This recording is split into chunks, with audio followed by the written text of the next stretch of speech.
Blackstone Audio presents Police at the Station and They Don't Look Friendly, a Detective Sean Duffy novel by Adrian McKinty. This book is read by Gerard Doyle. It only takes two facing mirrors to construct a labyrinth. Jorge Luis Borges, 7 Nights, 1977. Prologue. You can't trust a special like the old-time coppers. Blue dark, red dark, yellow dark. Snow glinting in the hollows. The Great Bear and the Pole Star visible between zoetroping tree limbs. The wood is an ancient one, a relic of the vast Holocene forest that once covered all of Ireland, but which now is almost completely gone. Huge oaks, half a millennium old, tangled, many-limbed hawthorns, red-barked horse chestnuts. I don't like it, the man behind the man with the gun says. Just put up with it. My feet are getting wet too. The man with the gun replies, It's not just that, it's these bloody trees. I can hardly see anything. I don't like it. It's spooky, so it is.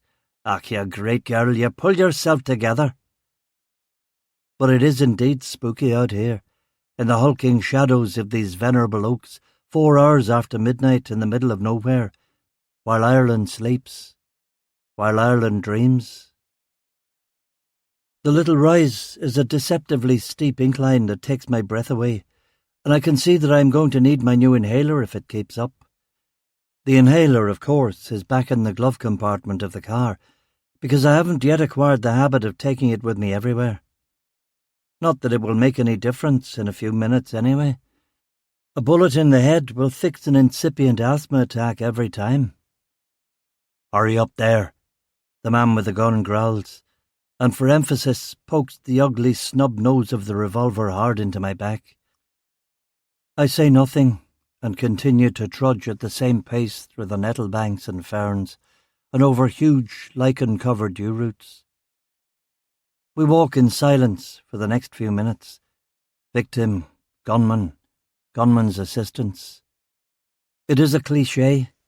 This exact scene has played out at least 1,000 times since 1968 all over rural Ulster. I myself have been the responding officer on 6 bodies found face down in a shuk, buried in a shallow grave or dumped in a slurry pit on the high bog.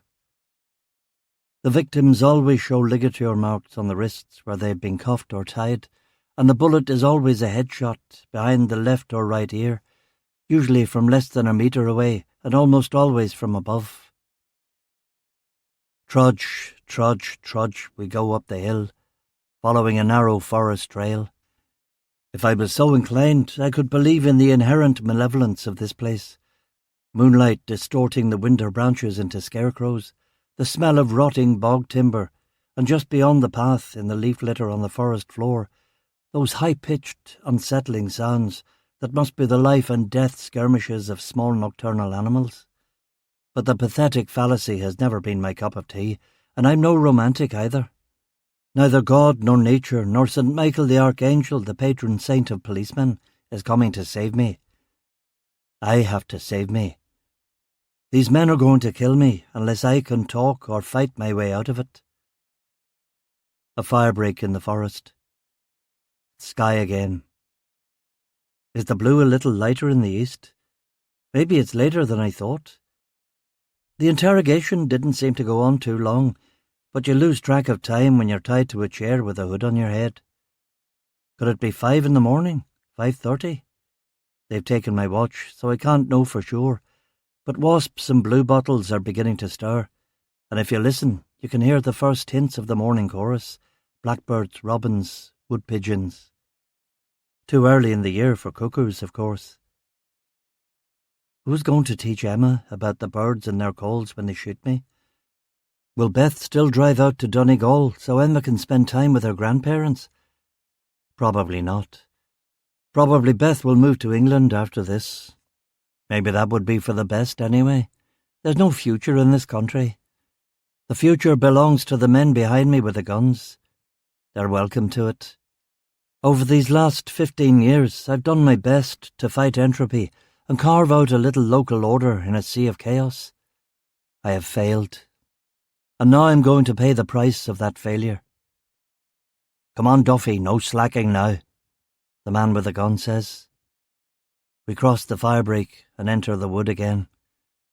Just ahead of us on the trail, a large old crow flaps from a hawthorn branch and alerts all the other crows that we are blundering toward them. Awk! Awk! Awk! Always like crows. They're smart. As smart as the cleverest dog breeds. Crows can recall human faces for decades. They know the good humans and the bad humans. When these thugs forget what they've done to me this morning, the crows will remember. Comforting, that. My father taught me the calls and the collective nouns of birds before I even knew my numbers.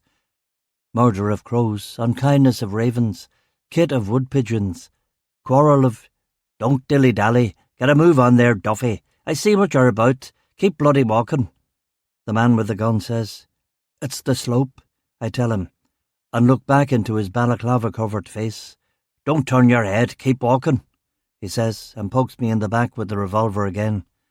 If my hands weren't cuffed, I could use one of those pokes to disarm him, the way that jock army sergeant taught us in self-defence class back in 1980. When you feel the gun in your back, you suddenly twist your whole body perpendicular to the gunman, presenting only air as your hands whip around and grab his weapon hand. After that, it's up to you. Break the wrist and grab the gun, or kick him in the nuts and grab the gun. The jock sergeant said that you've got about a 75% chance of successfully disarming your opponent, if you're fast enough. Lightning turn, speedy grab, no hesitation. We all knew that the sergeant had pulled those statistics right out of his arse, but even if it was only 1 chance in 10, it was better than being shot like a dog. Moot point this morning, though. My hands are behind my back in police handcuffs. Even if I do spin round fast enough, I can't grab the gun, and if I suddenly make a break for it, I'm sure to fall over or get shot in the back. No, my best chance will be if I can talk to them, try to persuade them. Or if that doesn't work, and it almost certainly won't, then I'll have to try something when they uncuff me and give me the shovel to dig my own grave. I will certainly be going into a grave. If they just wanted to kill a copper, they would have shot me at the safe house and dumped my body on a B-road and called the BBC. But not me. Me they have been told to disappear. Hence this walk in the woods, hence the man behind the man with the gun, carrying a shovel. The question is why? Why does Duffy have to disappear when killing a peeler would be a perfect morale boost for the cause at this time? There can only be one reason why. Because if my body actually shows up, it'll bring heat on Harry Selden. And Harry Selden, despite his professions of innocence, does not want heat. The gradient increases, and I try to calm my breathing. Easy does it now, Sean. Easy does it. I walk around a huge fallen oak, lying there like a dead god. The earth around the oak is soft, and I slip on a big patch of lichen and nearly go down. Cut that out, the man with the gun growled, as if I've done it on purpose. I right myself somehow and keep walking. Don't dilly-dally, he said earlier. You don't hear that expression much anymore. He must be an older man, older than he sounds. I might be able to talk to a man like that. Out of nowhere a song comes back to me, played 4/4 time by my grandfather on the concertina. My old man said foller the van, and don't dilly-dally on the way. Off went the van with me own packed in it. I followed on with me old cock linnet, but I dillied and dallied, dallied and dillied. Now you can't trust a special like the old-time coppers when you're lost and broke and on your ruppers. The concertina playing is not perfect, but the singing. My grandfather, who was from a very well-to-do street in Foxrock, Dublin, couldn't do a Cockney accent to save his life. Isn't that strange, though? The whole song lurking there in my memory these 25 years. Oh yes, concertinas look fiendishly complicated, Sean, but they're easy when you get the hang of them. Really? Sure, have a go. Let me show you how to. Jeez, will you hurry up, you peeler scum, the man with the gun says. You think you have nothing to lose? We don't have to make this quick, you know. We don't have to be easy on you. This is you going easy. We've let you keep your bollocks, haven't we? I'm going as fast as I can. You try walking through this lot with your hands cuffed behind your back. Maybe if you undid these handcuffs, which you've put on far too tight anyway. Shut up. No one told you to speak. Shut up and keep bloody moving. Okay. Trudge, trudge, trudge up the hill. The slope increases again, and the forest is thinning out. At the edge of it, I can see sheep fields and hills, and perhaps to the north, that dark smudge is the Atlantic Ocean. We're only a 45-minute drive from Belfast, but we're in another world completely, far from planes and machines, far from the visible face of the war. Another Ireland, another age. And yes, the stars are definitely less clear now, the constellations fading into the eggshell sky. Dawn is coming, but dawn won't save me. I'll be dead before sunup if they're even halfway competent, which I think they are. What's the matter with them? The man with the gun mutters to himself. Hurry up, you two, he yells to the others. I've been told not to look back, but this confirms what I've suspected. Of the 5 men who lifted me, 1 is waiting back at the car, 1 is waiting at the bottom of the trail to be a lookout, and the other 3 are going to do the deed itself. All right, no one told you to stop. Keep going, Duffy, the man with the gun says. I shake my head. I need to catch my breath. I'm asthmatic, I reply. I'm having trouble breathing. There's nothing wrong with you. I'm asthmatic. They diagnosed it at my physical. What physical? My police physical. I thought it was just too much smoking, but the doctor said I had developed asthma. I've got an inhaler. Rubbish. It's true. Did you bring your inhaler? Nope. It's back in the glove compartment of my car. What's going on? Are we going to top him here? One of the 2 others asks, catching up. The one complaining about the spooky trees. The one with the shovel. He claims he's got asthma. He says he can't breathe. The man with the gun says, Aye, cold morning like that will give it to you. Our Jack has asthma. The second man says, younger than the man with the gun. He's wearing a denim jacket, tight bleached jeans and white sneakers. The shovel is an old model, heavy wooden handle, cast iron blade, low centre of gravity. I don't believe in asthma. Asthma's a modern invention. Fresh air is all you need, the man with the gun says. Well, you can talk to her, Jack's mum. She's been to the best doctors on the waterside, so she has. The third man reaches us. He's smaller than the others. He's wearing a brown balaclava and a flying jacket. No, not he. It's a woman. She didn't speak during the car ride, but if I'd been smarter, I would have twigged that smell in the back was her perfume. Thought it was the car's air freshener. She also is carrying a gun. An old .45. Look at that gun. US Army issue, 1930s model ECP. That's been in somebody's shoebox since the GIs were here in World War II. There wouldn't be any suffering with a weapon like that. Wouldn't even hear the shot. An instantaneous obliteration of consciousness. Wouldn't feel anything. Sentience into darkness just like that. And then, if Father McGuigan is correct, an imperceptible passage of time, followed by the resurrection of the body at the end of days. Is this it? Is this the spot? She asks. No, we've a wee bit to go yet, the man with the revolver says. Can we just do it here? We're miles from everybody. Shovelman wonders. We do it where we're told to do it, the leader insists. It's not far now anyway. Here, let me show you. He unfolds a homemade map on thick, coarse paper. It's like no cartography I have ever seen, filled with esoteric symbols and pictograms and mysterious criss-crossing paths and lines. The guy's an eccentric who makes his own maps. In other circumstances entirely, we'd probably get on like a house on fire. What is this? Some new thing from the Ordnance Survey? The woman asks. No, God, no. Ordnance Survey, she says. What is it? Each one of us should make a surveyor's map of his lost fields and meadows, our own map, with our own scale and legend. The man with the gun says, "What do you mean, our lost fields?" The woman says irritably. "He's quoting Gaston Bachelard," I say. "Who asked you? Shut up!"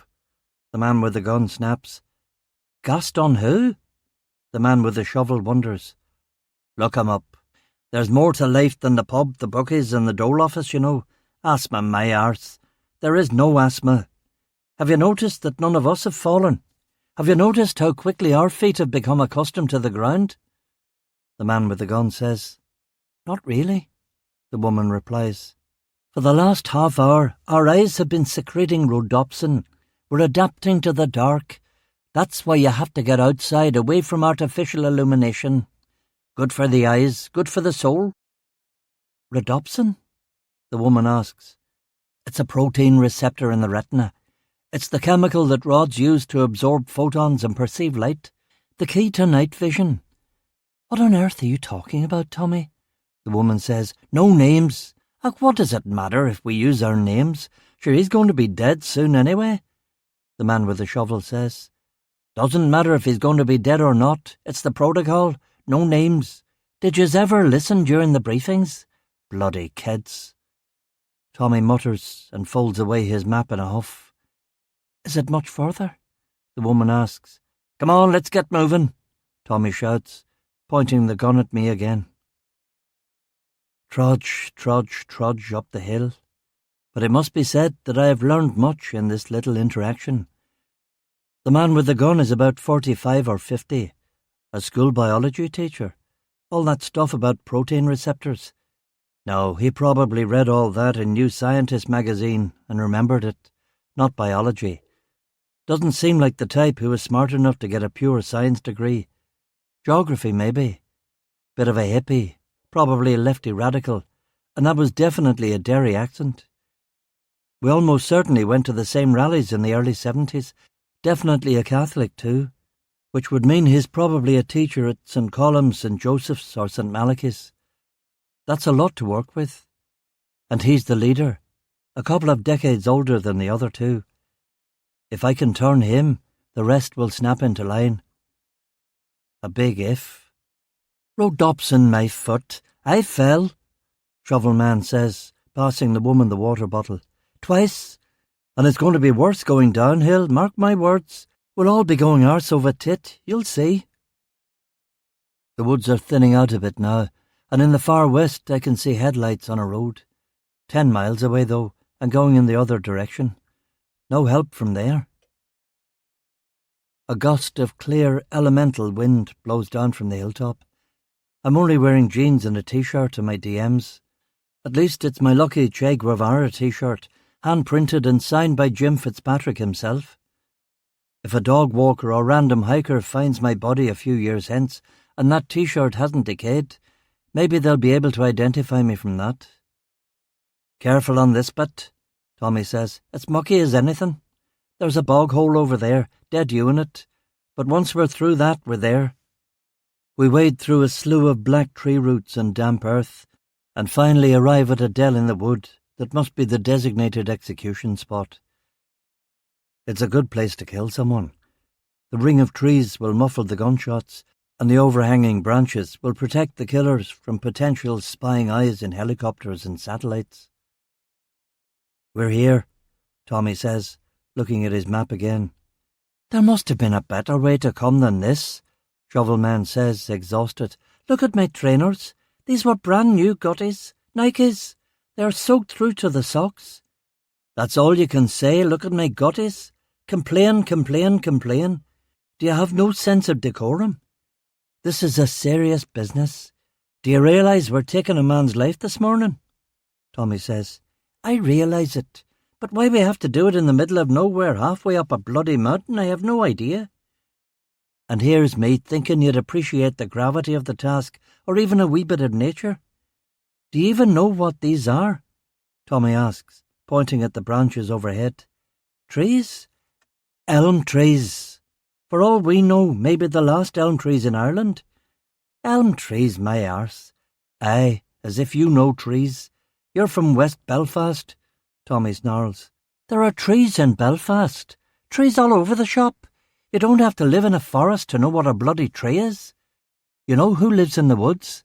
Escaped mental patients, places full of 'em, and cultists. Ever see The Wicker Man? And big cats, panthers. The Sunday World has a photograph of... Gentlemen, please. The woman says, reaching us. Are we finally here or what? We're here, Tommy mutters. Well, let's get this over with then, she says. Uncuff him and give him the spade, Tommy says. Shovel man uncuffs me and leaves the shovel on the ground next to me. All three of them stand way back to give me room. You know what to do, Duffy, Tommy says. You're making a big mistake, I say to him, looking into his brown eyes behind the balaclava. You don't realise what you're doing. You're being used. Tommy points the revolver at my crotch. I'll shoot you in the bollocks if you say one more word. I'll make you dig with no nuts. Now shut up and get to work. I rub my wrists for a moment, pick up the shovel and start to dig. The ground is damp and soft and forgiving. It won't take me 10 minutes to dig a shallow grave through this stuff. Everyone is staying well out of shovel-swinging range. They may be new at this, but they're not stupid. I'll be glad when this is over, the woman whispers to the younger man. I'm dying for a cup of tea. And I could do with a ciggy. Can't believe I left them back at the farm, he replies. Tea and cigarettes is all they can think about when we're taking a man's life. Tommy growls to himself. It's easy for you. You don't smoke. I turn down the volume so they're nothing more than background noise. I think of Beth and Emma as I dig through a surprising line of chalk in all this peat. Chalk. Emma's smile, Beth's green eyes, Emma's laugh. Let that be the last thing in my consciousness, not the babble of these misguided fools. Shovel, earth, shovel. Always knew that death was a strong possibility in my line of work, but it was absurd that that banal case of the dead drug dealer in Carrickfergus should have led to this. As standard a homicide as you're ever likely to see in Ulster. Ridiculous. Earth, shovel, gasping for... having trouble breathing again. Gasping for... They think I'm faking it. I have taxed their patience. Someone pushes me and I go down, spread-eagled on my back in the black peat. Let's just top him now, a voice says from 1,000 miles away. Yeah, all right. Above me, treetops, crows, sky. And then the yellow dark, the red dark, and the deep blue dark. 1. No hay banda. County Donegal is certainly not the wettest place on planet Earth. 130 inches of rain a year in Donegal may be a typical average high, but that's nothing compared to, say, Moss Inram in India, where over 400 inches of rain can fall in a calendar year. Crucially, however, that rain comes during the monsoon, and the monsoon only lasts for about 10 weeks. The rest of the year in Moss Inram is probably rather pleasant. One can imagine walking in the foothills of the Himalayas, or perhaps taking a guided excursion to the tea plantations of Bardwar. Donegal may not have the sheer amount of precipitation as Moss Inram, but it makes up for this and the dogged persistence of its rain. Rain has been measured in some parts of Donegal on 300 days out of the year, and if you add in the days of mist, mizzle and snow, you could be looking at a fortnight in which some form of moisture does not fall to earth. It is somewhat of a paradox, then, that until the arrival of cheap packet flights to Spain, Donegal was the preferred holiday destination for many people in Northern Ireland.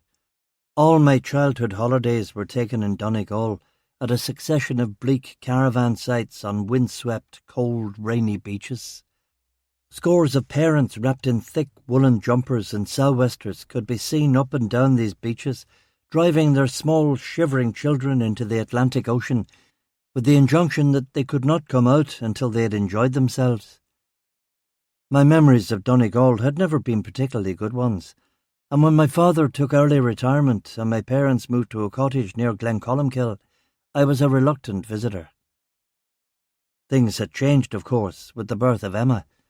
My folks demanded to see their granddaughter, and Beth and I had driven out there for Christmas, and now here we were again in the early spring. Glencolumkill is in the Gaeltacht, with almost everyone in these parts speaking the quaint Donegal version of Irish. It is a little whitewashed place straight out of The Quiet Man, with a spirit grocer, a post office, a pub, a chapel, a golf course, a small hotel, a beach, and a cliff path. A pleasant enough spot if you didn't mind rain or boredom, or the hordes of embedded high school students from Dublin practising their Irish on you. One of these kids stopped me when I was out getting the milk.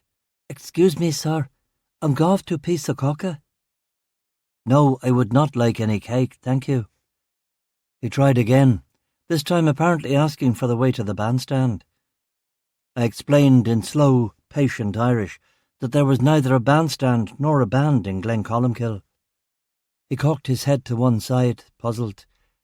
"There is no bandstand. There is no band. No hay banda. Il n'est pas un orchestre." "Oh, I see," he said in English. "No, I was looking for the way to the beach hut. We're supposed to meet at the beach hut." "It's just over there, on the beach. And the word you're looking for is Bohun Dra." "Thanks very much, Pops," he said, and sauntered off. "Pops, indeed," I muttered, as I bought the milk and a local paper, and I was still muttering as I walked back to the house where Mum and Beth were talking about books. My mother Mary had taken immediately to Beth, despite her being a Protestant, monolingual, well-off, younger, and worst of all, not a fan of Dolly Parton. "Don't you even like Little Sparrow?" she had asked on hearing about this calamity. "I'm so sorry, Mrs. Duffy. It's just not my cup of tea. But I'll listen again if you want me to," Beth had said conciliatingly. This morning they were talking about Beth's master's thesis, which she was trying to do on Philip K. Dick, something the stuffy English department at Queen's was none too happy about. My mother's sympathies lay with Queen's, as secretly did mine. "But Mr. Dick apparently is only just deceased. You can't tell if a writer is any good or not until they're dead a generation at least," Mum was saying. Beth looked at me for support, but there was no way I was stepping into that minefield. "Milk," I said, putting the carton on the kitchen table, "and I brought Dad his paper," I added quickly, before nimbly exiting and leaving them to it. My father also had taken to Beth, and he discovered that he enjoyed the company of his daughter-in-law and granddaughter so much that while we were here he even temporarily lost all interest in his beloved golf and bird-watching. At night he would talk to us in low tones about Emma's prodigious achievements in ambulation, speech, and the manipulation of wooden blocks. "Talking at 6 months, and almost walking. You can see it. She wants to walk, standing there thinking about it. She said, 'Grandpa,' I heard her. That girl is a genius. I'm serious, Sean. You should start speaking to her in French and Irish. She'll be fluent by the time she's 1. And you should have seen her make that Lego tower. Incredible." My parents' cottage faced the ocean, and at the far end of the house there was a little soundproof library with a big double-glazed plate-glass window that looked west. Dad's record player was over 20 years old, and his speakers were shite, but his collection was eclectic and pretty good. Since moving to Donegal, he had discovered the works of an English composer, Arnold Bax, who had spent much of the 1920s in Glencolumkill. I walked down to the library, found a comfy chair to look through the local newspaper, and put on Bax's really quite charming November Woods. Dad came in just after the strange, muted climax, which was so reminiscent of the instrumental music of the early Michael Powell films. "Hello, Sean. Am I bothering you?" "Oh, Dan, not at all. Just listening to one of your records. Arnold Bax isn't bad, is he?" "No, you're right there. He's wonderful.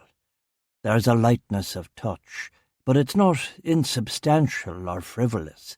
His heyday was the same time as that of Bix Beiderbecke. It's a pity they couldn't have played together. Bax and Bix, you know." "Yes, Dad. I said, stifling a groan. He sat down in the easy chair next to me. He was 65 now, but with a full head of white hair and a ruddy, sun-tanned face from all the birding and golfing. He looked healthy and good. He could have passed for an ageing French flaneur if he hadn't been dressed in brown slacks, brown sandals, with white socks, and a Christmas jumper with reindeers on it. He handed me the Irish Times crossword and a thesaurus. I gave him the thesaurus back. "That's cheating," I said. "What clue is bothering you?" 9 down. 9 down?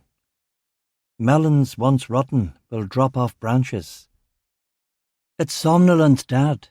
It's an anagram of melons once. Oh, I see. This is the world's worst thesaurus anyway.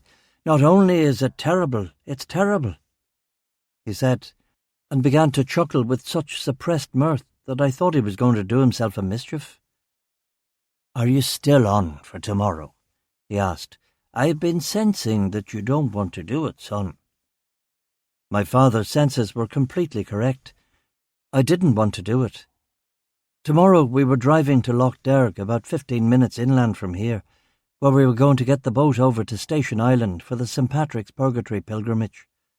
You could do the pilgrimage twice a year, in the summer, which was when nearly everyone did it, or during Lent. The whole thing had got started 1,500 years earlier, when to encourage St. Patrick with his mission among the godless Irish, Jesus Christ had come down from heaven and shown St. Patrick a cave on Station Island that led all the way down to Purgatory. Ever since then, it had been an important place of pilgrimage for devout Catholics from all over Europe. My father had never been a devout Catholic, but his interest in Lough Derg had been kindled by Seamus Heaney's new book-length poem, Station Island, about his own pilgrimage to Lough Derg. Heaney's poem and his slew of amiable interviews all over Irish TV and radio had made the place sound spiritually and philosophically fascinating, and in a moment of weakness I had agreed to my father's request to accompany him. But now, of course, that we were on the eve of our journey, I was not bloody keen at all. The idea of spending 3 days fasting and praying with my dad while walking barefoot around a damp, miserable island with a bunch of God-bothering weirdos didn't sound like my idea of fun. "Oh, Sean, I'm glad you're still enthusiastic. It'll be good for all of us. Beth, Mary and Emma will get some quality time together, and you and I will get closer. Maybe even closer to God, too. I thought you didn't believe in God. That's what you told Father Cleary. Well, Sean, when you get to my age, you think to yourself that there's more things in heaven and earth, you know." I didn't know if I believed in God either, but I believed in St. Michael, the patron saint of policemen, and I owed my thanks to the Blessed Virgin, who I reckoned had helped change Beth's mind about the abortion in Liverpool nearly a year ago. "Wouldn't you rather do the pilgrimage in the summer like normal people?" I asked. "Nope. The Pope says that if you do a pilgrimage to one of the traditional sites during Lent, it'll be particularly blessed, so it will." Hark unto Alfred Duffy quoting the Pope.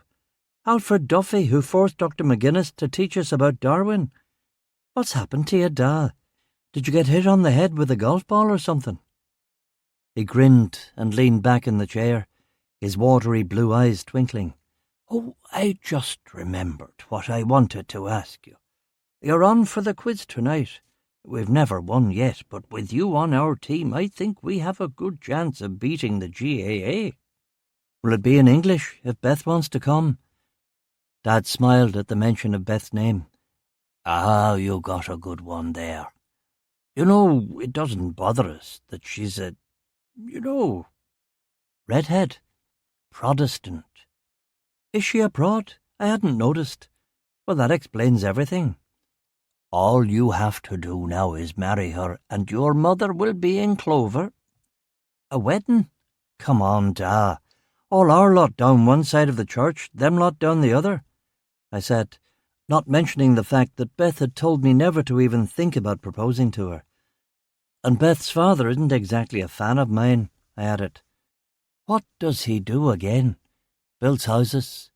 He works with his hands. I like that. Like Gwendolen Fairfax, I doubt very much if he's ever seen a spade. He got the firm from his father. All he seems to do is sit in his office and think up the street names for all his new developments. What does he name them? Mostly after obscure members of the royal family, some Bible stuff. I only met the man twice, and if I hadn't been armed with my Glock, I think he would have tried to beat me to death with one of his golf clubs. Ah, a golfer, is he? He can't be all bad. What's his handicap? Handicap? Well, he's got an 18th century mindset, he's stinking rich, and for recreation he golfs at Down Royal or sails about on his bloody great yacht. Is that handicap enough? Yes, you've said she comes from money. Down Royal, though. I'd love to play that course. You couldn't possibly ask if I... No, I couldn't. I've told you he's not my biggest fan. Maybe if you made what they used to call an honest woman of his daughter, he wouldn't be so hostile. Dad, trust me, a wedding is not in the cards. Well, I'm not going to try to force you. Every time I've tried to force you to do anything, it hasn't worked. Backfired in me face, so it has. I still regret sending you off to that bird-watching camp on Tory Island. You cried, and I don't think you ever picked up a birding book again after that. Damn right. To this day I can't tell the difference between a woodcock and a bog snipe, I said, and my father, who was easily pleased, erupted into gales of laughter. For of course, as I'm sure you know, a woodcock and a bog snipe are the same thing. Dinner that night was a high-spirited affair. One of Dad's neighbours had caught a massive sea bass and Mum had cooked it in a white wine sauce with scallops and potatoes, while Beth and I took Emma down to the beach to throw stones at the breakers. We sat in the dining room under the portraits of JFK and the Derby-winning horse Shergar, both assassinated in their prime, while a turf fire burned in the range and rain lashed the windows. Beth, Emma and Mum stayed at home, while Dad and I trudged to the Lost Fisherman for the village's big event of the week, if you didn't count Mass on Sunday, and fewer people did, with each fresh week bringing a fresh church scandal. Dad introduced me to all his golfing cronies and told them that with me on the team we were sure to crush those arrogant bastards from the GAA. In the event, the GAA performed poorly, and by the final general knowledge round, it was between the golf club and the bowling club for the prize pool of 50 quid. Marty O'Reilly said that there would be a tie-break question. This is the question, and I want you to be very precise with your answer. No shouting out from any of the other teams. All right, here goes. What were the very first words spoken from the Apollo 11 astronauts on the surface of the moon? Everybody get that? Good. As usual, write your answers on the card and bring them up. I'll give you 2 minutes to think about it. Stop that. No whispering from any of the other teams. The very first words from the moon? Davy Smith said in a panic. But I knew there was no need to worry, because my dad was grinning to himself. Never fret, Alfred knows, I said. Do you know right enough, Alfred? Big Paul McBride asked. Look over there at them bowling boys. They think they know the answer, but they don't, Dad said, almost rubbing his hands with glee. What's that supposed to mean, Da? A lot of people think the first words spoken on the surface of the moon are, "That's one small step for man, that's one giant leap for mankind." But it's not. It's not even, "That's one small step for a man," which Armstrong claims, he says. That's what Armstrong said when he first stepped off the bottom rung of the ladder of the lunar lander, but him and Aldrin had been talking in there for an hour by then. What is it then? Jeannie Colquhoun asked, on the edge of her seat. I'll tell you what else it's not. It's not Houston, the Eagle has landed either. Everyone thinks it's that, but it's not that, Dad insisted. OK, that's what it's not. What's the right answer? Jeannie asked. Well, my father began, smiling at us beatifically like the Venerable Bede. Not many people know this, but as the lunar lander, and the LEM, as it was called, was touching down on the moon, they had a little light to let them know when they'd actually touched down. It was the contact light, and as soon as they touched down on the surface, Buzz Aldrin had to tell Armstrong that the contact light was on so he could turn off the engines. So they touch down and the light comes on, and Aldrin says, "Contact light." Ergo, the very first words spoken on the moon were contact light. "Are you sure now, Alfred?" Big Paul said, poised with his pen. "This'll be the first time we've ever won outright." "I'm sure," Dad insisted. We wrote our answer on the card. The bowling club wrote down their answer, and we both handed the cards up to Marty. Marty grabbed the microphone and dramatically shook his pinched, aged face from side to side. "Ladies and gentlemen, you're not going to believe it. Both teams got the wrong answer. Both teams got it wrong. So this week there's no clear winner, and we're going to divide the pot. The bowlers wrote, 'That's one small step for man,' and the golfers lost their heads completely and wrote, 'Contact light.' But the right answer is, of course, Houston, the Eagle has landed." When we got home, the rain had stopped, so Beth, Emma and Mum met us at the beach at the end of the lane.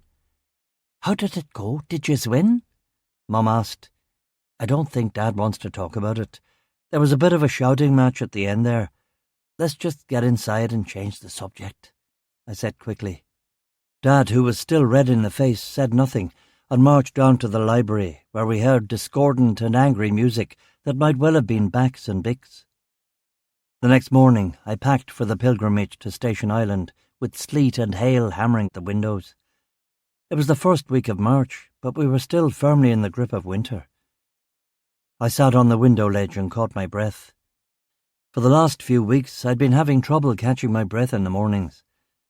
If I wasn't worried about a diagnosis of cancer or emphysema, I would have gone to the doctor before this.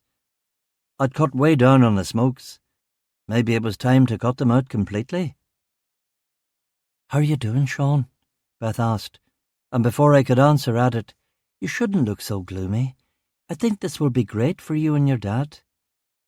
"You really want to know how I feel? Is it going to be something positive?" "I have nothing positive to say. Will you take 2 negatives?" "No." "Jesus, Beth, I really don't want to go on this bloody trip. I only agreed because I thought he'd forget all about it." "Sean, phone!" my mum shouted from the living room. I walked down the hall and picked up the receiver. "Hello?" "Sean, I'm really sorry to bother you on your holiday." It was Detective Sergeant McCrabbin. I'd recognised his dour, sibilant Ballymena intake of breath before he'd said a word. "That's okay, Crabby, old son. It's always a pleasure to hear from you." "How's your trip going?"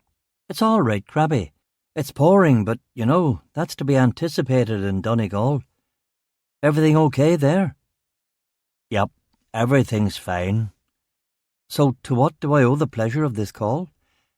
"Well, you told me to call you if anything interesting came up." "And has something interesting come up?" I asked expectantly. "There's been a murder." "What sort of a murder?" "Someone killed a drug dealer." "Doesn't sound so interesting." "No, but they killed him with an arrow. Shot him in the back with an arrow, so they did." "Injuns?" "Well, or that miscreant from Sherwood Forest who gives the local law enforcement agencies so much difficulty." "Here's the bit that I thought might get you intrigued. This is the second drug dealer that's been shot with an arrow in as many days." "2 drug dealers? Both of them shot with arrows?" "If you want to be technical about it, and I know you do, they were actually crossbow bolts." "From the same crossbow?" "We haven't removed the bolt from the second victim yet. We've only just discovered him." "I see. And this first guy?" "He lived." "Well, that's good, I suppose. Where was he shot?" "In the back, Like victim number 2? Did he happen to see who shot him? Maybe, but it's the usual thing. He's not telling us anything. Of course not. So, do you want to come back for it? Or do you want me and Lawson to handle it? Up to you, Sean, but I thought I'd let you know. Our first murder in nearly a year, and a weird one at that. I lowered my voice.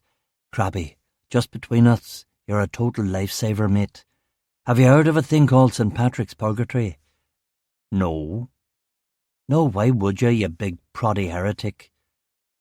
I quickly explained the nature of the pilgrimage and what my dad wanted us to do.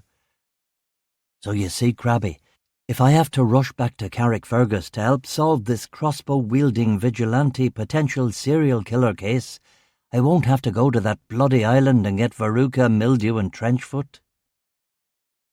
Crabby, however, was not one to shirk off religious obligations lightly. No, he said reflectively. I think you should do that thing with your father. It sounds very holy, so it does.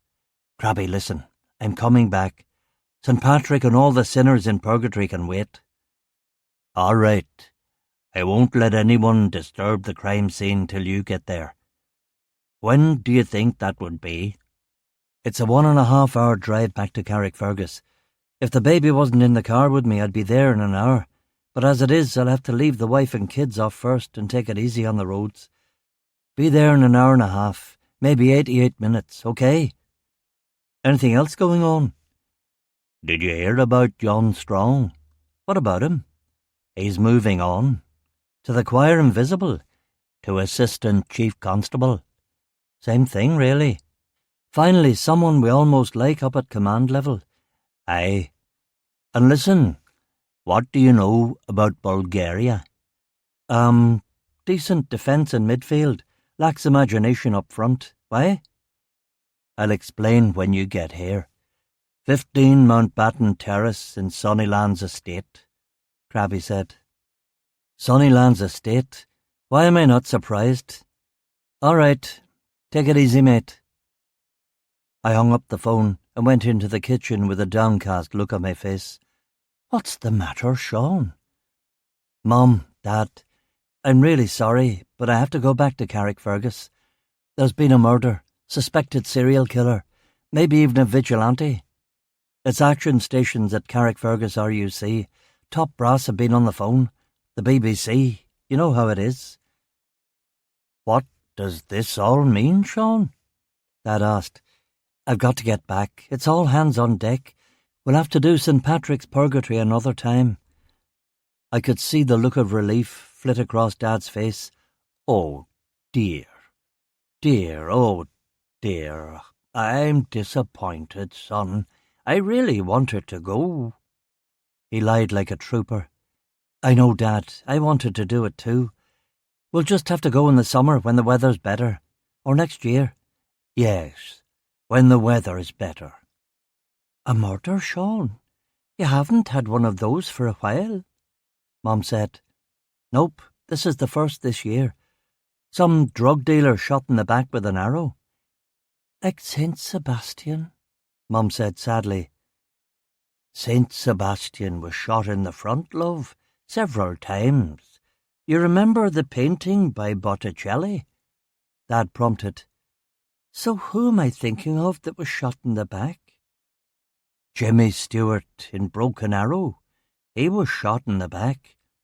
He survived, but poor Deborah Paget, his beautiful Apache wife, she died. Dad explained. Deborah Paget, Mum said thoughtfully. She was shot by Will Gear, who of course went on to play Grandpa Walton. Dad explained. This was heading the way of all their conversations, so I knew I had to nip it in the bud. I pointed at my watch. Really sorry about the pilgrimage, Dad. I was so looking forward to it. But someone has to keep the streets safe, I said. But neither of them was really listening to me. Is Jimmy Stewart still alive? Mum asked. He is too, and in fine fettle.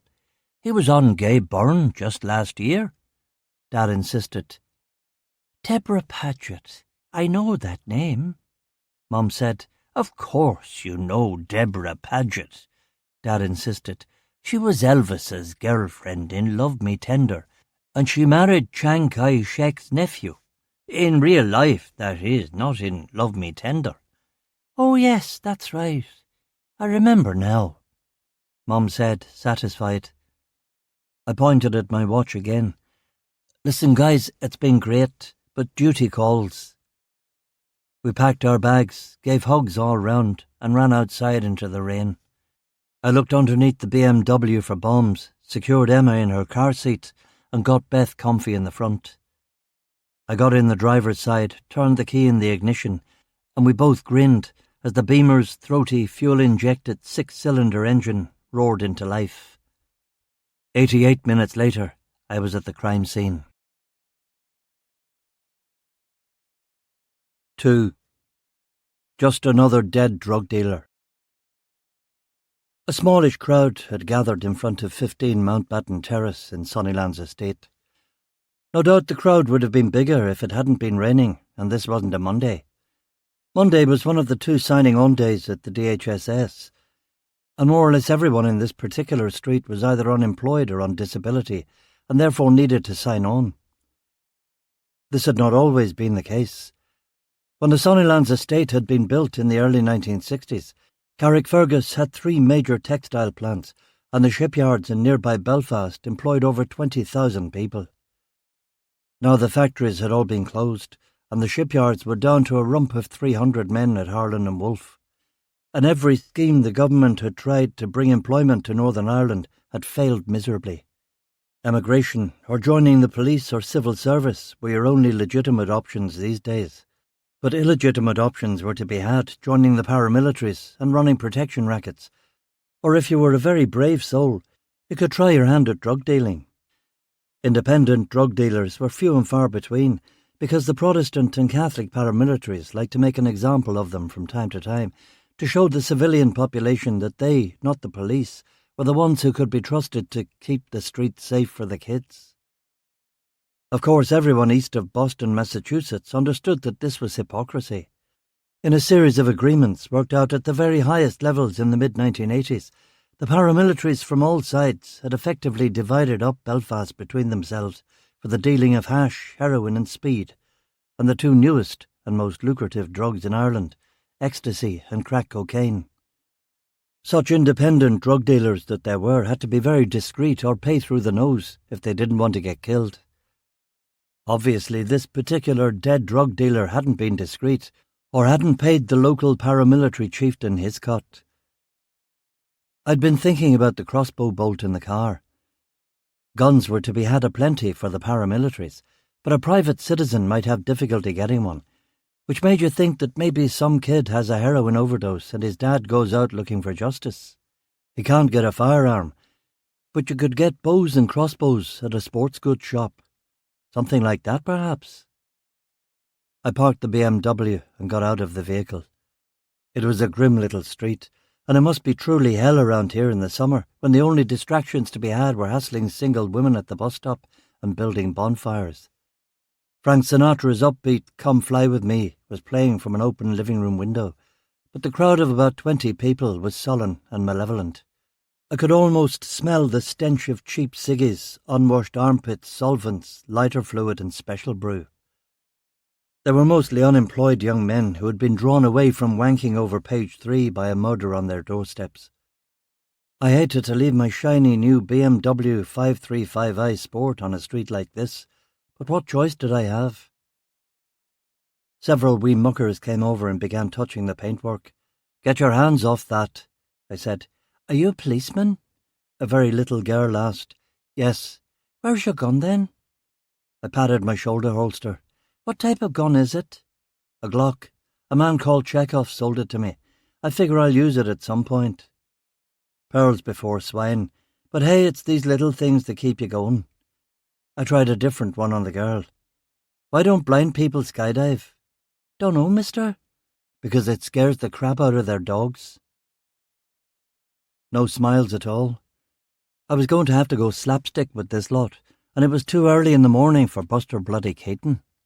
"Is that your car, mister, or did you knock it?" A tall, particularly sinister-looking child asked, with an unsettling lisp. "Why aren't you in school, sonny?" "I got a note from the Royal. I get these terrible headaches. I only go to school when I want to now," he explained. "What's your name, son?" Stevie Unwin," he said, and I filed the name away for the future, when the thing in his brain that was giving him the headaches would drive him to the top of a tower with a rifle. "Mind the car, Stevie.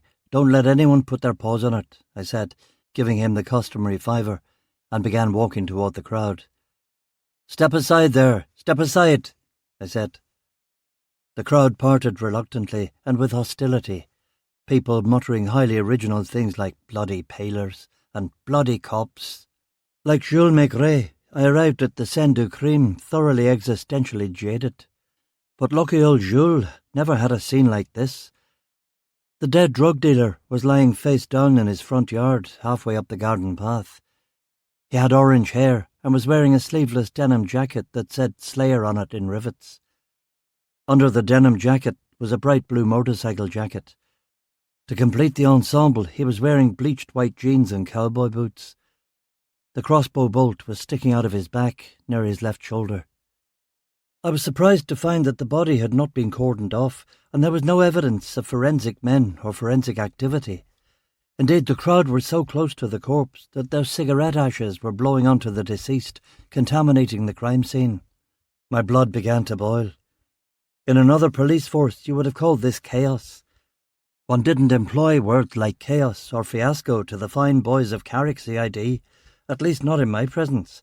But if this wasn't chaos, it could certainly do chaos's job until the real chaos came along, in the shape of Ballyclare RUC or Larne RUC, or those fuckheads from over the water. "Everyone get back," I said, physically pushing some of the onlookers away from the body. "Back there, onto the pavement, and put those cigarettes out." Where were the forensic officers? And why weren't there uniformed officers on crowd control? What the hell was happening? Was this some kind of ambush? No.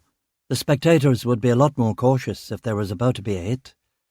A forensic officer tea break, perhaps. That was more likely, given their strange ways. But they'd never have buggered off, leaving a bunch of idiots dropping cigarette ashes over their corpse. The crowd was nudging up again behind me. "Get back," I said. "There's nothing to see here. He won't be doing any tricks. He's not friggin' Lazarus."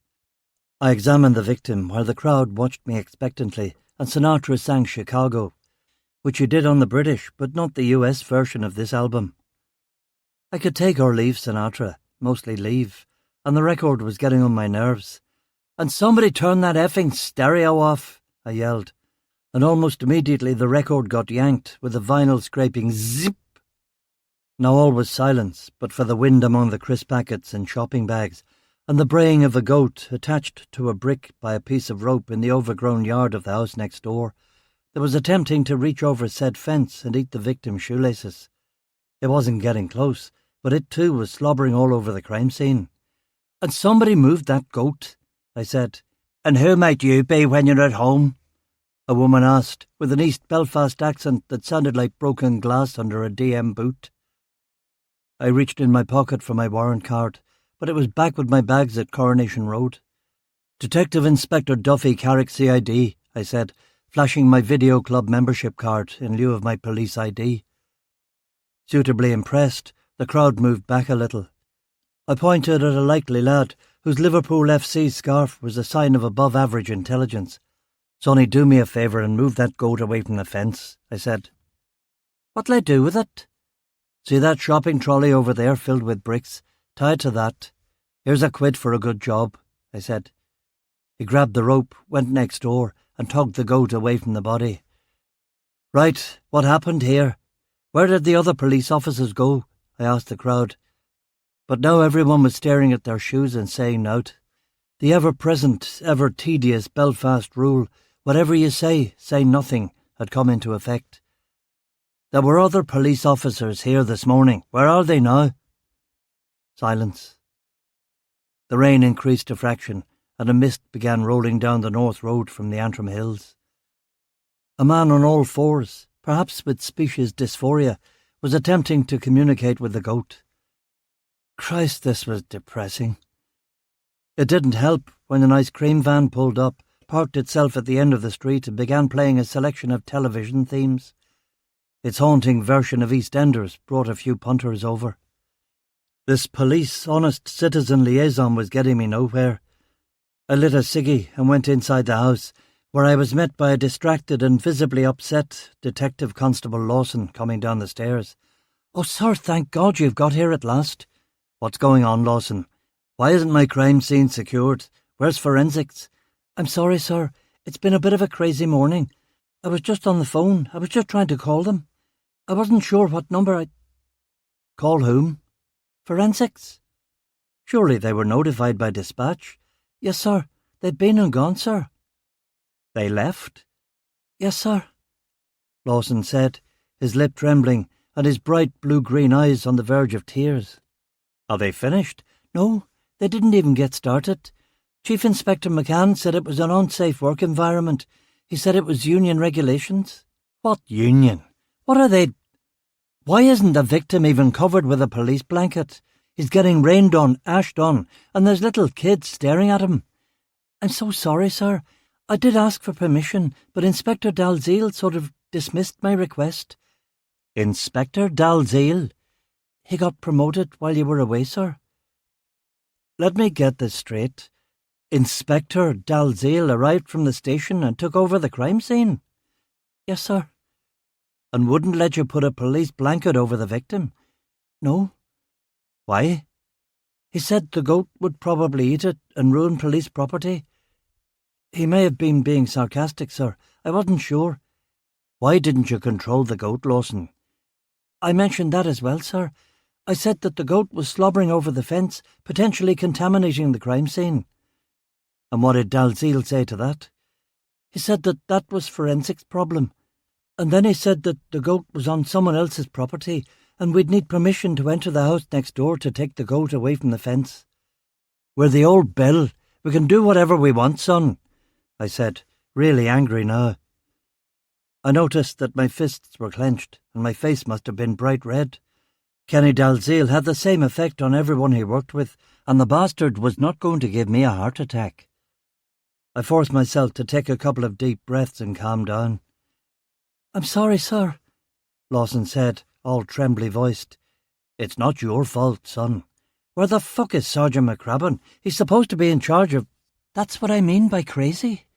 I thought you knew, sir." "Oh, gosh, I thought someone had told you." "Told me what?" "Deauville's wife, sir. Deauville's the victim, sir. She stabbed Sergeant McCrabbin when he tried to get her off the body so the forensic officers could do their work." "Holy shit! Crabby was stabbed? Why didn't you tell me that straight away?" "I thought you knew, sir." "How would I know? I only just got here. What happened? How is he?" I was just on the phone with him. Apparently he's fine, sir. No stitches, just a tetanus shot. She stabbed him with a fork. He didn't want to go to the hospital in the first place, but—" "What happened?" "Mrs. Deauville was very upset. Sergeant McCrabbin tried to move her away from the body and she stabbed him in the shoulder with a fork. She's a foreigner, I think. We had to report the stabbing, of course, and, Inspector Dalziel showed up. He ordered Mrs. Deauville placed in custody, and he ordered Sergeant McCrabbin to report himself to the Royal Victoria Hospital, as per the injury at work regulations." "Christ! And then what?" "And then the forensic team left, saying it was an unsafe work environment." "And the forensic officer is this McCann fellow, eh?" "Don't know him." "OK, then what happened?" "And then I tried to secure the crime scene, and the goat, and Inspector Dalziel—" I bit my tongue. It wouldn't do to let young Lawson hear my full profanity-laden tirade against a superior officer. "And then Inspector Dalziel left with Mrs. Deauville?" I asked. "Yes, sir." "Probably the first arrest he's made in years," I couldn't help but mutter. "Unfortunately, Inspector Dalziel took both constables off crowd control to restrain Mrs. Deauville in the back of the Land Rover, so that just left me here, sir." "Are forensics coming back, or what?" Lawson flipped open his notebook. "Chief Inspector McCann said that with police officers being stabbed and with a hostile crowd in front of the house, This was not a safe crime scene for his men to do their work, so they were withdrawing until the crime scene was secured. Withdrawing to the nearest pub, I'll bet. I wouldn't know about that, sir. So Dalziel left just you to control the crowd, canvass witnesses, and conduct an entire murder investigation? Yes, sir. I'm sorry about all this, sir, he said, correctly interpreting the look of horror on my face. For this was a nearly perfect fuck-up. All we needed now was a newspaper reporter or a random inspection by the chief constable.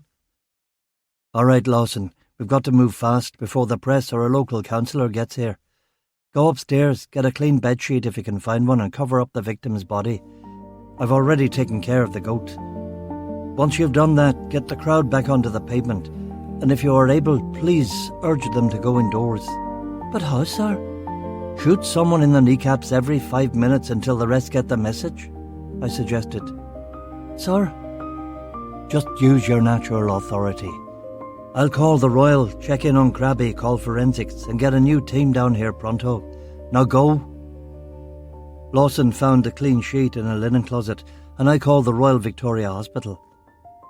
They looked for Krabby in casualty, but he had already discharged himself and was on his way back to Carrick, which was typical of him.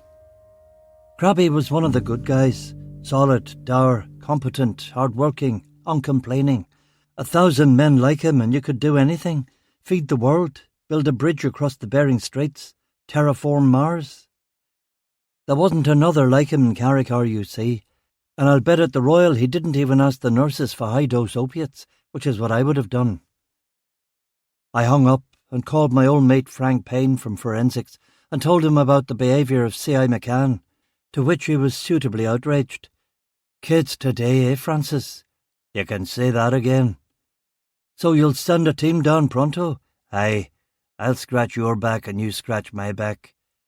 If you mean I'll owe you a favour, yes, but I'm not going near that hairy back of yours. It's like Mirkwood in there. Just hold the fort there, Duffy, and I'll have a team down there in half an hour. Sonnyland's estate, yeah? Fucking nightmare there, is it? Not as bad as some of the estates in these parts. To describe it as a UVF-ridden shithole filled with whores, druggies and scumbags would be ungenerous. Aye, well, do me a favour, and don't let the crime scene get contaminated, eh? I'm just back from an arson in Larne, and them boys from Larne RUC were tramping size 10s all over the shop. Typical. You know what they say, Frank? What's the difference between Larne and a yoghurt? Dunno. You leave them both alone for 60 years, and the yoghurt will grow culture. Hilarious, Duffy. Don't give up the day job. I hung up with Frank, and next I called my boss, Chief Inspector MacArthur, explaining to him that we needed 6 constables for witness canvassing and crowd management. It was a relatively slow day at Carrick RUC, so he said that shouldn't be a problem, as long as it didn't involve overtime. I don't think overtime will be necessary, sir. I'd be surprised if anyone saw anything at all, sir. Not anything they'll admit to us. We should have the canvassing done in an hour or 2. And how's Sergeant McCrabbin? I heard he was attacked. He's already discharged himself, sir. I hope he doesn't put a claim in. He won't, sir. This is John McCrabbin we're talking about here. Another police officer might have taken 3 months off on disability or even sued the station for compensation, but Krabby wouldn't do either of those things. I'm relieved to hear it. Sir, I'm also pretty sure Sergeant McCrabbin won't be pressing charges, so could you please have Mrs. Deauville released from the cells and brought up to the CID incident room? Maybe have a WPC give her a cup of tea? That's not going to be possible, Duffy. Why's that, sir? Inspector Dalziel sent her up to Castlereagh Holding Centre for processing. Castlereagh? For a stabbing? Stabbing a police officer. Dalziel was no doubt cock-a-hoop over his arrest, but this wouldn't do at all. If Mrs. Deauville was processed at Castlereagh, we wouldn't get to interview her for 2 or 3 days. And as every tedious fuck will tell you, the first 48 hours are the most important in any criminal investigation. Sir, can you do me a favour and patch me into Kelly at the switchboard? Of course, Duffy. See you later. Switchboard, this is Kelly. Kelly, this is Sean Duffy. Listen to me. Someone's off in a Land Rover taking a Mrs. Deauville to Castlereagh Holding Centre. I want you to find out who it is and tell them to come back to Carrick RUC, OK? Yes, that's right, Sean. Constable Pollock's driving her up to Castlereagh. You get on the blower to Pollock and tell him to turn the Land Rover around and come back to Carrick. Sean, this is Inspector Dalziel's arrest, Kelly said dubiously. That's OK. I'll deal with Inspector Dalziel. Just get that Land Rover to turn round and return to the barracks. OK, Sean, I'll do it. But I don't want Inspector Dalziel giving me a hard time. He won't. Patch me through to his office, will you, Kelly? OK, Sean. A short pause. Inspector Kenneth Dalziel, admin, Carrickfergus RUC.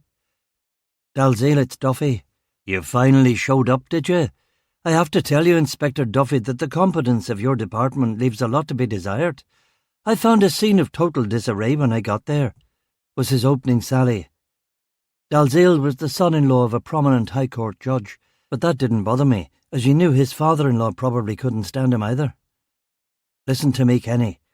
If you interfere in any future CID investigations or boss around any of my men ever again, I'm going to come round your house and take that gnome you have with the fishing pole in your front garden and shove gnome and pole up your arse until the wee red hat comes out your bloody throat. Savvy? You don't talk to me that way, Duffy. I've been promoted to... I'll talk to you any way I fucking please, you useless ball-bag fuck. Now I'm having Mrs. Deauville brought back to Carrick to be questioned, and I don't want you to interfere, OK? I'm sending her to Castlereagh to be processed. In my opinion, she is a Category 1 offender who needs to be centrally processed. A dead drug dealer's wife who assaulted a police officer. The facts aren't in. But don't let that stop you giving your opinion. If that Land Rover shows up here, Duffy, I'm sending it back to Castlereagh. I dare you. I fucking dare you to do that, Dalziel, I said, and slammed the phone down. I took a few deep breaths and went back outside. The body had been covered with a sheet. The goat was being held back by a kid. But the crowd was even bigger now, as we found ourselves in that unhappy window between people returning from their morning dole appointments and daytime TV kicking in. The sky was overcast and drizzling, but what I wouldn't give for a short thunder shower to send these gawkers indoors. Lawson had gone out onto the street and was now locked in a battle of wills with the ice cream van driver, who had pulled his truck right up in front of the victim's house in the exact place where the forensic team would want to park their Land Rovers. Sensing his youth and low rank, the van driver and the crowd were hassling Lawson with invective extravagant even by the somewhat elevated standards of Sunnyland's estate. It would never do. I pushed my way through the unwashed mob and told the ice cream van driver to fuck off before I arrested him for obstruction. He could see the fury behind my eyes, and like a sensible chap, he fucked off back to the end of the street again. Some of the crowd went with him, and satisfied with this momentum, I turned to the others. "This is a police matter. Get back inside your houses or I lift the bloody lot of you," I said, seething. A heavy-set, red-faced man with a minister's collar got in my face. "I'm the Reverend William McFall. I'm chairman of the Residents' Association. How dare you speak to us like that? This is our street and our concern." "Reverend McFall, please tell your friends and parishioners to get back inside their homes. There's nothing to see here. These people are obstructing police officers at their work and contaminating a crime scene," I replied. "We have a right to see what the RUC is doing on our street," McFall said, trembling with rage. "You bloody don't. I'm a God-fearing man. I'm not used to such language," McFall said. "Language? You mean bloody? Do you also clutch your pearls and occasionally get the vapours?" "Come on now, move along," I said, pushing him away from the house. "I'll report you. That's fine. But just make sure you do it from the other side of the street," I said, giving him another shove. "You are an extremely rude young man. What is your name?" "I'm going to call your supervisor," McFall said, taking a diary and a pencil out of his overcoat pocket. "My name is Inspector Kenneth Dalziel of Carrickfergus RUC. My supervisor is Chief Inspector MacArthur. Report me all you want," I said, giving him a last push and walking back to the crime scene with a feeling of immense satisfaction. Lawson had found some RUC crime scene do not cross tape and was stretching it in front of the house. Forensics are on their way, I told him. Should be here in 20 minutes. Before Lawson could reply, an old lady in full old lady rig popped out of the throng and began jabbing her finger in my chest. "Is this what it takes for the police to finally come? A murder? I call and yous take half the night to get here. It's a disgrace. The kids racing up and down the street joyriding, drinking at all hours, smoking them funny cigarettes, bad manners to the old folks. The whole country's going to the dogs." "I quite agree, madam. What's your name?" "Ivy McAleese," she said. "Well, Mrs. McAleese, Constable Lawson here will take your statement," I said.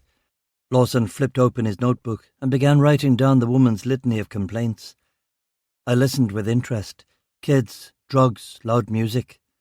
The old bird didn't know how lucky she had it. She and all the good people of Belfast and the North Belfast suburbs, lucky.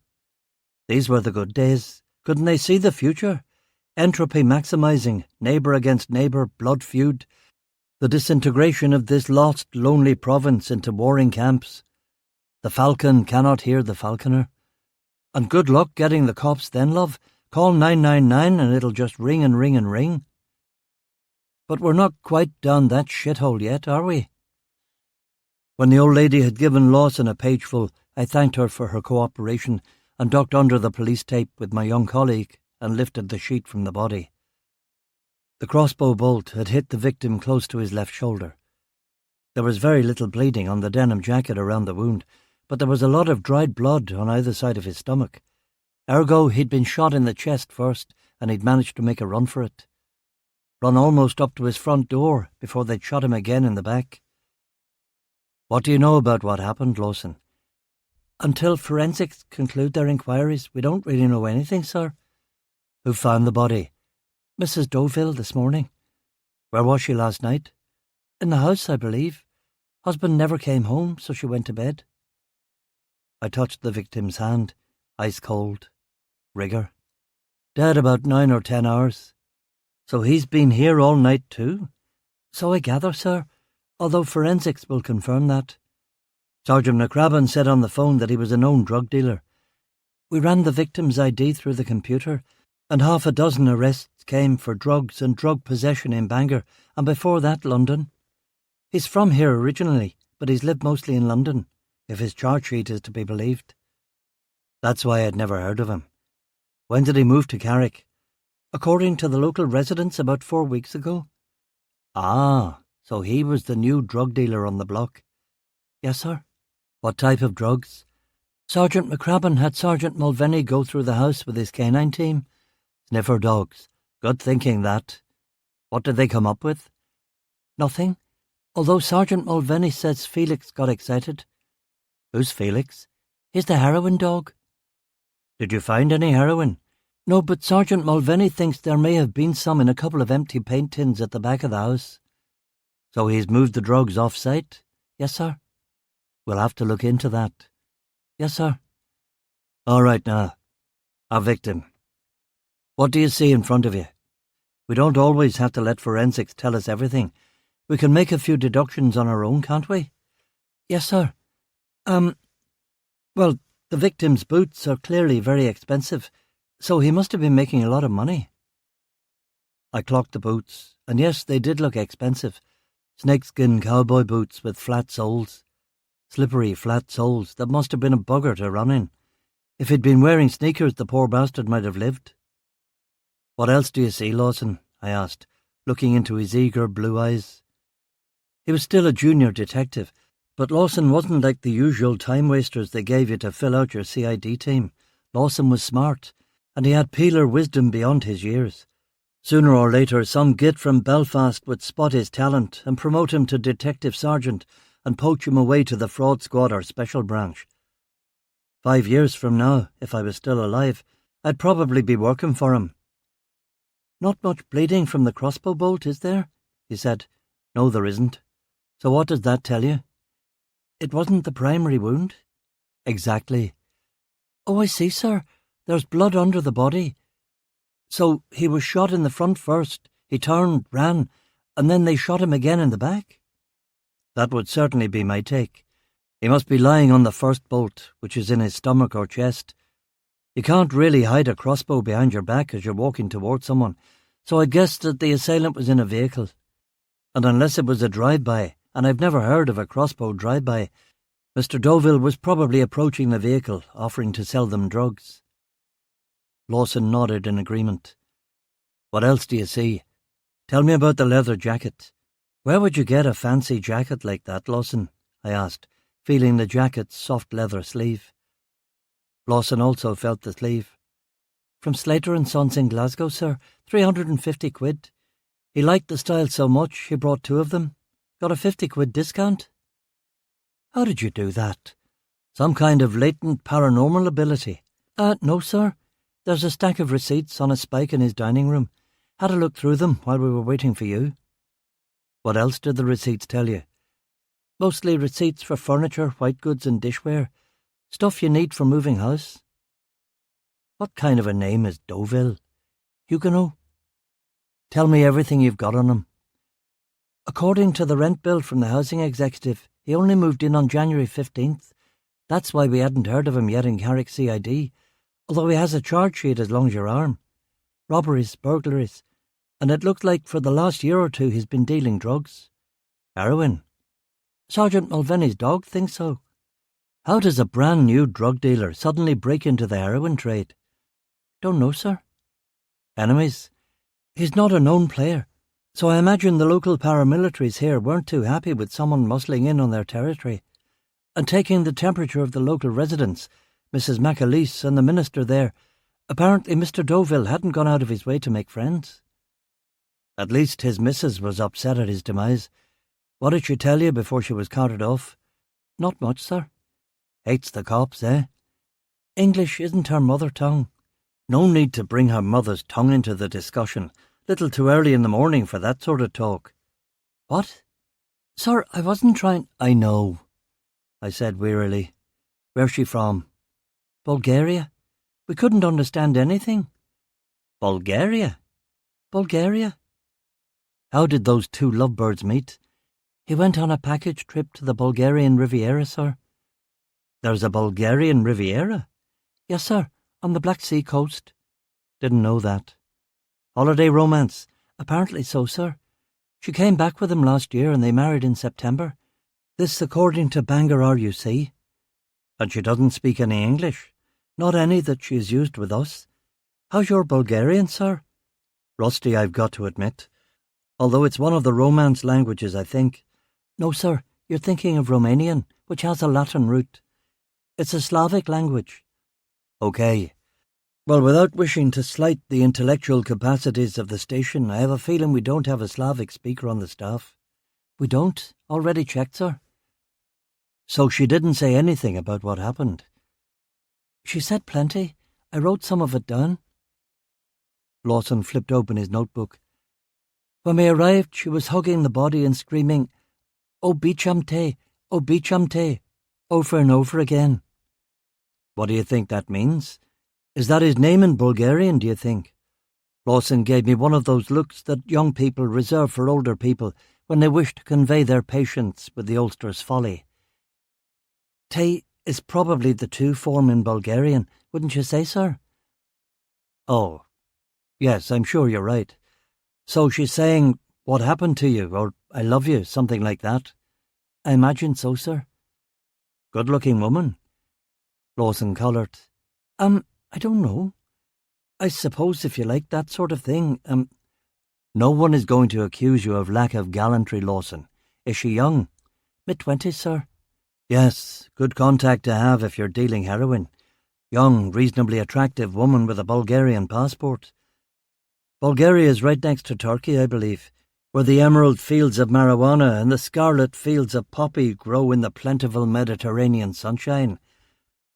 And of course there's the... Oh, shit, that bloody goat again!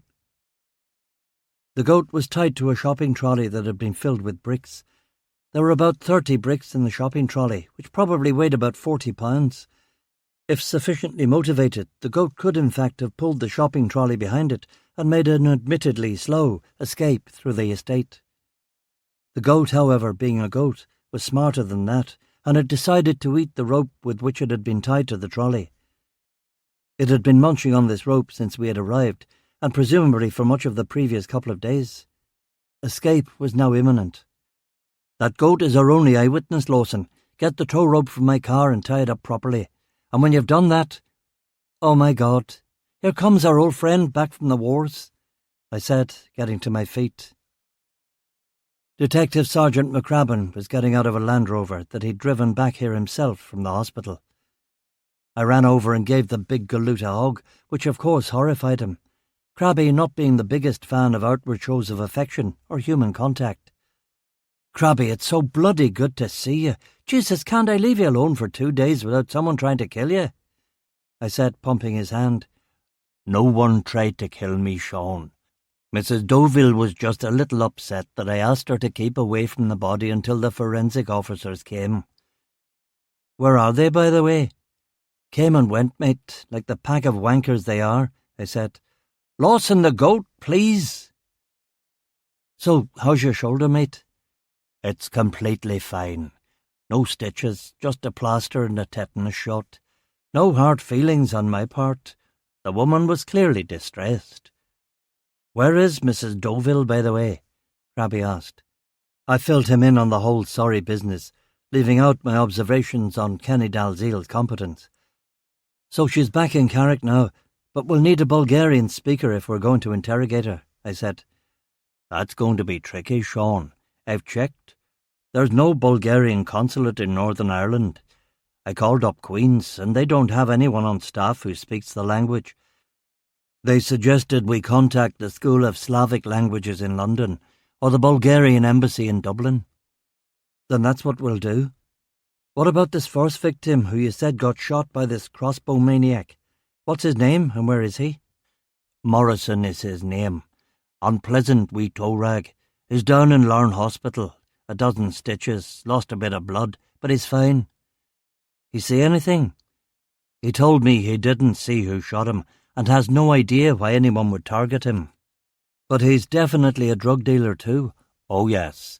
11 convictions for possession over the last 5 years, and he's in the files as a current dealer." "Was he shot from a car?" He, quote, "didn't see anything," unquote, and, quote, "even if I had, I'm no bloody grass," unquote. I'll talk to him tomorrow, him and Mrs. Deauville, if we can get a Bulgarian speaker. 2 Land Rovers pulled up and a team of forensic officers got out, led by the grim, lardy face of Chief Inspector Payne. I shook his hand, and he shook the hands of Lawson and McCrabbin, who he remembered from the sad case of Lily Bigelow. "Good to see you, Sean. You're looking well, for someone twice your age. Is your man going to lynch that goat, Duffy? It looks like a nasty piece of work," Payne said, lighting a ciggy, and smoking it with the kind of determination you seldom saw any more in cops under 50. "This goat will not be harmed on my watch. He reminds me of me, determined, obstinate, omnivorous. Take him round the back of the house and tie him up, Lawson," I said. When Lawson had gone, Crabby said in an undertone, "It's not a he, it's a nanny goat, Sean," which brought a hideous cackle from Payne. "Duffy thinks of himself as a she-goat. Hilarious," Payne said. "Don't you have work to do, mate?" "Aye, I suppose I'd better get cracking. You lads need to see how a professional does his job." The crowd control officers from the police station finally arrived, and I gave them a mini-seminar on how to canvass for witness statements. No leading questions, keep everything as general as possible, and the old who, what, when, where, how. Incredibly and depressingly, this was news to most of them. I let them all get to work and went inside to make some phone calls. The Bulgarian embassy in Dublin was very cooperative and said that they would send up a translator and consular representative first thing in the morning. Payne found me reading the first completely unhelpful statements from Mrs. Deauville's neighbours in the living room.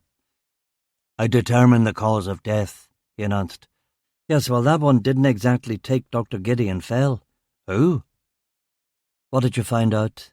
"You plods in CID won't have realised it, but your victim was actually shot twice," he said with unconcealed triumph. "He was shot in the back, of course, but it was a crossbow bolt in the stomach that killed him. It nicked what I believed to be the superior mesenteric vein, and he bled to death. Even if he'd made it inside here, he would have died. Tell me about these crossbow bolts. Well, I'm no expert on that, but they look normal to me. Barbed crossbow bolts for target shooting or hunting. I've got the shoulder one in an evidence bag for you. The pathologist will need to remove the other one. Time of death? About 1 this morning. I'm not going to be more specific than that. The last time we had a case together, the medical examiner gave me an awful bollocking for being too specific about the time of death, he said, again recalling the Lily Bigelow case. Very good, Francis, I said, shaking his hand again. The boys from the morgue are here, if you want to give them the nod. I went outside and gave permission for the body to be removed as I read the last of the witness statements. None of Deauville's neighbours would admit to anything. They didn't really know the deceased. He'd kept to himself. They didn't know any of his acquaintances, has never heard of any threats to his life or person. This was also the bog-standard response to pretty much any murder in Northern Ireland, especially a murder that seemed to have a paramilitary connection. For what seemed like the millionth time in my career, I had encountered Belfast's code of omerta that babes must learn at their mother's knee. I looked at the crossbow bolt in the evidence bag. Didn't seem remarkable, but I'd find out more about it. I put Lawson in charge of a couple of constables to thoroughly search the Deauville residence before Crabby and I returned to the station in my mercifully unfucked with Beamer. Mrs. Deauville had been returned to Carrick CID. She was literally spitting with fury, and they had put her back in the cells rather than interview room 1, so she couldn't wreck the two-way mirror and video recording equipment. She wasn't bad looking, if you didn't mind chain-smoking peroxide blondes. Crabby and I tried a few questions, but she appeared to have only a few stock phrases in English. You fucking shit, 6-pack beer, move your ass, grandma, your clothes shite, which were probably enough to get you through 6 months of life in Northern Ireland, but wouldn't really do in a murder inquiry. Her name was Elena, and even after tea and biscuits, she was visibly upset, so I sent down a brave WPC to comfort her with a blanket and more tea and biscuits. How do we know she didn't do it? I asked Crabby. She has a temper. No sign of a crossbow in the house.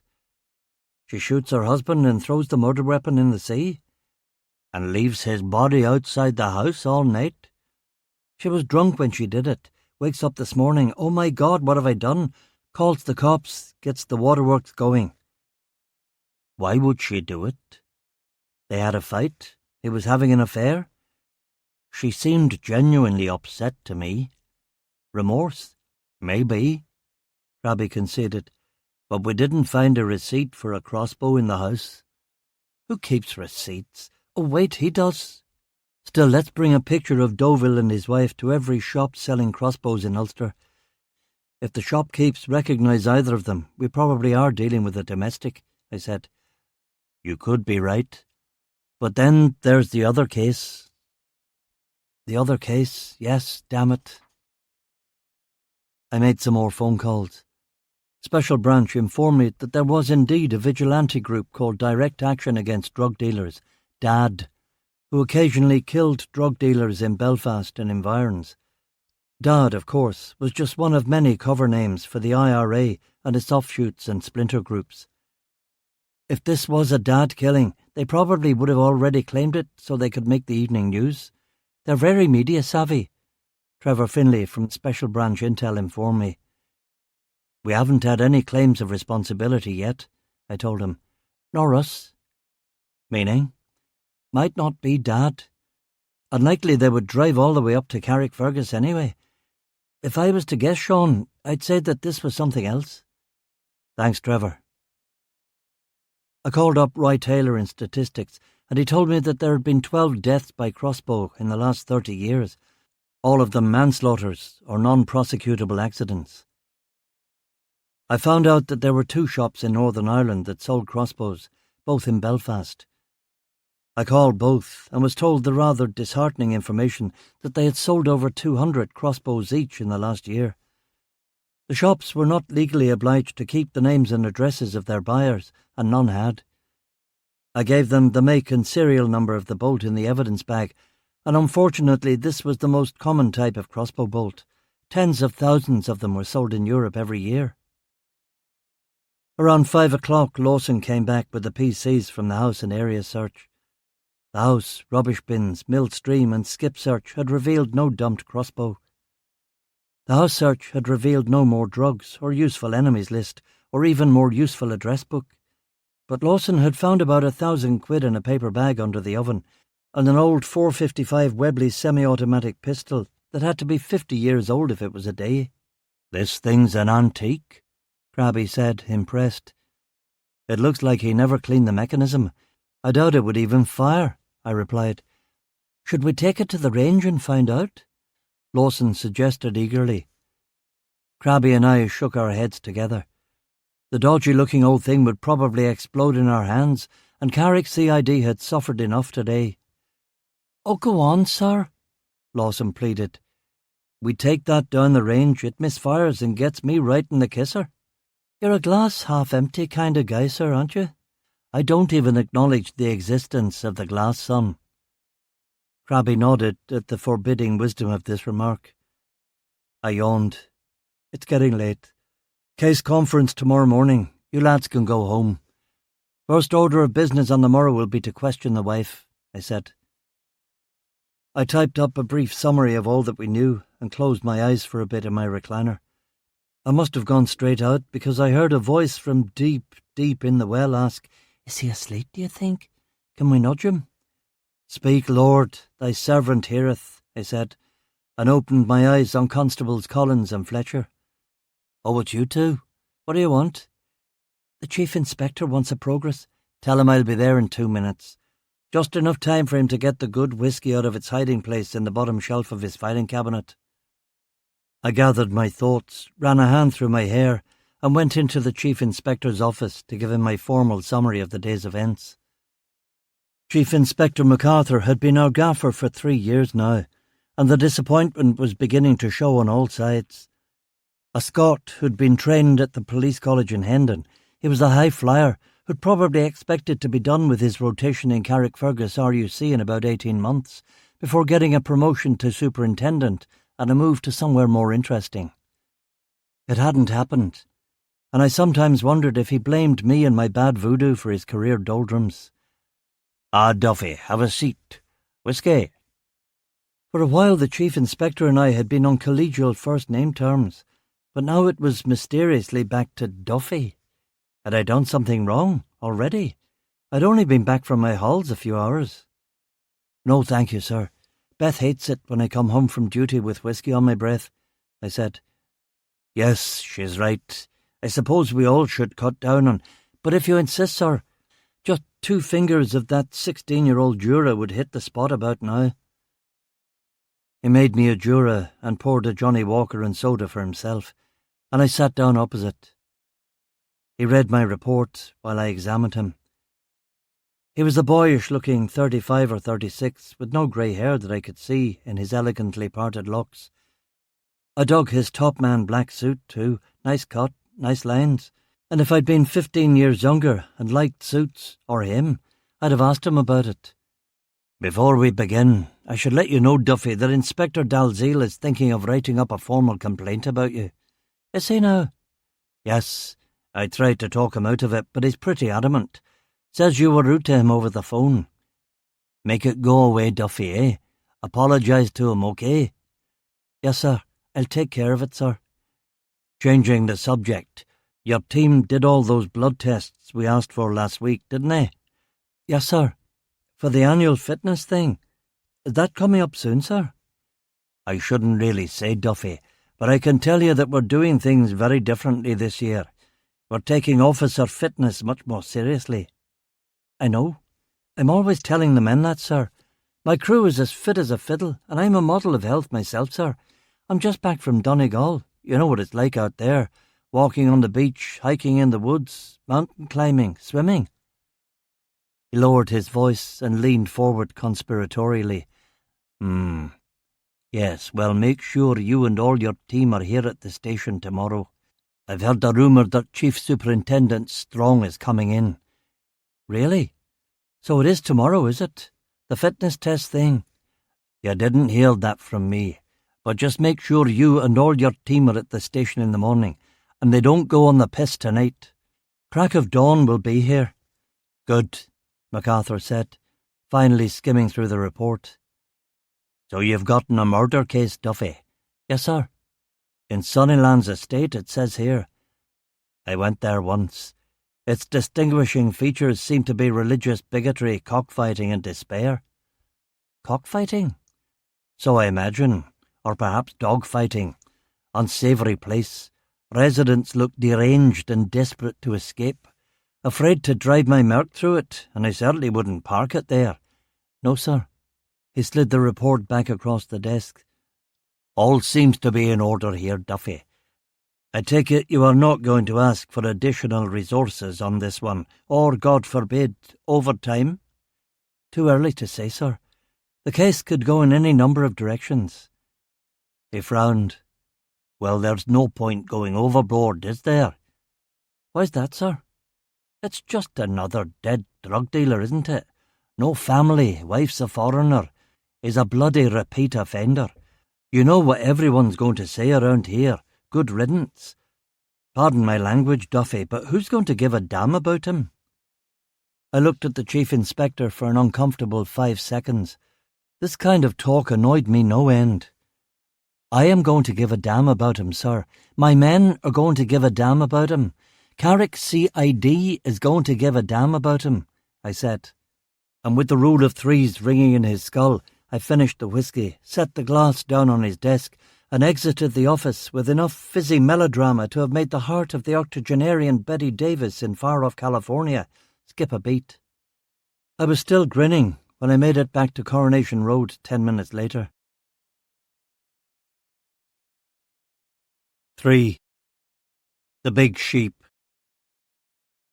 What are you so pleased about? Beth asked as I waltzed through the door, kissing girlfriend, baby girl and cat in that order.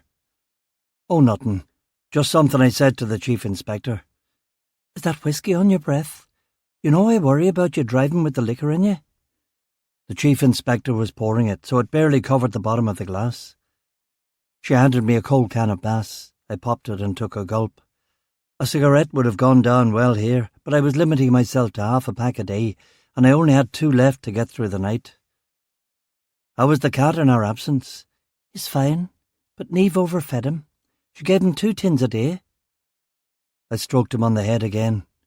He was a long, lean cat who burned off a lot of energy. He looks okay to me. How's your big case? Beth asked. It's a murder, all right. Some lunatic going around shooting drug dealers with a crossbow. Will you be able to solve it? I very much doubt it.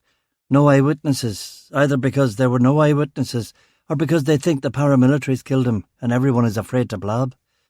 Add in the fact that the murder weapon is an extremely common piece of equipment and that Mr. Deauville was a drug dealer, so he had many enemies and rivals. Nope, it's not looking good for a resolution. And yet you seem cheerful enough. Well, we'll give it the old college try, won't we? You know how many murder cases I've successfully brought to trial since moving to Carrickfergus? How many? 0. And again you're smiling. What's up with you, Sean? I pulled her close and got a whiff of her perfume. I brushed a line of red hair from her forehead and kissed her on the lips. A man's nothing without a purpose.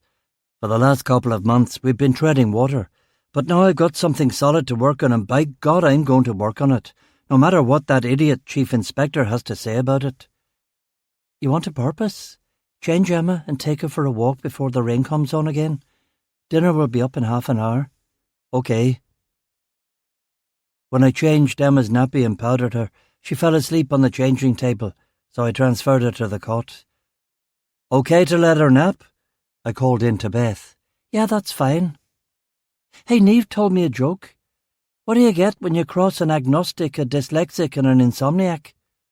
An idiot who stays up all night wondering if there really is a dog, she said. I smiled and went out to the shed to work on rebuilding my Triumph Bonneville, a fiction Beth and I both accepted. Shed, paint tins. I had no idea sniffer dogs had gotten so sensitive, so I moved my stash out of said tins and put it in a block of engine grease. I picked up the extension phone and called Johnny Freeman, my marijuana dealer. Hello? What's that noise in the background? Is someone murdering cats? I asked. It's Kylie Minogue, as you well know. I suppose you heard the news. Of course. It was all over the Daily Mirror. Ian Rush is unhappy at Juventus and would love to come back to Anfield. Not that news. What do you know about this dead drug dealer? OM. Unaffiliated independent operator. Only a matter of time before he got kneecapped or topped or threatened with kneecapping and topping. You don't sound particularly worried, Johnny. I pay for protection, 20%, and still my prices cannot be beat in all of East Antrim.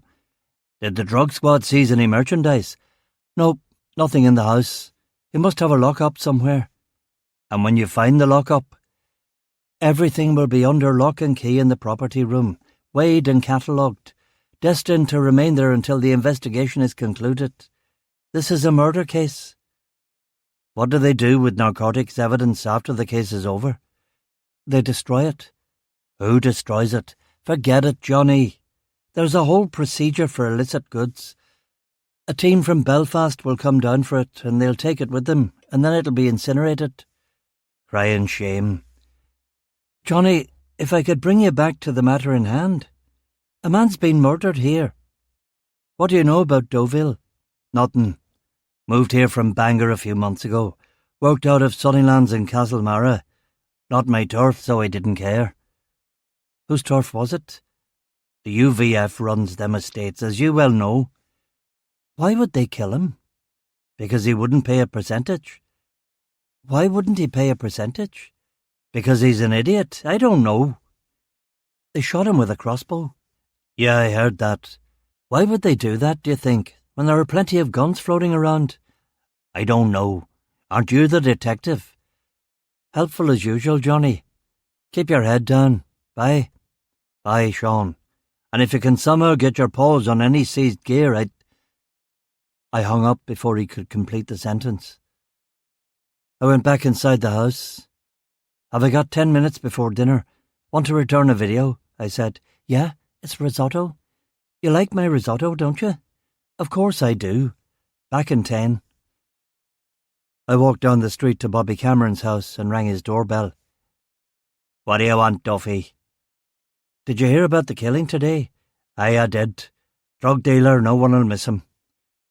If I wanted to ask if the late Mr. Deauville had been paying for protection, who would I go see? I'm not telling you that. I held up the video. Would it help if I returned this video? I asked. Bobby nodded. It might, he said, and shut the door.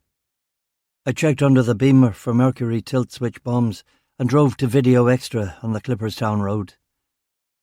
I went inside with a copy of Reds that I hadn't watched and therefore didn't need to rewind. How was it? Andy Young asked. Not much of a Warren Beatty fan myself. A.K.A. Big Andy Young. Andy Mad Dog Young. Andy King Rat Young. Andy was the UVF Deputy Chief of Staff for Carrickfergus and the person in charge of making sure businesses paid their protection money every week. If they didn't, it was a brick through the window, and if that didn't convince them, it was the old Lagan Valley lightning, a petrol bomb through the window. Never watched it, I said, putting the video on the counter. You might as well keep it. We're changing the whole shop to VHS, everyone is. What will I do with my Philips recorder? Get rid of it. The format wars are over. Philips is a superior system. You can record on both sides, I said, somewhat miffed. That Philips video recorder had cost me 500 quid. Doesn't matter. VHS is the industry standard now and will be until laser discs take over. 5 years ago they said CDs were going to kill vinyl. They did. No, they didn't. CDs are...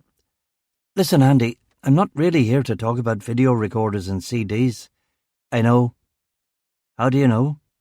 Bobby Cameron phoned me and told me you were nosing around asking questions. It's about this man Deauville. What about him? Somebody shot him. I heard. It wasn't you by any chance, was it? I asked. Big Andy's thick white neck swiveled toward me. His eyes were narrow black slits in a menacing blue-white visage that almost looked like a human face. I'm no informer, Duffy. I know you're not. I'm not suggesting that you are. What are you suggesting? I'm wondering why Deauville wouldn't pay protection money when he knew that he was likely to be kneecapped or worse. Who says he wasn't paying protection money? Well, he was shot, wasn't he? Andy shrugged and looked at the TV monitor, which was playing Jaws the Revenge. Wait a second. Are you saying he was paying protection money? I'm not saying anything. I'm no grass, he said, never taking his eyes from the monitor. The sound was off, but a wet Michael Caine was yelling something, probably something about a shark. If you keep watching, Inspector Duffy, you'll see a different ending from the cinema release. The shark blows up, just like in the first one, Andy said. Andy, I don't want to seem dense, but are you implying that Deauville was paying protection right enough? He looked at me again. I'm not saying he was. I'm not saying he wasn't. I have no idea. If the Inland Revenue investigators were to inspect your business here, Andy, would everything be above board, do you think? You wouldn't. We have a good relationship, you and me. I never make you pay the rewind fees. It's all moot anyway if you're only going to be renting VHS. Now tell me plain, was Deauville paying for protection or not? Andy checked to see that there was no one else in the shop, but it was EastEnders time, so everyone was home watching telly. He lowered his voice anyway. He paid protection. So you had no incentive to kill him? No. This wasn't a sanctioned hit. He wasn't killed by Carrick UVF or Carrick UDA. The local paramilitaries had nothing to do with it. As far as I know, no. Cheers, Andy, you've been very helpful. No, I haven't. I've told you nothing, remember that, Duffy. You've told me nothing. Check. Back to Coronation Road in time for dinner. Risotto. Apple crumble and custard for dessert, two of my favourites. Beth must be up to something. I did the dishes, made 2 mugs of tea, and joined her in the living room. The TV was off, the fire was lit, the record player was on, Schubert by the sound of it. I picked up my copy of the Times, which I hadn't had a chance to skim through. Beth was reading a book called Audiobook, but without much obvious enthusiasm. She was looking at me when she thought I wasn't looking. Yeah, something was going on. You have a good day today? I asked. Yes. Anything new or out of the ordinary? No. Played with Emma. Did some reading. Are you at the writing stage of your thesis yet? Oh, no. Lot of reading to do yet. Well, if you need help with the typing, I'm practically a touch typist now. 15 years in the cops will do that for you. Thanks, Sean, she said, and looked at me again under that adorable ginger fringe. So, nothing else happened today? I asked. Well, here it comes. Yes. My father called. On the phone? No, he came round. Really? I'm sorry I missed him. Your mum with him? No, she had her bridge morning. What did he want? Another evasive look. He just wanted to see the baby. That's all. The end of Symphony No. 2. Empty grooves in the vinyl. Silence. The lovely opening of Symphony No. 3 that Schubert wrote when he was only 18 years old, a few weeks after the Battle of Waterloo. Is that a clarinet? Beth asked, an obvious ploy to distract me, that worked like a bloody charm. Yes, solo clarinet. Pretty, isn't it? It's good music to have in the background, I'll admit that. Oh, there's Emma. I'll take care of her. Upstairs, change the baby. Downstairs, baby to Beth for a feed while I did the Times cryptic crossword. Everything going great until the very first down clue. An often mature ham, 7 letters, at the local church hall perhaps, which I fussed over ridiculously so that my completion time came in at a shocking 9 minutes. The answer to the clue, of course, was amateur, mature being a pseudo-anagram of amateur, and ham an unkind phrase for a poor actor. I didn't get it because I didn't realise until halfway through the crossword that more than half the clues were theatre-related. We turned on the telly and caught the Season 3 premiere of Miami Vice, a show all the young cops down the station were raving about, but which I'd never seen. Liam Neeson was in it, playing a reformed IRA terrorist who wasn't as reformed as he made out. At 9 p.m. I called the station and asked to be put through to the duty officer. Carrick CID, this is DC Lawson speaking. Thought I sent you home. I came back. I'm still duty officer. Unless you want to come in, sir. No, I don't. Any word on the results on our victim? I have them in front of me, sir. They faxed them through an hour ago. It must have been a light day at the ME. Tell me the salience. Time of death, between 1 and 2 this morning. Cause of death, hemorrhaging of the superior mesenteric vein. Anything unusual? Nope. It's what we were expecting. He'd been drinking, but he wasn't drunk. And we're still waiting for the full narcotics results. Was there any sign of any previous beatings, kneecappings, anything like that? Lawson ruffled through the report. Nope. His body was in good shape. Strange that they would kill him straight away, isn't it? Usually they give you a good punishment beating to make you pay up. Dead men don't pay anything. Yes, sir. But a killing can be useful too. The old Voltaire rule. The old Voltaire rule, indeed. Dans ce pays, il est bon de tuer de temps en temps un admiral pour encourager les autres. How's Mrs. Deauville holding up? I don't know. I haven't been down to see. Jesus, Lawson, she's our responsibility. CID, not the station. Take her down a clean sheet and a pillow and get her some food. Yes, sir. Right away, sir. Good night, Lawson. Oh, wait, one more thing. I have a feeling the annual fitness test is going to be tomorrow, so if you want to call in sick, this would be the day to do it. Nice wee run along the seafront. I'd quite enjoy doing it, sir. You would. Well, I'm going to have to get Crabby and me out of it somehow, and I'm dreading getting the results of our blood work the nurse took. All right, fine. Good night, Lawson. Night, sir. Oh, before you go, I saw that programme you've all been raving about. Red Dwarf? Miami Vice. Liam Neeson was in it. Oh, don't tell me anything about it. My dad's taping it for me. Did you like the cars? Now that they've gotten rid of the kit cars, the cars are pretty cool. Cool clothes, too. I wish you'd let me wear a jacket and T-shirt. It's much more practical if you think about it, sir. Good night, Lawson, I said, and hung up. I went out to the shed, lit a joint, and put Robert Plant's Now and Zen in the tape player. On one of the songs there was a sample of Kylie Minogue's I Should Be So Lucky. Was that co-opting or surrender? I called up Kenny Dalziel at his house, but the phone just rang and rang. I'd apologise to the useless cunt tomorrow. I switched the music off and looked at the stars. The Great Bear rotating slowly and comfortingly across the winter sky. Joint finished, I walked back in. Beth was upstairs getting ready for bed. She had left her handbag on the kitchen table, and neatly folded away inside it was an ordnance survey map of the Ballypollard Road and the townland behind Macramorn. I knew that road and that townland. Beth had circled a field on the Ballypollard Road for reasons best known to herself. What could this be about? Something to do with her father's visit? It was mysterious, but there was no percentage in asking her about it, because she would know I'd gone into her bag and looked at her stuff. If I recalled correctly, the Ballypollard Road had nothing on it at all, except for the Ballypollard wool shop, which was something of a local landmark because of the giant sheep statue out the front. The biggest sheep statue in all of Ireland, they claimed.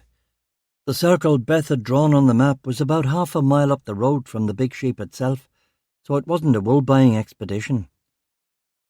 I looked at the map until Beth called down to me to ask if I was ever coming to bed. It had been a long day, but I couldn't sleep, and although it wasn't my shift, I got up to feed Emma at just after 2. She fell asleep at the half-bottle mark, and I burped her over my shoulder. Jet the cat was sleeping in front of the paraffin heater, but when he saw that I was awake, he jumped onto the baby's changing table and rubbed himself against me. "You're awake too, eh, Cat? The 2 men can't sleep, and the 2 women are out for the count. What's their secret, do you think?" Jet kept his own counsel, while the 9th century Irish poem Pangur Bán floated into my consciousness. I extemporized a translation that would, I think, have pleased Sedulius Scotus himself, even if not my literal-minded 5th form Irish teacher, Dr. Monroe. How happy we are together, scholar and cat.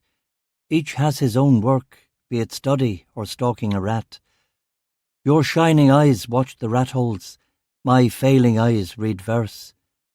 I rejoice over logic problems, you over besting your rodent adversaries. We are pleased with our own methods, and neither hinders the other. Thus we live without tedium or envy. Pangur, my brother. And yes, I was pleased with my method. It had been a good day, professionally and otherwise, but I knew that the good days were the exception, and as Noel Coward wisely reminds us, bad times are just around the corner. 4. A pretty shitty morning on the Ballypollard Road. Voices and meows downstairs. "Shh, the pair of you. Daddy is still up there sleeping." "So I'm the father of the cat now too, am I?" "Yeah, I supposed I was. Rescued that cat from almost certain death in England." I opened my eyes, embraced the light of day. What a day. Friday the 4th of March, 1988. When I was 12 years old, a gypsy boy cursed me when I stopped him from stealing my bike, parked outside the pet shop in Buncrana. Nothing had happened at the time, but at the end of Friday the 4th of March 1988, when I put my head down on the pillow at 2 in the morning, I suddenly remembered that evil-faced kid and wondered if maybe his spell had merely been delayed for 25 years or so. But I didn't know that then, snuggled up in the blanket with footsteps coming along the landing. Beth had brought me a mug of coffee and marmalade on toast. "What's this in aid of?" I asked suspiciously. "God, you're so cynical," she said, and flounced off, making me even more suspicious, but also affording me a view of her fantastic bum. Bum, coffee, toast. Not the worst way to start the morning. I flipped on the clock radio. The nurses were on strike, the ferry workers were on strike, and the Birmingham Six had lost another appeal against their convictions, even though it was obvious to every peeler in the British Isles that they had been fitted up by the West Midlands Constabulary. Coffee and toast done, I got out of bed and looked through the windows across Coronation Road to the Antrim Hills, where it appeared to be flurrying. "Was there snow in the forecast?" I shouted downstairs. "It's only a light dusting. We'll still be able to drive," she shouted back up. "We? Are we going somewhere?" "What time do you have to go into work?" "I need to be there soonish. 10 at the latest. We're supposed to be having a Bulgarian translator come up from Dublin." 10? Oh, we've got plenty of time then." "Plenty of time for what?" "Oh, just a little run in the country. I'll drive if you don't want to." "I don't like the sound of this." "Live a little, Sean." "What will we do with Emma?" "Take her with us." "Are we going somewhere specific?" "It's a surprise." "Now I definitely do not like the sound of it," I muttered to myself. I showered and dressed in jeans, DM boots, blue shirt, black sweater. I went downstairs to find Emma and Beth in coats and sweaters, all set to go. "Wait here. Let me check under the car first," I said. I went out to the BMW and checked underneath it for bombs. No bombs, but I'd always keep checking. As a student, I'd listened to an aged Bertrand Russell's thoughts on the fate of turkeys being fattened for Christmas. The turkeys subscribed to the philosophy of inductivist reasoning and didn't see doomsday coming. I will. Wife and child came out to the car, Cat staring at us anxiously through the living room window. "I'll drive," Beth said, which meant that we'd be listening to Radio 1 for the entire journey. I mentally prepared myself for an assault of Aswad, Bros, Tiffany, The Pet Shop Boys and Kylie. OK, you can drive, but easy on the clutch, please. This is a precision piece of machinery. She turned on the ignition, and the magical mystery tour began with a trip down Victoria Road and a turn left onto the Larne Road. We kept on the Larne Road past Whitehead and onto Macaramorn. My worst musical fears were realised when they played 3 Phil Collins songs in a row. I made a mental note to have Collins's drum solos taped and piped into the interrogation rooms when difficult sods were cooling their heels. "This is where we turn," Beth said, pulling the Beamer up the Ballypollard Road. Beth and even Emma started singing along to a song called Joe Le Taxi, which chipped away at the blackness in my hard heart. "You know, you haven't had a single cigarette today," Beth said happily as we drove deeper in the hills. "I know, I'm bloody gasping for one," I said. "The reason why you're gasping is because of the cigarettes. You'll see," Beth said, with such uncanny prescience that a few hours later, when the RUC doctor was threatening to sign me unfit for duty, I would wonder briefly if she had the sight. "Wind the window down. Look at the view," Beth said. I did as I was bid. We were in a beautiful part of County Antrim, overlooking the North Channel and a big chunk of Western Scotland. "Where are we going?" "Have you ever been up here before?" "I was once at that big sheep place where they have the jumpers." "Yeah, we're not going as far as that. Just a wee bit further now," Beth said. Beth and Emma sang along to the hits on BBC. I grew more nervous and more in need of a cigarette. Finally, she pulled the BMW along a lane I hadn't noticed before and stopped at a muddy field filled with 6 workmen. The field backed onto a little wood, and beyond that lay a hamlet, a river, and another wood. In the distance you could see all of Island McGee jutting like a thumb into the water, and because it was a clear day, the Ayrshire coast of Scotland looked close enough to touch. I looked at Beth. "What is this?" "This is our new home," she said with a happy grin on her face, which told me that she wasn't kidding. "What are you talking about?" "I've told you that I don't want to live in Victoria State." "I know, and I said when work eased off I'd take a few weeks and help you look for a place. Daddy was over yesterday, and I was telling him how much I hated living in Carrick, and he said that we could help him out. He's building a house, and he wants it to be a model home for 12 more that will be scattered over parcels of land he has up here, and he said that we could live in it as long as we wanted. A present for us and for the new baby. Here, let me introduce you to Vaughan, the site manager. He'll tell you all about it."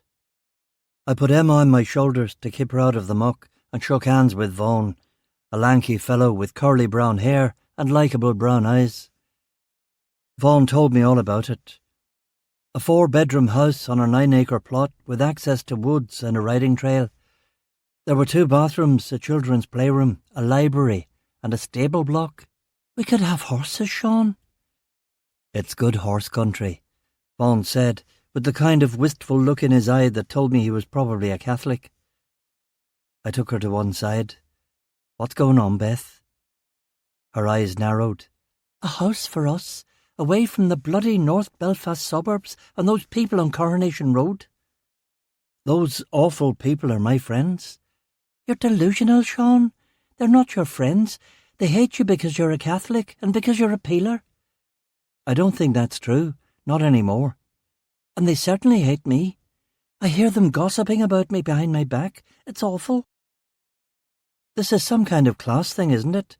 Some kind of crazy Protestant class thing?" "No. Don't you know anything about me? I'm not that sort at all. I don't care that they're working class or whatever it is they are. I just don't like them. They're rude to me behind my back, and I'm lonely." "Lonely? What do you think you'll be out here? This is the middle of fucking nowhere." "Sean, please, not in front of the baby." "Sorry." "Look, I don't understand you. I wanted to marry you. You turned me down and told me never to bring it up again. Now you want us to move into Barbie's dream house, complete with bloody stables. Bit of a mixed fucking message, isn't it?" She took Em off my shoulders and held her. The wee lass was looking at the pair of us with bafflement in her big blue eyes. She had never seen us fight before. I had not allowed that to happen. Beth poked me in the chest. It was unusual for her to get physical. She must be really worked up. What don't you understand, Sean? Dad is giving us this house to live in as long as we want. Who would turn that down? We already have a bloody house. A house I hate. Aye, let's talk about hate. Your father can't fucking stand me. A Catholic peeler shacking up with his daughter. Jesus Christ, I might as well be Beelzebub himself. That's nonsense, is it? You want to talk about dirty looks, muttering behind backs? You don't know the half of it, love. In the old days he'd have had me horsewhipped. Oh my God, you are so dramatic. Listen to yourself. He wants you up here because you'll only be a 10-minute drive away from them in Larne, whereas I'll be all the way up in Carrick or in Belfast. No more nipping home at lunchtime to see the bairn, leaving early in the morning, coming back late at night. Or is that what you want? She put her hands on her hips. Only you, Sean Duffy.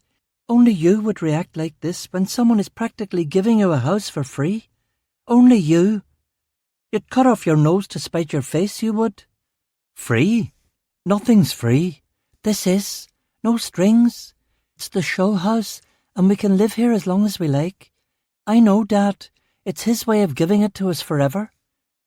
I'm happy where I'm living now. I know people. They know me. You know how hard it was to win them over? You won't have to win anyone over here, Sean. It's a house in the country, land. There's woods. Think of Emma. Think how happy she'll be. You'll be happy too, I promise. I could see that she was trying now. I was being the arsehole and she was trying. If Adam and Eve can't make it in paradise, how are we going to make it in bloody Carrickfergus? She asked with a smile. You seriously think I could live here and be beholden to your father? She bit her lip in that gorgeous way of hers and nodded. That's what it boils down to, doesn't it? It's not him that hates you, it's you that hates him. Some older guy knocks up his daughter and is barely civil to him, and he hasn't said one bad word to you, not one. He doesn't need to say anything. He drives a Jaguar and he reads the Daily Telegraph, and so you've got this picture of him in your head that he's this fucking Colonel Blimp at the golf club who hates your Fenian guts. I don't know who that is, but that's not my dad. He's been nothing but civil to you, and now he's giving us a house. This is you, Sean. You, she said, and putting her hands over Emma's ears, added, You fucking ingrate. I'm an ingrate. I didn't ask for this fucking house. I didn't ask your fucking father to stick his oar into my family business. Is that the way you see it? Aye, that's the way I fucking see it. She stomped over to the BMW. She put Emma in the car seat and secured her seatbelt. Then she got in the driver's seat in the front. I walked over to the car and tapped on the window. So what now? You're going to drive off dramatically and leave me here? The BMW spun its wheels in the mud, and I stepped away from the splatter. The front wheels found some grip, and Beth drove out of the field and back onto the lane. I thought for a moment about chasing them, but there's seldom anything more ridiculous to be seen than a man angrily chasing after a fleeing missus. And chasing her across a slippery, muddy field would more or less invite an encounter with the shook. I looked at the blue line of exhaust smoke curling into the air like a gin from a bottle. I heard the Beamer shift through the gears on cue until it reached the overdrive on the Ballypollard road. She hadn't been easy with the clutch. I walked over to Vaughan, who'd been staring fixedly at the mud during all this time. I cleared my throat. Horse country, eh? What type of horses? Hunters, you think? Oh, yes, you could stretch a hunter out here, he said. Definitely a Catholic. So how long will this house take? Vaughan rubbed his chin. It depends. On what? Well, the blueprints are done, and we're in today looking at the drainage. The site drains beautifully, by the way. But we'll need to get planning permission for a house from the authorities in Ballymena. This is redlined for agricultural buildings only, you know. So they might say no. Oh, they'll say yes. Mr. MacDonald is very well connected, but it'll take a wee while. How long? 6 months or even up to a year to get the planning permission for the house. If they give it for this one, they'll have to give it for all of them along this road. How long to build it? 4 or 5 months if he turns the whole crew loose on it. So when can we think about moving in? Well, if you're lucky, the end of the year. And if we're unlucky, the autumn of 1989. And if we're very unlucky with planning permission and building delays, the spring of 1990. Sigh of relief. I was a conservative animal. I didn't like to move, and I liked living on Coronation Road, but 1990 seemed like a very, very long way away. The 1990s were the future. In the 90s, things were bound to be very different from now. Thatcher would be gone. Kinnock would be Prime Minister. According to Jerry Anderson's Space 1999, we would all be living in colonies on the moon at the end of the decade, although that, admittedly, seemed a little bit unlikely. So why the big fit, Duffy? You're a lucky man. Lucky to be alive. Lucky to have Beth and Emma. So what if you end up out here in the sticks in some bullshit proddy mansion? Small price to pay, isn't it? Mr. MacDonald's daughter, she's a feisty one, isn't she? Vaughan said. Aye. Good looking. Steady, mate. This is the mother of my child. You remember that line from the old John Wayne film? I remember it, I said. 2 women in the house, and one of them a redhead. Presumably was the quote he was referring to from The Quiet Man. Although when I thought about my actions of this morning, life's tough, and even tougher when you're stupid, from the sands of Iwo Jima floated into my mind. Vaughan nodded and offered me a cigarette. I was still gagging for one, but I shook my head. Look, can someone give me a lift back to Carrickfergus, please? I've got work to do this morning. A lift? That shouldn't be a problem. Troy? Yeah, back to Carrick. Interview the victim's wife, establish the insolubility of this case without eyewitnesses or forensic evidence, log it in the yellow file, hoof it to the flower shop and the chocolate shop and apologise big time. I overreacted, Beth. Very generous on the part of your da. Might take us 2 years to move in, so we'll stay here just for now. And maybe in those 2 years she'll learn to love this part of Carrick. Maybe, Duffy, maybe. As the Russians say, getting what you want sometimes requires moving like the knight in chess, forwards and to the left. 5. Inspector Dalziel. When I arrived at Carrickfergus RUC barracks, there was an air of embarrassment hovering over the place. In my experience, Ulster Protestants were capable of being embarrassed by everything and anybody, so I wasn't particularly alarmed by this. I was worried when Crabby and Lawson intercepted me at the top of the stairs. Morning, Sean, Crabby said darkly. Oh God, what's amiss? It's not about our Bulgarian, is it? She didn't escape or hang herself or anything like that? No, it's not about her. She's fine. The Victim Support Unit has been with her all morning. What's the Victim Support Unit? WPC Green? Lawson said. Oh, OK. And the translator? Apparently he's at Carrick train station. We've sent a car for him. He should be here in about 5 minutes, Crabby explained. So what's wrong? Chief Superintendent Strong is here with a couple of people from HR and Dr. Haverkamp and a nurse, Lawson said. Dr. Haverkamp? It's the fitness tests. The Chief Constable has given an order that this year the RUC fitness tests are to be held on the same day at every station, so that people can't bunk off, Crabby explained. Fitness tests? Jesus, you had me concerned there for a second. Don't worry about those lads. That's only for beat cops. I haven't done a police fitness assessment since I moved here, and that was in 1981. How do you keep getting out of it? Lawson asked, amazed. Like I said yesterday, do you ever listen? I do. All you do is call in sick. The Chief Inspector says if anyone calls in sick today, They will be officially failed, Crabby said. Officially failed? I've never heard such rubbish in my life, I said. I'm going to go see him. CID shouldn't have to do this. We don't do foot patrols or go around chasing criminals over the rooftops. We're the brains of the outfit around here. I don't mind doing a fitness test, Lawson said. Yeah, look at you. But what about McCrabbin and me? Don't include me, Sean. I'm fine. I've got the farm to keep me fit. Bringing the sheep in from the high bog, that'll get your blood pumping, and— Crabby began, but I put my hand on his shoulder. Don't worry, lads. I'll sort this one out. Fitness tests are for ordinary coppers. The Chief Inspector was in conference with Chief Superintendent Strong, the HR goons, Inspector Dalziel and Dr. Haverkamp, who was one of the RUC's medical officers. I knew Kevin Haverkamp well, because he'd repeatedly refused to give me opiates, sick leave and methaqualone on pretty much every occasion on which I'd asked for them over the last few years. He and Strong, however, did give me pleasant enough welcoming smiles, as opposed to Dalziel, who positively grimaced when he saw it was me. Duffy, I've been looking for you, C.S. Strong said in his low, pleasant Glaswegian burr. I've been looking for you too, sir.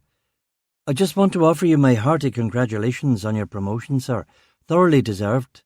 Assistant Chief Constable. It brings credit to us all, sir. Why, thank you, Duffy. That's very good of you to say so. It's not quite official yet, though, but when all the T's are crossed, I'll have a wee celebration at the police club, he said, his close-cropped ginger beard bristling with pleasure. I'll buy the first round, sir. We're all very proud to be in your command, sir. Strong was positively blushing now.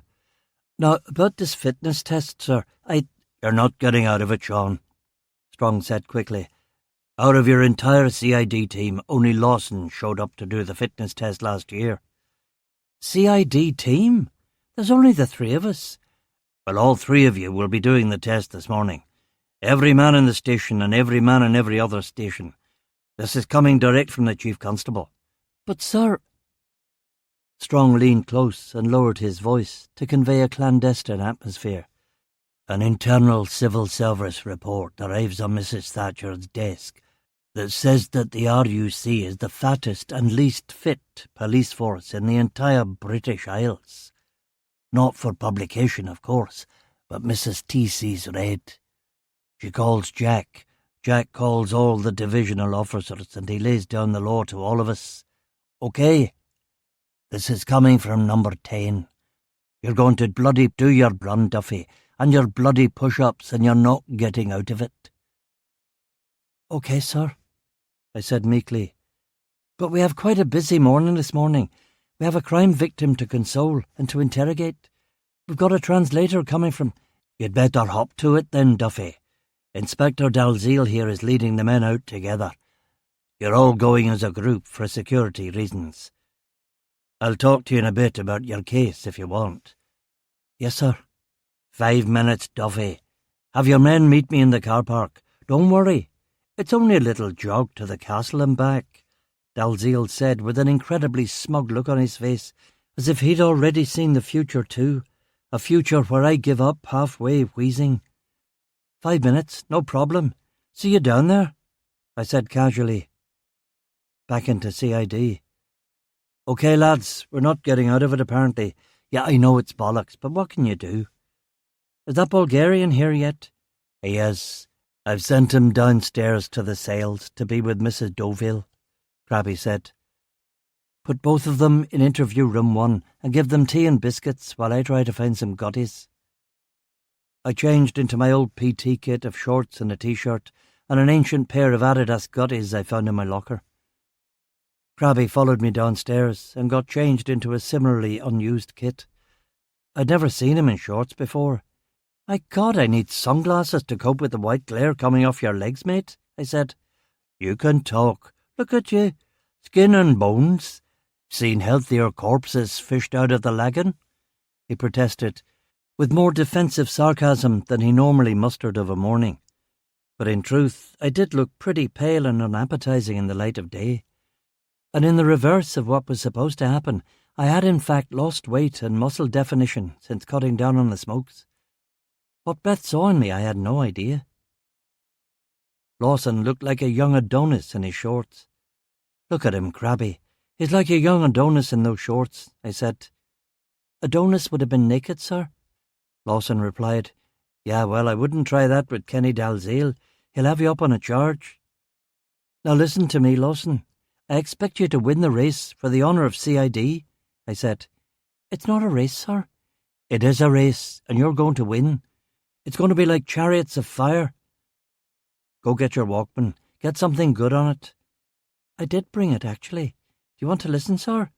He said, playing a dozen toxic bars of Paul Hewson singing and David Evans's tedious, predictable and barely competent chord progressions. What did you think of that, sir? Lawson said, grinning like you'd just played me Sibelius's Lost Eighth Symphony. Anodyne, conformist, radio-friendly bollocks, lacking in soul, grace, intelligence or joy. I could have said, but didn't. Lawson was a fragile young man and was hurt easily. As long as it gets you over the line first, I said. I led Crabby and Lawson downstairs to the car park, where it was drizzling, cold and grey. Dalziel and the other men were waiting under the overhang. No sign of the Chief Inspector or Chief Superintendent Strong. How'd they get out of it? Some pigs are more equal than others. There you are, Duffy, Dalziel said. We've been waiting for you. I took him by the elbow and led him away from the others. I offered him my hand, and he reluctantly shook it. Kenny, look, if I was out of order yesterday, I'm sorry, and I shouldn't have raised my voice. We're all in this together, us against the enemy, you know. And I should have said congratulations on the promotion, okay? Is this you apologising? I'm apologising, yes.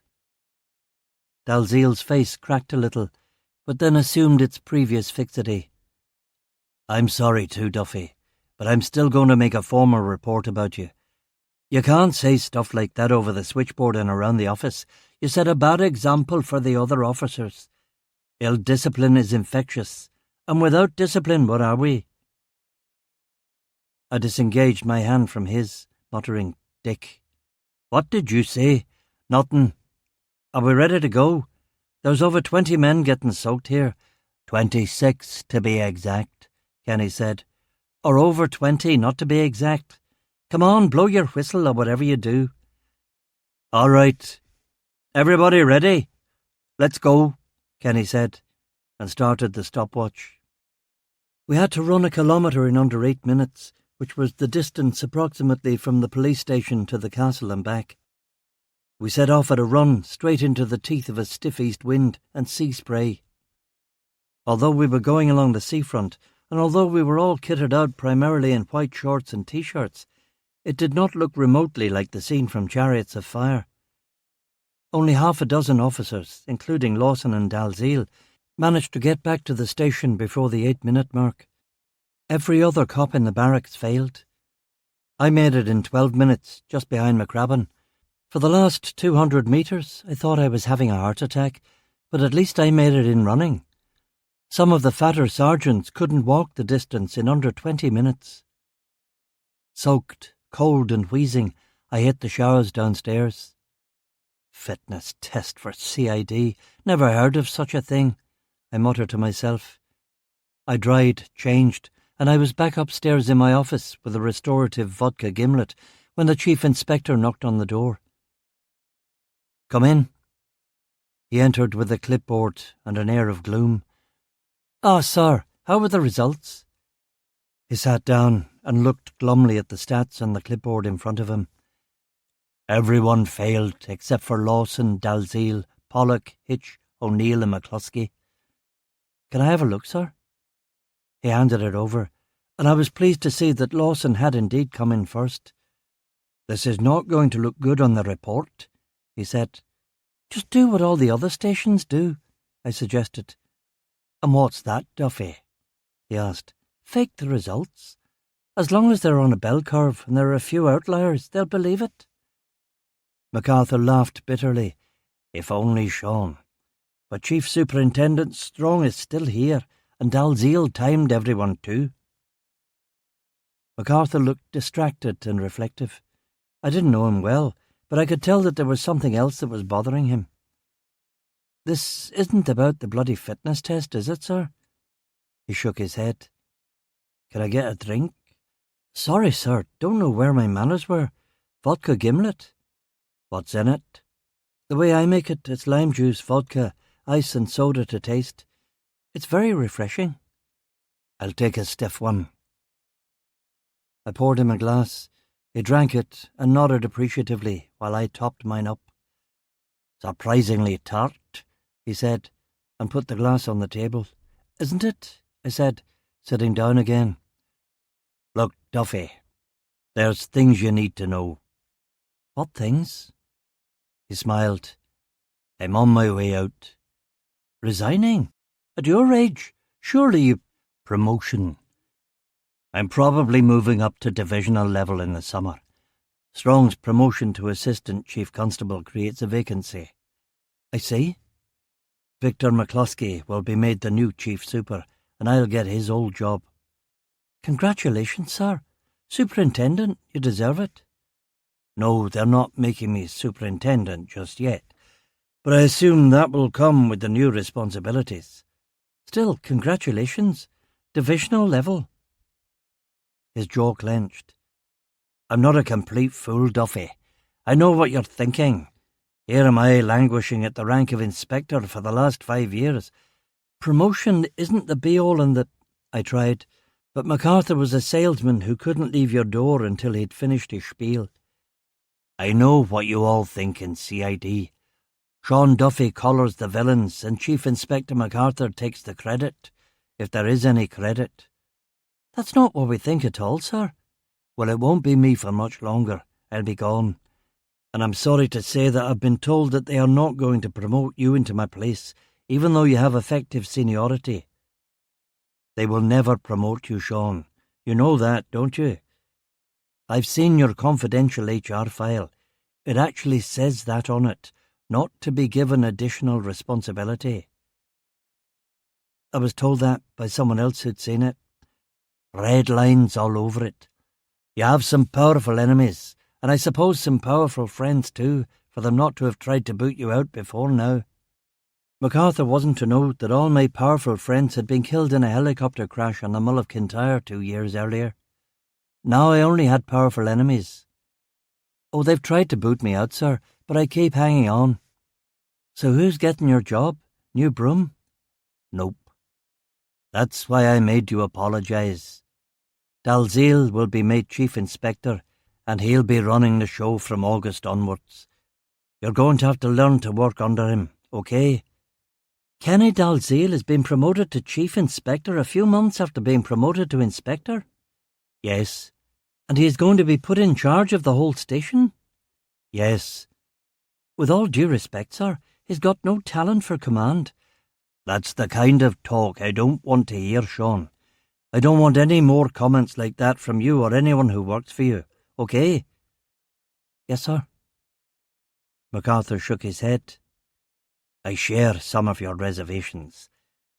I saw his wife once with a bruise on her cheek. The fucking bastard." "I know. Look, he's going away this week for his annual leave to Eastbourne. And when he comes back, I expect relations between you and him to be completely different. Certainly they will need to be fixed by the summer, or your life here is going to be untenable." I said nothing. The rain was lashing the window behind the Chief Inspector's head, and in the stormy loch beyond, boats were struggling to make headway up the deep water channel to the port of Belfast. This was all some kind of metaphor for my own life. Maybe Dalziel will fail the promotion board. Surely they'll see that he's an idiot. "I wouldn't get your hopes up. He's been practicing for the promotion board for years. He's the sort of pencil-pushing, risk-adverse type who'll slowly go up the ranks until he's Chief Constable." I nodded sadly and finished my vodka gimlet. The Chief Inspector stood up. "You'll remember what I said. No more smart aleck remarks. Make nice, okay? And remember, this is just between us." "Yes, sir," I said, feeling thoroughly beaten now. Oh, and report to the doctor downstairs. He'll go through your blood work with you and take your pulse. You know the drill. Do I have to do that now? I have a witness to interrogate. It'll only take 5 minutes, Sean, he said. I nodded, and when he was gone, put on a fresh shirt and tie to look respectable for the doctor. The phone rang in my office. Switchboard said it was a reporter, but I didn't have the time to talk to reporters. Shall I say you're too busy? Eileen asked. Yeah, that'll do, I said absently. Reporters, of course, hated to be told that you were too busy to speak to them. Of course, the doc's visit did not take 5 minutes, not even close. I'd been avoiding Kevin Haverkamp for some time. Now the bugger was going to get his money's worth. A sallow-faced, balding, heavy-lidded Uriah Heep of a man, Kevin could take the wind from the sails of even the breeziest of chaps, and he caught me when I was already vulnerable. He made me strip to my boxers and vest. He weighed me, listened to my lungs, and took my blood pressure. He stuck me in a dangerous-looking X-ray machine that seemed to have been trundled out of 1955, and a grim-faced nurse took a photograph of my internals. "What's the verdict, Doc?" I asked as I put my clothes back on. "You're 10 stone nothing, and your blood pressure is 150/95. Are you on a hunger strike or something?" "No." "So you're just living on cigarettes and whiskey now, eh, Sean?" "No, I've cut down on both, actually." "Well, we'll talk about that in a minute. Have you had trouble breathing lately?" Funny you should say that. Sometimes in the mornings. How were you on the 1K run?" "CID acquitted itself well. DC Lawson won." "I wasn't talking about your department. I was talking about you, Sean." "If I'm honest, the last bit of the run was something of a trial." "Do you ever have any of these symptoms? Shortness of breath, chest tightness or pain, trouble sleeping caused by shortness of breath, coughing or wheezing, a whistling or wheezing sound when exhaling?" "Sometimes shortness of breath." "Do you have coughing or wheezing attacks that are worsened by a respiratory virus, such as a cold or the flu?" "Now and again, yeah." "Do your breathing difficulties worsen when you are exposed to airborne allergens such as pollen, animal dander, mold, cockroaches and dust mites?" "Maybe." "Or when it's cold air? Or like this morning when there's physical activity?" "What have I got? Is it cancer?" "There's no evidence of cancer on your X-ray or in your blood work." "Well, that's a relief. Just a cold then, is it?" "You've got asthma, Sean." "Asthma? Are you sure? I never had that as a kid."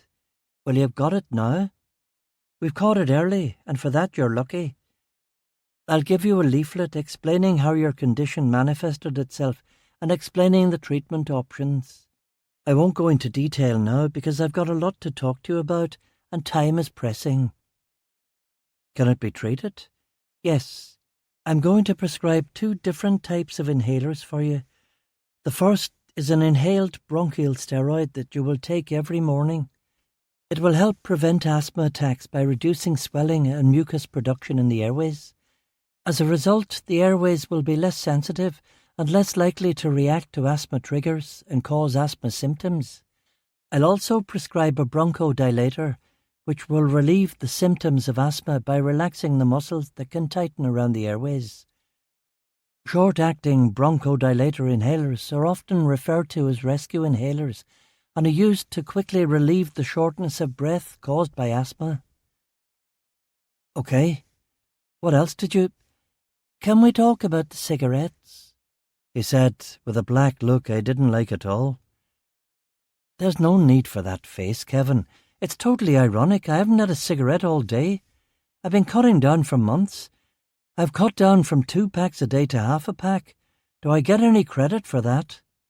"The ironic thing about that is the fact that you expect credit for only smoking 10 cigarettes a day." I nodded. "All right. So what else am I doing wrong?" "Can we talk about the drink, Sean?" "What about it?" How many units of alcohol would you say that you drink in a week? I don't know. 20. Do you know what a unit is? Yeah, a beer, a glass of whiskey, a glass of wine, all equal 1 unit. How many units of beer do you drink a week? Just beer. A couple of pints at lunchtime, 1, maybe 2 after work with the lads. I'm not a big beer drinker, to be honest, not like some blokes around here. At the end of the day, I'll usually just have a whiskey or a quiet vodka gimlet and go to bed, I said. He looked pained. A pint of beer is 2 units.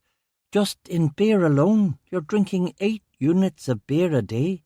That's 56 units a week just in beer. That's twice the recommended dose for someone your age. And if you add in the vodka gimlets and the whiskies, you need to cut down, Sean. It's not just me. It's everyone in this station. Yes, I know.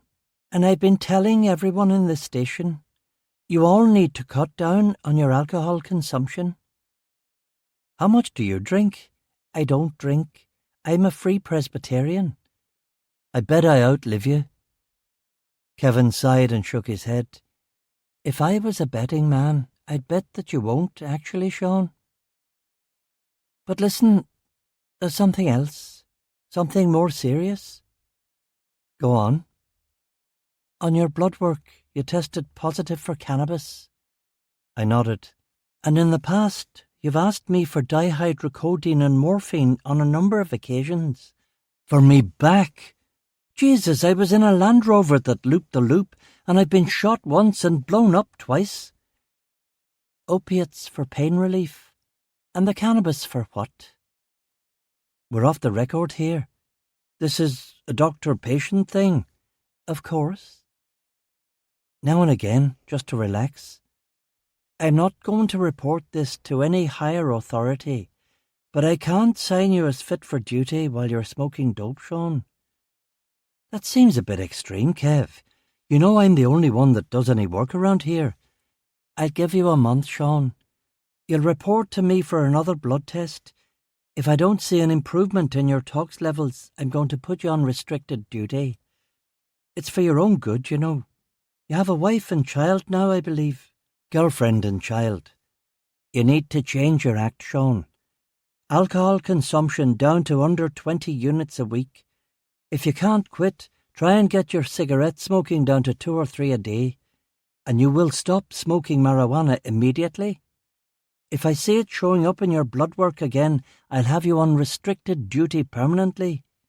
I can't have stoned coppers on the job, even detectives as capable as yourself. You should know better. It's stressful out there, Doc, I said, wondering what Kev would have said if he'd tested me in 1985, when at one point during the Anglo-Irish agreement crisis I'd been taking cocaine, hash, sickies, moonshine, Valium and diamorphine pills, usually before lunch.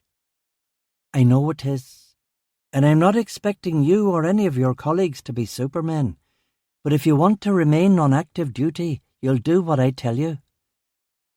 Christ, this has been a miserable day so far, I muttered to myself. See it as a wake-up call.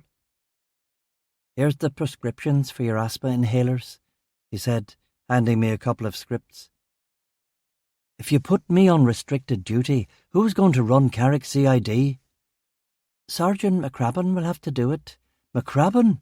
He smokes a pipe. I don't see you telling him off. I've told him off already. Now act your age, Sean, and buck up your ideas. I took the prescriptions and left the makeshift examination room with my tail between my legs. I clearly wasn't the only one who had gotten bad news from the doc, and there was a foul atmosphere in the air. I was still punchy and pissed off when I finally went upstairs to interview Mrs. Deauville with the help of the Bulgarian translator. This was where the day began to right itself, and where I began to be lulled into a false sense of security. I could fix things with Beth. My health was going to get better. Maybe Dalziel would shoot himself in the foot, either metaphorically or literally, before the summer. And anyway, there was a job to do. Interviewing a witness/suspect in a murder inquiry was a hell of a way to clear out the cobwebs. Question and answer, building a picture, brick by smoky brick, carving important data points and timelines out of an information blizzard, law out of chaos, order out of entropy. Yeah, right. 6. Mr. Deauville's interesting past. The Bulgarian translator was in fact much more than a mere translator. It was actually a mid-ranking consular official called Peter Yavarov, who had been based in Dublin for nearly 2 years. A slight, handsome man with an old-fashioned Clark Gable moustache, he had dressed himself in what he perhaps thought was the style of an old-fashioned Irish country gentleman. Tweeds, white linen shirt, brown Oxfords, with a rather attractive paisley blue tie. He was pale of face, blue of eye, with a shock of curly black hair. On perhaps any other person in Carrickfergus, such a look would have drawn forth sniggers. But Yavarov was sitting there with such poise and quiet assertiveness that somehow he managed to pull the whole thing off. Mrs. Deauville was a different kettle of fish. Chubby, 20-something, with dark rings round her eyes, she was dressed entirely in sweats, Adidas tracky bottoms, Nike hoodie top. Her hair was a short bowl cut, dyed peroxide blonde. She was wearing a single flip-flop that she flipped on and off the stubby crimson-painted toes of her left foot. Like I say, she wasn't unattractive, and if she'd stayed away from the tanning shop and let her natural brown hair grow out, you would have said she was a looker. They made an odd couple, sitting there in interview room 1, muttering together in Bulgarian, waiting for us to show up. Neither of them looked Bulgarian, whatever Bulgarians are supposed to look like. We were watching them through the big two-way mirror that ran along one of the walls of the incident room. Mrs. Deauville seems to have calmed down a good bit, I said. Well, she hasn't tried to stab WPC Warren or the man from the embassy, Grabby said. Did either of you get a chance to read the reports from their neighbours? I read them this morning, Lawson said. Fights, screaming, yelling, anything like that? No one heard any arguments or any disputes or anything like that. And no one saw anything on the night of the murder, Lawson said, handing me the interviews with the Deauvilles' neighbours. These canvassing statements were practically worthless. For all we knew, Mr. and Mrs. Deauville might have been fighting like cats and dogs every single night since they moved in, but no one in Sunnylands would ever tell us that. A drug dealer was bad, a woman who murders her husband was bad, but an informer was a more terrible creature by far than either. I also saw you over at the fax machine, Lawson. More detailed autopsy results came through. Anything interesting in them? I asked Lawson. Death by crossbow bolt in the stomach, which we knew, but the preliminary toxicology results were quite interesting. How so? He was clean as a whistle. He was a dealer, but not a user. Didn't smoke the profits. Smart guy. Oh, I should tell you both that Carrick's paramilitaries are not going to be claiming this one. Neither the UVF nor the UDA say they did it. My informant tells me that although Mr. Deauville was an independent contractor, he dutifully paid his protection money. But he actually didn't get any protection, Grabby said. No. Who was this informant? Grabby asked. Andy Young. Well, he would know. Yeah, he would. So if the UVF and UDA didn't kill him, who did? Lawson asked. Young could have been lying to me. There was no honour among thieves, and even less among drug dealers and paramilitaries, I said. I just can't see anyone else driving into the heart of UVF territory to execute some random drug dealer, Grabby said. There's been no statement at all so far from this direct action against drug dealers group, which there probably would have been by now if they'd been involved, I said. So that leaves Mrs. Deauville, Lawson said. Grabby shook his head. I don't think Mrs. Deauville did it either. Why? We haven't even talked to her yet. And she is violent, as you can testify, I said. Remember that other drug dealer I was telling you about who was shot on Tuesday but survived? Yeah. Well, forensics confirms that all 3 crossbow bolts came from the same weapon, Grabby said definitively. How did they know that? The way they know things. You talked to someone over there. Yeah, Jimmy Nickel. When was this? When you were in with the doctor. What else did he tell you? Apart from the victim's blood, there was no DNA on the crossbow bolts. And all 3 bolts came from the same crossbow? Yep. Where is that other victim? Morrison something, right? Ivan Morrison. He's still in Larne Hospital. Lawson and I got a full statement out of him on Tuesday night. And he doesn't know who shot him? He's not talking. Says he didn't see or hear anything. They shot him from behind and drove off in a car. Well, I'd like to talk to him, I said. Better do it soon, Sean. If some bloke shot me in the back and was going around shooting other drug dealers, I'd be on the boat to England pretty sharpish. Good call. We'll go see him today. But I don't see how you think that the attack on Morrison rules out Mrs. Deauville. How do you know she didn't shoot Mr. Morrison first on Tuesday to establish a pattern, and then shoot her husband on Wednesday? Crabby conceded the point. If that's true, it'll be a murder charge then, he said. Lawson seemed puzzled by this statement of the bleeding obvious. We know it's murder, he said. If it was a crime of passion, we could have charged her with manslaughter. But if she really did shoot Morrison too, then it establishes a mens rea, and we have no choice but to take a murder rap to the DPP. Lawson nodded. Oh, I see. So by being too clever by half to throw us off the scent, she's got herself done for murder? I still don't think she did it, Crabby insisted. I looked at him squarely in the face. He had good instincts, McCrabbin. He smiled at me and started filling his pipe. Oi, didn't you get a lecture from Dr. Haverkamp about smoking? He said I was as fit as a fiddle, Crabby said. Did he? He said I was a mess. You should switch to a pipe. He told me to cut out tobacco completely. Aye, well, he has a point. King James was against tobacco, and he translated the Bible, Crabby said. 100 years from now we're going to discover that tobacco is good for us. No, we won't, Lawson said. Anybody find Deauville's criminal record? I asked. Yes, I looked that out for you and put it on your desk, Crabby said. Run and get it, will you, Lawson? When Lawson was out of the room, I told Crabby about Dalziel's coming apotheosis. McCrabbin nodded dourly. I could see it in the cards as soon as they promoted Strong to ASC. Strong to ASC, McCluskey into Strong's place, and MacArthur into McCluskey's job. That would leave a gap here, and although you're the senior officer, they can't promote you because you've ruffled too many feathers. They can't promote me because I have no administrative experience, and I'm only a detective sergeant. So it has to be Dalziel. They can't bump him from sergeant to chief inspector, so they make him an inspector for now, and chief inspector in August when MacArthur leaves. That's a fine bit of detective work. Why didn't you tell me? I didn't want to spoil your holiday. I know it's not very Christian for me to say it, but I don't particularly like Kenny. Lawson came back in with Deauville's file, and we killed our mutinous conversation. The file contained a few surprises.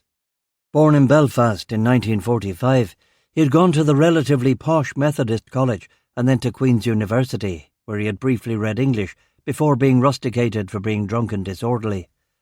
Unemployed for a bit, and in that most turbulent of years, 1968, he had joined the police as a special constable, but had resigned in early 1969, presumably having had his fill of beating up peaceful Catholic civil rights marchers. He had evidently moved to England after that, because in 1975 he was arrested for an armed robbery of a Brixton post office. The jury of his peers acquitted him of that offence, but in 1978 he was convicted of insurance fraud in a case of an Irish pub that had burned to the ground. He served 18 months in a minimum security institution and then apparently moved north. In 1980 he was arrested for assaulting a man in a bar in Bradford, but the charges were dropped. In 1982 he assaulted another man in Manchester, and again the charges were dropped. In 1984 he was arrested for another armed robbery on a post office, and this time he got 3 years. I handed the file back to Lawson. Not a very successful criminal, but he wasn't a complete idiot. He went to Queen's. All the best people go to Queen's. Is that where you went, sir? Lawson asked innocently. It is indeed. He had quite a varied criminal record though, didn't he? Bank robbery, insurance fraud, Krabby said.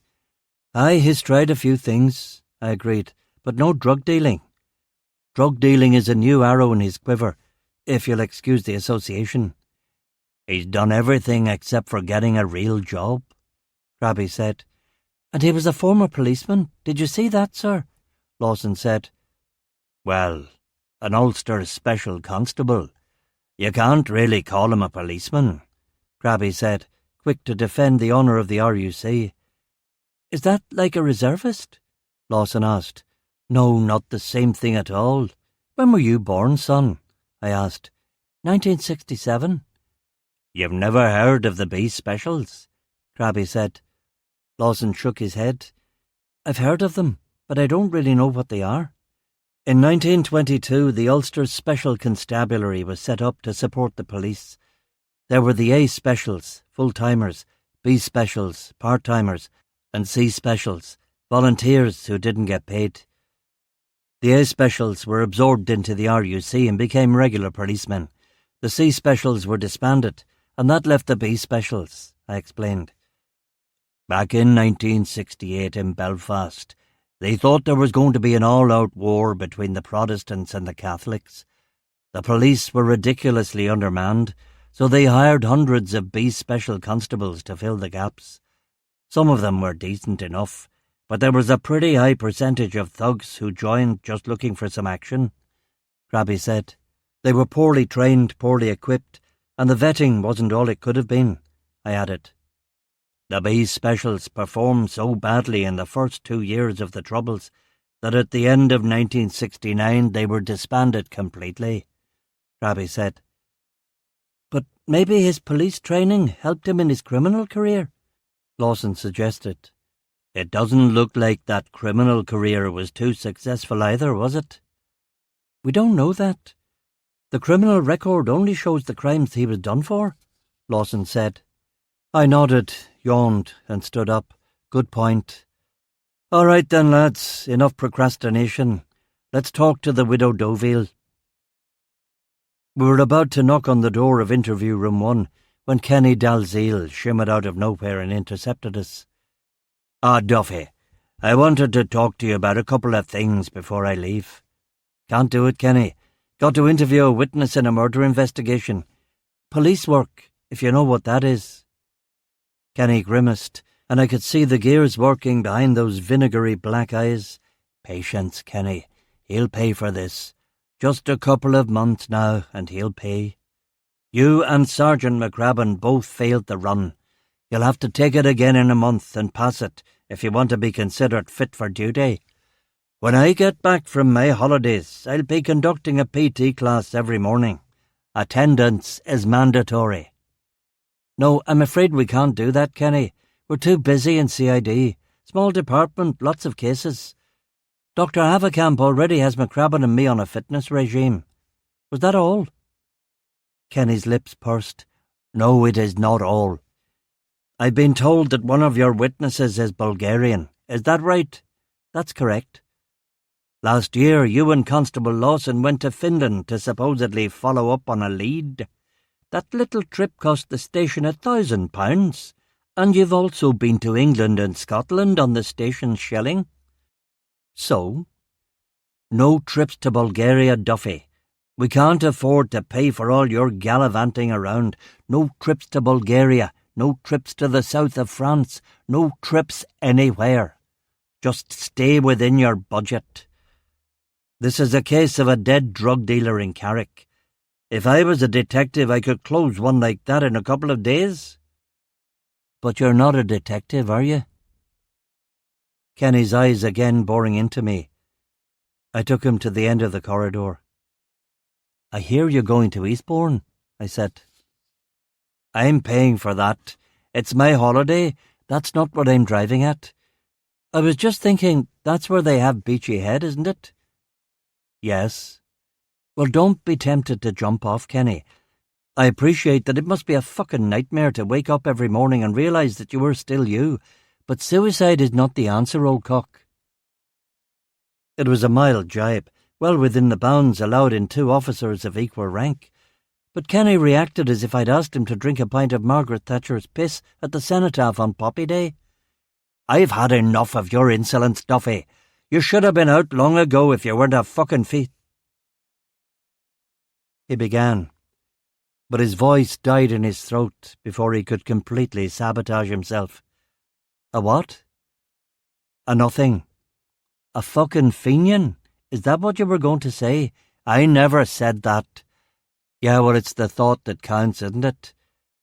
Now, if you don't mind, some of us have bloody work to do around here, I said, pushing past him, marching down the corridor, knocking on the interview room door, and going inside without waiting for a reply.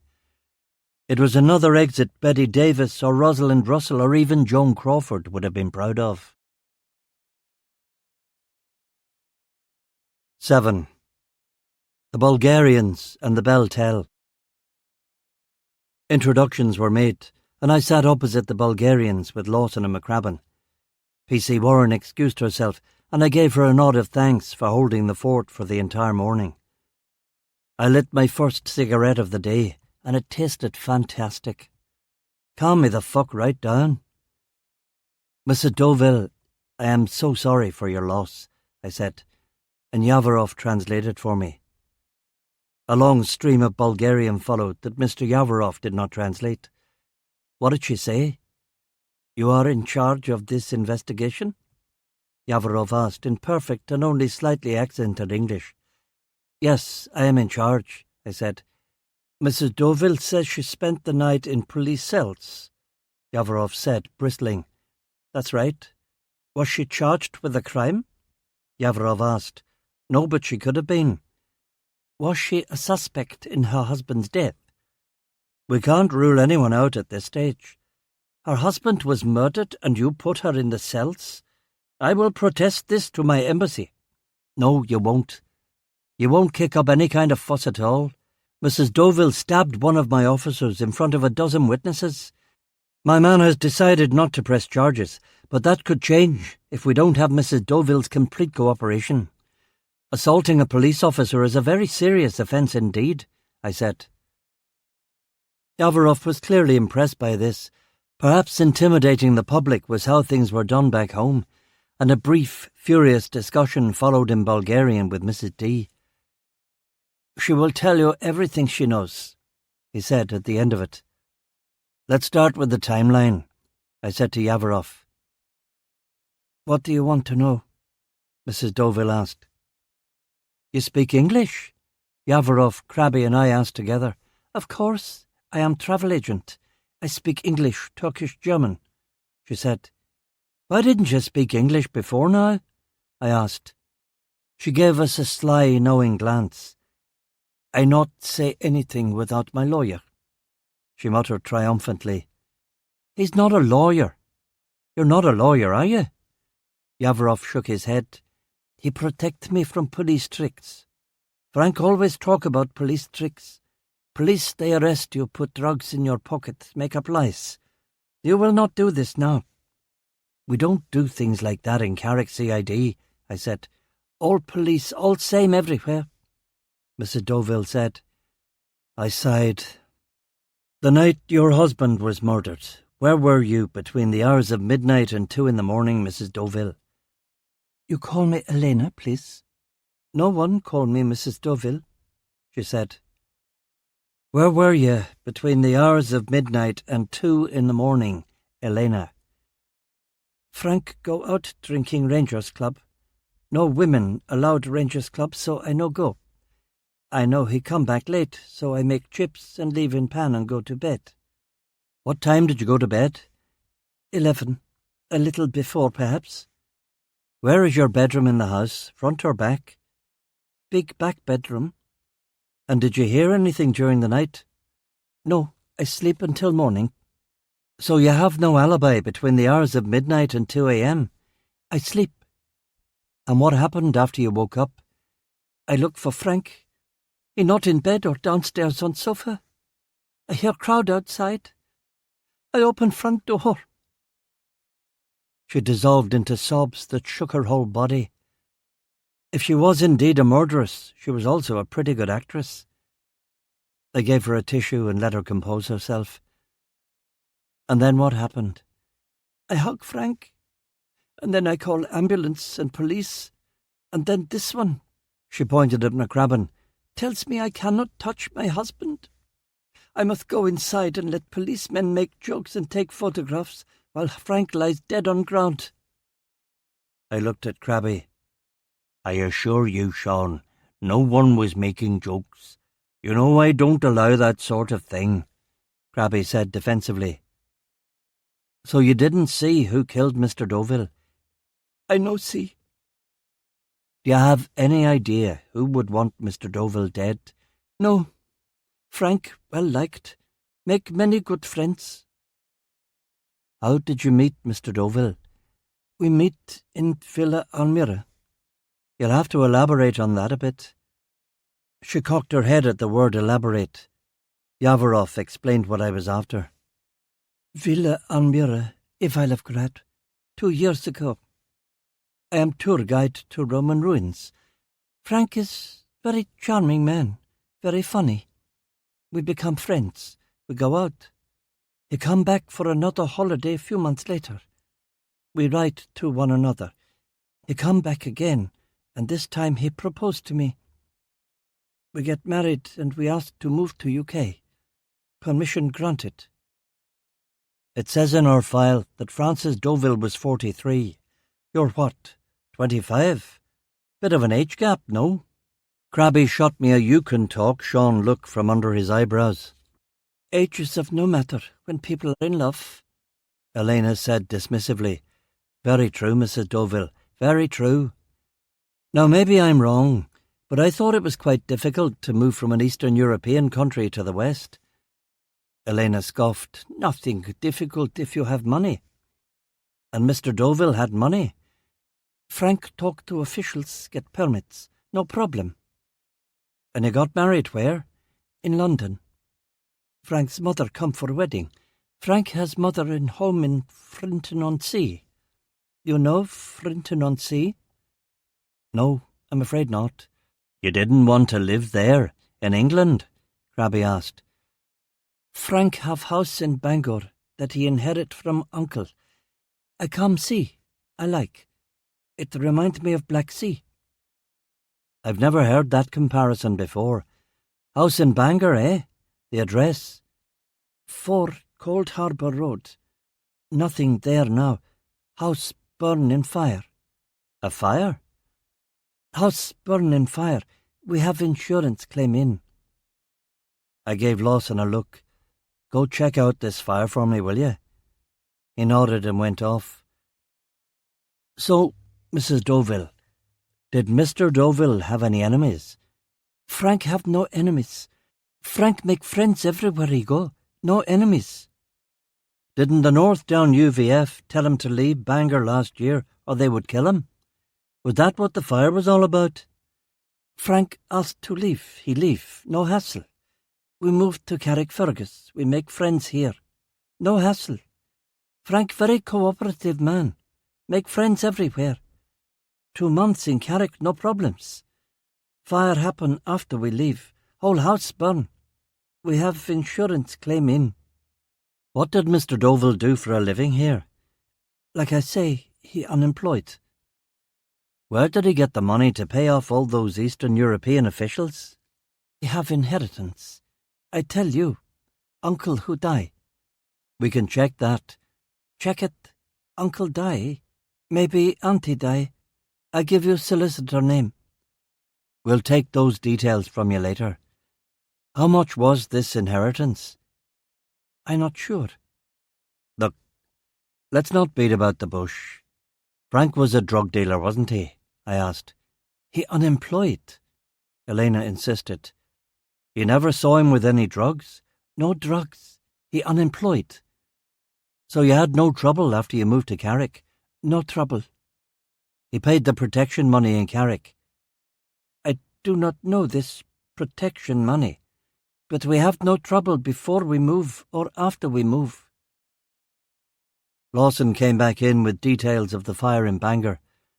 Arson, but whether by the Dovilles or the Bangor paramilitaries it was impossible to say. Insurance investigators could sort that one out. "How many times have you been back to Bulgaria since you got married?" I asked. Elena shrugged. "It's very easy to check with the passport authorities." "I go back maybe 6 times to see my mother and father."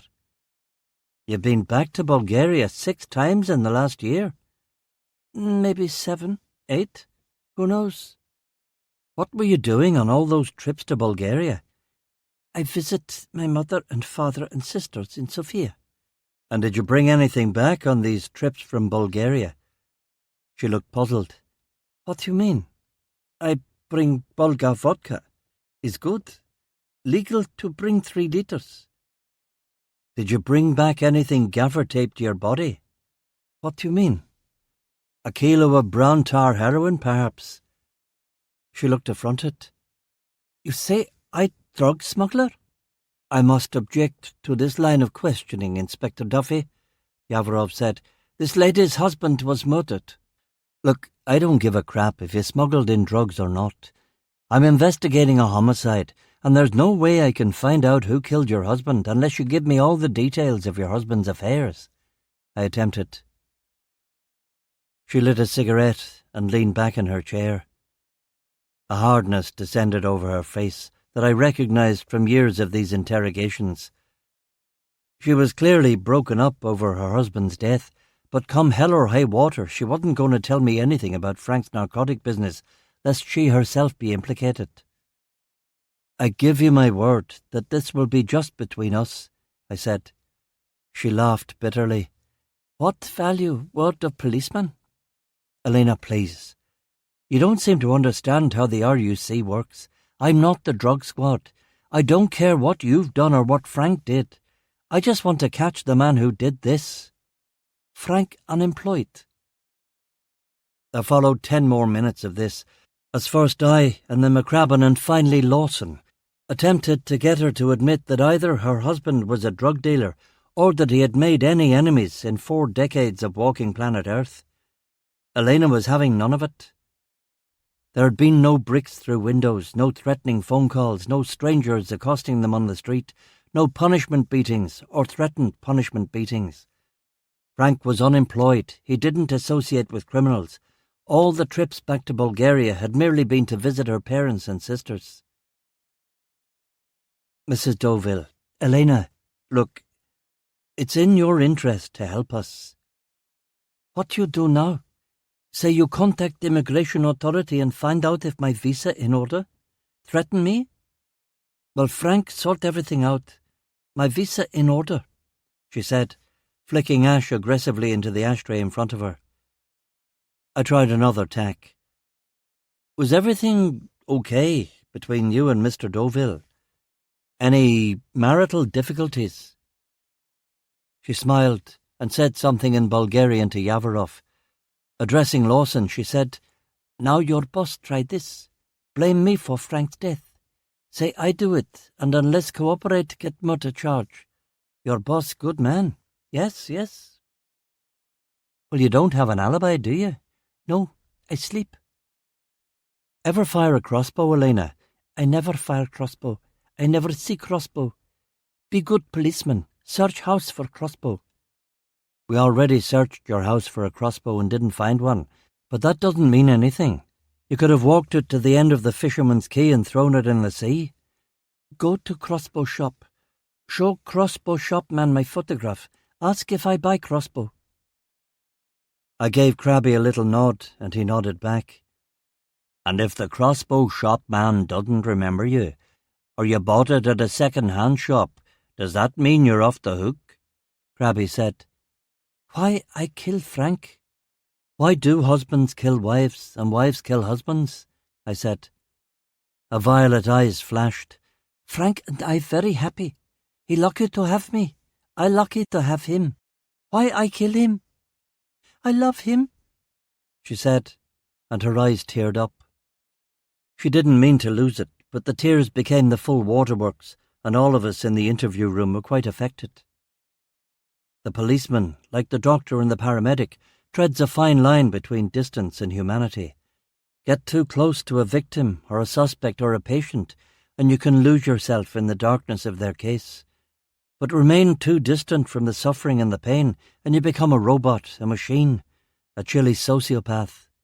Like old Inspector Laidlaw across the Shuch, you found yourself in the dilemma of either indulging in grief by proxy or imitating a stone. No stone, me.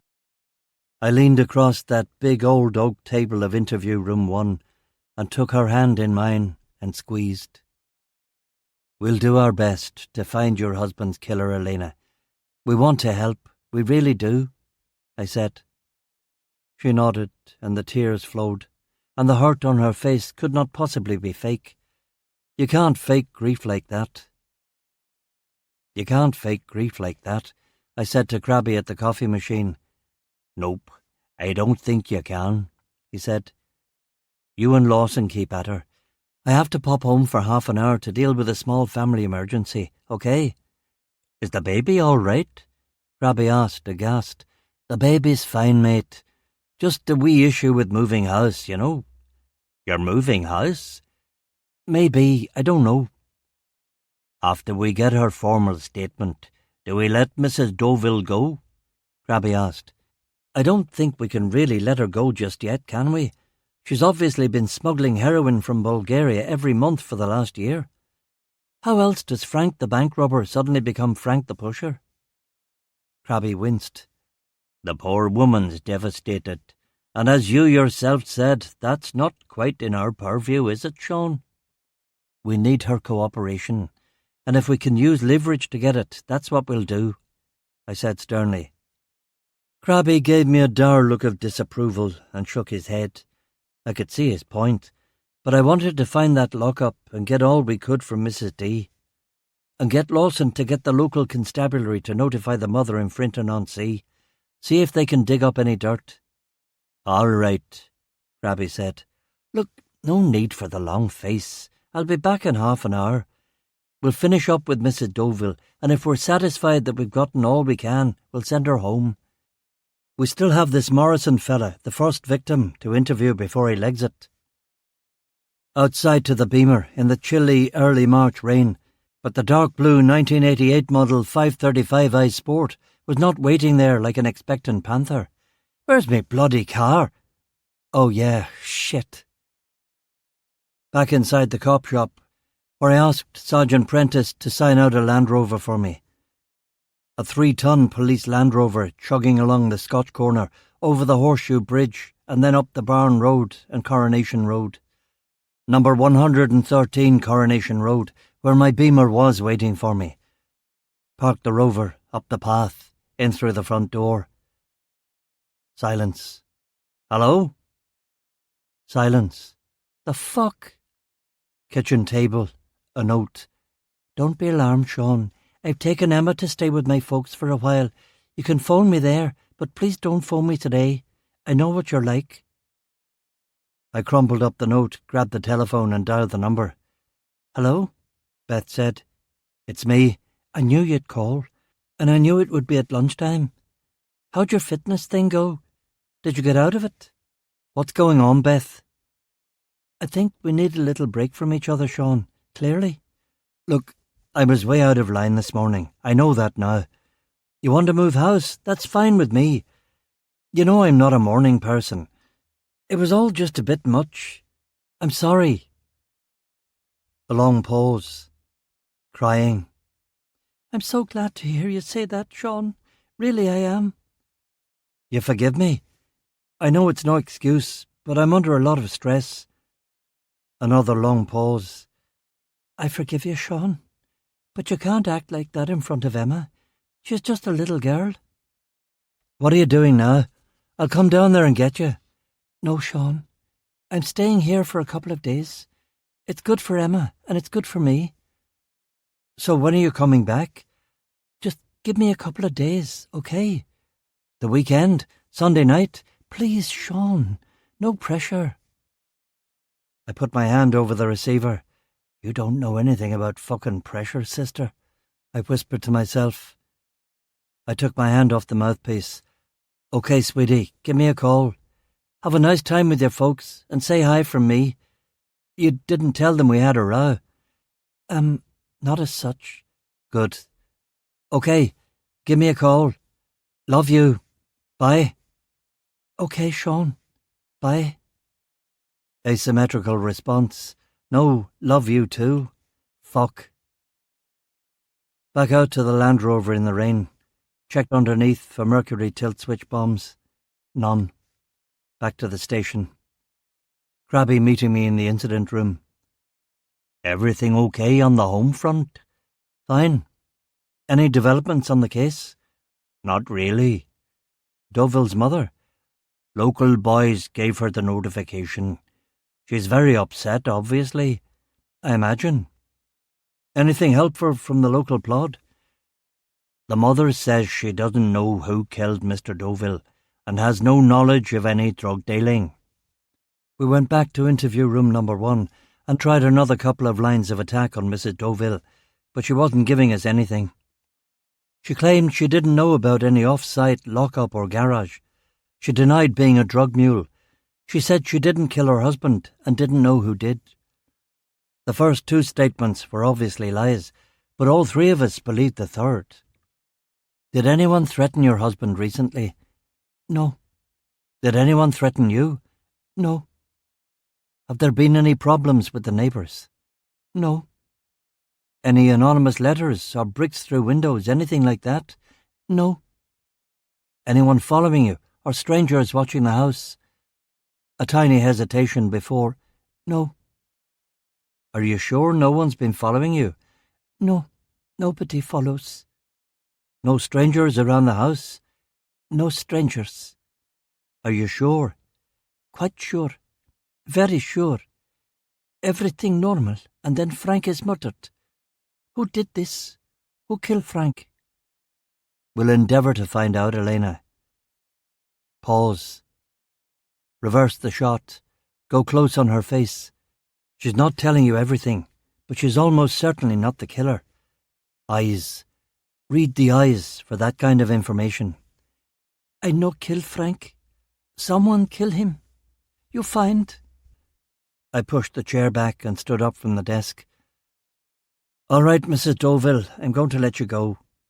DC Lawson will take you next door to the incident room and give you some lunch and get you to make a formal statement. When that's done, WPC Green will take you home, okay? She nodded sniffily. Mr. Yavarov, you are free to accompany Mrs. Doville and render her assistance, or you are free to go. If you want to stay, we'll get you lunch too. I will help Mrs. Doville with her statement, he said. I took Krabby to one side. When you let her go, have WPC Green drive her home, but get her to take her time about it. I want the house watched, and I want the team to be in place by the time she arrives. To what end? If it were me, and the police hadn't found my lock-up garage full of drugs, I'd want to slip out in the middle of the night and destroy the evidence. Or I might just want to fly the coop. It'll mean a call to Special Branch to get a covert team, he said. It'll be worth it if we can catch her in the act of destroying the evidence, charge her with obstruction of justice, and use that as leverage against her. Leverage for what? I don't think she knows anything about the murder. Everybody knows something. A half-dozen phone calls later, Krabby came back with a face even more sour than usual. What's the matter? Special Branch won't do it. They say it's not a priority. They won't help at all. They say they can't justify the expense of a team for a low-level drug dealer in Carrickfergus. Well, that's odd. Thought they would have jumped at the chance. All right, no big deal. We'll do it ourselves then. Find a few keen reservists to watch the place. It'll be overtime. Inspector Dalziel, I'll pay for it out of my own pocket if I have to. Mrs. Doville will probably clock them and stay indoors, but at least our evidence won't be destroyed, and she won't run for the airport. Aye, okay. A couple of reservists to watch the house. Then what? You and I are going to go to Larne to interview this Morrison bloke.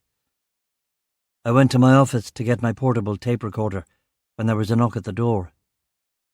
The door opened and the Nash and Chief Inspector MacArthur came in with the early edition of the Belfast Telegraph.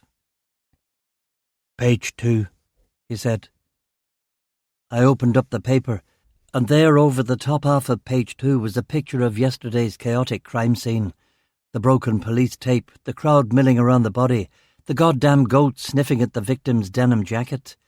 "Fuck," I gasped. "Read the story, Duffy." The story was, if anything, worse. Crossbow Chaos in Carrickfergus by Stephen O'Toole. A murder case seemed to confound the officers of Carrickfergus CID yesterday morning. For much of the day, this reporter watched as a parade of RUC men bungled an investigation into the death of a man in the Sunnylands area of the town. The victim, a Mr. Francis Deauville, lay in his driveway at 33 Mountbatten Terrace for almost 3 hours, while his neighbours milled around the body smoking cigarettes and a goat nibbled at the victim's clothing. No effort was made to secure the crime scene, nor were forensic officers summoned to the murder. "Is this the way murders are always handled in Carrickfergus?" I asked one uniformed RUC officer, who merely grunted a response. The head of Carrickfergus CID, Inspector Sean Duffy, could not be reached for comment. Duffy is a controversial figure at the Carrick RUC barracks. He has been disciplined more than once by the police tribunal, and on one occasion was demoted a full rank, apparently because of incompetence. This murder case seems certainly to have made a goat of Duffy and his fellow officers in Carrickfergus RUC. Local independent unionist councillor Leslie Hale told this reporter that he wasn't surprised by the goat incident and that Carrick RUC had been a joke for years. Neighbours on Mountbatten Terrace were similarly distressed by the serial blunders from the local police.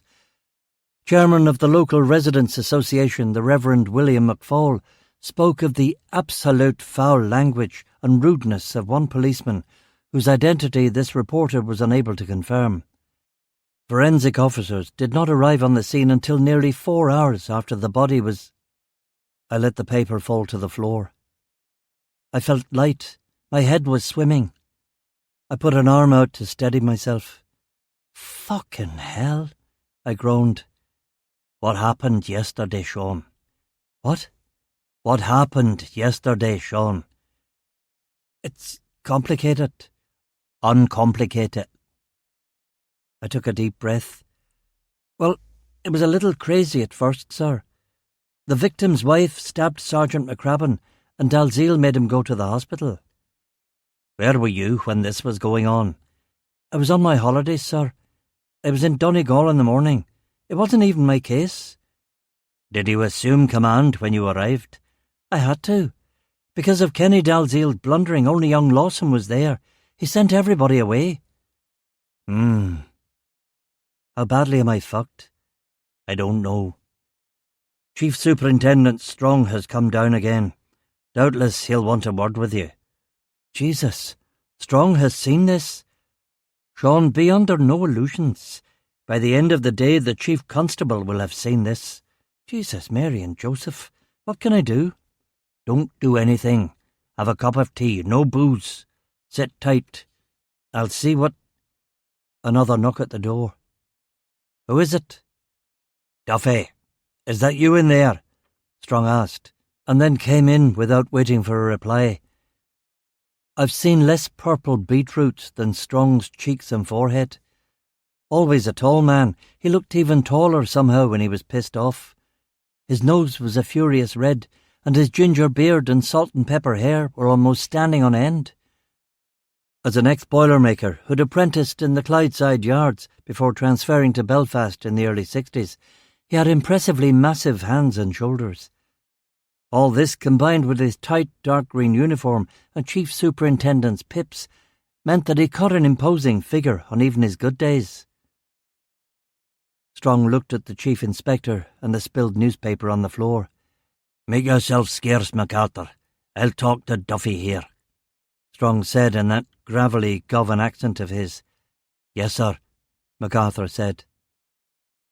When he'd gone, Strong went over to the drinks trolley and poured us both a healthy measure of Jura.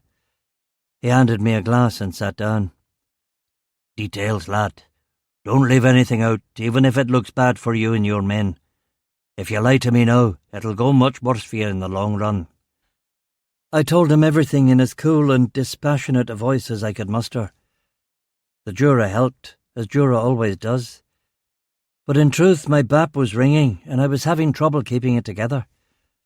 Strong listened, drank his whiskey, and asked a few pointed questions along the way. When I was done, he nodded to himself and stood. "Right, it looks like you did all you could, Duffy. It was just an unlucky set of circumstances, that's all. I'll get the PR boys to formulate a response to the Bell-Tell and any other media who pick up this story. And I'll talk to the Chief Constable when he calls." "Is he going to call?" "He'll have to. The Minister will be on him, and he'll be looking for blood. But he's not going to get it. I'm not having some jackal in the gutter press taking down one of my men." A huge wave of relief washed over me. John Strong, son and grandson of Clydebank shop stewards, was a good man to have on your side. "Thank you, sir." "You are to talk to nobody, Duffy." "No, sir." "If anyone from the press calls, you have no comment." "No comment. Understood, sir." "Do you have a suspect in this case?" "No, sir. Looks like the wife didn't do it, so it's a bit of a mystery." "That's the last thing we need." "How so a mystery?" Strong asked.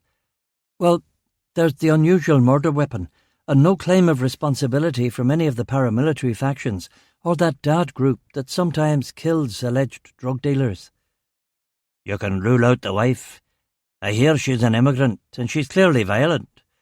"Well, there's no definitely in a case like this, but we were all pretty impressed by her testimony. A second man, also an alleged drug dealer, was shot a few nights ago. He lived. I was just on my way to interview him." "Second man, eh? Also with a crossbow?" "Yes, sir." "Ah. So this is some kind of vigilante out to get drug dealers?" "Could be, sir.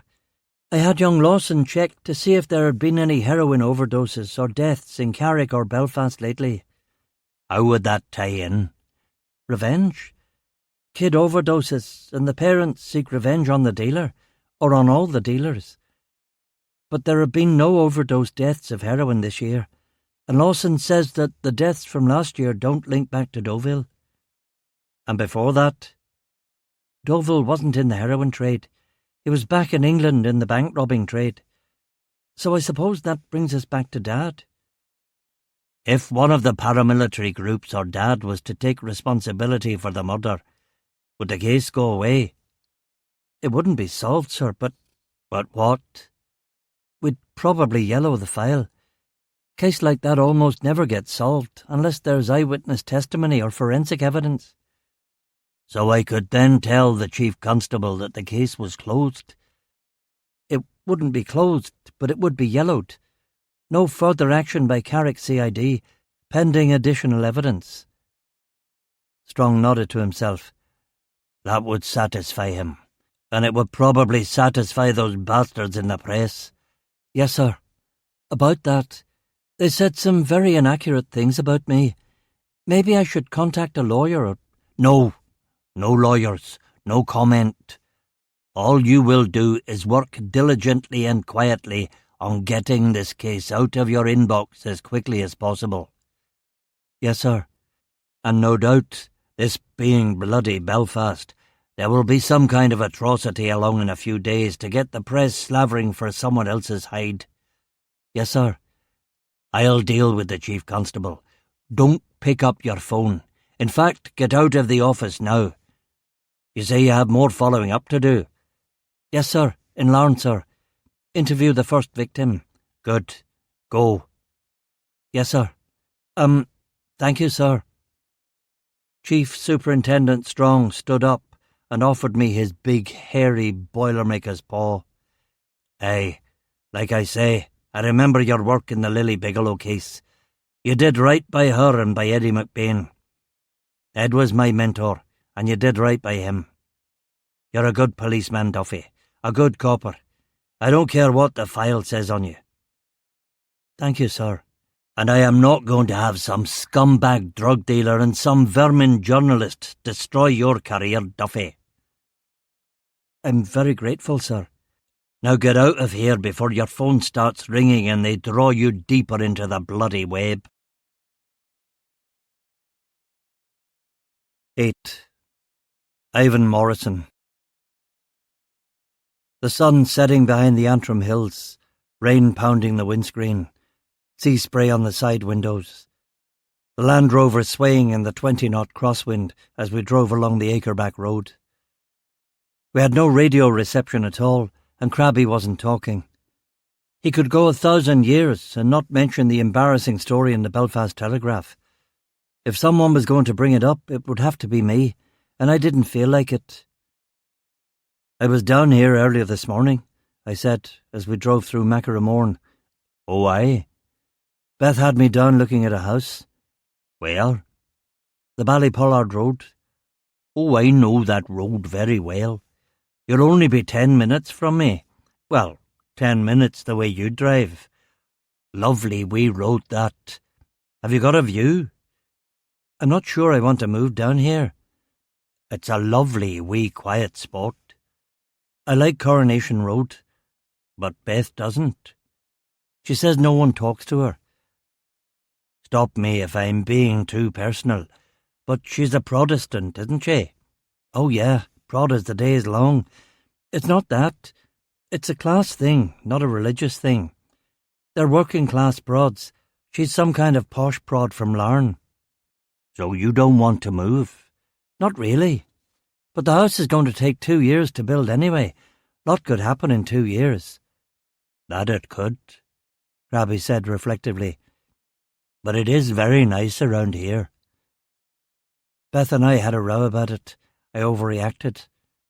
Not like you, Sean. I laughed. Oh, you think you're funny, do you? He cleared his throat. There's a wee place down this way I'm thinking of buying. Oh, yeah? An extra field or two?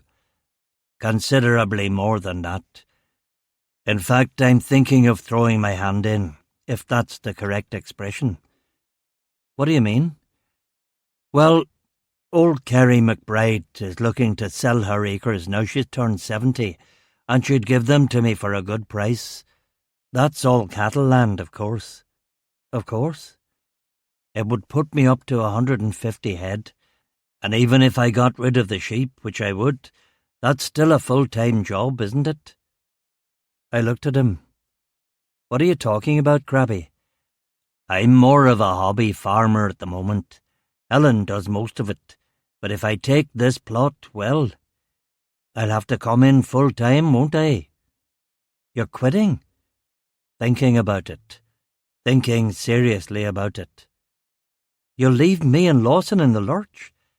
Carrickfergus is more of a two-man station anyway. What are you talking about? We've got a murder on our hands. Our first murder in nearly a year. The troubles could spiral up at any moment. You know they could. These things come in waves. Sean, I know. But with the farm, I have a young family, he said guiltily. Crabby, mate, you can't leave because of one bad day, one bad shellacking in the press. Oh, it's not that. I don't care about that. I've been thinking about this for some time. I've been neither one thing nor the other for a few years now. A man cannot serve two masters. A house fenced itself cannot stand. I cannot do the farm and be a detective sergeant in the RUC. Not this on top of everything else. Crabby couldn't go. I needed him. Was that panic I was feeling? Fear? It was a dangerous job for a man with a young daughter, and you needed a steady hand by your side. Crabby had always been that steady hand. Crabby would always be the guy going down into the engine room to fix the warp drive and save the ship. I liked Lawson. Lawson was good, but he wasn't the crab man. Jesus, having trouble breathing again. Deep breaths, deep breaths. You can't go. You can't go and let Kenny Dalziel run the station. You just can't. The man's a fool. Crabby agreed. And a scoundrel. MacArthur as much as told me he beats his wife. The blackguard. Who hits a woman? To think we have to share a break room with such a fellow. Indeed, and if he's the gaffer, we can't take him outside and give him a hiding. I like that word blackguard, by the way. It doesn't get enough of an airing these days. Listen, mate, if you go and Dalziel is the chief, what then? I might as well bloody quit too. What would you do? I dunno. Beth's dad's loaded. Maybe he'd give me a job. If Beth and I are still a couple. Crabby nodded.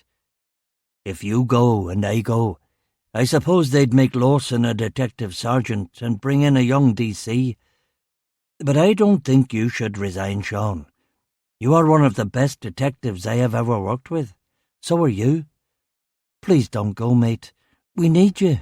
I need you, I said. I'm still thinking about it, Crabby said. I leaned against the steering wheel. Everything is just spinning out of control today, I muttered. Eyes on the road, Sean. Come on. I'll put the radio on for you. You like Radio 3, don't you? Let me see if the reception's better. I pulled over. You drive. We swapped seats, and as luck would have it, Arvo Part's Tabula Rasa was playing, which worked perfectly with the rain's assault on the bulletproof windscreen. We drove to the Moyle Hospital in a contemplative silence. A man in a raincoat, who looked like a reporter, but who could have just been a man in a raincoat, was standing outside. 50 quid if you run that journalist-looking fucker over, I said. Crabby ignored me and parked the Rover. But it was a wasted trip, for Ivan Morrison had checked himself out 3 hours earlier. While Crabby got Morrison's home address from the matron, I took the opportunity to get my asthma prescriptions filled at the on-site chemist. The pharmacist showed me how to work the inhalers. It wasn't that complicated. Crabby came back with the address. 18 Old Wincairn Road, he said. You know where that is? No idea, but there's a map in the Rover. Outside into the rain. Arvo Part. 10 minutes getting lost, another 10 finding the house. Another 10, and we would have missed Ivan completely, as he was nearly finished packing. The house was a cheaply built post-war prefab that smelled of damp, desperation and dope. It was built in a row behind a slaughterhouse at the bottom of a hill. We parked the Rover and got out. Someone was playing Jackson C. Frank's eponymous first and only album, which seemed apropos for the day, the estate, the weather, and, just life in general. The slaughterhouse was quiet, but it gave up the terrible stench of fear and sawdust and blood and murder. It reeks here, I said. Aye, it's bad, Crabby agreed, and he had a farm. We knocked on the living room window, and I showed my warrant card.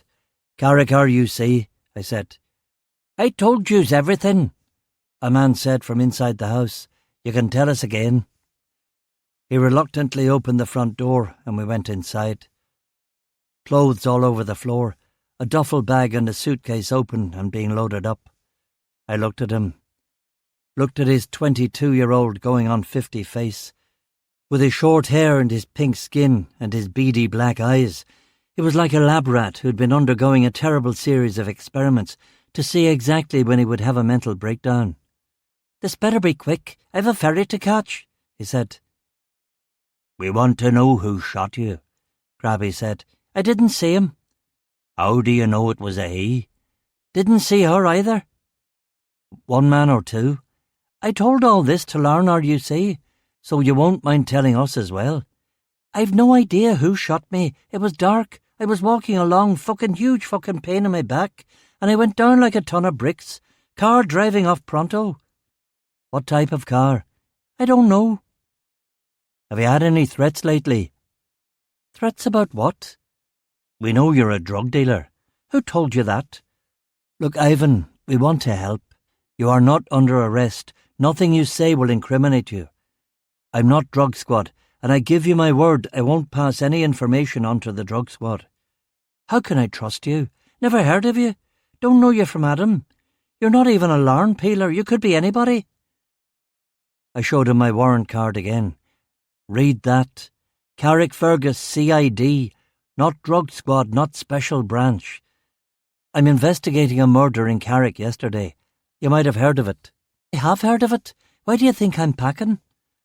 All we want to know is who threatened you. I'm not talking. I'm not saying fucking anything to you, pal. I grabbed the little lab rat by his Fred Perry polo shirt and flung him into the aluminium walls of his house. Aluminium that, if it had somehow become sentient, would no doubt have relished the action, having been in a previous incarnation the panels of a fighter plane or a Lancaster bomber. Ivan bounced off the briefly happy wall and gave me a hurt look. "Hey," he said, "you can't do that." "You know what I'll have to do next? I'll have to arrest you and hold you as a material witness, and maybe I'll throw in a charge of trafficking. I'll personally turn up for your bail hearing and I'll oppose bail, and you, my son, will be inside where anybody can get you for the next 6 months." "Why would you do all that?" Ivan asked, still giving me that I thought we were friends look. "'Cause you're not cooperating." "What is it you fucking want to know anyway?" "I want to know who shot you." "I didn't see who did it, and by that I mean I really didn't bloody see who did it. I was walking home from the leisure centre and they just plugged me in the fucking back. That's it. End of story. Now, if you don't mind, I have to get back to my packing." "Whither goest thou?" "Getting the night ferry to Stranraer." "Has someone told you to leave the country?" "No, I think the message was clear enough." "Where are you moving to?" "Anywhere but here." "Lucky you." "Lucky me." I gave him my cards. "Well, if your memory suddenly clears up, please don't hesitate to call.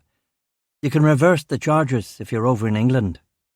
He examined the card and leaned in close to me. "I paid off every week like a choir boy, 30% of my gross, not my net, my gross. There was no sense in killing me. Killing me was killing the goose." "What are you saying?" "The paramilitaries didn't shoot me. This is something else." "Like what?" "I don't know, but I'm not sticking around to find out." "Come on then. We'll give you a lift to the ferry terminal." We drove him down to the docks and saw him into the ferry terminal. Instead of heading back to Carrick, I found myself driving out along the old Glenarm Road and then along the coast road.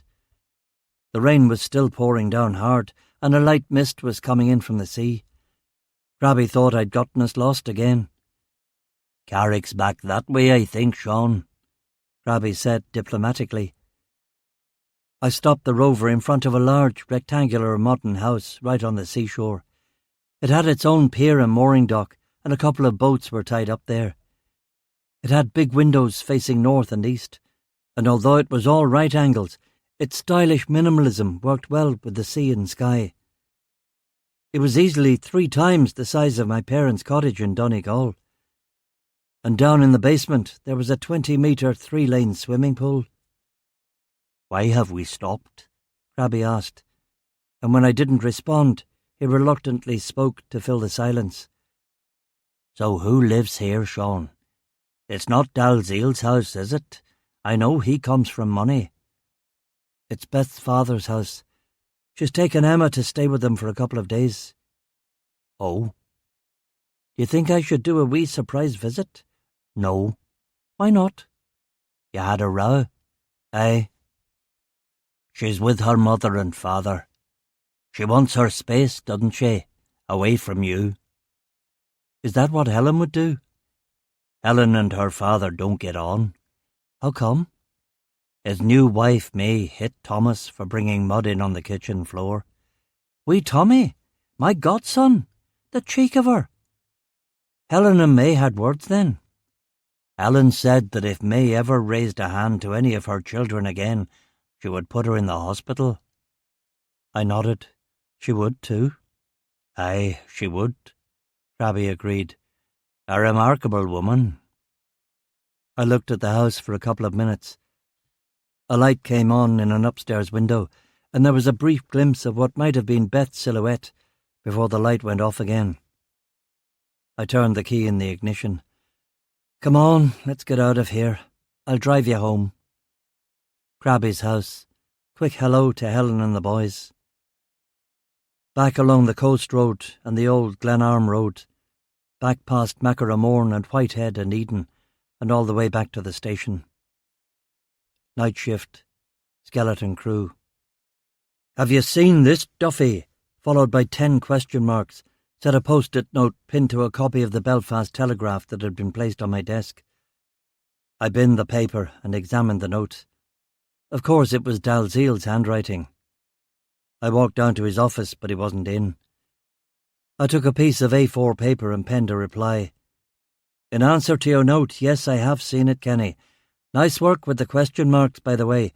Most people would do only 3 or 4, leaving me baffled as to their intent," I wrote. I left it in the middle of his desk, checked for witnesses, fought the urge to piss in his yucca plant, and left. I was about to head home when I saw Yavarov, the Bulgarian translator. "What are you still doing here? Didn't we let Mrs. Dovell go home hours ago?" "You did. There is a bomb scare on the train lines. No trains to Belfast or Dublin tonight." "Do you want me to drive you to a hotel?" Yavarov smiled ruefully. "Because of the bomb scare and the train cancellations, all the hotels in Belfast are full up." This didn't surprise me. Belfast only had 3 hotels in the entire city because they kept getting blown up by the IRA. The Europa Hotel had been destroyed and rebuilt 4 times since the Troubles had begun. "There's actually a hotel in Carrick on the coast road. They owe me a favour. One of their guests was murdered and I found out who did it," I said. "I'll call them." "Thank you." I called up the coast road, but it was no dice there either, even for Inspector Sean Duffy of Carrick RUC. "Sorry, they're booked out too," I said. "How long do these bomb alerts last?" "They'll usually have the line checked and inspected by the morning." "I'm used to roughing it. Maybe I could sleep in one of your cells until then?" "The cells? Nonsense, they're freezing. Come home with me. I've got a spare bedroom at the back." "Really? It's no trouble?" "No trouble at all. We'll have to walk, though. I didn't take the car into work this morning. It's only a 10-minute hoof-it." Yavarov agreed. I got my coat and we walked to Coronation Road. The rain had driven everyone inside, so it was a quiet night in the estate. "This reminds me of parts of Sofia," Yavarov said. "I'm not sure if that's a compliment or not. Sofia was not as heavily bombed as some cities in the war," Yavarov said, which didn't really clarify matters. "When we got to number 113, I heated up the remains of a previous night's chili con carne and went upstairs to turn on the paraffin heater." "You have a daughter?" Yavarov asked, looking at the doll collection and Disney princess colouring books and assuming that they weren't mine. "Wife and daughter are down staying with her parents for a few days." Yavarov raised an eyebrow, but said nothing. "You want a drink?" "You have vodka?" he asked. "Do I have vodka? Of course. I make a mean vodka martini and an even meaner vodka gimlet." Yavarov grimaced. "Just vodka will be sufficient." I handed him a half-full bottle of Absolute Blue Label and a couple of glasses while I finished the chili. "Swedish? I have never had Swedish vodka before," Yavarov said. "I'm no vodka expert, but I think it's pretty good." Yavarov poured us a couple of healthy measures. "Na zdravie," he said, and finished his shot. He reflected a moment before nodding. "You're right, it's good. But there is something, what is the word, unwholesome about it." "Unwholesome? I don't think that can be the word you're after." "Unwholesome. No, that is the word. It tastes of Sweden. It is neutral, clean, antiseptic, healthy." I nodded. "I think I know what you need, mate." I went out to the shed in the rain and came back with a jar of pochine. I poured him a shot of it. "What is this?" "Moonshine. You know what that is?" He nodded. "You make it?" "No, a bloke up the road who has a pet lion." You are joking with me. I wish. He swallowed down a healthy measure. This is more like it, he said.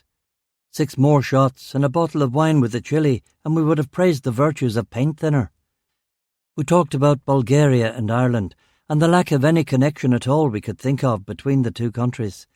I told him that Kenny Dalziel had forbidden me to fly to Bulgaria, so the murder of Mr. Deauville better not have a complicated international dimension. You think such a thing is possible? Yavarov asked. Anything's possible, but I think we're probably looking at some kind of internal drug war here, or possibly a vigilante. Most likely it was some lone wolf nutjob among the proddy paramilitaries. They're not known for attracting a high calibre of personnel. You don't think Mrs. Deauville did it then? No. Unless she's a good actress or a KGB agent. She's not a KGB agent. You think the KGB would employ someone like that to work for them? Of course. Last person MI5 would suspect. MI5 suspect everyone, Yavarov said sadly. You're not KGB, are you?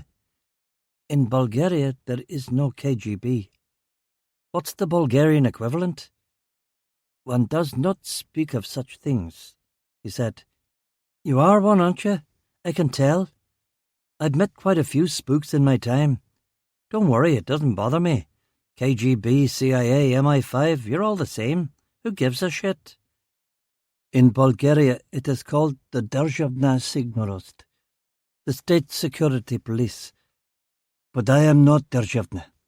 Believe me, if I was, I would not have had to take the train up here today. Tell me off the record about Mrs. Deauville. What's her story? What do the files tell you? I asked, now that he was in a confidence-spilling mood. There is nothing to tell. She was a travel agent. She met Deauville and apparently they fell in love. How did she get to leave Bulgaria? Her husband paid off the right people. Wouldn't that cost a lot of money? Not much these days. 10 years ago it was almost impossible to get an exit visa. In 1988 it is a different story. We finished the bottle of Absolute, and I played Yavarov my copy of Tabula Rasa. A strange look flitted across Yavarov's face. Are you homosexual, Duffy? He asked. A momentary hesitation before I answered, No. The strange look vanished. I like this music, but it is so sad. You're lucky I didn't put on the Shostakovich. It was after 1, so I showed Yavarov to his bedroom at the back of the house, the room with the weirdly unobstructed view all the way to the massive cranes of Harland and Wolff shipyard, 8 miles distant across the loch. I leave you to it then, Peter. Bathroom just down the hall. He offered me his hand, and I shook it. You're a good man, Duffy. A good man. I would help you if I could, but I cannot, he said. What do you mean? My duty is to protect a Bulgarian citizen. Her interests must come first. Did she tell you something about her husband's murder? Yavarov shook his head. What did she tell you? Did she see who did it? Did she do it? She did not do it, and she did not see who killed him, Yavarov said emphatically. Then what? Nothing. I am drunk. You're as drunk as me. What did she tell you? She told me nothing. She does not know anything. She did not see anything. I am just talking. I am drunk. I am not a good Bulgarian. I get drunk very easily. He yawned and swayed there for a moment until he found a convenient wall. He picked up the cat and put it down again when it gave him a dirty look. I will tell you Bulgarian joke, he said. No jokes. Tell me what she told you. A squirrel is in a pine tree when all of a sudden it starts shaking. He looks down and sees an elephant climbing the tree. What are you doing? Why are you climbing my tree? The squirrel calls down to the elephant. I'm coming up there to eat some pears. The elephant responds. You fool, this is a pine tree. There aren't any pears up here. The elephant looks perplexed for a moment and then says, "Well, I brought my own pears." Yavarov burst into laughter, and I smiled at him. I put my hand on his shoulder. "You'd tell me if you knew anything, wouldn't you, Peter? We're old pals now," I said. "Old pals," he agreed. "Inspector Duffy of Belfast, who has Swedish vodka and listens to Estonian classical music. And Pyotr Yavarov, the son of Alexander Yavarov, who was for a time in 1943 an attaché to King Boris III. King Boris, eh? Much maligned man, Tsar Boris. History does not forgive. But I say this, only 2 countries under Nazi occupation in all of Europe save every one of their Jewish citizens. Denmark and Bulgaria, yes? Okay, mate, I believe you. King Boris, good egg. I gotta go to bed. The bathroom's down the hall. There's some spare pyjamas in the linen cupboard. Don't fuck with the paraffin heater. That thing's dangerous. I left him to it and went to my room. I was too exhausted to write the conversation down, and indeed I forgot all about it until a few weeks later. It had been a bloody awful day on the whole, and my head would be a bear in the morning. 9. Dad knows best. Downstairs to get the milk before the starlings got to work on it. Too late. The gold-topped sip from, the silver-top stabbed. Frost on the ground, blue sky above the Antrim hills, mooing of cows, bang of sheep, growling of diggers as Greater Belfast pushed deeper into the Irish countryside. I took a deep breath. In a couple of years, Coronation Road wouldn't be special anymore. When I'd first moved here, it was the last street in Carrick, before the wild country of County Antrim began. Country of the Ulu, and Finn, and Sweeney among the nightingales. But with all the construction going on now, by 1990 Coronation Road would just be part of the Greater Belfast sprawl. Moving wouldn't be so bad. Beth was probably right. The cat strolled up the garden path and meowed at my feet. I showed him the vandalised milk bottle. "See this? What do you do to earn your keep around here? Keeping the starlings away from the bloody milk is your—" A silver Jaguar was driving up Coronation Road. I put down the cat. A tall, pinched man in a corduroy jacket and flat cap was driving the Jag, slowly looking for parking as if he owned the place. Who knows, maybe he did. Maybe he'd built this street and named it back in 1953. I clocked the number plate to confirm my worst fears. JAG7, it said. "Shite," I muttered, closed the door and brought the milk in. Yavarov was in the kitchen, eating toast and drinking coffee, and wearing my old red pyjamas. "Morning," I said. "Morning. I made coffee. Have some," he said. "Thanks. That was excellent drink we had last night. I can't remember it, but it must have been good if you wake up without a hangover. Only bad vodka gives you a—" I tuned him out and lit a Marlboro. "I don't care what Dr. Haverkamp or anybody says. A Marlboro and a good black coffee fights the demons like nothing else." "I made toast. Would you like some?" Yavarov asked. "How did you get the toaster to work? That thing baffles me." "It was easy." There was a knock at the front door. I swallowed the coffee and took another pull of the ciggy. Another knock. "There is someone at your door." "I know." A third knock. "Do you want me to answer it?" "I'll do it." I walked down the hall and opened the front door. "Hello, Hector," I said. "Hello, Sean." "What can I do for you?" "Elizabeth needs her books." "What books?" "For her studies." "Why didn't she come and get them?" "She asked me to do it." Beth's father and I glared at one another. If he'd stood up straight, he would have been half a foot taller than me, about 6'5" or so. But he was in his mid-60s now, and his whole body was crooked. His hair was grey, and he was wearing thick George Smiley glasses. He looked, in fact, like a stretched Alec Guinness, but without Guinness's gravitas or heft. He wasn't a frail man. He kept himself fit through golfing and sailing, but there was something insubstantial about him, some void at the heart of him that reminded me of all these upper-middle-class prods who grew up in the mid-century good times of Northern Ireland, when working-class prods and every Catholic knew their place. "What's going on, Hector? Will you let me in to get our stuff?" "What's going on? I thought you was only staying there for a couple of days." His grey eyes narrowed. "What did you do to her?" he growled. "What are you talking about?"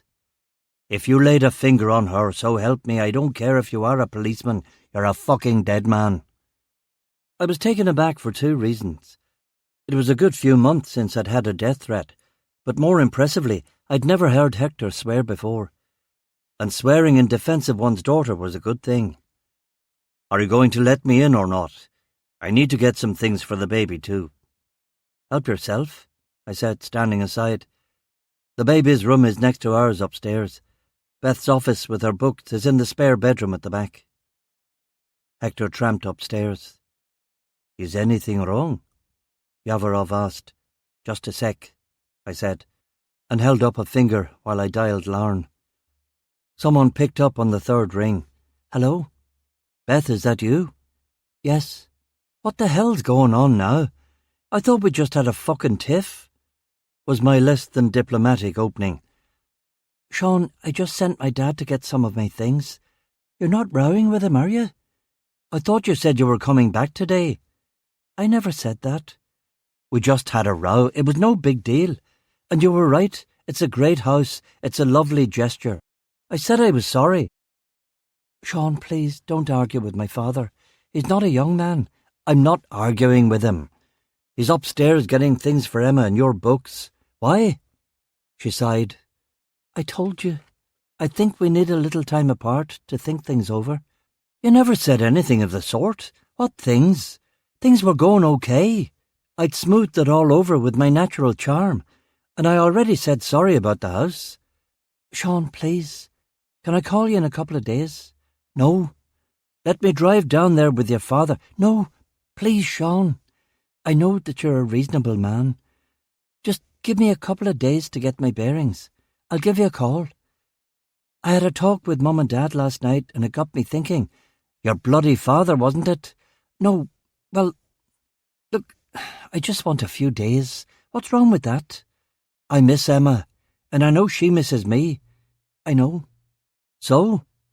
I'll call you." "When?" "What day is today? Saturday. I'll call you tomorrow." A long pause, while Yavarov pottered about in the kitchen, the cat meowed, and Hector made a hell of a racket upstairs. "Okay, Beth, call me tomorrow. I'm not working. I'll be home." "Fine. Kiss Emma for me." "I will." "I love you." "Bye, Sean," she said. And then in a whisper she added, "Love you," and quickly hung up. I put the phone in the crook.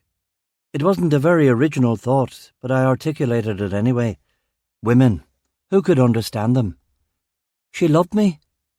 That was only the second or third time she'd actually said that.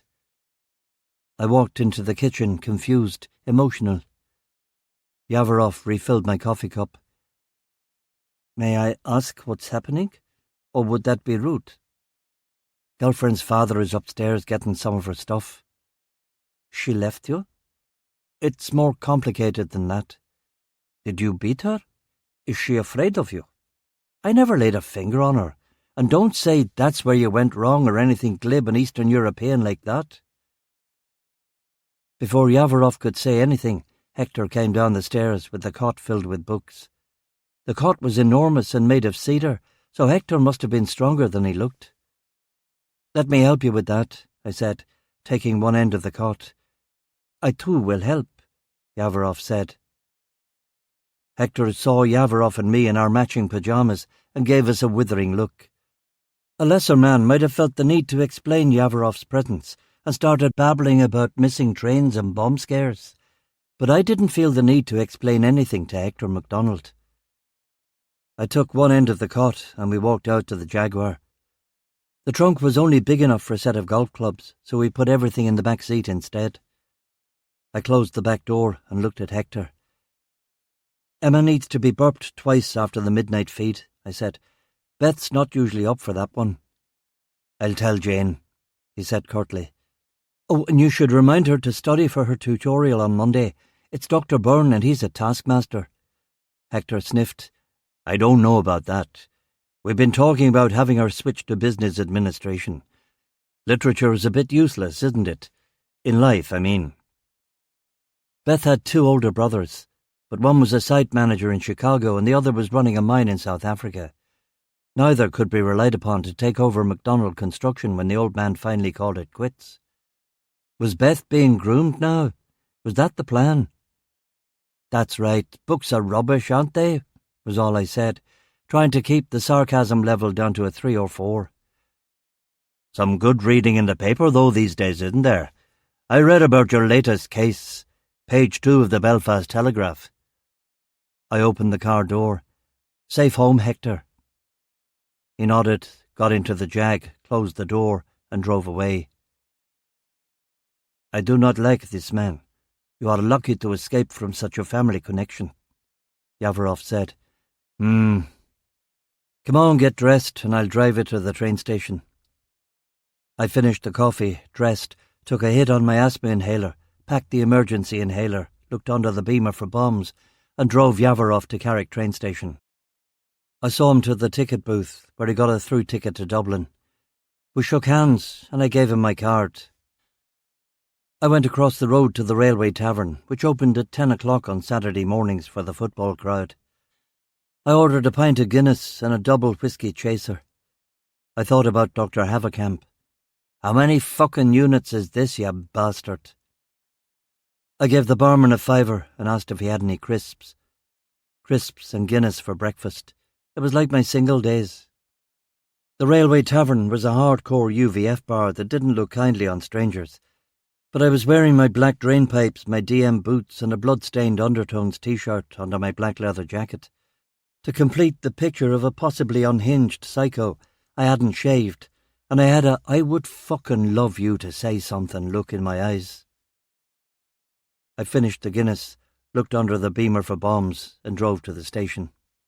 The angry walk up the stairs to the incident room left me breathless, and I took a discreet pull on the emergency inhaler. It worked like a miracle, and my breathing calmed down immediately. I automatically reached for a cigarette, but realising the paradox, instead crunched the packet and threw it in the bin just outside the incident room door. Crabby heard the bin rattle and opened the door. He was smiling, which made me immediately suspicious. It's not the end of days, is it? Jesus is back and he's declared the Presbyterians as the only true believers. What? Nothing. You look pleased. What's going on?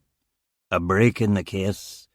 Dad haven't claimed responsibility for the killing, but Intel spotted the story in Republican News and faxed it to us.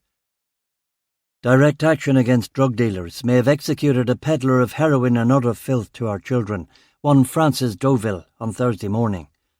Sources indicate that Dad also attempted the execution of a drug dealer in Larne on Tuesday night. Francis Deauville of Sunnyland's estate in Carrickfergus was a smuggler and supplier of heroin. Sunnyland's estate lies in the domain of loyalist crime lords who were doing nothing to prevent Deauville carrying out his activities. Our sources indicate that brave volunteers from Dad stepped up to the breach and executed Deauville. He had no children or dependents, but the children of Ireland will be saved from the scourge of heroin by the removal of this human scum. Dad have frequently put all drug dealers on notice to leave Ireland now before it is too late. Dad will not tolerate your activities and will find you anywhere. Our day will come. I put the paper down. It's what Strong wanted. He'd be happy. And a happy chief superintendent was a tide that would raise all the boats. But it didn't get us off the hook. We'd still have to find out who killed him. I said as much to Crabby. He nodded, but we both knew the pressure would be somewhat alleviated. The police, the newspapers and the general public all knew that Dad was an IRA front organisation. No one was going to come forward to testify against anyone from the IRA, and no doubt, as the chief super predicted, there would be another IRA murder along in a few days to absorb the public's attention. I handed the article to Lawson. Thoughts? I've looked into the statistics, and if this is true, it's the 5th alleged drug dealer the Dad have murdered in the last 12 months. But this one is a bit unusual in its geographical location and murder weapon. They've never killed anyone with a crossbow before, and only once before have they come into Protestant territory to kill an alleged drug dealer. But they have come into Protestant territory before? Krabby asked. Yes. They went up Sandy Row in December to kill a cocaine dealer. Alleged cocaine dealer, I should say. No formal claim of responsibility, because it was enemy turf. So if we know the group and why they did it, the only thing we have to explain is the murder weapon, Krabby said. They've used it twice now, once successfully, once unsuccessfully. It seems a very odd choice for an organisation that is awash with firearms, I said. It could be a new tactic to set Dad apart from the IRA proper, or it could just be the idiosyncrasies of one particular Dad volunteer. I'll look into it, Lawson said. Good. But Lawson, don't use the word volunteer. That's their language. It's an innocuous word which they have appropriated. What should I say? Anything else, but not that. It makes you think of the International Brigade going off to fight Franco, not some gangland hood driving about in a car shooting people out the window with his shiny new crossbow. Who's Franco? Jesus wept. For a smart kid, there are serious deficiencies in your knowledge, son. Sorry, sir. Don't apologise. Read some George Orwell. Homage to Catalonia would be a good start. Now what about the Deauvilles' theoretical, hypothetical lock-up garage? I asked. Nothing from the people watching the residence. Mrs. D didn't leave her house? Not yet, Krabby said. Disappointing. OK, Lawson, do me a favour and call up the shop selling crossbows and tell them we're on our way over. Yes, sir. When Lawson had gone, Krabby walked me over to his desk and handed me a couple of newspapers. What's this? It's about our case, he said. I shook my head. They take us to task, do they? I don't want to read it. No, it's good news. Neither the Irish News nor the newsletter have followed up on the Belfast Telegraph story, so we may have dodged a bullet, Krabby said, handing me both morning papers, which had only covered the story in capsule form. Carrickfergus murder. Francis Deauville, 43, a suspected drug dealer, was shot in the Sunnylands area of Carrickfergus on Thursday morning. Police are investigating. Murder in Sunnylands. A murder in Sunnylands estate, Carrickfergus, in the early hours of Thursday morning is being investigated by the RUC. The victim, Francis Deauville, originally from Bangor, was rumoured to have associations with drug dealers in the area. Neither tabloid had run with the idea of Carrick CID's incompetence, nor had they reprinted the photo of the unattended body lying in the driveway. This is fantastic, I said. I don't know what happened, Sean. You'd think after the telly story yesterday the tabloids would have been all over us, McCrabbin said. I know what happened. Chief Superintendent Strong, or should I say Acting Assistant Chief Constable Strong, said he was going to sort this out for me, I exclaimed. And it looks like he has. He's used his influence and killed the bloody lead. We owe him, Krabby said. We owe him big time, mate. Does he smoke cigars? Dunno. I'll get him a bottle of whiskey. Good stuff. I looked at Krabby for a moment and shook my head. Not that it'll make any difference in the long run if you're quitting and I'm quitting. Although I have to say that the prospect of getting a job with Beth's father seems to have vanished. Krabby nodded and kept his mouth firmly shut. He didn't want to ask if there was more trouble on the home front, and I didn't feel like going into it just now. We still have to try and find the murderer. Let me get a cup of coffee and we'll get to work. I went to the coffee machine and pressed the chocolate and coffee buttons at the same time. What came out was a surprisingly drinkable concoction that for many years I thought I'd invented, until I heard tell of a mocha. I read through the complete witness canvassing statements from Mountbatten Terrace, but no one had heard or seen anything. I read Mrs. Deauville's full statement, but it was no help either. I read the forensic report and called up Frank Payne to ask how exactly you could tell if all the crossbow bolts were fired from the same crossbow.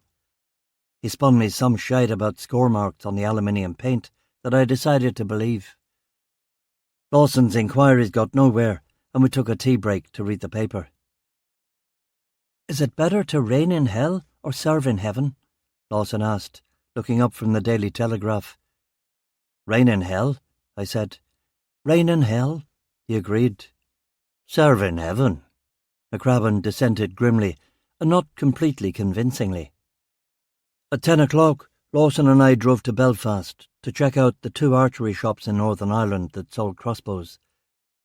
We showed them Mr. and Mrs. Deauville's photographs, but no one remembered either of them buying a crossbow. We asked them questions, and the more facts we got, the more we were disheartened by what we heard. Combined, the 2 shops had sold well over 2,000 crossbows in the last 3 years to target shooters, hobbyists, and even hunters. Since crossbows were entirely legal, neither shop kept a list of who had purchased them. Reselling crossbows was also legal and unregulated. The particular bolts that had killed Francis Deauville were nothing special and could be fired from any of their weapons. Again, they did not keep records of who bought these bolts. How close would you have to get to kill someone with a crossbow? I asked Jake of Jake's archery stores on Ann Street. The average hunting range is 50, maybe 60 yards. You can obviously go beyond that. Even an 80-yard shot would still be powerful enough to kill medium and even big game. The real question here is whether you can land the shot with perfect precision and penetrate the vital organs. Most people can't do so with consistency, which is why most crossbow hunters will prefer to take a shot from a maximum of 35 yards away. 35 yards was much further than I'd been expecting. Deauville and Morrison could have been shot from the far side of the street. How long does it take to get good at firing a crossbow? Most people can get reasonable accuracy with a few days' practice. Even out of the box, you can be pretty accurate first time out. There's no technique. You just look down the iron sights and shoot. And if you had some experience with the weapon, you'd be deadly. And of course the advantage of a crossbow over a gun is its silence. Doesn't make any appreciable noise at all. As you probably know, Inspector, even a suppressed pistol will make some noise, Jake said. And suppressors can affect accuracy, Lawson said. So a crossbow is accurate at considerable range. A barbed bolt will penetrate all manner of clothing and leather. It's completely legal and it's silent, I said. I'm surprised more paramilitaries don't use them. That surprises me too, to be honest. £100 will get you a decent starter package, Jake said. We drove back to Carrickfergus RUC and told Crabby this unhelpful news. While I'd been out, Strong had called the switchboard looking for me, so I went into my office to call him back. He wasn't in his office, and I didn't feel comfortable calling him at home, so I left a message saying that I'd be in and out of the office all day. We spent the rest of the morning doing old-fashioned police work, combing through arrest records for crossbow offences, looking up similar crimes in the UK, Ireland and further afield, and going through the evidence we'd taken from the Deauville residence. Helpful and/or stupid criminals often kept their receipts, and this was how we found the lock-up garage. A receipt dating back to the previous December for a shed on an allotment out in Eden. I called Harry Mulvaney from the K9 unit, and we went out there in the Land Rover. While Crabby and Lawson went up front, I sat in the back with Harry and his 2 bitches, Cora and Louise. I closed the partition to the front so we could have some privacy. No pun intended, Harry, but I have a bone to pick with you, I said. What have I done? He said in his just-off-the-boat Scouse accent. You were at Deauville's house? Yeah, we didn't find anything. You were there when Dalziel sent McCrabbin to the hospital and when forensics fucked off? Yeah, so? Dalziel left, and when you left, that meant Lawson was there by himself. And how is this my fault? I'm a K9 officer. You're a sergeant in the RUC. You should have taken command, acted on your initiative. Lawson is a detective constable with barely 2 years under his belt.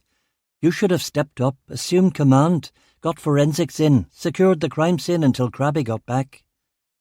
Harry knew I was right. Are you going to report me to MacArthur? No.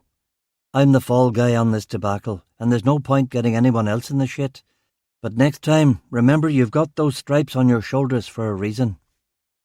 We got out of the Land Rover at a squalid little bit of waste ground near Kilroot Power Station. If this was an allotment, there wasn't much evidence of anything growing. We found Deauville's shed, and the dogs were going crazy before we even opened the door. Lawson broke the padlock with a pair of bolt cutters, and inside Harry discovered a dozen bags of refined heroin, pounds of the stuff, not ounces, pounds. I went back to the Land Rover and got put through to Chief Inspector MacArthur. Sir, if you want to make someone in the drug squad happy and owe you a big future favour, you should get them out here. We found a couple of pounds of heroin. It's a major score, so it'll be a drug squad case, not Carrick CID.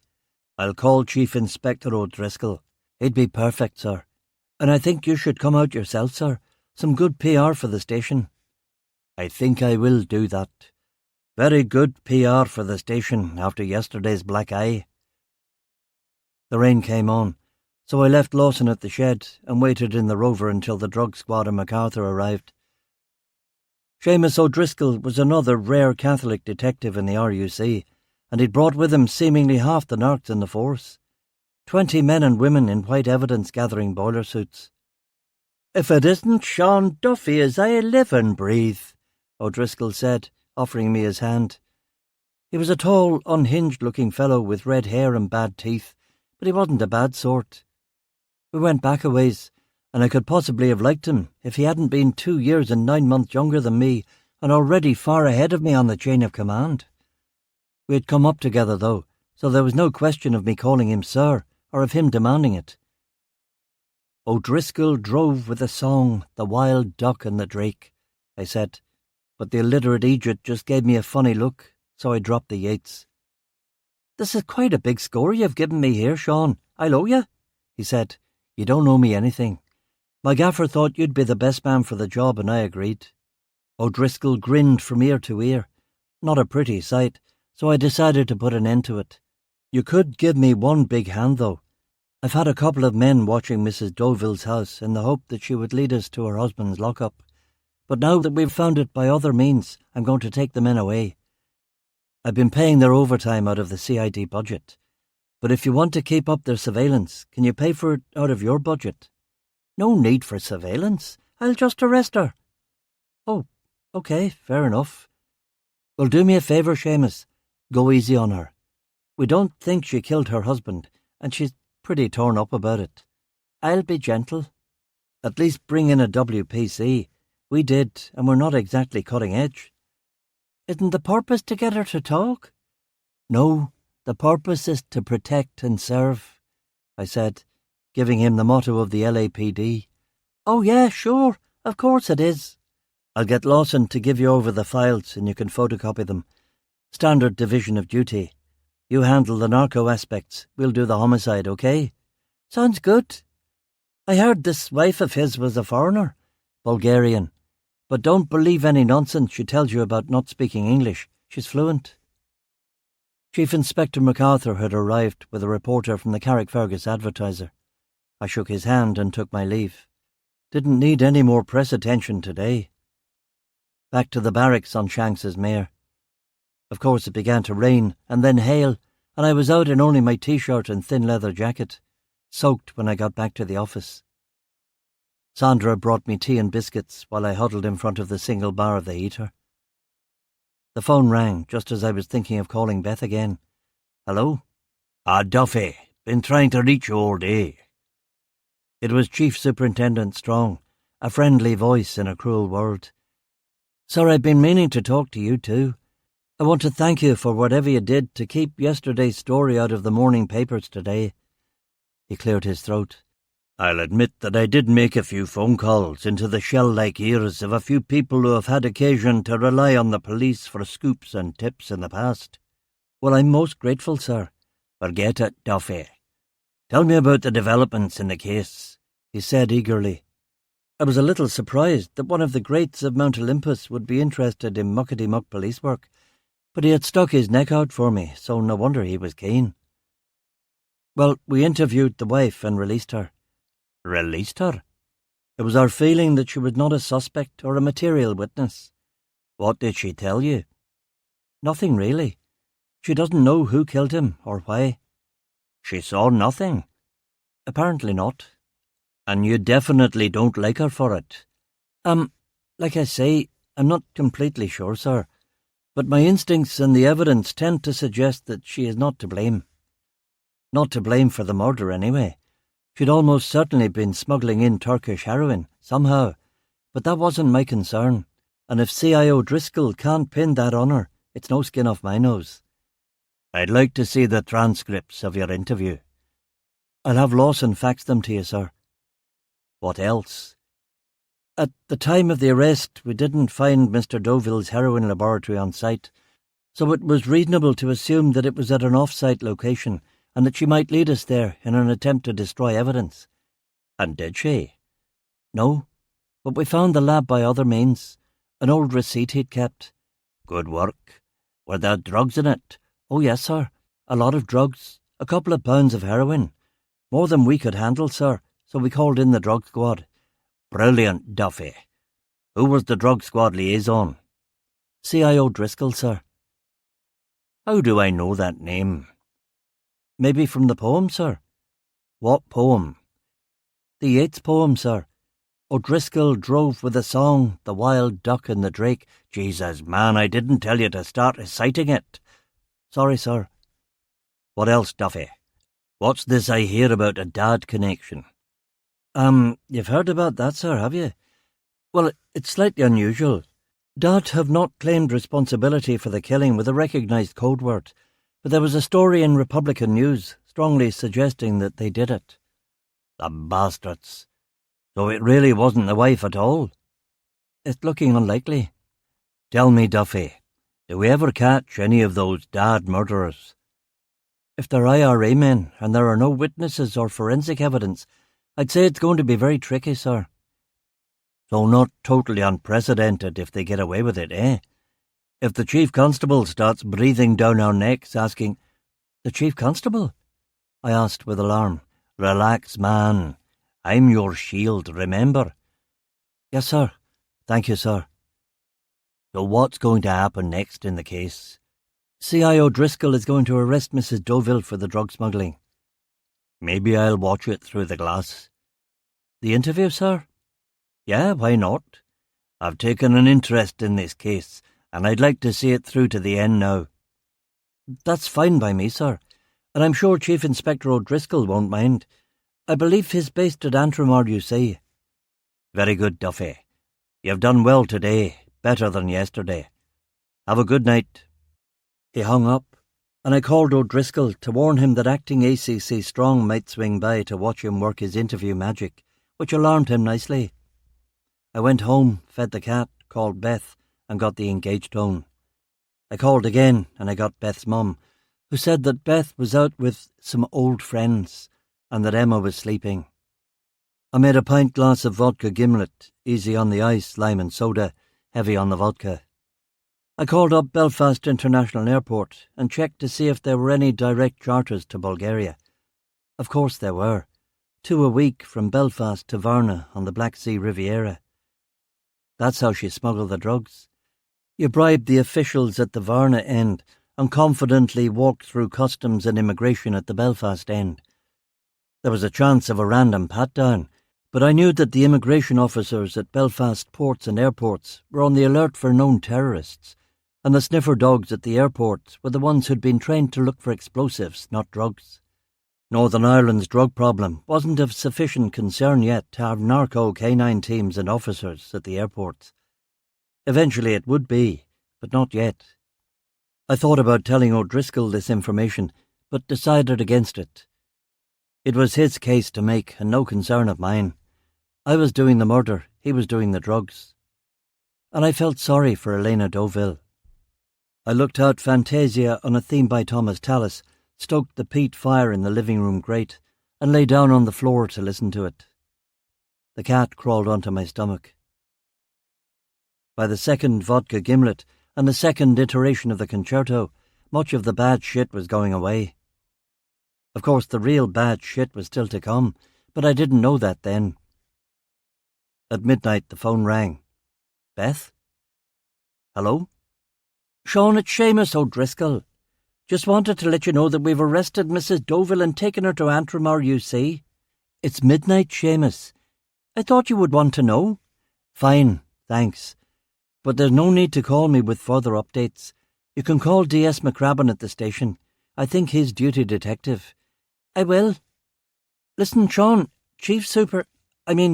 Acting Assistant Chief Constable Strong's here right enough.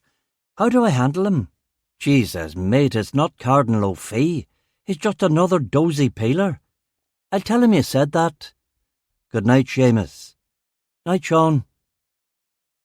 The cat was looking at me expectantly, and since no one else wanted to hear it, I gave him the last two stanzas of The Host of the Air. O'Driscoll scattered the cards, and out of his dream awoke. Old men and young girls were gone like a drifting smoke. But he heard, high up in the air, a piper piping away. And never was piping so sad, and never was piping so gay. The cat yawned, not very impressed by this at all. I learned that when I was 11. Give me some credit, I said. I suppose it's too old-fashioned for you, is it? But the wise little creature was already asleep. 10. Death on the Rock. Sunday morning. No girlfriend, no baby girl. Cold house. Rained so hard it was bouncing 8 inches off the pavement. Coronation Road was wet and empty, and I felt isolated and alone. With the family around and the sun shining and the kids out playing, the street seemed to lie at the centre of the earth, as Jerusalem does on medieval maps. The living room of number 113 Coronation Road was the centre of the centre, and the record player spinning P.T. Wheatstraw's Police Station Blues was the axis around which the whole universe curved. But not today.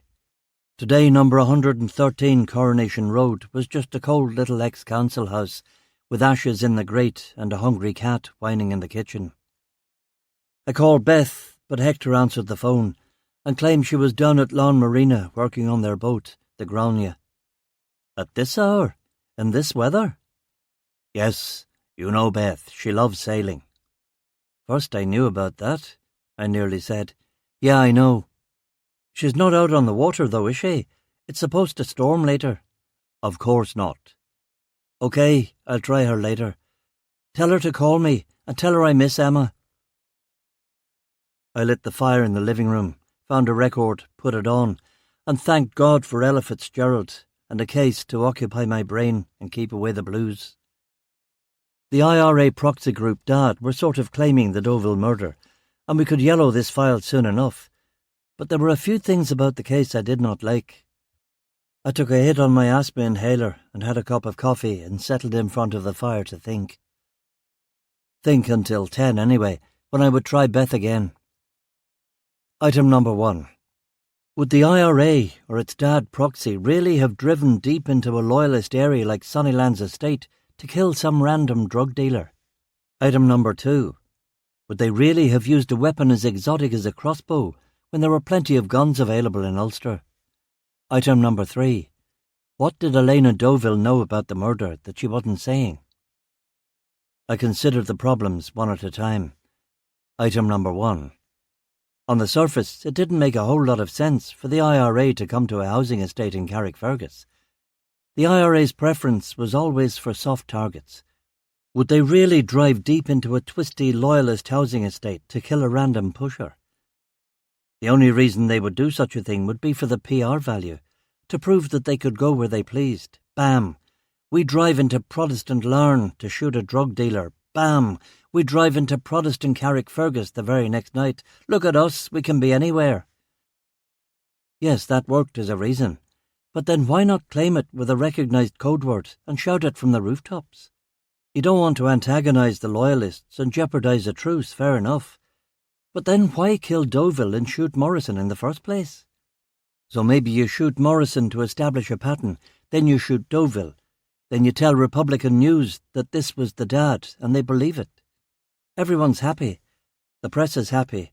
The RUC detectives are happy. Parents concerned about evildoers selling drugs to their kids are happy. And of course the real killer is happy because he or she has gotten away with it. Item number 2. The crossbow is weird. Sure, the shopman could talk about its effective range and its silence, but still, why wouldn't the killer use a gun? The IRA had plenty of guns. Was it really because of the noise? Item number 3, Elena Deauville. The more I thought about it, the more I didn't like her testimony. That little look she gave, that hesitation. She was hiding something important, something beyond the fact that she was a brilliant heroin mule. I called the station and asked for the duty detective. CID, Krabby said. Fill me in, I said. On what? Didn't they rearrest Elena Deauville last night? Yeah, your mate Seamus left it her. You want the details? If it's not too much trouble. You seem to be in a mood. I'm not. And Seamus isn't my mate. He's just a Catholic. Not all us Catholic peelers are buddy buddies, you know. I thought you came up together, Krabby protested. What if we did? What's the story with Mrs. D, Krabby? They arrested her, took her to Antrim RUC and interviewed her. Do you want to come in and read the transcript? CIO Driscoll faxed it over. No, you can summarise it for me. They asked her about the lockup. She denied all knowledge of its contents. She denied all knowledge of her husband's drug dealing, and she said she had nothing to do with any smuggling. Did Seamus believe her? No. He asked how her husband could be a heroin dealer and she not know about it. He said it wasn't credible. And what did she say to that? She said that if she knew her husband was a heroin dealer, why hadn't she gotten rid of the evidence as soon as she found him dead? What did Seamus say to that? Seamus said that if she'd gone all the way to the lockup in Eden and left her husband's body in her driveway after she discovered it, it would have been very suspicious. And after she'd been released from custody, she couldn't do it because she must have seen the policemen watching her house. That makes sense to me. What do you reckon? She was completely hysterical after the body was found. She was in no fit state to think rationally about concealing evidence. And after she was released, as CIO Driscoll says, she must have seen the men watching the house. They were ordinary PCs, so that wouldn't surprise me. Anything else interesting from the interview? She gave him nothing, Sean. Less than she gave us even. Deny, deny, deny. Of course, she had a legal aid solicitor with her this time. Did she ask for a lawyer? Apparently she did. So they had to give her one? Aye. So O'Driscoll's keeping her up at Antrim for further questioning, is he? No. He thinks he has enough evidence already for a prima facie case. She's already been formally charged at Antrim Magistrates' Court. That is fast work. They set bail? £5,000. Steep for a guilt by association case? O'Driscoll told the court that she was a flight risk, so they confiscated her passport and set a big bail. Her legal aid solicitor was furious, saying she was a poor widow living in a council house on benefits, but apparently the magistrate was unmoved. I take it no one has paid the bail? No. Unless they find her prints on the stuff, I think it's going to be a tougher case to make than O'Driscoll thinks. No chain of causation, no real proof that she knew anything about the drugs. A jury might let her off. If it were me, I'd offer her a deal. But then again, that's not our problem, is it? No. Any developments on our side of the case? Nothing. That story in the Republican News is as good as a dad claim of responsibility as far as the media is concerned. Didn't make any of the Sunday papers. I don't think we'll even have to have a press conference. Thank God for that. What will we do next? We'll appeal for witnesses. Maybe have poor Mrs. Deauville go through a third police interview. You think she was lying to us? Of course she was lying to us. She's a bloody drug smuggler. But there was one question in particular that's been bothering me. Do you remember I asked her if she'd seen anyone following them, and then she sort of hesitated before she answered? Aye. And she sort of stared at that Bulgarian bloke, and then at us before saying no. Did she? Yeah. What do you think that was about? Just nerves, I thought. Could be. I said reflectively. I looked at my watch. Don't you have church soon? I do indeed. I'll come in and take over for you. It's Lawson's rota. I'm at a loose end, Beth, you know. How is everything with, Crabby began, immediately regretting the sally. But I wasn't going to let him off the hook that easily, the poor bastard. So glad you asked, mate. She's staying with her parents. We had a wee row, and I thought it was no big deal, but apparently I freaked her out. And her da swings by yesterday and says she's switching to business administration, whatever the hell that is. And now she's working away on the family yacht like the proddy gentry. You never had a boat as a child, did you? No, Of course you didn't. Son of the soil like you. Who has a boat? Nobody? I don't know what's going on, mate. Maybe this whole row about the house was a mere pretext. A casus belli, you know. Sean, I'm sympathetic, but I have to get back to casus belli. And now we're talking Latin maxims. Here's one even you'll remember from your Ballymena Academy days. Contra principia negantem non est disputandum. How can I argue with her when she's denying there's even an argument and she keeps changing the rules? Sean, I have to go. Go then. We'll talk some more when I come in a bit. I dressed in a sports jacket, white shirt, red tie, black jeans, DMs. Clocked myself in the mirror. Killed the fucking tie. Under the BMW for bombs. No bombs, just the diffraction iridescence of a drop of oil floating in a puddle of rainwater. Into the Beamer, second gear, third, a hard turn at Victoria Road, and another onto the A2, up to 60 miles per hour going past the Fisherman's Quay. Going so fast, the turn into Carrick Police Station was impossible. As I say, the Beamer, like a greyhound, needs its morning workout. Into the harbour car park in a squeal of brakes. Out of the car for the first cigarette of the day. Dog walkers, churchgoers. Some of them know me. Nod a hello and stand on the pier looking down into the black water of Carrick Harbour. Behind me was the big Norman castle, and in that castle the well of Fergus Mór MacEirc, King of Dalriada, the king who brought the Stone of Scone from Ireland to Scotland, and that sits under the coronation throne to this very day. The king who started all this Thucydidean bollocks, if you want to go back that far. I didn't. I didn't give a shit about any of it anymore. Fuck it, I said, and stamped out the ciggy and got back in the Beamer. A kid letting his collie piss on the back wheel. Oi, you, that's my car. Sorry, mister, but when she has to go, she has to go. What's her name? I've no idea, but we call her Susie. Everybody's such a smart-ass these days. Tell Susie to piss somewhere else. Grumbling, I drove back to the station. When I got there, Crabby had legged it, in case I laid any more of my personal stuff on him. Said morning to Lawson, and went up to my office and read through the transcript of Mrs. Deauville's second police interview. Crabby was quite correct. She'd given O'Driscoll even less than she'd given us. I wanted to know more about Dad's murderous ways, so I called Marcus Finn in Special Branch Intel, and although he wasn't in on a Sunday, a young DC called Kenny Clark said he was starving and would fill me in if I got him lunch. Lunch where?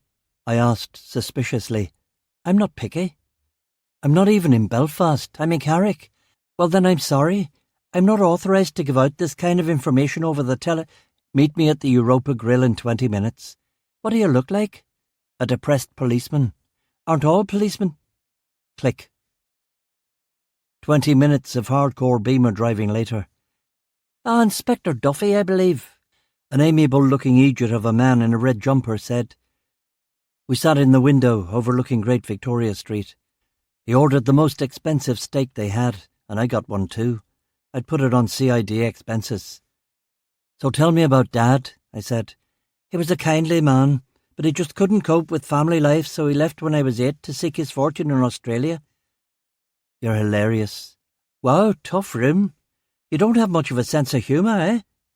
No. Dad? Well, they're your standard IRA front organisation. Not much to them, really. They've been growing in the last few years, of course, because intel-wise we've been on the back foot in so many areas. Back foot, huh? Remember that chopper crash on the Mull of Kintyre? I remember reading something about it. Very clever idea. Get all your top MI5 and special branch agents with expertise in the IRA and put them all in one helicopter and then fly that helicopter into a mountain in Scotland. Great thinking. Anyway, we've been struggling since then, and that coupled with all the new money and weapons flooding in. What new money? I asked as the stakes came, both of them overcooked. Tons of new money. Money from Americans and Libyans and Russians. And then, of course, there are the general intelligence failures. So many IRA spectaculars in the last 5 years. The Maze escape, the Brighton bombing, Enniskillen. What does it all amount to? I asked. What indeed? What indeed? A lot of our informers have turned up dead. Even some of our agent handlers. Smart guy like you must have some theories. Oh, there are lots of different theories. Like what? Incompetence? That one makes sense. What else? He lowered his voice. There's the theory that the IRA have a mole in the higher-ups in the RUC or MI5. I laughed. Next. There's the theory that Thatcher is deliberately letting the situation spiral out of control so she can wash her hands of Ulster, unilaterally withdraw and let the UN or the Americans take charge. I hadn't heard that one. She wouldn't do that, wouldn't she? Only Nixon could go to China, remember? And it would be immensely popular in England. A few Tory right-wingers would be furious for a while, but they love her. This was getting pointless.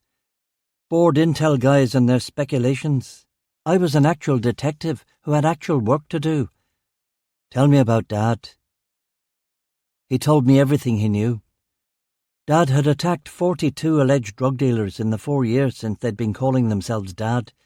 Before that, they simply called themselves the IRA. 25 of these alleged drug dealers had been successfully killed with a variety of weapons: pistols, rifles, shotguns, carbines. They'd never used crossbows before, but as an ad hoc group loosely under IRA command, a crossbow attack wasn't out of the question. Really? I thought it was a completely bizarre choice of murder weapon, considering the number of guns available in Ulster, I said. Guns, yes. We estimate that the Libyans alone have given the IRA about 800 AK-47s and 800? I said, aghast. Oh, maybe I shouldn't have said that. You won't repeat that, will you, Inspector Duffy? Wouldn't want to generate alarm. No, we wouldn't want that, would we? I said, imagining the prospect of 800 armed IRA men descending en masse on Carrick Police Station. It would be a massacre. Thank you, Colonel Gaddafi. But a machine gun makes a bit of a racket, doesn't it? Even a handgun makes noise. No, a crossbow could be quite an effective little weapon for a group like Dad. Differentiate them from their mother organisation, especially when non-lethal force is required or you're doing a punishment attack. I was fascinated by the attack on Mr. Morrison, and since the second on Mr. Deauville I've been eagerly awaiting a third. If there is one, we can consider that a pattern, and I'll write a paper on it. I'll send it to you if you want. Thanks. Well, look, I'm sorry, but I must dash, I said, pointing at my wristwatch. You haven't got pudding? You get one, I said, getting up and leaving 2 £20 notes on the table. Where are you going? Work. You've been very helpful. Thanks, mate, I replied. Found the BMW in the Europa car park, checked underneath it for bombs, and drove back to Carrick RUC. I spun Lawson my worries about the case and Constable Clark's attempt to bat away at least one of them regarding the murder weapon. We had nothing else on, so we worked the evidence until 2 o'clock, processing tips from the confidential telephone and reading and rereading Mrs. Deauville's statement. For want of anything better to do, I drove us to Mountbatten Terrace, where we canvassed the neighbours again, but nobody had seen or heard anything, and if they had, they wouldn't be telling the bloody peelers. We went for an afternoon tea break at the Old Tech on West Street and sat by the fire. The tea was warm and the shortbread was homemade. While we were in the restaurant, the rain stopped, the wind changed, and the snow began. Carrickfergus lies far to the north on the 55th parallel, which also crosses the Alaskan Peninsula and the city of Novosibirsk. I went to a lecture once where Joe McBain said that 100 centuries ago Carrick and all of the north of Ireland lay under a mile of ice. But now the snow came only for a few days a year in February and March, and the sea never froze. It was a miracle, really, but as Dr. McBain said, surely the ice would come again, and all these pubs and houses and power stations and people would be wiped clean from the land. No need for peelers then. No need for anything. Sir? Sir? Lawson staring at me. What? You were lost in thought? Aye, I was. Were you thinking about the case? I was thinking about ice. I was just saying we should get back to the station. Yeah. We went back to the station, where much to my surprise, Crabby was there to meet us. What are you doing here? Wife has the kids down to visit her sister in Fermanagh. The house felt a bit lonely. You said that, not me. You are allowed to admit to human emotion. You're Presbyterian, not Vulcan. Well, Lawson said. Crabby and I both grinned. Times have changed, eh, Crabby? When you or I were at his tender age, we wouldn't have dared raise an eyebrow to our elders and betters, would we? Next he'll be saying that the music of 1988 is better than the music of 1978 or 1968. Crabby shrugged, having no interest in the topic. As the saying goes, he liked both kinds of music, country and western. The day the music died for him was March the 5th, 1963, when Patsy Cline's plane had gone down. Here's a thought, gents. I know the weather's not good, but don't you think it's about time we went down to the Glasgow Rangers Supporters Club and asked a few questions? Last place Mrs. Deauville was seen alive. Probably should have gone there yesterday, I said.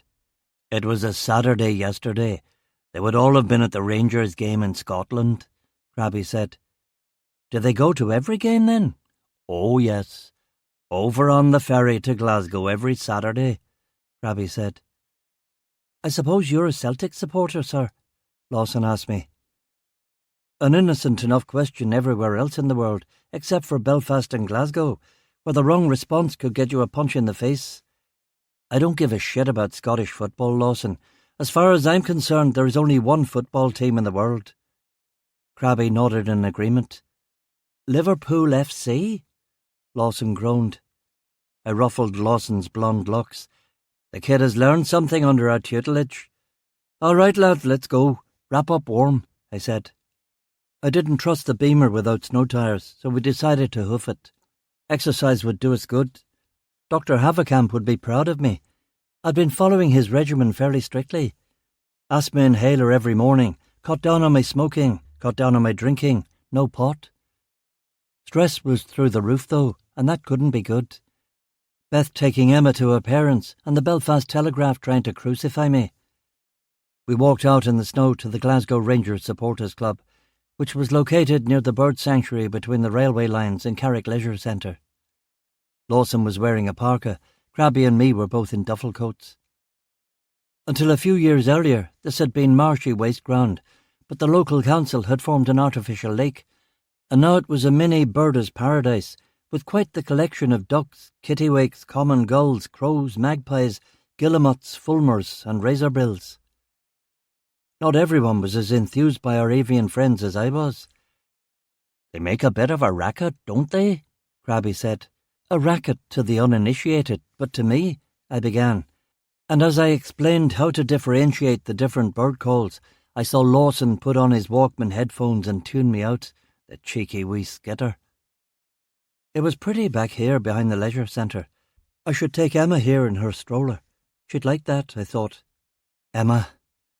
Didn't Beth know what she was putting me through, taking her away from me? If we separated now, would I even get visitation rights? Family law, even in benighted medieval Northern Ireland, gave scant regard to the rights of the dad. My conversation dried up, and Crabby wasn't exactly a chatterbox. We walked around the lake. It was a Japanese woodblock print. Us, the snow, the water. Lawson's Walkman, the sound of birds, and the soft, dairy snow falling onto the supine lake surface like a Basho poem. We reached the Glasgow Rangers Club, tucked behind the trees. This place was not from a woodblock print, a utilitarian breeze-block building bedecked with Union Jacks, Scottish saltires, and painted representations of, presumably, famous Glasgow football players of the past. There were grills on the windows to prevent petrol bomb attacks and a heavy metal door. I pounded on the door while Crabby attempted to light his pipe and Lawson took his Walkman off. "What were you listening to, Lawson?" I asked him. "The usual. Zeppelin, Floyd, Sabbath." Lawson gave a little half-smile to convey the fact that I'd committed yet another generational crime. "Not exactly," he said. "Who then?" "I just bought the Morrissey solo album Viva Hate, not even out until next week, but I got an early release from Crag Tracks," Lawson said. "Morrissey? The manky lad who pulled out of Wogan at the last minute?" McCrabbin said, astounded. "I think that's Boy George," I said. "No, that's the one," Lawson clarified. "Is the record any good?" "It's not as good as the Smiths, but it's pretty good." Going back to our earlier conversation, don't you think the 80s has sort of reached a musical nadir after the heady days of the 70s? The young detective constable shook his boyish head. "Totally disagree," he said. "Popular music today is more interesting on nearly every front than the stuff that was being pumped out in the 70s. All that big, boring corporate rock and—" I pounded on the door again. "Open up in there!" "Who is it?" a voice from within inquired. "Inspector Duffy, Carrick RUC," I said. "The police?" the voice from within asked. "Just bloody open up." The door swung open and we went inside the Rangers Club. It was cold, stark, dimly lit, and there was a sawdusty, vinegary smell. The club was utilitarian on the inside too, with a long, crude bar that served only harp and bass on tap. The chairs were stacked on the tables, giving the place an even more desolate appearance. The voice from within belonged to a skinny but tough-looking 30-year-old bloke with beady brown eyes and a misshapen, shaved head, which made him resemble one of the Talosians from the original series of Star Trek. He was wearing a Rangers away shirt and dungarees, which was an odd and unattractive combination. "What can I do you for?" I told him why we were here. He said his name was Teddy Pendergrass, and he was the barman, janitor, bouncer for the establishment. "Were you working here Wednesday night into Thursday morning?" "I was." "And do you remember serving Mr. Deauville?" I asked, showing him Deauville's photograph. "No, I don't think I've seen him, in here before," he said, looking anywhere but at the three of us. "You're a terrible liar, Teddy. Don't ever go into the confidence game. Now, Deauville was here on Thursday night, and you remember him, don't you?" "No, not really." "Christ, Teddy, do you want us to lift you? Is that what you want? Now, do you remember him or not?" "Aye, maybe." "Was he a regular?" "Aye, I think he was." "Why would he come here of all the bars in Carrick to drink at?" "Subsidised beer for club members, 50p a pint." "He wasn't selling drugs out the back, was he? Selling drugs out the back and giving you a cut of the action?" "No, he wasn't." "So if I was to bring Sergeant Mulvaney and his K9 team down here, they wouldn't find anything, would they?" "What people do in the privacy of the stalls is their concern. I don't know if they're smoking dope back there or not." "We'd have to close the place down, wouldn't we, Sergeant McCrabbin?" "Oh yes, Inspector Duffy, we'd have to. Under the Proceeds of Crime, Northern Ireland Order, and under the Asset Forfeiture Act, Northern Ireland Order, we'd have no choice but to shut this place down and seize the assets of anyone who works here," Crabby said, playing along. "But here's the thing, Ted. We're not the drug squad. We're investigating a murder. If you can help us solve our crime, the drug squad doesn't have to know about any of this, and Sergeant Mulvaney's dogs don't have to come out into the cold." Ted was desperate now. "What do you want to know?" "Who did Francis Deauville associate with in here, and who was he drinking with on Wednesday night?" "Deauville only joined a couple of months back. He mostly drank by himself, but occasionally people would go up to his table and he'd go to the bogs and sell them product. At least I assume he did. I never asked about it." "What people?" "All sorts of people, young, old, you name it." And how do you know he would sell them product if you never asked about it? I never asked, and I told him I didn't want to know. I didn't want to be involved and get myself kneecapped or worse. So how do you know he was selling drugs? I'm not stupid, so I'm not. At the end of a night he would give me a wee tip. How much? It depended on how well he'd done, I suppose. Sometimes 20 quid, sometimes 100. Tell me about Wednesday night. What do you want to know? His customers on Wednesday. He was only in for an hour or so on Wednesday before last orders. And who did he sell to? The place was empty. You know what the weather was like. I don't know what the weather was like. I was in Donegal. Freezing, so it was, and wet. I don't think he had a single customer. Have you ever listened to Lou Reed? The weather is no deterrent to the determined junkie looking for a fix. That may be the case, but Frankie was drinking alone all night, until his friend came in. What friend? Some old fella, his age or older, wearing a flat cap. Describe him better. I didn't really look at him. Just an old guy, tall, wearing a flat cap over his face. They sat in the corner. He kept the cap on inside? Aye. And how long did he and Deauville talk for? About 15 minutes. Frankie got him a whiskey, Bell's, I think. And then what? And then the old guy left, and Frankie sat there for a bit, finished his pint, and he left too. Ever see the old guy in here before? I don't think so, but it's hard to tell because his hat was down over his face. You have CCTV cameras in here? Lawson asked. No. Did Deauville seem agitated or nervous, anything like that? Nope, he seemed fine. Just like he was having a drink with an old friend. There was one thing, though. What was that? Well, when I called last orders, Frankie comes up to the bar and gives me 50 quid, like he's just had a massive score. But he hadn't. He hadn't sold anything, really. Did you ask him why the money? No. Like I say, no questions. Better not to know. You're going to have to come down to the station with us and give our sketch artist a drawing of this guy, I said. He didn't look like anything. It's just a hat and a coat. What type of coat? Just a heavy raincoat.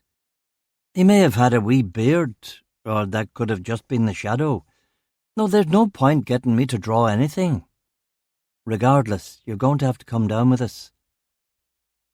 We took him back to the station with us, and he did indeed produce a very unhelpful drawing with the sketch artist. A tall, well-built man with a hat pulled low over his face, possibly a beard or prominent sideburns. It was interesting, though. Direct action against drug dealers didn't usually meet with their victims before they shot them. Then again, maybe this was just an old friend of Deauville's right enough. Or maybe it bloody wasn't. The snow continued to fall, and at 5 o'clock everyone was keen to get home, as driving on some of the country roads was bound to be treacherous. I called Crabby and Lawson into my office. OK, lads, we'll all head home. But I think tomorrow we'll all go up to Antrim RUC and ask Mrs. Deauville if she's seen this mysterious stranger around. What do you lads think? It's not much of a picture, Crabby said. It's the best lead we've got, I countered. It's the only lead we've got, Lawson said. I went into Chief Inspector MacArthur's and filled him in on the details. He couldn't care less. This was a dad murder, and those never got solved, and the press wouldn't care if we didn't bring anyone in for it, so therefore it wouldn't affect his career. And in a couple of months he'd be free of me forever. I drove home carefully along the seafront, and even more carefully up the unsalted Victoria Road. Irish people weren't used to driving in snow, and the Egypts were going far too fast, slipping and sliding every which way. Still, I got the beamer in front of number 113 in one piece. As I was coming in, the phone was ringing. I dropped everything and picked it up. Hello? Hello, Sean. I'm so glad I caught you. You were right. Emma misses you. She wants to hear your voice. I miss her. Put her on. Dada, Emma said. Emma, honey. Story, Dada, story. Story. Well, Once upon a time, there was this naughty little girl with blonde hair who was always breaking into people's houses. She was what we policemen call a recidivist. So the local peeler, a very nice, generous, forgiving and intelligent policeman called Sean, told her she had to go and live in the woods for a while.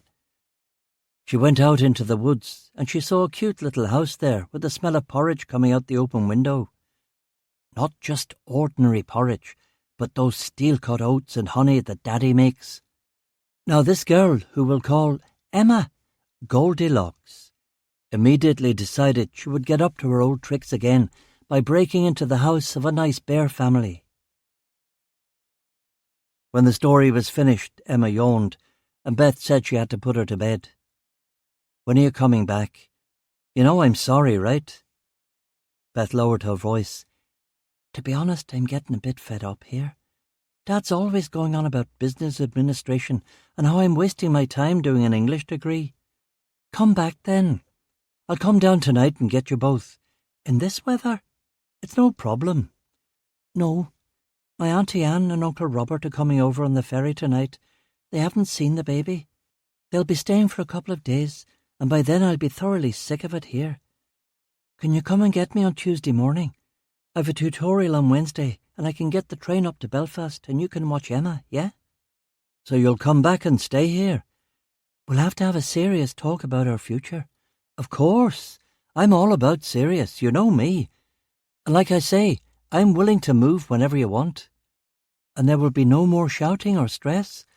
"Listen, Beth, that morning you went down to Larne, I had my RUC medical, and I've been told to cut down on the drinking and the smokes and the stress, and I've been doing it. I'm a new man." "Sure you are, Sean Duffy." "What's with you in the boats? I've always sailed. You didn't know that?" "No." "I've got all these hidden depths you don't even know about. Some cop you are.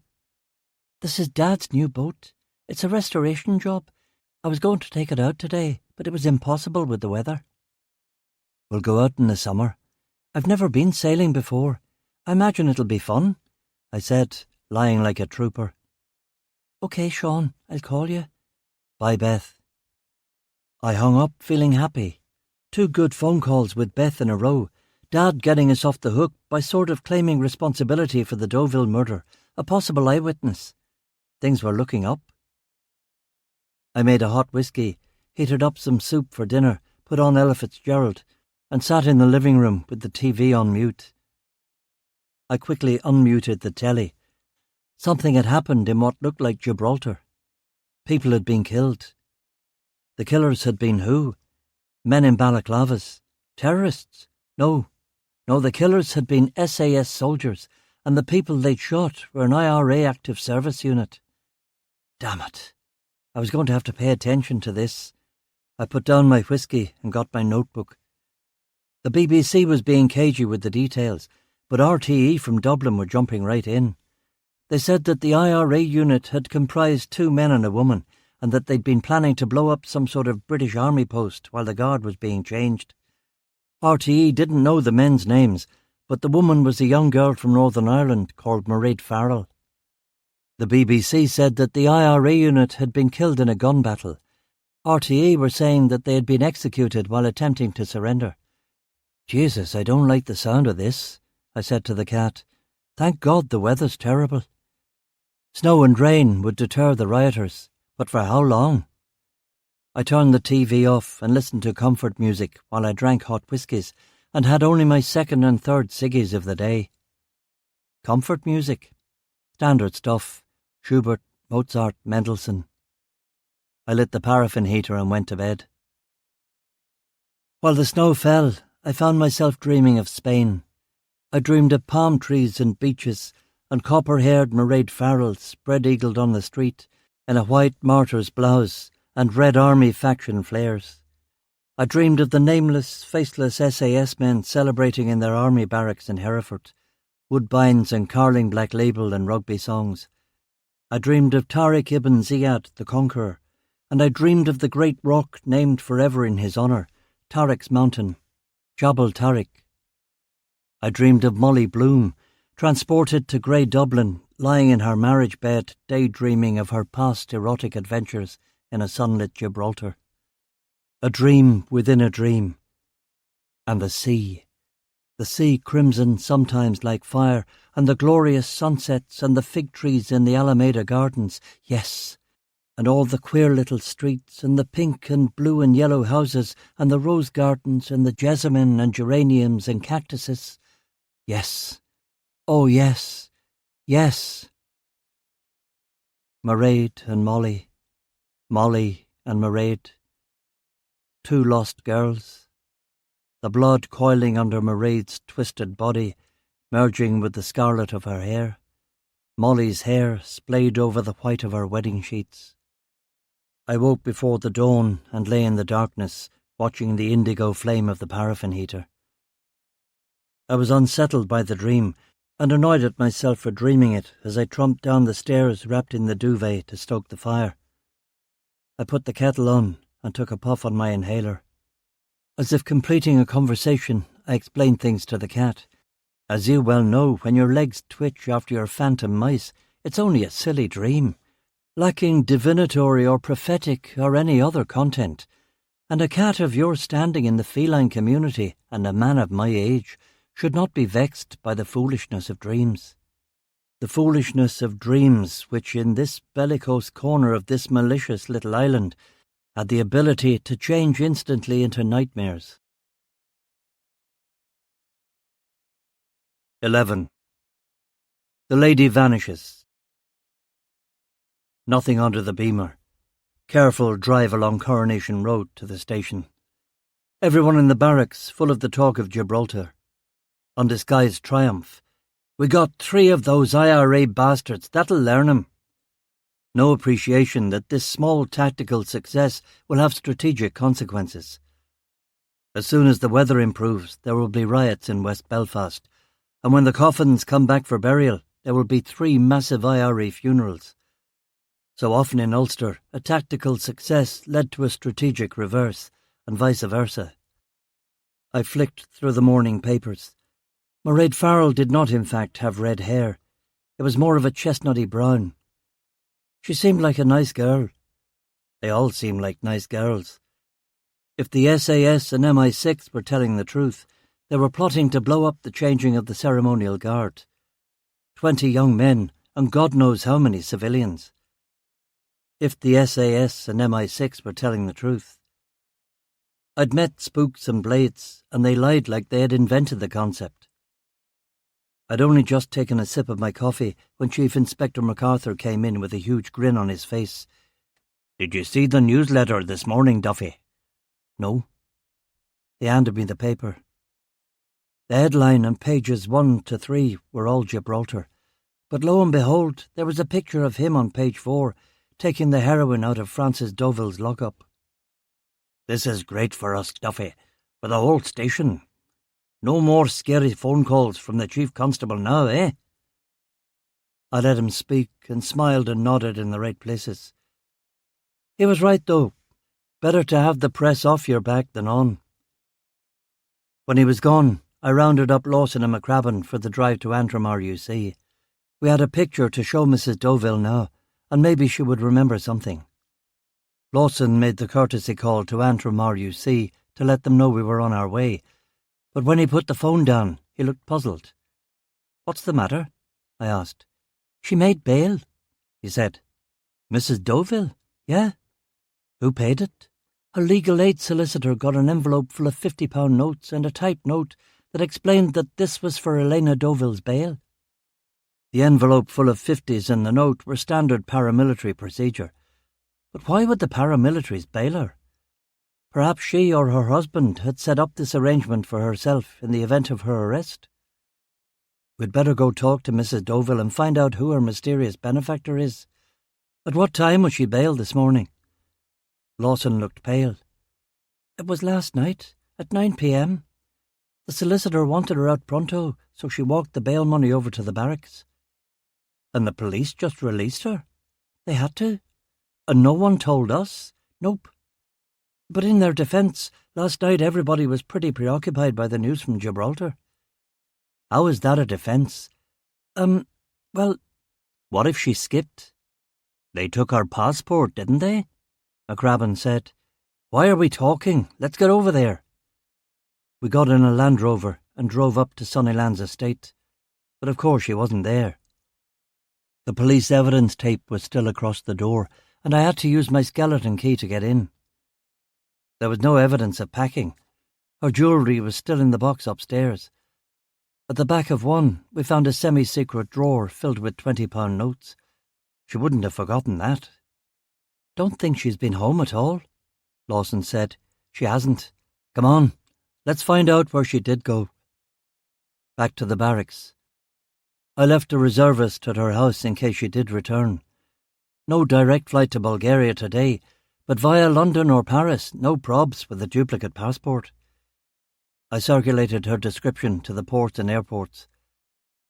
I called up O'Driscoll to get his take, but he seemed to think it was no big deal. "So what, she made bail? She'll still have to appear in court in 2 weeks." "You don't get it, mate. She's not at home, she's flown the coop." "And lose £5,000 bail? No way. They're in a council house, living from benefit check to benefit check. They're major heroin smugglers, Seamus. For all we know, they have 50 grand stashed away. You've always been a warrior, Duffy. She'll show up in court, you'll see." I hung up on him. Seamus was a decent bloke, but he had never been a top-quality peeler, and his horse sense was way off on this case. There was something seriously wrong here. "Get me her solicitor on the phone," I said to Lawson. The solicitor was an old pro called Karen Macaulay out of Macaulay and Wright in Antrim. She filled me in on the bail envelope and the note. This was not the first time she'd had such an unusual bond payment, and if these troubles went on, it wouldn't be the last. "I'm not interested in the money, Carol. In fact, I'm not even that interested in your client's career as a heroin smuggler. She's been charged with obstruction of justice, that's all. There's no evidence of anything else, which explains why the bail was a mere £5,000. The magistrates listened to a load of circumstantial evidence from the RUC drug squad. Carol, look. As I say, I couldn't give a shit about the drugs or the bail money. I'm investigating her husband's death. Mrs. Deauville may be in danger. She may have been a witness in her husband's murder. That's all I care about." "So what is it you want to know?" "What did she say to you about the murder?" "She never spoke to me about the murder." "And what did she say about the bail money? Where did it come from?" "She said that she had no idea. She said that maybe some of Frank's friends had helped her out." "That seems unlikely. He was an independent operator." "After you got her out last night, where did she go?" "She asked to be left at Antrim bus station." "And is that where you left her?" "It is." "And she got on a bus?" No, I didn't actually see her get on a bus." "Well, you've been very helpful. We'll take it from here." "Is everything all right? Do you think she's okay?" "I have no idea, but she didn't come home last night. If we're lucky, she's just skipping out on the bail." "And if we're unlucky?" "She's dead." I filled in Lawson and Crabby and got them working the phones. Yes, there was a 9:30 p.m. bus from Antrim to Belfast, delayed until 10 p.m. because of the snow. But there were only 2 passengers on that bus, and both of them were men. There were no trains running because of the snow. We got in the Land Rover and drove up to Antrim. We showed Mrs. Deauville's mugshot around the bus station and to the taxi drivers at the taxi rank. No one recalled seeing her. The bus station had a good CCTV system, and because of all the hijackings in the early 80s, all the Ulster buses did now too. A scan of the buses leaving Antrim between 9 p.m. and midnight revealed no Elena Deauville. She didn't get a bus, she didn't get a taxi, she didn't get a train. What did she get? I asked Crabby. It's time we got serious. Up the alert level at Interpol, and you and I will have to go through the security footage at Larne Harbour from last night until this morning. We drove to Larne Harbour and went through their tape. It was hard to say for certain, but it seemed that no one resembling Elena Deauville got on the one ferry that had left last night before weather had cancelled the sailings. Because of the rough seas, the boat had only attracted 30 passengers. 10 of those were women, and none of those women resembled Elena. She could have been wearing a wig or disguised herself, Crabby said. and we went through the tape again to double-check. No Elena. No Elena at the airport either. There were many ways to get over the land border between Northern and Southern Ireland, so it was possible that she'd slipped across to Éire. But who had driven her, and where had they crossed on that snowy night with so many country roads closed? "I don't understand it," Lawson said. "I think I do," I said. "Me too," Crabby said. "Will you first then, Crabman?" I told him. "Her husband's killer sent the bail money, and when she was bailed he followed her to the bus station in his car. It was snowing and the buses were delayed, so he offered her a lift to Carrick." "And then what?" Lawson said. "He killed her," Crabby said. "Why?" Lawson gasped. "He didn't like the fact that she was spending so much time in police custody. He was worried that if the charges started to mount up, she would tell what she knew," he suggested. "What did she know?" Lawson asked. "I have no idea," I said. "She may have just skipped," Crabby added. "Staying with a friend on a cold night. Maybe she'll show up tomorrow large as life. I hope to fuck she's gone to Bulgaria. We'll follow her, and I'll charge 3 first-class plane tickets to Carrickar UC, and when Kenny Dalziel comes back from his holidays, he'll have a heart attack," I muttered. We sat in the incident room to await developments. There were no developments. I called Beth's ma and told her I was going to be at the station. We watched TV, Miami Vice repeat on BBC Two. Brenda, "How do you go from this tranquility to that violence?" Sonny Crockett, "I usually take the Ferrari." I sent Lawson home after the show, and I went to my office to check on the border crossings. No sign of Elena Deauville. Crabby came in to see me before he went home. "Any news of Mrs. Deauville?" "No. You want a drink?" He shook his head. "What do you think, Crabby?" He sat down opposite me. "My take, she didn't run. She's in a shook somewhere with a bullet in her." "My take too. She knew something.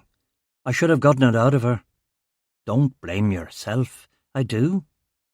He shook his head and stood up. "I hate to ask, but, it's better. It was all a misunderstanding. She's coming back, I think." "Well, that's good."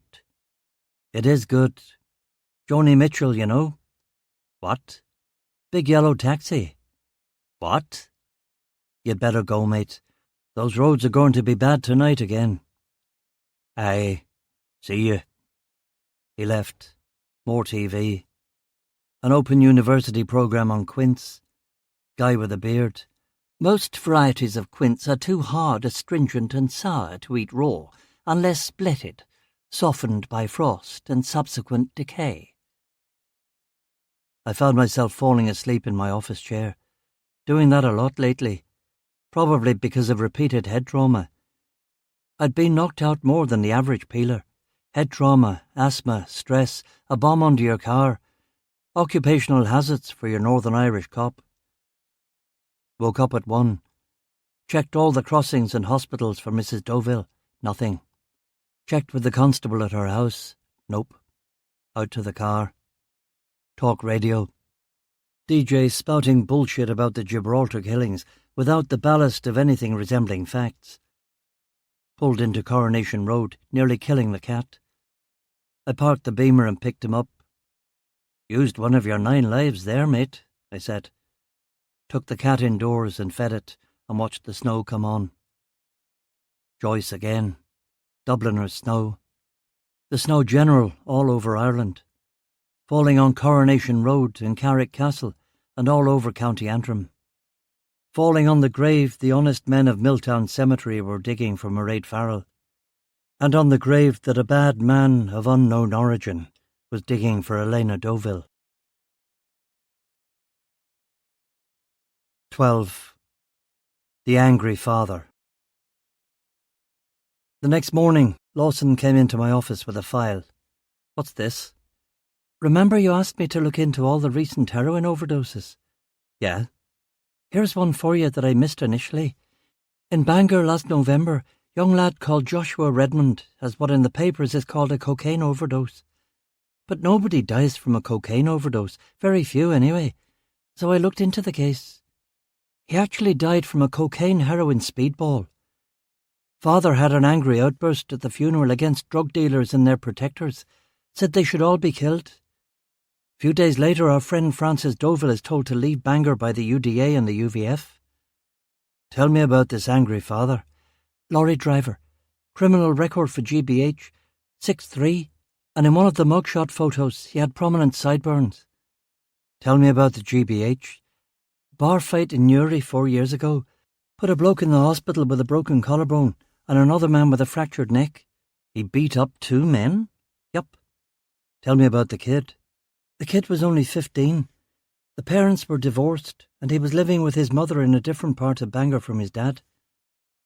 It's got the feel of a wild goose hunt. Let's go see him anyway.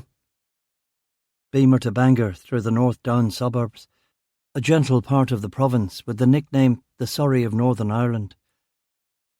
Mr. Redmond's flat, however, was in the Kilcooley estate, which, judging from the terrifying murals of gunmen everywhere, was firmly in the control of the UDA.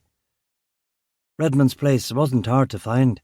It was the one with the big rig parked outside. Doorbell. Game faces. Barking Alsatian dog. Who the fuck is it? It's the police. Carrickfergus RUC. Is this about my road tax? No, it's about Francis Doville. He opened the door and kicked the dog behind him into a living room, where it came to the window and salivated, growled and barked at us. Redmond was a big, hairy man who looked like Giant Haystacks, the wrestler from off the telly, without Haystacks' charm and charisma. Bereaved father, though, so I was prepared to cut him a lot of slack. We're homicide detectives looking into Francis Doville's death, I said. That scumbag. You knew he was dead then? Oh yes, I knew. Had a few beers that night. After your son died, you threatened to kill the drug dealers who sold him the heroin. I did, he said grimly. But I didn't kill that fucker Doville. Wish I had. Wish I'd thought of it. Where were you last Wednesday night? France, driving me lorry. Can you prove that? May we? Let me show you the paperwork. He showed us the paperwork, and yes, he was in France at a way station in Dijon at midnight on the night of the killing. How do these way stations work? You have to be there in person. They check your licence and weigh your vehicle. I didn't even have to look at flight schedules to see that it was impossible to get from Dijon to Belfast in the time available. Mr. Redmond was not the killer. What do you think? He asked, snatching the documentation back. You have a pretty good alibi, I said. Maybe you hired someone to do it. Do you have any children, Inspector Duffy? A little girl, Emma, not yet one. He nodded from big, sad brown eyes. Wish I had killed Doville. He was filth in human form. Off the record? Off the record? If you find the killer, tell me who it is and I'll buy him a drink, he said, his voice cracking. I looked at Lawson, but Lawson was seeing what I was seeing. This was the face of an innocent man, unless he too had rehearsed this scene for the benefit of the police, which it must be said, some people do. I'm really sorry about your son, I said, and he could see that I was. Off the record again? Sure. I loved my boy. He was a good lad. Fell in with a bad crowd round here. His mother couldn't cope. If I'd had custody, I would have took him driving with me all over Europe, shown him another way, another world. I shouldn't have said anything at the funeral, should have kept my mouth shut and bided me time. There's talking and there's action, isn't there? Knew a driver years ago in Birmingham. His daughter was beat into a coma by her boyfriend. Lovely wee lass, smart, funny, very pretty. Now she's in a wheelchair, brain damaged. Can't feed herself, can't talk. This guy, my mate, says nothing at the trial. Says nothing after the verdict, nothing to the press. Just a humble wee man, content to accept the justice of the court. The boyfriend gets 3 years in prison. His daughter has a life sentence. Their family is destroyed. So he waits. He waits and waits, and of course the boyfriend is released after 2 years for good behaviour. Again my mate waits, so it's not obvious. He finds out where the boy lives, and he watches him, and he waits. A year goes by after the boyfriend is out of prison, and then he and his brother visit the boy in his new flat. They knock on his door, and the lad opens it, and they go to town on him with tire irons. That's the way to do it. No threats, no outbursts at funerals. Don't draw attention to yourself. You wait, and when the time is right, you strike. You'd do the same if someone harmed your Emma, wouldn't you? I would, I said immediately. We all would. You, the police, the courts, your job is to rob fathers of our right to natural justice. If I'd kept my mouth shut, I could have murdered Deauville in due course. But somebody did it for me. Someone you know? No. The wife, though. Killing her's not so easy, is it? I said. Would you kill her as well? He shook his head. Have a good day, he said, and closed the door. On the ride back to Carrick, I let Lawson drive while I thought. A vengeful parent might kill Deauville, but you wouldn't kill him and then wait a couple of days and kill the wife too. Not out of revenge. Not after the blood pact had been fulfilled and honour satisfied. You'd kill Elena for different reasons. Because she knew something. She'd witnessed the killer stalking them. She'd seen the killer's car parked outside her house. Her husband had confided in her that he'd had threats. Something like that. I went back to the station and read the transcripts of her 2 police interviews, but there was nothing new in them. O'Driscoll's Q&A had been about the drugs, so that was excusable. This was on me. I had botched this one. I had had her in my interview room, and I had let her go home without telling me everything she knew. It was my fault that the killer was going unpunished. It was my fault that Elena Deauville was dead. 13. The paper, the scissors, and Michael Stone. You know what I'm talking about. You've seen it before. You worked the case from every angle, but the case still dies. Like a cardiac team in Casualty with a family just outside the glass, we did everything we could for the Deauvilles. But Mr. Deauville's murder went unsolved, and Mrs. Deauville's disappearance went unsolved. At any other time, perhaps we could have generated some interest in the media, but for the public in Belfast, it was all Gibraltar all the time. The IRA, volunteers were being shipped home from the Rock. The funerals were going to be the biggest thing since Bobby Sands. Things weren't so bleak for me, though. Beth returned with Emma, no questions asked. If it had been a punishment, it had been an effective one. If it had been Beth just getting a little breathing room, it also had been effective. She seemed happier, and I was relieved. So we'll start looking at houses then, shall we? Beth said. We will. My Coronation Road days were numbered. I was relieved too that for now my name was out of the papers, and I was down to 4 ciggies a day, after breakfast, lunch, dinner, and before bed. Find me the Catholic RUC man that can do better. But nothing changed the fact that the case was dead-ending. No forensic or eyewitness testimony on Frances Deauville, nothing at all about Elena. We dug into her background, and through Interpol, the Bulgarian police gave us what they had, which turned out to be very little. Ordinary childhood and high school, excelled in English and history, had indeed met Frances Deauville where she claimed she had met him, at the ruins of a Roman town, and apparently fallen madly in love. Frances's CV had more scope for enemies, all those heists over the water. Crooks always fell out over who fucked up in the jobs that went wrong, and who got more than his share of the loot in the jobs that went right. Frances must have made enemies in England. Any one of them could have come over on the boat to kill him. But that wasn't it either. This was local. This was personal. This was something specific about Francis himself. All my instincts told me that, and the little clues told me that too. So the days went on and the nights went on, and there was no change. We were a small department, and there were other cases. It wasn't time to put the Deauville file away, but pounding the beat and working the phones was giving us nothing. Although I was wary of journalists, I did a couple of interviews for the papers, including an English-language Bulgarian paper called the Sofia Echo.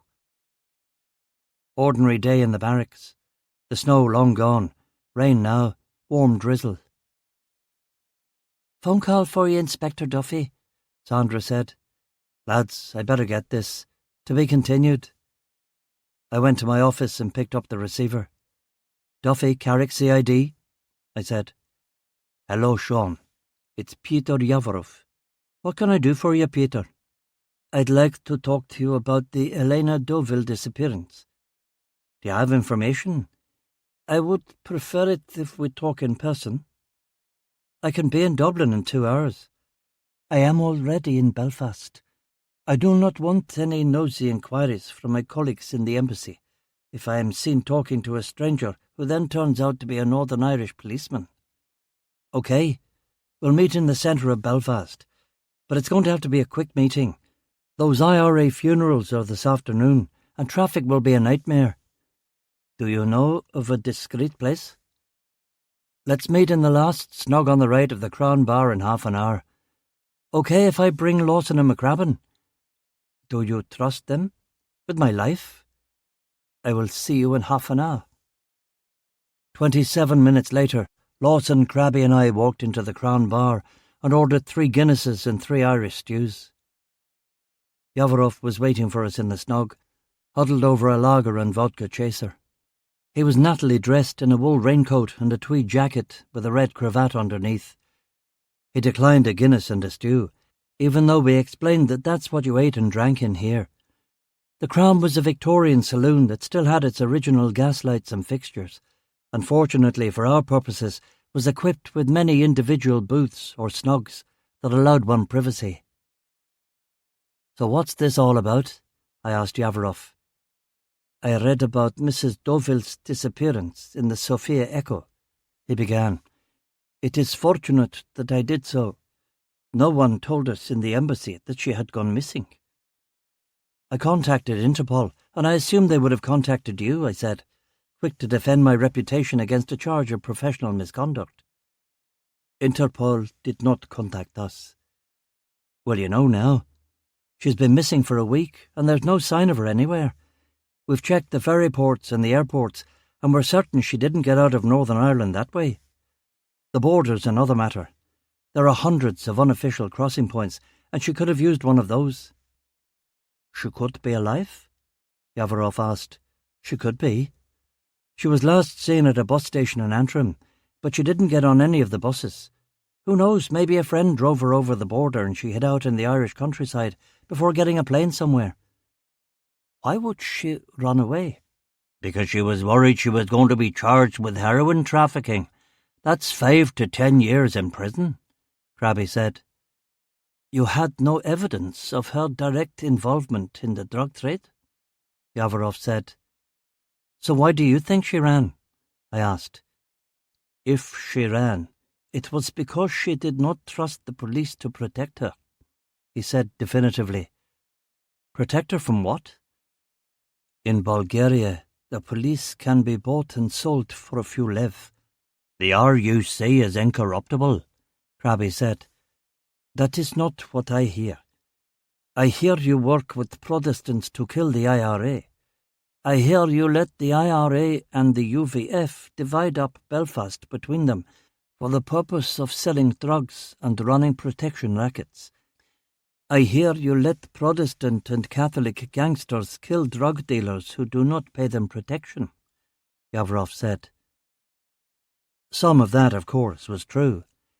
"That may happen, but not in my manner. There are no free passes for murdering Carrickfergus," I insisted. "You, I trust to do the right thing, Duffy. Perhaps I would have kept this information to myself if I did not trust you," Yavarov said, and finished his vodka. He took a sip of the nasty-looking lager. "Have you tried harp?" he asked. "Yes," we all said together. It is good, no? Maybe it's an acquired taste, I said to be polite. Belfast pub harp was an acquired taste like coprophagia or getting pissed on by hookers. Now, Mr. Yavarov, you've come a very long way this morning to tell us something. Why don't we end the small talk and you just tell us what it is you think we should know? When I met Mrs. Deauville before you began your tape recording, she told me something she did not wish to tell you. What? The day her husband was killed, Mrs. Deauville and her husband were in the pub in Carrickfergus for a drink. When they walked home, Mrs. Deauville thought that someone was following them in a car. Mr. Deauville told her that she was talking nonsense, but she grew up in Bulgaria in the bad days. She knew when she was being followed. What car? A blue Ford Escort. That's not as helpful as you think it is, Mr. Yavarov. There must be 5,000 blue Ford Escorts in Ireland, Krabby said. Perhaps this will help, Yavarov said, sliding across a piece of paper. When I opened it, it was a license number, AIU 9785. That's a Derry license plate, Krabby said. Yavarov looked at us and shrugged. It may not mean anything. He had nothing more to add, but this was bloody gold. We'll certainly investigate it, Mr. Yavarov. Now, if I were you, I'd get home. The IRA funerals for the 3 people who were killed in Gibraltar are due to start in half an hour, and I imagine the trains are going to be packed and the city's going to be one huge traffic jam. He stood up. I hope you will be able to find Elena. I shook his outstretched hand. I hope so too.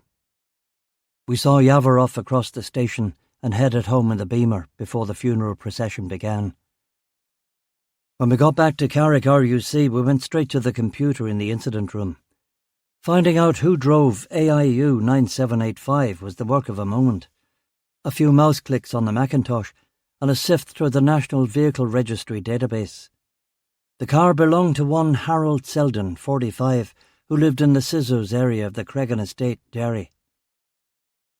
What's a lad from Derry doing all the way down in Carrickfergus? McCrabbin asked. What's a Catholic lad from Derry doing all the way down in a Protestant housing estate in Carrickfergus? I countered. For if he lived in the Cregan, he was definitely a Catholic, as all the prods had been driven out of that part of the city 2 decades ago. I think we can guess why he was so far out of his territory, Krabby said. What? Scouting a hit for the dad, Krabby suggested. Smart play. Bring in an assassin from the outside who won't be recognised down the chip shop later.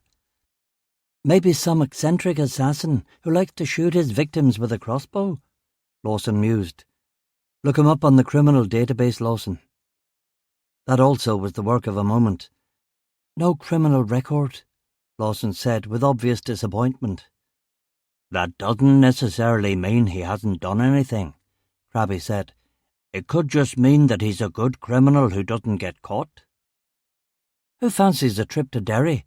I said cheerfully. This suggestion was not met with universal enthusiasm.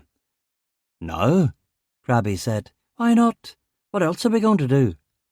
It's such a hassle to get up there and the day's nearly over, Krabby said. You're afraid, aren't you? No, I'm not afraid of Derry.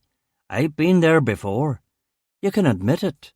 There's parts of Belfast that scare me, but Derry's great. Derry people are wonderful. Love to go back to Derry. Derry's my home. Yeah, 'cause nothing bad's ever happened in Derry, Lawson muttered. What's the matter? Are you afeard too? Lawson shook his head.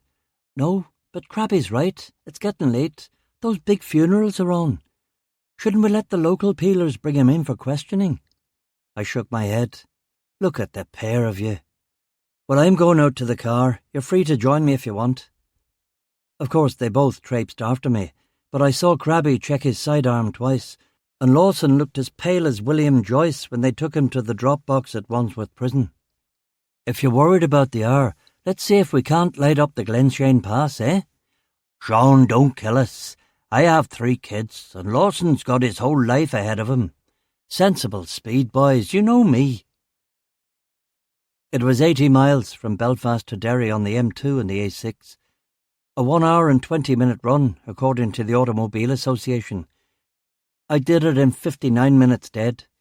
The BMW 535i lapped it up like a kitten licking cream. We stopped outside Harry Selden's house, a nice wee 3-bedroom, semi-detached job in the Scissors area of the Cregan, one of the nicer parts of the sprawling estate. By the murals all around, this was heavy IRA land, but there were few wee muckers or watchers on the streets today. Maybe there's a football game on, Crabby suggested. Nah, around here everyone's glued to the telly watching the funerals. We knocked on Harry Selden's door. Go away, he said. It's the police, I said. The police? Now? Yes. We heard Mr. Selden trump down the hall and violently open the door. I couldn't help but like Harry as soon as I saw him, because he was a rotund man in a cardigan with thinning black hair and a jovial shine to his cheek. He had very dark eyes and little brown caterpillar eyebrows. He was about my height, and we would have made a good Laurel and Hardy standing together if we'd put on 30s garb and he'd grown a bristle moustache. I brought to the forefront of my mind the possibility that he had murdered both Elena Deauville and her husband Francis, and that took the edge off my admiration. Mind if I ask you a few questions, Mr. Selden?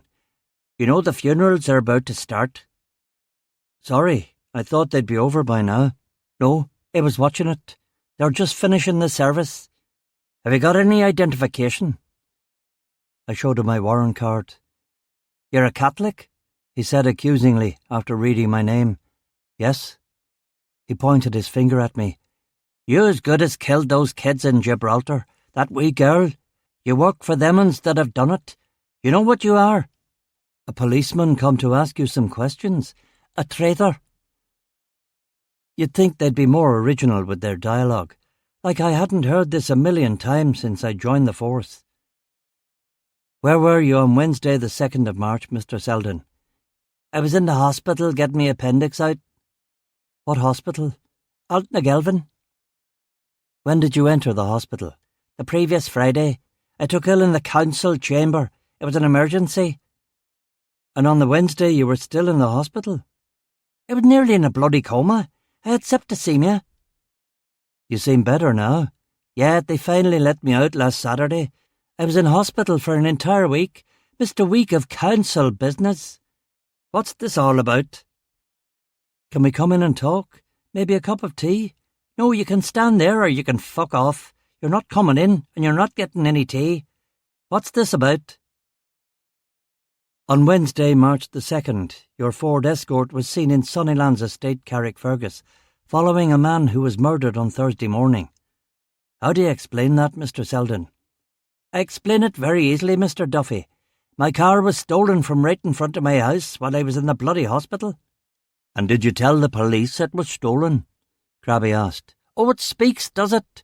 Does the wee blonde one speak as well, or is he your ventriloquist dummy? Can you answer Sergeant McCrabbin's question? Why didn't I report my stolen car to the police? Because I have no truck with the police. I don't recognise the RUC as a police force. It is an arm of the British state, an occupying army.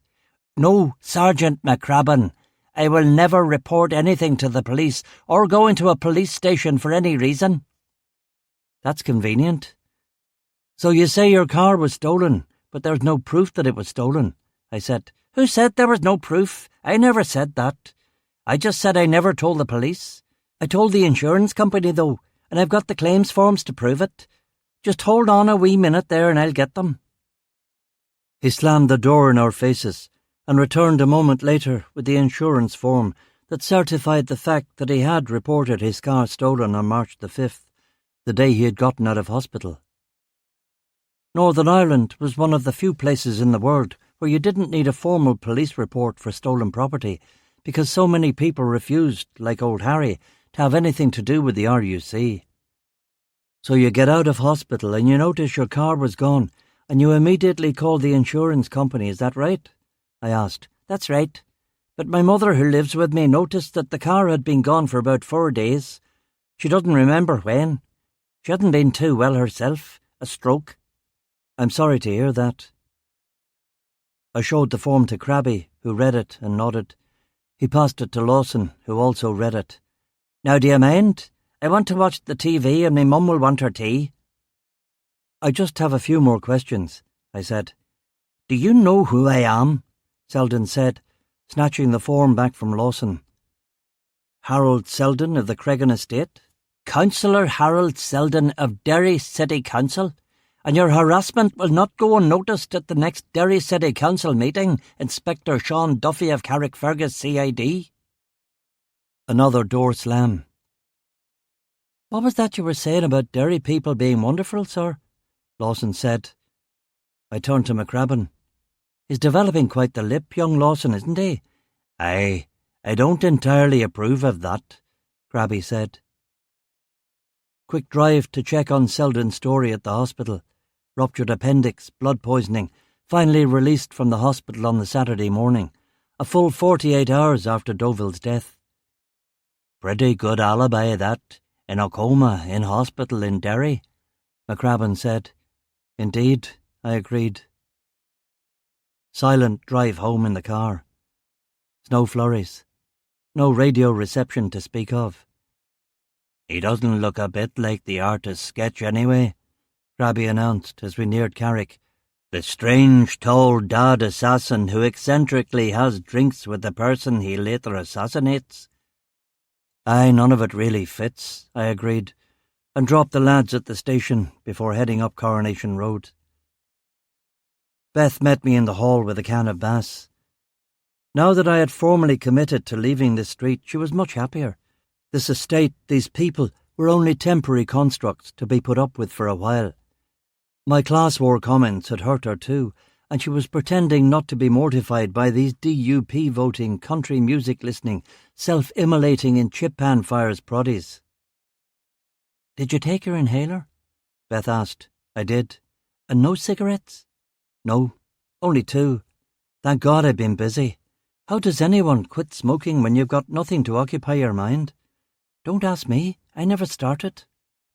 How'd the funerals go in Belfast? Don't ask me, I was only there for half an hour, and then we went up to Derry. Derry, really? Yup. That was a fast run there and back. Thank you. Glad somebody appreciates it. What have you been doing all day? Watching your offspring, reading, which I'm going to get back to. Watch Emma, will you? My pleasure. I sat in the living room by the fire and played with Emma, put the record player on. This, Emma, is Luigi Boccherini. Now people are going to tell you that he's courtly, old-fashioned, even boring. But you just listen to the warmth of that melody, eh? Emma was ignoring me and trying to choke herself to death on a Lego brick. I removed the brick from her gob and helped her make a tower. Warm house, girlfriend, baby girl, and kitty. What more could a man ask for? Yeah, the missus was a bit on the high-maintenance side, but I was fighting an age gap. Now take your pleasures where you find them, and this was the good life. At 6 p.m. I made us some dinner, put on the BBC News, and my jaw dropped. It was on every channel. I called Crabby immediately. Are you watching this? I was just going to pick up the phone and call you, he said. The IRA funerals at Milltown Cemetery in Belfast had been attacked by a rogue, presumably deranged loyalist gunman called Michael Stone. He had fired an automatic pistol into the crowd of mourners and thrown hand grenades at Jerry Adams and Martin McGuinness. 3 were dead and dozens were wounded. It could have been many more. And what made it worse somehow was that the whole thing had been captured live on television. Michael Stone had thrown his grenades and run toward the motorway, where the crowd had caught up with him and almost beat him to death. It was the worst incident of the Troubles since the Enniskillen bombing back in November, when the IRA had blown up a dozen civilian mourners at a Remembrance Sunday service. That had been a bad one. The father of a nurse who'd been murdered, Marie Wilson, had gone on Irish television and publicly forgiven the bombers in an act of Christian charity. This had shamed the IRA, and since then the bombings had wound down, and we thought things were actually going to change. But I suppose nothing ever changed in this 350-year-long blood feud. Beth came into the living room. "What's happened?" she asked, seeing my face. I told her, and we watched the news footage. "I hate this whole fucking country," she said, and I could do nothing but nod my head in agreement. 14. A taste of honey. The next morning we had to report for duty as normal, but nothing felt normal about that day.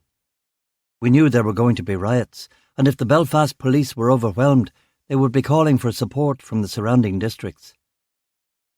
I had a little meeting with Crabby and Lawson in my office. I imagine they'll be looking for officers to do riot duty.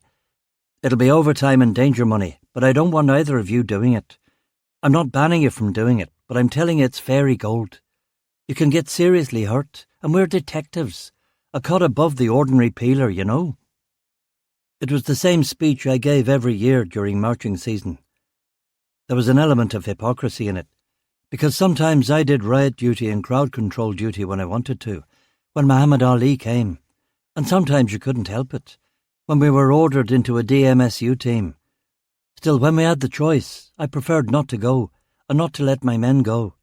"It's easy money," Lawson said, "and some of them boys on the nights get triple and even quadruple time. That's barristers' money." "Let them get their triple time. We've a murder and a disappearance to solve." "No one gives a crap about this particular murder. Everybody wants it to go away," Lawson grumbled. What age was Lawson now? 21, 22? How did he get old so quick?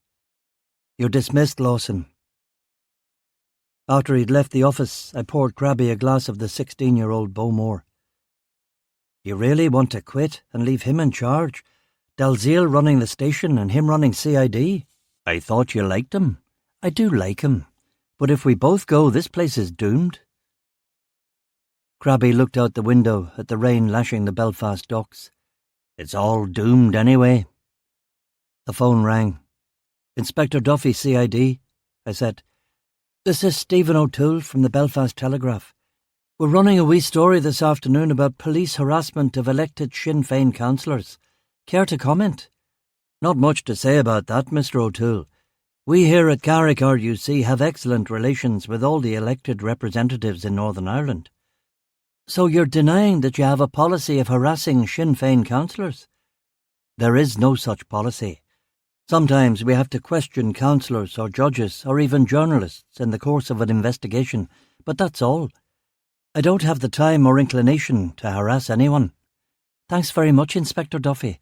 Any time." He hung up. Crabby gave me the old raised left eyebrow. "Trouble?" he asked. "I hope not." The story, when it appeared that afternoon, did not mention my name at all, but if I'd been a bit smarter I would have realised that this was merely a shot across the bows. Harry Selden was a man with pull. 2 days after the Michael Stone incident, there was another horrific encounter on live TV. 2 British Army corporals from the Signals Regiment took a wrong turn into another IRA funeral. When they tried to reverse out of the street, the crowd seized them, pulled them from their cars, stripped them, and lynched them on live TV. That night, the Protestant and Catholic districts of Belfast both came out in riot. Beth was shocked. She had only hazy memories of the early 70s. She didn't know things could get this bad. "Maybe building this house is a bad idea, Sean. Maybe what's best for Emma is to get out of Ireland completely." "What do you mean?" "Everything's falling apart. All the smart people are getting out. Both my brothers have gone. Dad's thinking of selling the business." I'll admit to having had similar thoughts. "Is it too late for you to get into the Met?" "The Metropolitan Police? Yeah, it's too late. I'm 38 now. They don't take new recruits age 38.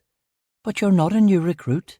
You could join as a detective inspector." "I know one guy who managed to pull that off," I said, thinking of Tony McElroy. "But for that to work, you need influence." "Daddy's rich. I mean, influence over the water. The Met's not going to take me. What would you do in London?" "Anything. as long as it was safe. Look at Kenneth Branagh's parents. They did the right thing. They got him out.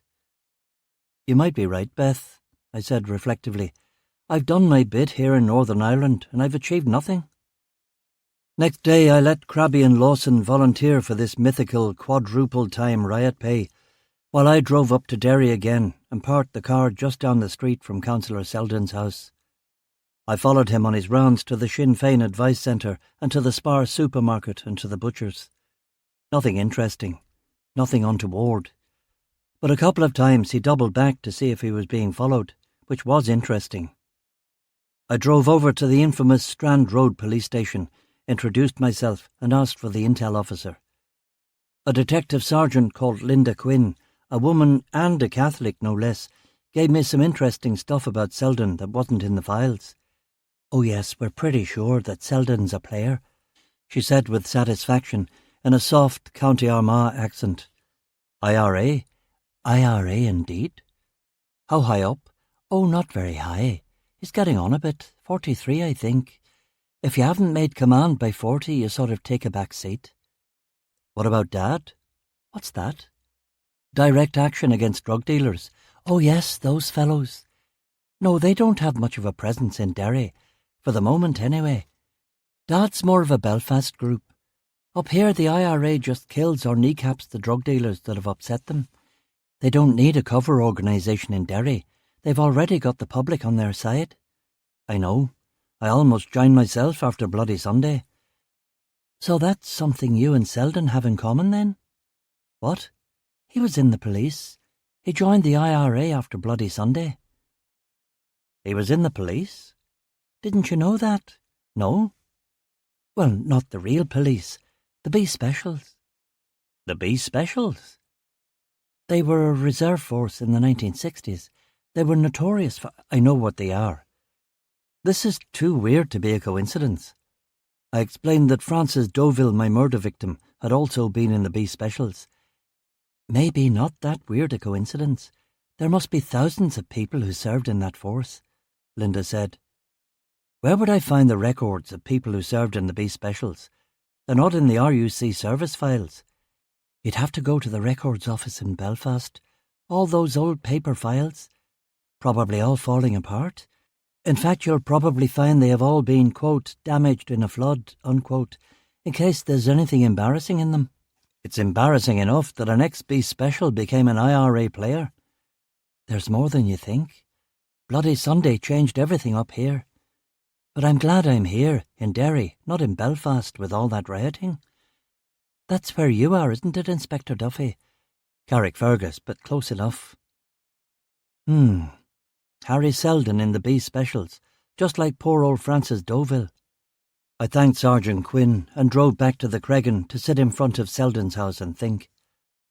I'd only been there 15 minutes when he came out of his house holding a paper cup and walked it over to the beamer. I wound down the window. "I brought you a cup of tea, Inspector Duffy. It's a cold day to be sitting out here," he said. "Thanks," I said, taking the tea and putting it in the cup holder. "Now, if you're interested, I'll be home for about half an hour, and then I'll be walking to the Sinn Féin Advice Centre for my weekly advice clinic. Then I'll be picking up some sausages for me mother at the Spar." "How's she doing today?" I asked. "Oh, she's a little bit better today. She's improving rightly, just like the doctor said she would." "You do right by your mother, Mr. Selden. It's nice to see," I said. "You have to stick by your loved ones, especially women. The way women are treated in this country, it's positively medieval." "That's true. Look at poor Mairead Farrell, shot by your friends in the SAS," he said. "And look at poor Marie Wilson, blown up by an IRA bomb while laying a wreath for those who fought against Hitler. Oh, silly me. I forgot the IRA was on the same side as Hitler. They conveniently forget that little fact in the Sinn Féin manifestos, don't they?" His lips thinned and he did not reply. "B Specials, eh?" I said. "What's that?" "You were in the B Specials. Where did you get that information?" "Is it true?" "For a very brief time before the Troubles began, I had a part-time job as a—" "Do your friends in the IRA know about this curious career choice of yours?" "I don't have any friends in the IRA. I'm a Sinn Féin councillor, in case you have forgotten." My memory would really have to be going bad. You've reminded me of it often enough. A councillor cannot be harassed by a policeman, not if the policeman wants to stay out of the newspapers. I laughed at him. Do your research. It's a bit late for that. Tell me, did you serve with Francis Deauville in the specials? Is that how you know him? I don't know any Francis Deauville. Sure you do. He was on the 6 o'clock news. The IRA shot him because he was a heroin dealer. Interesting that you would deny knowing him, though. Interesting that your car would make its way from this safe little street all the way down to the twisty, dangerous streets of Sunnyland's estate in Carrickfergus, I said. What are you implying, Inspector Duffy? Are you implying that I crawled out of my sick bed, somehow got all the way to Carrickfergus to murder a man I don't know for reasons that are oblique, and all this without any of my doctors or nurses noticing? Harry asked, his plump, jovial face assuming a sinister aspect. He'd been getting gradually bigger and paler as the conversation had gone on, and now when he leaned back on his heels, he wasn't Oliver Hardy at all. Now he was Mr. Potter from It's a Wonderful Life, or maybe even Sidney Greenstreet from The Maltese Falcon. Like many big, heavy men, he was light on his toes, dainty almost. I liked that. I opened the car door, got out, and stood facing him. I'm implying that you had something to do with Francis Deauville's death. I'm implying that you had something to do with Elena Deauville's disappearance, another woman who was not treated well on this fair isle. Me? You're accusing me, a councillor on Derry City Council? I'm accusing you, a player in the IRA. That's a serious charge. I'm a serious man. He stared at me for a minute and then walked away in disgust. Halfway across the street, he turned to face me. I'm a serious man too, he said. When he'd gone back indoors, I threw the tea out the window. If it hadn't contained piss, spit or poison, I was a Chinaman. I looked at my watch. It was nearly 3. Might as well have a quick pint and call it a day and go home for me tea. No point staking out Selden's house any more, not when he'd made me and probably already had his goons following me. I drove to a phone box and called Beth. Hello? Beth, it's me. I'm up in Derry, but it's a bus stop here, so I'm coming home. Thank God you're not in Belfast. There have been terrible riots. It's on the news. I think Lawson's up there. I hope he's all right. Lawson, yes. We really should have all your colleagues round for dinner some night. We've never done that, and we should. And your boss, too. Sounds like the sort of thing married couples do. It does, she agreed. Is that a proposal? I think you missed Leap Day. I did, didn't I? I can't keep track of you.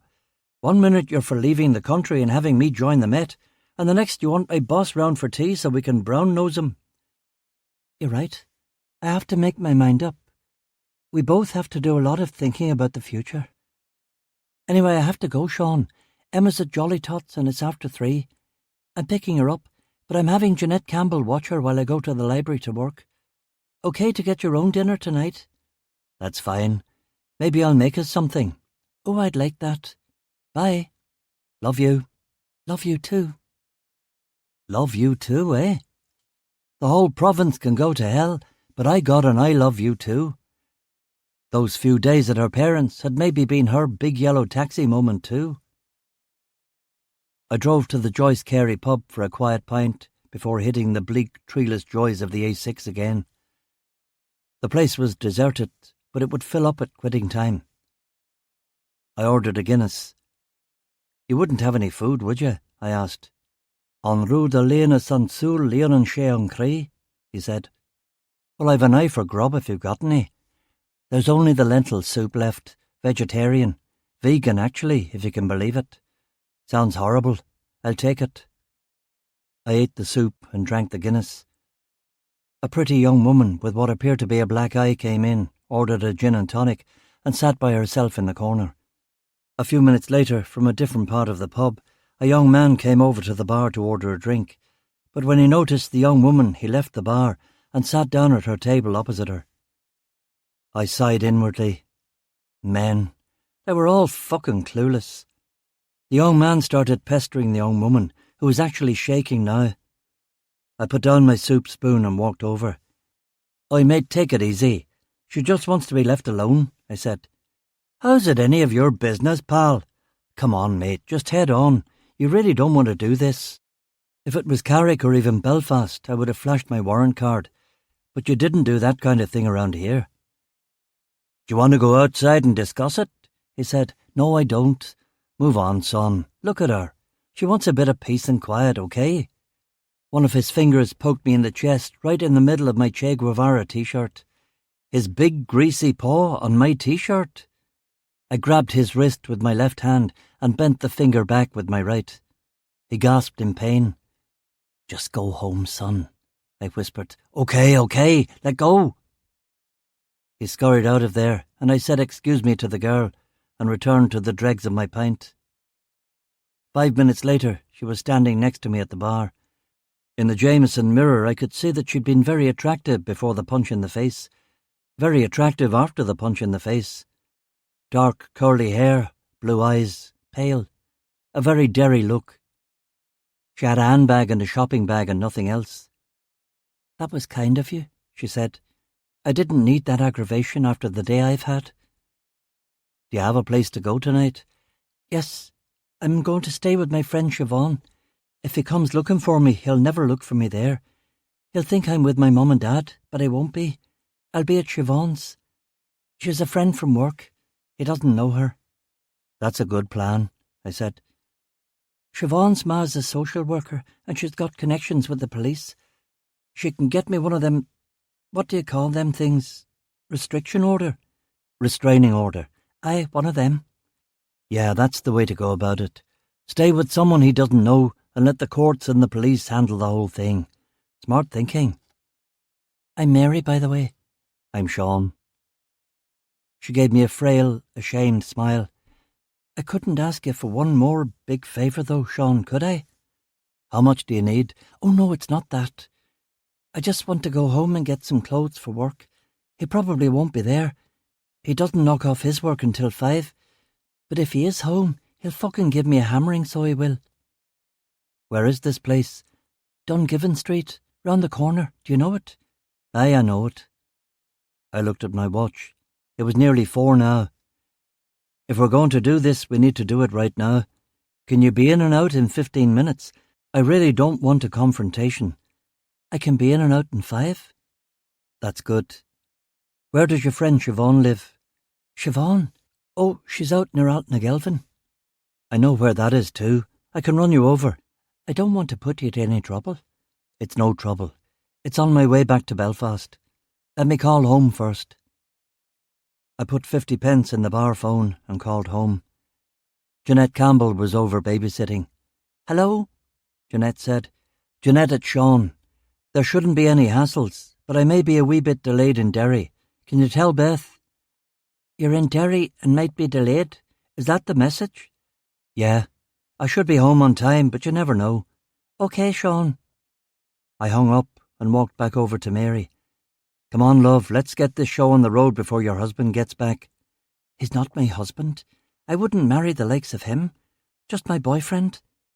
Ex-boyfriend." We walked out to the Beamer. I pretended to drop my lighter and looked underneath it for bombs. No bombs. We drove out to Dungiven Street. Quiet little residential block of red brick back-to-backs. We walked to the front door and she gingerly took out her key and put it in the lock. She turned the key and leaned in the doorway with a whispered, "Nate? Nate?" She turned to me. "No, Nate," she said. I looked at my watch again. 15 minutes, mind. It'll be better for all of us if he never knew you were here. I followed her into the hall. They did it very professionally indeed. A man was waiting behind the door with a sawn-off shotgun. Another man came out of the side room with a pistol. Both men were wearing balaclavas. Both guns were pointing only at me.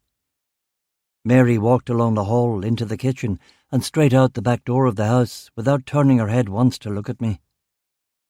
"Don't move," the man with the pistol said. "When we tell you to, we want you to lie down on the floor." There was no play that wouldn't result in my immediate death. I put my hands up, and when ordered to, I lay down on the floor with my hands behind my back. They stripped me of my weapon. They handcuffed me and took my wallet and the knife in my sock. Classic honey trap. Oh, Duffy. Idiots fell for honey traps, not you. Not an experienced peeler like you. 15. That petrol emotion. Things are different in the movies. When the IRA take a policeman or a soldier hostage in the pictures, what follows is an often philosophical and historical argument about the British presence in Ireland and the crimes the Brits have committed against Irish rebels. In real life, what happened was what had happened to the two corporals in West Belfast. The hostages stripped and beaten and then summarily executed. There's no philosophy, no history, just a savage beating and then a bullet in the brain. If the IRA wants specific intelligence from the hostage, then there will of course be graphic physical torture until the victim tells them everything he or she knows. Hundreds of tortured victims have been found over the years, lying by the side of the road or buried in shallow graves. I had seen bodies where the paramilitaries had drilled into victims' kneecaps, wrists and ankles.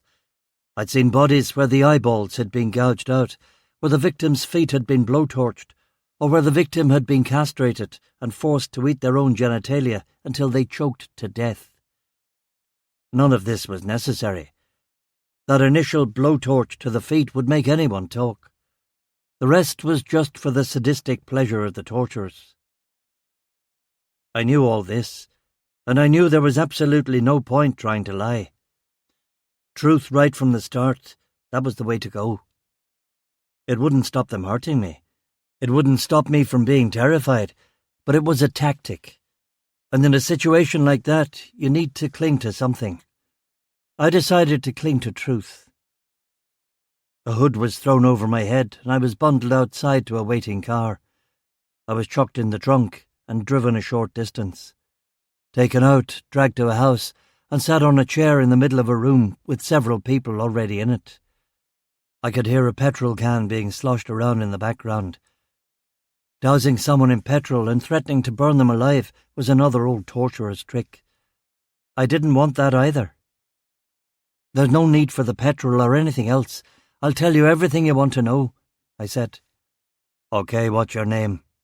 A voice asked. Sean Duffy of Carrickfergus RUC. So you're admitting that you're a policeman then? I am. Grumbling and muttering from those assembled in the room. He's admitted he's a peeler. What else needs to be said? Why are you in Derry? A different voice asked. I was investigating the murder of Francis Deauville and the disappearance of Elena Deauville in Carrickfergus. Who were they? Francis Deauville was a heroin dealer, probably executed by Dad. Elena Deauville was his wife who went missing. What's the Derry connection? A car belonging to Harry Seldon was spotted in the vicinity of Deauville's house shortly before his murder. The car was following Deauville. Harry Seldon? Aye. More muttering from the men in the room. 4 distinct voices, possibly 5. Don't lie, a voice said. I'm not lying. We won't hesitate to torture you if we have to get you to tell the truth. I believe you, I said. We've got a can of petrol here, and we're in a derelict house. We could just pour this over you, light a match and leave. I smell the petrol. I know you could do that. Please don't. I'm telling you the truth. Silence. And this was more terrifying than the questions. There could be a gun at my temple right now and I wouldn't even know it. I was afraid of the darkness, afraid of the pain. My whole body began to tremble. I was having trouble breathing. I'm having trouble breathing, I said. You'll be having more trouble breathing in an hour or so, a voice said. A few guffaws. You know Harry Seldon's a counsellor, don't you? A voice said. A different voice, higher pitched, but vibrating with authority. It was a voice I recognised from the TV. This was almost certainly the IRA commander in the city and a prominent leader in Sinn Féin. He may have mentioned that to me, I said. What exactly is his connection to this murder case? All we know is that his car showed up in Carrick and he may have been following the victim. But Selden says his car was stolen. Was his car stolen? Apparently it was. He put in an insurance claim, although he didn't report the car stolen to the police. He wouldn't go to the police. That's what he said. It sounds to me, Inspector Duffy, that this wee trip up here was a wild goose chase. Said. That may be the case. You're a very brave man driving around the bogside in an unmarked police car. Very brave or very stupid? Very stupid, it turns out.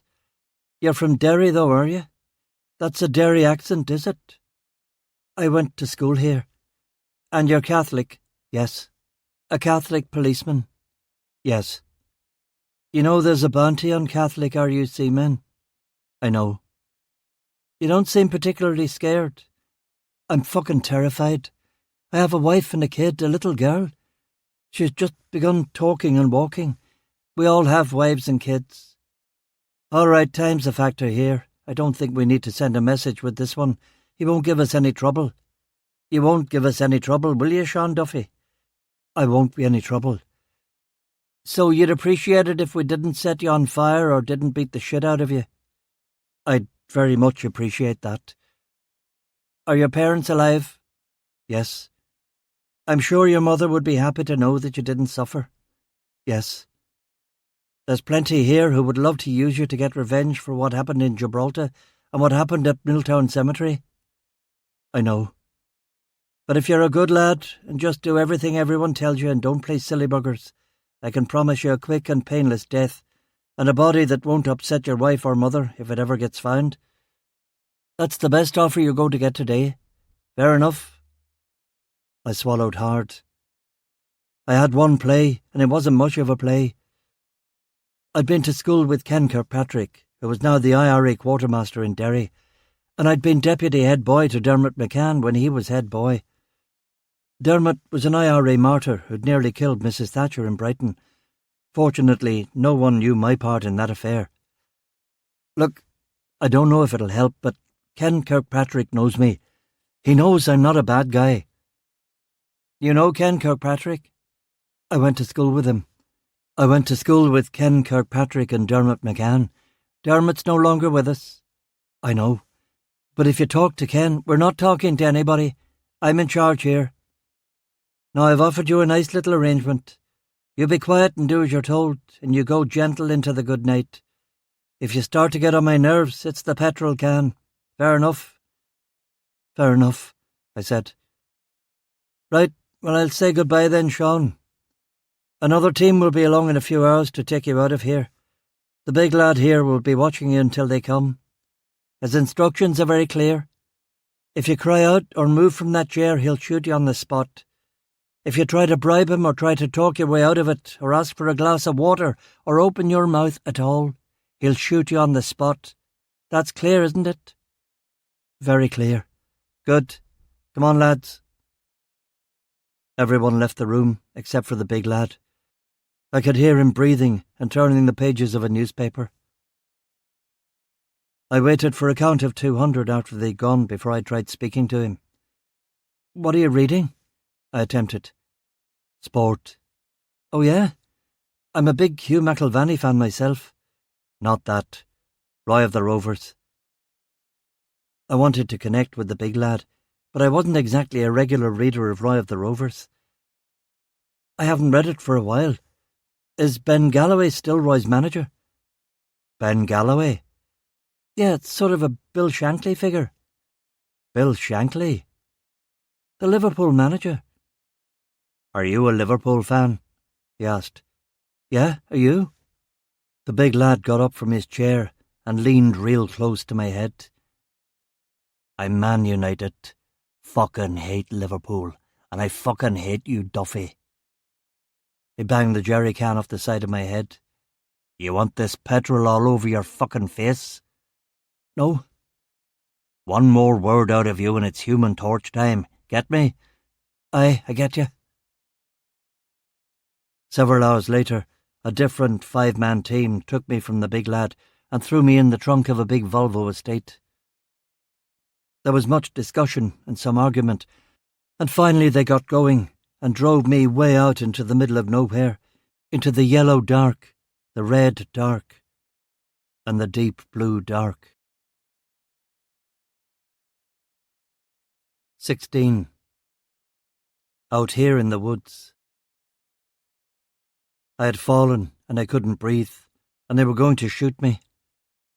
All I had to do was close my eyes and await the nothingness. How easy that would be. And I was so tired after all these years of this, being a peeler. Being a peeler in the police force with the highest mortality rate in the world, hated by all sides, your life on the line every day. There was no surprise that it was ending this way, in a shallow grave in the woods, killed by half-baked, unprofessional provisional IRA volunteers, a geography teacher, a stupid young man, and a silly girl. Close my eyes, check out, leave them all behind. But Emma's face, and Beth. Open my eyes, hoist myself up onto my knees. In front of me, black soil, and under it a line of chalk. And under that... You have to give me a moment to make my contrition, I demanded. What did you say?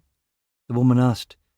You have to give me a moment to make my contrition, and then you can shoot me in a state of grace, I said, breathing deep, clearing my lungs and clasping my hands together in prayer. He's a Catholic? The woman asked, shocked. Didn't you know? Tommy said. No, I thought he was a prod. He's the lowest form of life there is that walks this earth. A Catholic RUC man, Tommy snarled. Allow me to make my peace, for God's sake, I said. Hard to read expressions behind balaclavas, but she seemed upset, and the other kid wasn't too happy either. Please, I'm from Derry like you, please. You have to give me a chance to make my peace, I said, breathing in hard again, clearing my lungs, and shuffling closer to the chalky ground. No, pal, there's going to be no last-minute confession, no contrition, no state of grace for you, Tommy said, and raised the revolver. What would Dr. Martin say about that? I attempted, naming the headmaster of St. Malachy's, where Tommy could have been a teacher. The revolver twitched. Tommy's eyes widened under the mask. A lucky guess. The woman looked at Tommy and then back at me. What did you say? She asked. We know all about you, Tommy, who you work for. We've been watching all of you, I said. You've been watching us? The woman said, aghast. What else does he know? The young man asked. He doesn't know fucking anything, Tommy said. He's just playing for time. I put my hands together in prayer. They were still sore from the handcuffs, but I'd been uncuffed for almost 10 minutes now, and the blood had returned to my fingertips. It's too late for me, I can see that, I began, but yous are all going to go down for killing me, for certain. Now, if you don't mind, I'm just going to compose myself.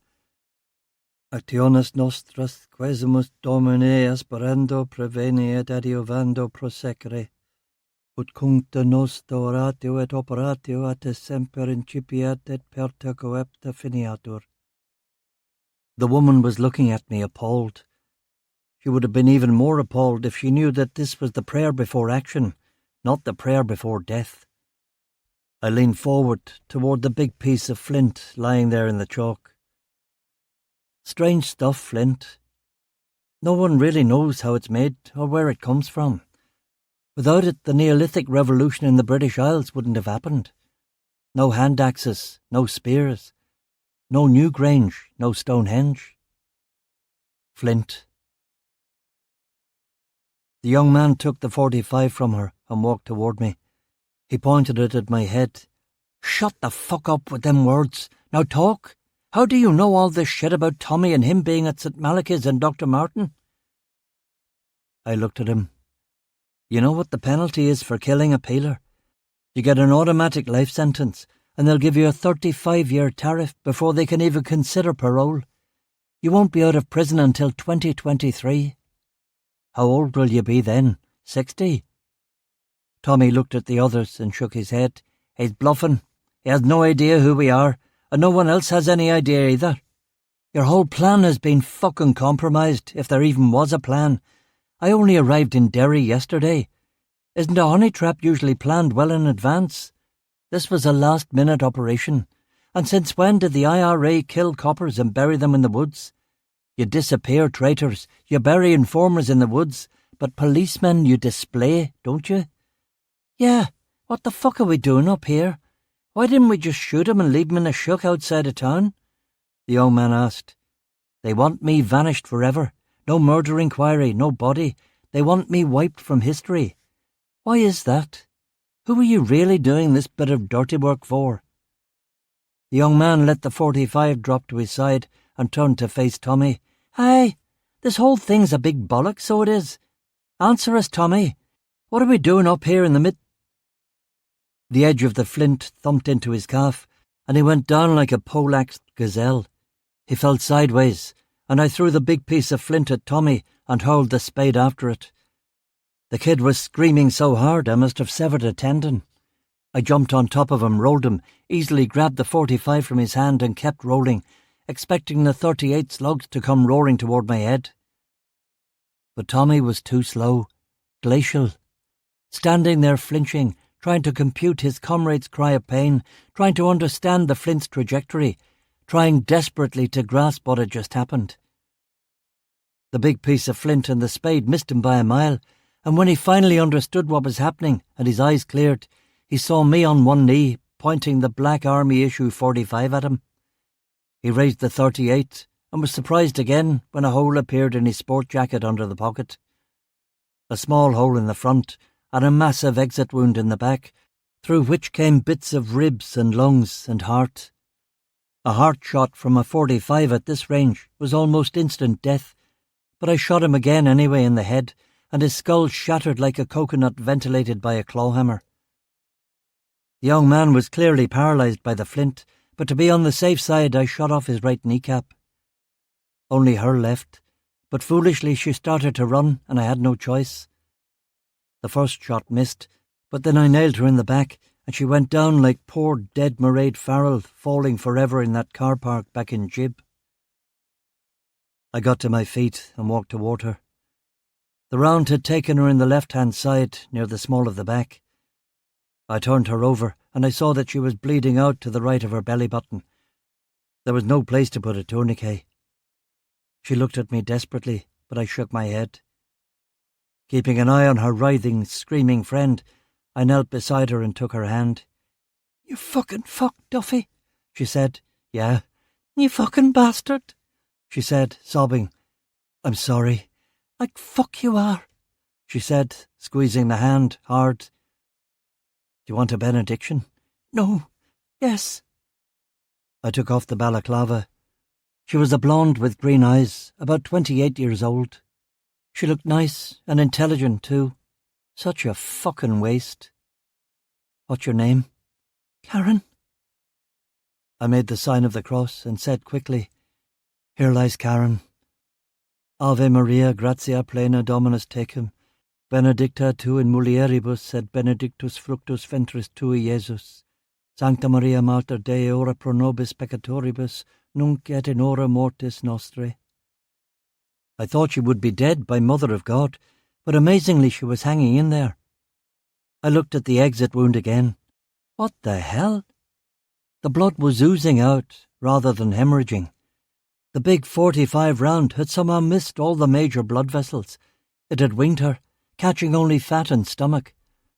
She must be under the fucking protection of St. Jude. I ran back to Tommy, picked up the 38 and ripped the jacket off his back. I ran back to Karen. "I think you're going to live," I said, and pushed the jacket down hard on the exit wound. "I don't believe you," she groaned, her eyes wide, wanting to believe it.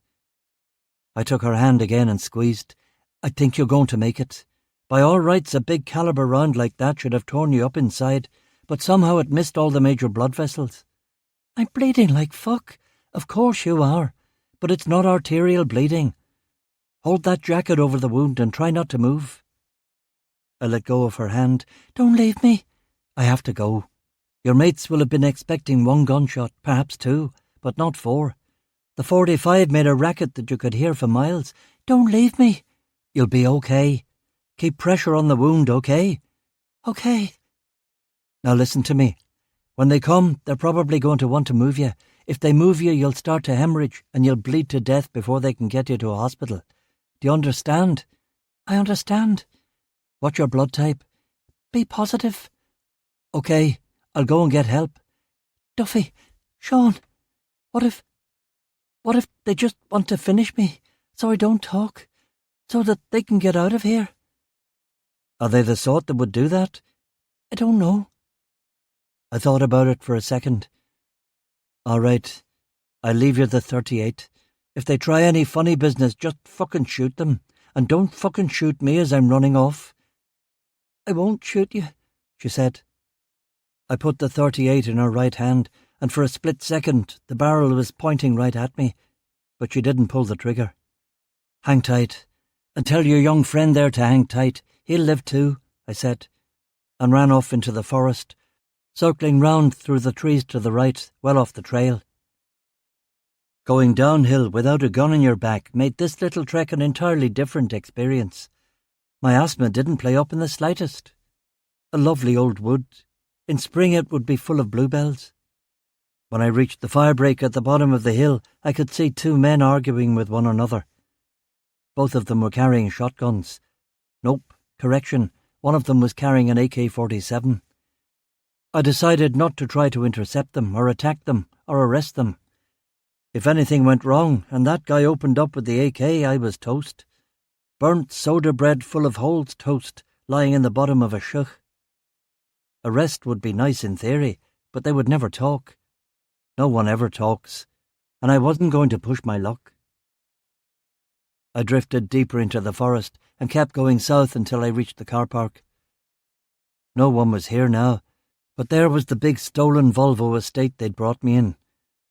I looked through the window and didn't find a key, but the door was open, and those big Volvos from the late 70s had an easy-to-smash plastic dash and steering column. In a manner that would have impressed the best teenage car thief, I had smashed the plastic, sparked the car, and got the steering lock off in under 2 minutes. I took a sniff of the dangling Pine Barrens air freshener to get the smell of blood and death out of my nostrils. I drove out of the car park and headed north until I saw a road sign for Derry. It was so early that traffic was non-existent, and in fourth gear I managed to get the big old diesel Volvo up to 75 miles per hour. I tried Radio 1, but it was all Whitesnake and Billy Ocean and George Michael and Cheap Trick. I drove to Strand Road RUC like a banshee on her broom and was about to go into the station when I thought better of it. Accelerated past the cop shop, drove up Asylum Street and toward the Bogside. Squeal of brakes and a 3-gear downshift, and I stopped at a house in Heaney Street. I ran down the drive and rang the bell. I kept ringing it until Ken Kirkpatrick opened the door, holding an ancient-looking pistol. He recognised me immediately, even though it had been nearly 15 years. "Sean Duffy," he began, "I never thought I'd see the likes of you again, not after you'd taken the King shilling." Arses like Ken Kirkpatrick were always coming out with old-timey phrases like taking the King shilling, but I had no time for his bullshit today. Ken Kirkpatrick was the Provisional IRA Quartermaster General for Derry, and as such was the number 3 or number 4 IRA man in the whole city. "Kitchen now," I said, and marched into the house. "What do you want, Duffy?" Ken said, following me into the back kitchen. "Listen, Ken, I got lifted last night by an IRA active service unit, taken to a derelict house, interrogated, and then they took me out to Glenbane Forest to shoot me this morning. They fucked it up. I killed one of your men and shot one of them in the knees, and a wee lassie in the back. There's 2 more of them up there. The woman is bleeding to death. She needs a couple of pints of B-positive blood and she needs to go to a hospital. If you go now, you can get a team there and save her." "What?" I slapped my hand on the kitchen table. "Fucking wake up, Ken! Glenbane Forest, one of your ASUs tried to kill me. I turned the tables and there's a girl called Karen bleeding to fucking death. B-positive blood. Did you get all that in your skull?" "Yes, I got it. Make some fucking phone calls." "I'll leave the room. If you need more details, I'll be in the bloody lounge." I went into the living room and sat on a musty leather sofa. Quiet in here. ticking grandfather clock, old bookcase full of 19th century hardbacks, family portraits. Exhausted. So very tired. Don't go to...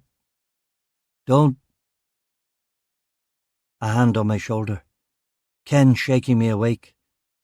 Sean, here's a mug of tea. Where you like it. Milk, 2 sugars, am I right? That's right. Thanks. Was I asleep? You've been asleep for an hour. I sipped the tea and looked at Ken. Pale as a ghost, chubby, his ginger hair now almost entirely gone. He had run to fat and baldness like his dad. Can I ask you something, Sean? Sure. Why didn't you go to the police? Is everything sorted? Did you get the girl? We got her. We brought the team in. The lad's going to be fine too. They're both in Altnagelvin Hospital. What did you tell the hospital? We'll say it was a punishment shooting gone wrong. We found both of them by the side of the road. What'll you say about the dead man? We'll think of a cover story.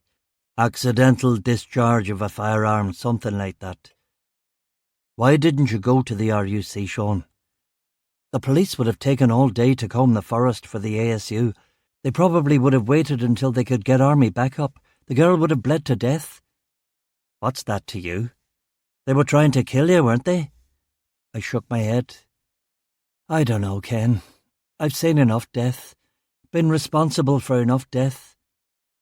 But you'd be a big hero in the RUC. Not many peelers survive hits like that. Who wants to be a hero? An hero at the expense of some wee lass's life? This is yours, he said, handing me my wallet, police ID, watch, and even my gun. Jesus, I wasn't expecting. Thanks, I said. Where did this come from? It was dropped off by at the highest levels. I appreciate it. So what will you tell the police about what happened today? Not much I can tell them after coming here. You're not going to mention any of this to anyone? I won't if you won't. We won't. Then I won't. I'm compromised now, coming to your house, not going to the station. Nah, I'd rather this whole little operation went away. Better for the cops not to be even more suspicious of me. And better that I don't become a fat revenge target for the Derry Brigade of the IRA, I said, emphasizing these last words. Ken nodded slowly. Even though you killed one of our operatives, I think the consensus in Derry will be that the local brigade of the IRA is in your debt. Thanks, Ken. I don't want to become a special project of the dead man's family. I'll see that you don't. No one from the Derry Brigade or from Tommy Flaherty's family will be looking for revenge. Sound okay? Sounds okay. I could tell there was something else he wanted to say, but Ken's mouth closed and he didn't finish the thought. I drank the mug of tea and put it on the coffee table. I yawned and stretched. Can I call you a taxi or do anything else for you, Sean? A taxi would be great, Ken. I've got my car parked on Dungiven Street. He made the call and he walked me down the hall when the taxi arrived. I know we're on opposite sides, Sean, and the circumstances aren't the best, but it was good to see you. You seem to be good at what you do. You're what the old men would call a worthy opponent. I grimaced. Getting caught in a rookie mistake honey trap? I'm a worthy nothing. I'm a fucking idiot, Ken. Ken's mouth opened and closed again. I looked him in the eyes, but I couldn't figure him out. The taxi honked. I opened the front door. Ken waved to the taxi driver and held up 2 fingers, meaning 2 minutes. He took my sleeve and led me onto the porch. He lowered his voice so that whoever was sleeping upstairs couldn't possibly hear. Funny thing, that honey trap, Sean. I looked into it. Whole thing was organised in minutes. Do you know how long these things normally take? Weeks of preparation. Weeks. That is strange. And I can tell you something else. The order to lift you came from Dublin. Dublin? From the top brass. From the Army Council. What are you talking about? You've strayed into some deep water, Sean. Operations in Derry are always handled by the Derry Brigade, but the order to lift you came from the IRA Army Council in Dublin. The top boys here weren't too happy about that, which is why it wasn't difficult to get you your wallet and gun back. Deep waters? What deep waters? I'm investigating a murder of a drug dealer. Could you have antagonised somebody in the course of your investigation? I certainly annoyed the hell out of Harry Selden. Ken shook his head. Harry's not a major player. He doesn't have the authority to order what happened to you. That's what I thought. So, am I in any immediate danger? I have a kid now. Oh? A wee girl, Emma, walking and nearly talking. I wouldn't want anything to happen to her. Ken rubbed his chin. There will be an internal inquiry about what happened to you, a post-mortem. It'll take a few weeks to sort everything out. I imagine you'll be safe until after that's concluded. But if someone in the Army Council wants you dead, I wouldn't want to be in your shoes. I grinned at him. Like many other people before now, Ken, this person will learn that killing me isn't so fucking easy. We both smiled sadly at this bit of bravado. Ken opened the front door and stepped back inside. You didn't hear any of this from me, okay? Okay. Write down your telephone number, and if I hear anything, I'll give you a call. I gave him my cards and walked out to the taxi. Where to, mate? Dungiven Street. Dungiven Street. A really thorough look under the beamer for bombs. A big hit on the asthma inhaler from the glove compartment. I'm alive, I said. The beamer didn't understand, but growled in sympathy when I put the key in the ignition. I drove to Waterside Railway Station car park and pulled the beamer into an empty spot. Early yet, only a few people around. I took out the picture I had in my wallet of Michael Trample's Satan by Guido Reni and gave a prayer of thanks to St. Michael the Archangel, the patron saint of policemen, and then another to Mary the Mother of God, who had had her hands full watching over me for the last few years. I took out my emergency hip flask, filled with a 1967 Balvenie vintage cask, a gift from my father on Emma's birth. We all should have such fathers. 21-year-old whiskey and the removal of the imminence of death. No man on that morning anywhere in Ireland felt as glad to be drawing air as I did then. I got out of the car and walked to the Waterside train station wall. And then I sat down and wept. 10 minutes of tears, 10 solid minutes of them. The refrain of Big Yellow Taxi playing deep in my hippocampus. They would have killed me. They really would have done it. And that poor man, that poor stupid geography-teaching man. Are you okay, son? A passing nun asked me when I had just about recovered. Thank you, I'm fine, sister, I said, getting to my feet. I was just having a wee moment. She looked at the hip flask and my crumpled Che t-shirt. Are you a married man? She asked, a little impertinently. In a way, I replied. Get away home to your wife, then, and stay away from the strong liquor. It is the curse of Ireland, is the strong liquor. Yes, sister. Back to the beamer. I looked underneath it for bombs, didn't find any, and put the key in the ignition.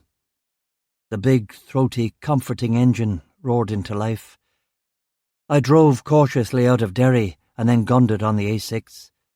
By the Glenshane Pass, I was doing my usual ton and change, and I reached 115 miles per hour by Machara. When I made it back to Coronation Road, it was 8 o'clock, but Beth was still in bed. I stripped and climbed in beside her. Sean, she said sleepily. It's me. I'm furious with you. Why? Jeanette said you'd be late, but I didn't think you'd be out all night. Sorry. Where have you been? I was worried sick. I called John McCrabbin and he thought you might be on a stakeout. Aye, it was something like that. You have to call me and let me know. Anything could have happened. I was worried, Sean. I know. I'm serious, she said. Next time I will. You better. I was so worried. I called John. You said. Did you have car trouble? No. You stink of petrol? Oh, yeah. Had a bit of trouble with the jerry can. Might have got some petrol on me. It was a long night. You'll have to shower. I will. Listen, Beth, I'm just going to shut my eyes for a minute. Let me lie in if I manage to drift off, will you? Do you think you can drift off? It's a very sunny morning. And if she said anything more, I didn't hear it. For sleep has always been a friend to lucky men and drowned men, and those very lucky men indeed who are pulled living from the sea. 17. The Old Files. I woke at noon plus 40 and schlepped myself downstairs for the 1 o'clock news. Can a Mick schlep? I can, so fuck off. Beth was in Belfast, Emma at Jolly Tots. Don't care what Dr. Havacam said, this was a day for Herb.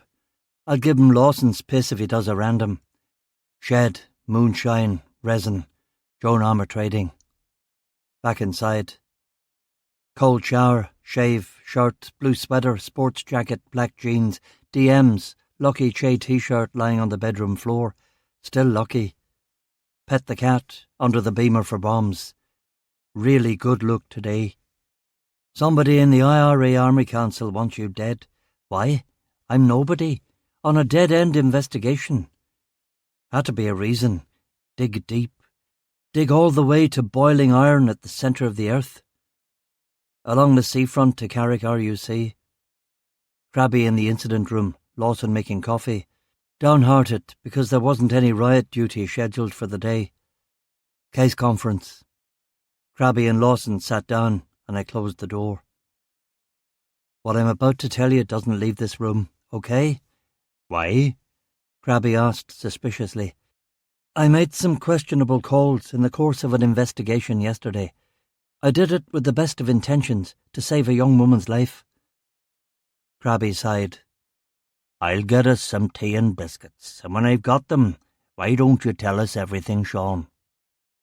When I was done with the explanation, Lawson's eyes were wide. Crabby's only display of emotion had been to fill, empty, and refill his pipe. So what do you think? I said. I'm happy that you're still with us, Sean, Crabby said.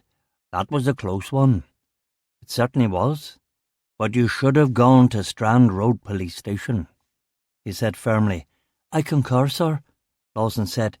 They could have at least attempted to round up the cell that kidnapped you.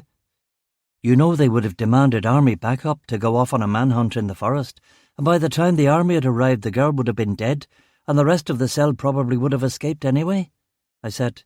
But it would have been the right thing to do, Crabby said.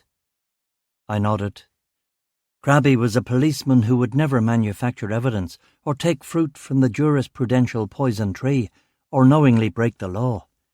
Crabby had doomed Edwardian expeditions to the pole concepts of rectitude and discipline. But he was also an old friend now, and I could see the emotion behind his eyes. If he'd known Ken Kirkpatrick, he would have done exactly the same thing. He would have saved the girl too. How much danger are you in now, do you think, Sean? He asked, blowing pipe smoke toward the ceiling. Lawson said nothing, his head still spinning from all of this. I don't know. I really don't know. Ken Kirkpatrick says there will be an internal inquiry following yesterday's events. He says I'll probably have a week or two until this person in the Army Council is able to act again. Beth's only just come back, but I'm going to ask her to take Emma away and stay with her parents. A sensible precaution for starters, Crabby said. But maybe for your own good you should report what happened to Special Branch. You know what they'd do to me. Disciplinary proceedings and then a sack, and then possibly criminal charges for aiding and abetting a terrorist suspect. That's probably true, Crabby said. But if the IRA are gunning for you... The IRA are gunning for all of us all the time, and as a Catholic peeler I've had that bounty on my head for 15 years. Do you want to come and stay with me? Way out on the farm, no one can get close without us hearing their car. That's the one advantage I have of living on Coronation Road. It would be the bold IRA team that comes down there trying to kill me deep in Loyalist turf.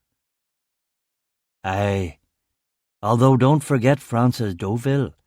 Somebody got him. Somebody got him with medieval technology, Krabby said. First things first. I'll get Beth and Emma to safety, and then I'll weigh up my options. We need to figure out what all this means, Lawson said. We bloody do, I agreed, and quick. As I see it, the honey trap was not a random crime of opportunity. It wasn't designed to lift a policeman. It was designed to lift a specific policeman, you. And there was only one reason why, really, because you were getting too close to Harry Selden.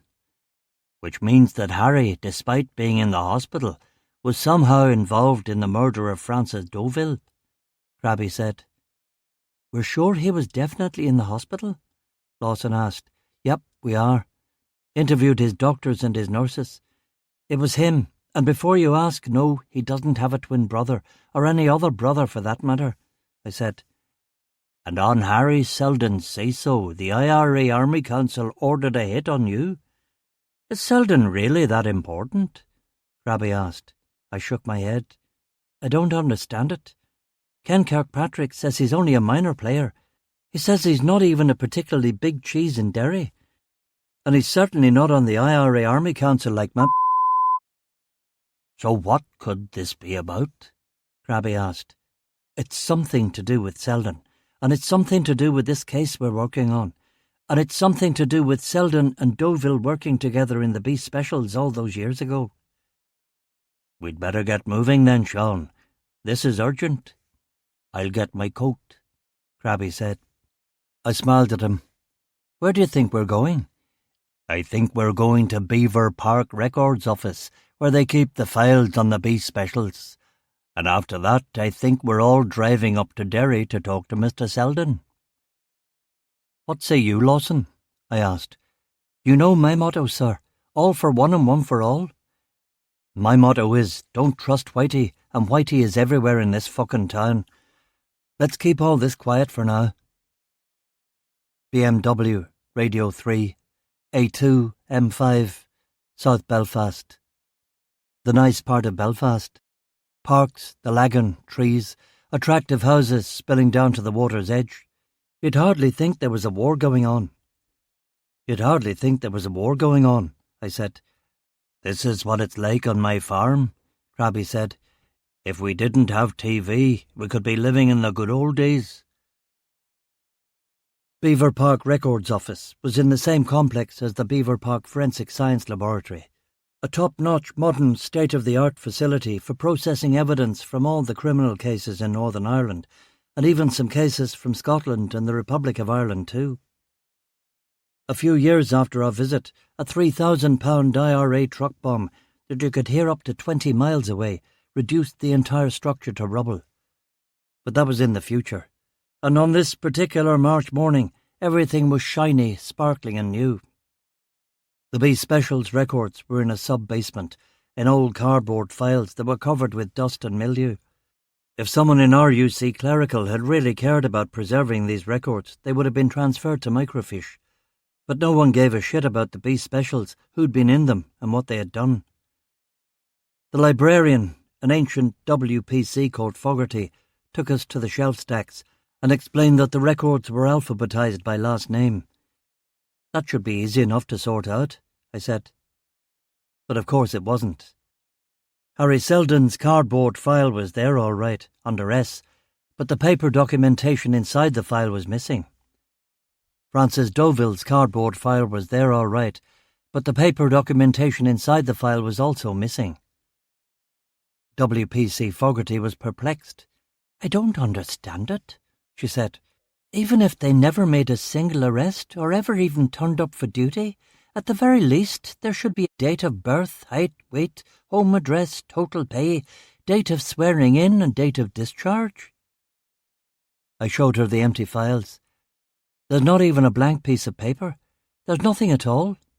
Is that usual? I don't know. I've never really looked through these files. Let's do some random sampling. We looked through 30 or 40 random B Special personnel files, and not a single one of them was completely empty, and most had several pages of documentation detailing the reserve policeman's arrests, etc.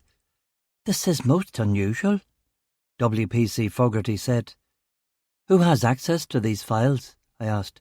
"Anyone who has access to the records building. As soon as you're inside, all you have to do is walk down the stairs to the basement." "And who has access to this building?" "Anyone with a police, army or grade 4 civil service ID would have access," she said. "So that would be how many people in Northern Ireland?" I asked. "Thousands," she said. "Tens of thousands," Lawson corrected. "If you wanted to take a file with you, how would you do that?" "Oh, you can't take these files out of the building. You can photocopy them if you want, but they can't leave the building. I make sure everyone's aware of that, and you have to come past the librarian's desk when you leave." "But what's to stop you just walking out with the contents of the files rolled up in a newspaper or shoved in your pocket?" "No one's ever stolen a file," she protested. "Au contraire, WPC Fogarty. Someone indeed has stolen the files of Francis Deauville and Harry Selden." "What about CCTV cameras on the front gate?" "Well, yes, but we have 200 personnel in here, and we get thousands of visitors to the RUC, RIC and Army records rooms upstairs." "Would you have any idea when these files could have been removed?" I asked. "No. They could even have been taken from the old RUCHQ building before we moved here a year ago. And the records department there was open access, no cameras. Just flashed your ID to the security guard." "So even if I got young Lawson here to go through the CCTV footage from the front gate, checking every single visitor you've ever had in this facility—" "Why me?" Lawson protested. "Ever had in this facility, to see if any of them are suspicious. And I don't even know how he would possibly determine that. It wouldn't actually make any difference, because the files could have been removed from the old RUCHQ building, where there were no CCTV cameras in the records department." "That's right." I sighed. "And there are no copies anywhere else?" "No," WPC Fogarty said. "Thank you very much, WPC Fogarty. You've been very helpful," I said. Outside to the Beamer. Even in the police forensic lab car park, I got down on my knees to check for mercury tilt switch bombs.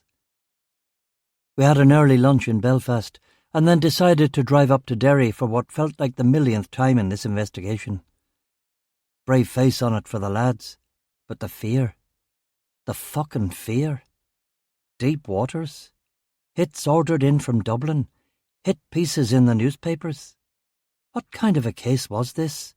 Who wanted it to end, and why? Need time. If I have time. Get Beth and Emma out of the house and think. Think, think, think. Drive and think. Grabby was sitting next to me in the front seat going through his notes. He didn't like what he was reading there. "What's the matter, mate?" "I just don't see a way through this. We're in an information void. Whatever Harry Selden and Francis Deauville were up to in the B Specials will forever be a secret, because Selden won't tell us and Deauville's dead." "Do you think Deauville told his wife, and that's why she's disappeared?" Lawson asked. "That's what the killer thought anyway, even if she didn't know. The poor wee lass was silenced because she might have known," Grabby said.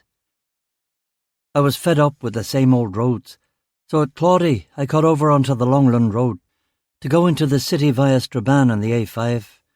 It was on that lonely stretch of nothingness through the bleak, treeless foothills of the Sperrins that I noticed a car on our tail. "We're being followed," I said. Grabby looked in the mirror. The car was a black Ford Escort XR3i. We both knew what that meant. "Aye, I see it," he said. "Oh my God, is it the IRA? Are they going to get us?" Lawson said, alarmed. I patted the Beamer's steering wheel. "I'd like to see them try to get us. But no, it isn't the IRA, son. It's the bloody special branch." "It's policemen. Maybe it's just the traffic police." "No, it isn't traffic. They're in plain clothes." Now why are they following me, do you think, Crabby? I wouldn't like to speculate, Crabby said. Me neither. Look at them. They think they're being terribly discreet. Is there a seatbelt back there, Lawson? Yeah? Put it on. I'm going to lose the bastards in Strabane. Sean, is that wise? Crabby asked. If any of us were wise, we would have chosen a different profession. Now be a good 'un and click my seatbelt for me, will you? Crabby clicked in my seatbelt and did his own belt too. What are you going to do, Sean? He asked. I'm just going to lose them. We don't need meddling from those boys. If you say so. How will you do it? Just before Strabane proper, there's a wee road through a housing development. I think it's called the Wood something Road.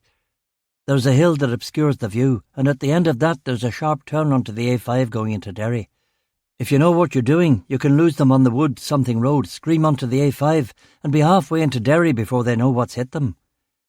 If you're going to do that, slow down now. Get them accustomed to a lower speed in top gear, he suggested. Good idea, mate. I'll cruise along in third. What are you doing? You're running from Special Branch?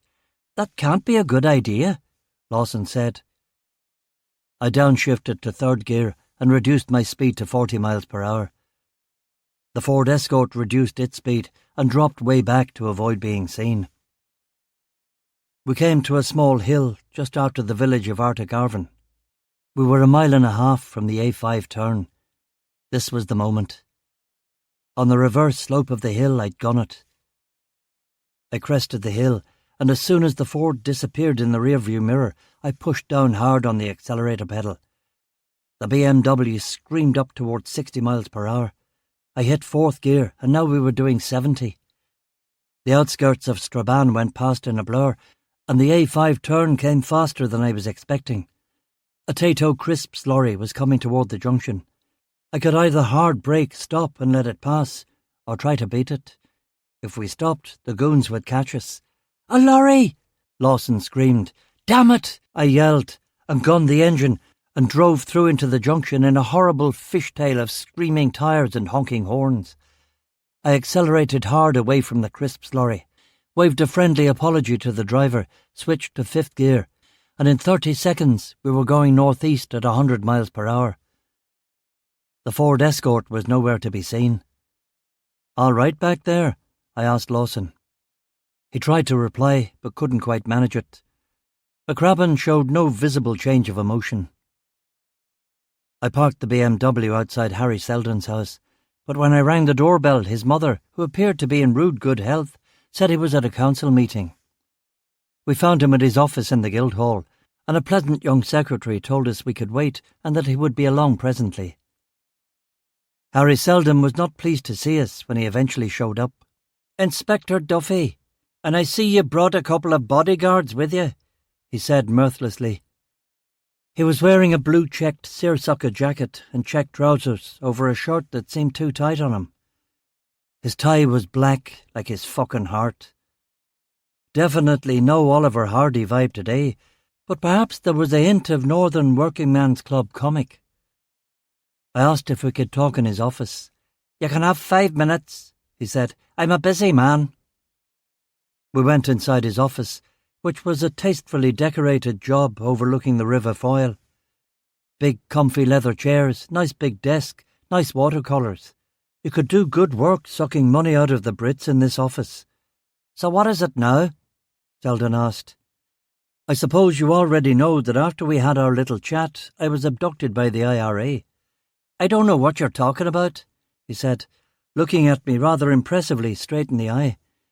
He held my gaze, but only for a 3 count, and then his gaze shifted to his feet.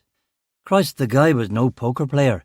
Give me 2 days with him in an interrogation suite, and I'd have him singing When the Saints Go Marching In and the name of every girl he necked in the back row of the Regal Cinema. Lifting a Sinn Féin councillor wouldn't be easy, though, without any evidence. Not impossible, of course, but not easy. "Well, as you can see, your chums weren't able to give me a hole in the back of the head." "No? How'd you escape? Magic powers?" "Just a bit of luck, actually." "You should write fiction, Inspector." "Fiction is redundant around here, don't you think? Reality is so much worse. I was kidnapped, probably at your orders. You have a great imagination, pal. I've got a terrible imagination. That's why I'm living in Northern Ireland in the 1980s. Anybody with any imagination would have hightailed it out of here long ago. Yeah, well, you can piss off now.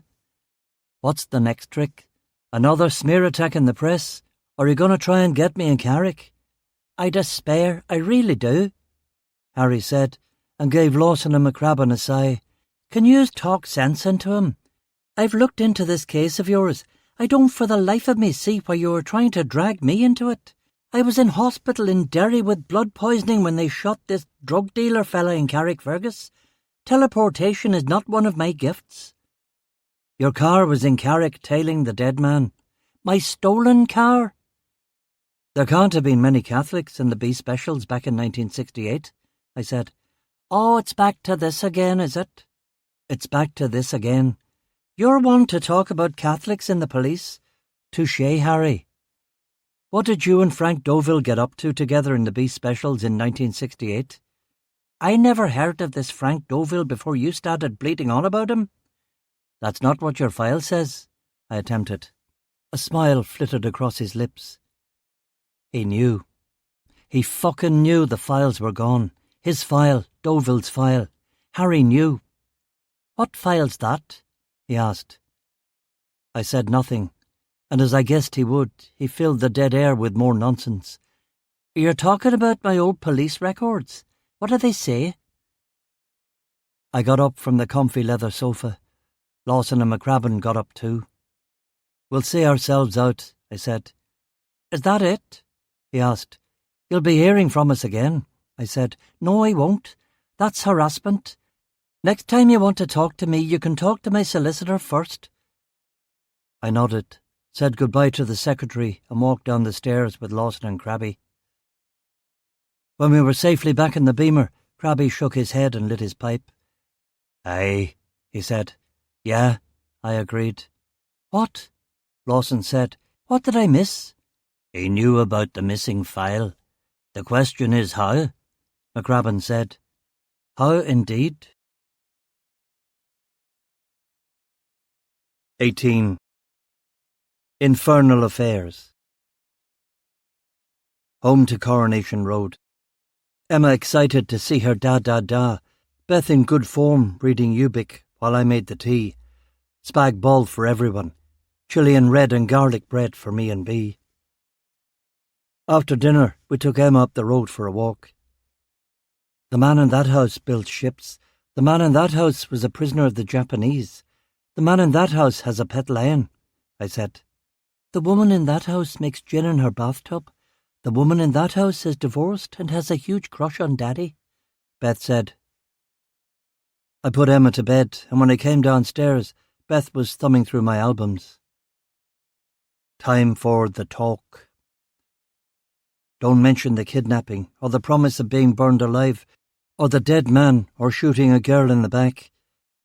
Don't mention the fear in the chair, the fear in the walk up the hill, the fear that the men will, in due course, try it all again. Secrets.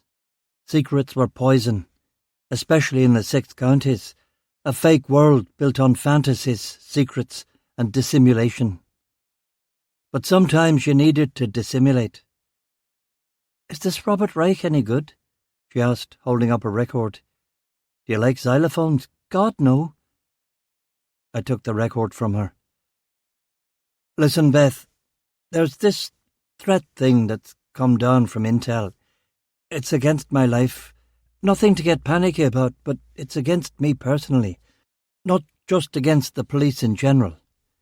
We don't know if it's real or not, but I'd prefer it if you and Em moved back in with your folks for a few days. We only just moved back here. I know. This isn't your way of kicking us out, is it? I didn't like being away from you, Sean. I tried it and I didn't like it. That's good to hear. I'm not kicking you out. I hate being away from you and Emma, but this is some scary stuff. She nodded and bit her lip. She understood. One question. If it's too dangerous for us to stay here, why are you staying here? It's not too dangerous. Nothing's going to happen. This is just a precaution. If someone is lunatic enough to drive by the house and maybe try and have a go, I want you and Emma well out of it. Nothing is likely to happen, but I'd be able to handle everything better knowing that both of you are safe. She was tearing up now. She put her arms round me. I hugged her and carried her to the sofa. How long for? I don't know. A few weeks, maybe, until I put this investigation to bed. I've stirred up something strange, something deep. When do we have to move? You'll have to go by the weekend. The threat becomes a bit more imminent after the weekend. What does that mean? I can't really explain, but you should go sooner rather than later. I have my last tutorial tomorrow, and then we're off for the term. I could have my dad come with one of his vans the day after. You don't have to take all your stuff, but yeah, the day after tomorrow is a good idea. Okay, Sean, if that's what you want, she said sadly. Don't worry, it's probably nothing. We get this sort of thing all the time, it's always bollocks. And after that, I want to look at permanently moving away from here. I've already agreed to that. I'm a man of my word. She kissed me on the lips. That you are, she said. The next day I got up early and made everyone pancakes for breakfast. I dropped Emma off at Jolly Tots and Beth down at the train station. I drove to the barracks feeling gloomy. Lawson was waiting for me with a cup of coffee in the car park. Whenever Crabby sent Lawson down to the car park to wait for me with a cup of coffee, was invariably because there was bad news waiting for me upstairs that he wanted to warn me about. Oh shit, what now? I haven't failed another physical, have I? No, it's not that, sir. There are 2 men in your office. What 2 men? They wouldn't say. How'd they get in? What if it's an IRA hit squad or one of those stripograms? They're policemen. All stripograms are policemen. I think they might be special branch. So ugly stripograms. I was trying to get a smile out of Lawson, but it wasn't working. Give me that coffee. Coffee, asthma inhaler, stairs. 4 men in my office. 2 goons from the Internal Investigation Unit of Special Branch. One called McWhirter and a jock called Nelson whom I'd encountered before. Our ineffectual Union rep Sergeant Price and Chief Inspector MacArthur. McWhirter had a flasher vibe about him, skinny and pale, and I'll bet his hands sweated something chronic. Nelson had a face like Brian Clough getting sodomized with a pineapple. Were you boys having a séance? I asked. Maybe for your days as a free man, Nelson said. That doesn't make any sense, I said, shooing him out of my good swivel chair. This is serious, Sean, MacArthur said. Nelson handed me a manila envelope. Is this an invitation to your birthday party? Open the envelope and then we'll see who's laughing, Nelson said. I opened the envelope. It was a series of photographs of me going into Ken Kirkpatrick's house. A known IRA man, an old friend of yours from Derry. You show up at his house at 5 a.m, stay for 90 minutes, then head out again. Lots of handshakes at the door, Nelson said. I handed the photographs back to Nelson. You want to explain yourself, Duffy? McWhirter asked. Nope. I think photographs of you consorting with the IRA quartermaster for Derry is pretty fucking serious, Nelson said. Yeah, well, you shouldn't think so much, Nelson, you might break your head. A plainclothes undercover team took photographs of you going into Ken Kirkpatrick's house, McWhirter said. Where are the plainclothes undercover teams when you really need them, eh? I muttered. Duffy, I think you have to explain this. It looks very bad with all this talk of IRA infiltrators and... Sergeant Price said. You think I'm an IRA mole? Me? I don't know whether to laugh or cry. This is what you geniuses in internal affairs have come up with, I said, addressing the 2 special branch goons. A Catholic boy from Derry who we know attempted to join the Provisional IRA after Bloody Sunday, Nelson began. Know that for a fact from a number of sources. who we know has had numerous disciplinary and other offences, yet mysteriously manages not to get the sack, even when I personally get him to give me his resignation, whose case files have never involved the prosecution of a single IRA man, not one, for anything, not so much as a parking ticket. Maybe instead of attempting to join the IRA in 1972, you did in fact. March zipped by, didn't it? I didn't realise it was April the 1st already, I said. Did, in fact, join the IRA and have been working for the provisionals ever since? Nelson said, if I were a mole, wouldn't it be smarter to have me prosecute a few low-ranking IRA guys and have me rise up the ranks in the RUC? Wouldn't it be more efficacious for me to join the Intel branch? Or here's a thought, Special Branch? You might not be the only one. There might be dozens of you, Nelson said. I looked at Sergeant Price and MacArthur. You don't have to say anything without a solicitor present, Sean, Sergeant Price reminded me. I pulled out a bottle of whiskey from my desk drawer. Can all of you gentlemen please leave my office? I have work to do. Sean, these men have come all the way from Castlereagh to put these allegations to you, MacArthur said, and they can go all the way back to Castlereagh. You're not even going to attempt an explanation, Nelson said. An explanation? I was doing police work. You should fucking try it sometime. Why did you evade us yesterday? MacArthur asked. What do you mean? We were following your car on the Strabane Road, MacArthur said. Were you? I never noticed. You must have been doing an amazing job. Normally I'm pretty observant about these things. Now listen, I'm a busy man, so unless you've got an arrest warrant in another brown envelope, which I don't think you have, well then, fuck off. Nelson stood and put the manila envelope under his arm. This time it won't be you getting the sack, pal. It'll be you getting the sack and then going to the old Grey Bar Hotel. You could be looking at 20 years, Duffy, but don't worry. I hear they treat policemen really well inside. We'll be talking again, he said. I don't think we will. Nelson and MacArthur left, and I waved Sergeant Price away with them. That only left the Chief Inspector. He took the seat opposite me and refused a drink when offered. What's this all about, Sean? This guy in Derry, Harry Selden, he's up to his neck in the Deauville murder case. I went to an old friend of mine, Ken Kirkpatrick, to get the lowdown on Selden. Is this Kirkpatrick chap in the IRA? He is, but he's a friend of mine who has helped me out with info in the past. He gave me some good stuff about Selden. Well? As our jock friend just said, Selden is a low-level IRA commander and medium-level Sinn Féin politician. Ken filled me in on all that. What does he have to do with the Deauville case? Quite a lot, I think. Deauville and Selden served together in the B Specials, and Selden's car was seen following the Deauvilles shortly before Mr. Deauville's murder. He claimed it had been stolen. He wasn't driving it because he was in the hospital, but I don't like the coincidence. Who was driving the car? We don't have eyewitness testimony because our eyewitness Elena Deauville has vanished. What about the artist's sketch you have? Looks nothing like Selden. MacArthur leaned back in the chair, put his head in his hands, and sighed.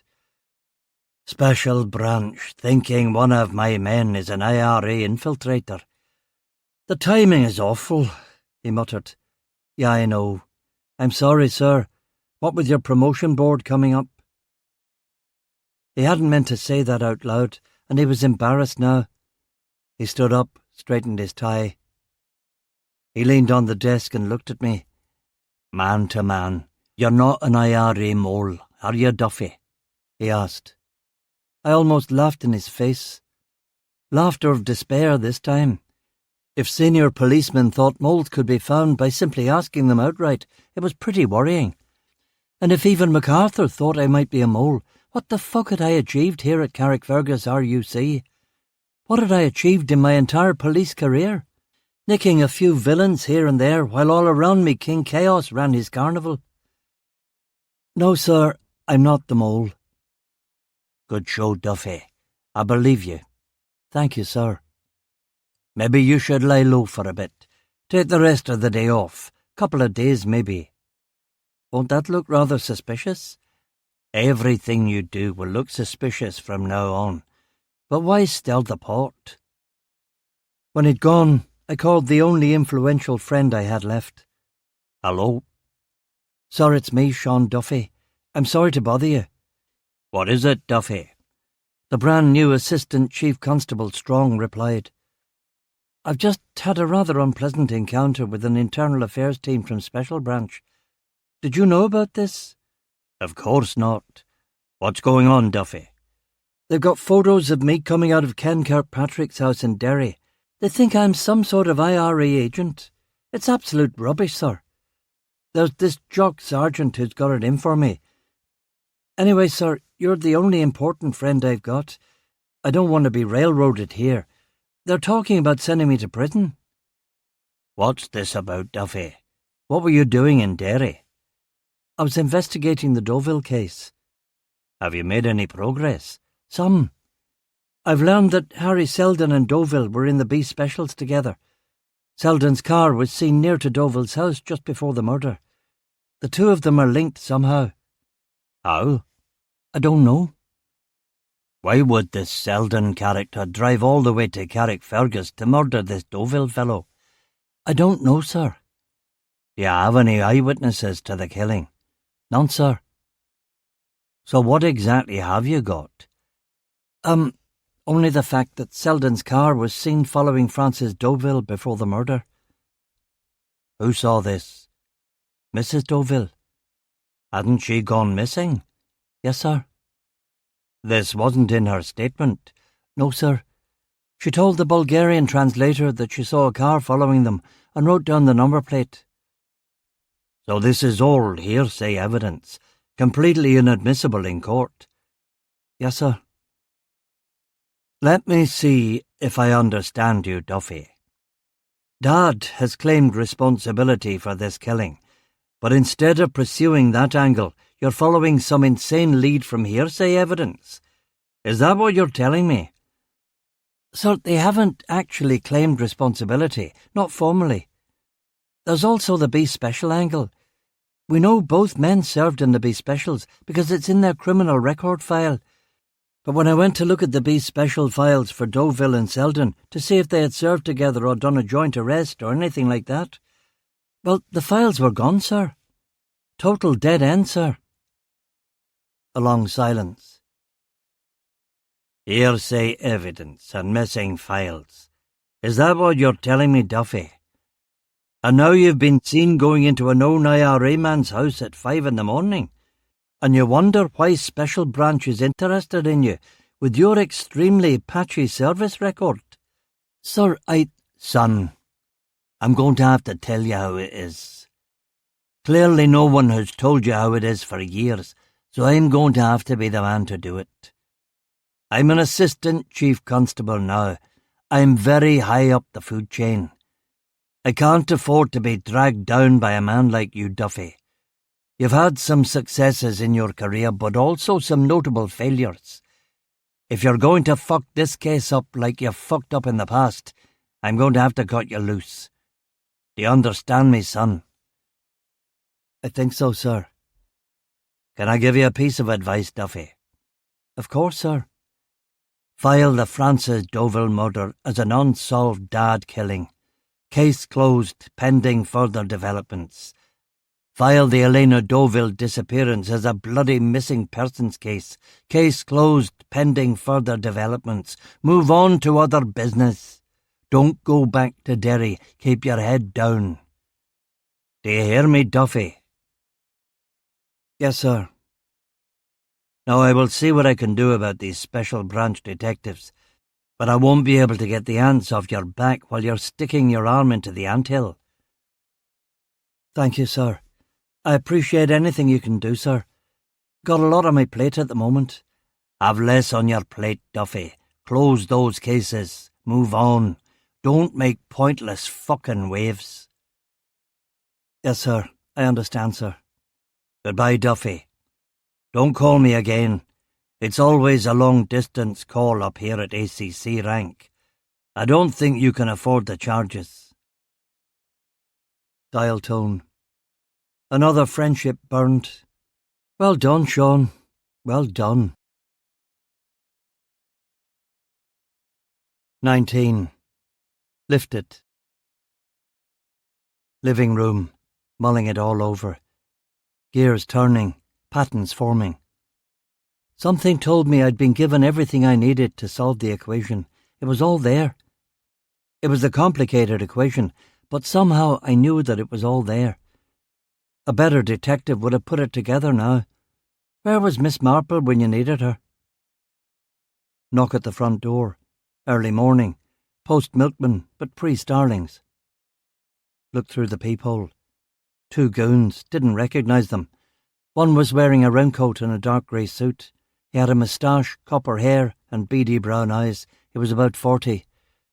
The other one was a woman about 5 years younger than him, with her hair in a blonde ponytail. She was wearing the uniform of an RUC superintendent. She had odd, yellowish goblin eyes. I unhooked the lock and opened the door with my foot, coffee cup in one hand, Glock in the other. Yes? We'd like you to come with us, Inspector Duffy, the woman said. I'm Detective Superintendent Baker. This is Detective Sergeant O'Neill. Would you mind not pointing that gun at me? I'll keep the gun pointing at you until I see some identification, I said. They showed me 2 warrant cards that seemed convincing enough. What's this about? We'd like to ask you some questions. What about? Personnel stuff, your record. Am I about to win Police Officer of the Year? Not exactly. Specifically, what questions about my record? Allegations of corruption, and about your connections with the IRA, Baker said. I'll need to get dressed, I said. Can we come in? Baker said. No, you can wait in your car. I'll be 5 minutes, I said, and closed the door. I pulled on a pair of jeans and a sweater and left a note for Beth. Police business. Should be back in a couple of hours. I went to the car. Of course, the anti-corruption unit was driving a brand new Mercedes-Benz. No irony or integrity worries there. I'll sit in the front seat if you don't mind. I need to stretch my legs out, I said. That's fine, Baker said, and got in the back. I sat in the plush Merc seat. O'Neill checked for mercury tilt-switch bombs and got in beside me. There was a tape of Willie Nelson's Pancho and Lefty in the player, and it kicked in when he turned the engine on. What's the last thing you want to hear after you've given Willie Nelson a blowjob? I asked O'Neill. I don't know, he said. I'm not Willie Nelson, I said. O'Neill grinned until he caught Superintendent Baker's face in the rearview mirror. Divide and conquer, Duffy. That's how you'll beat them. That and keeping a cool fucking head.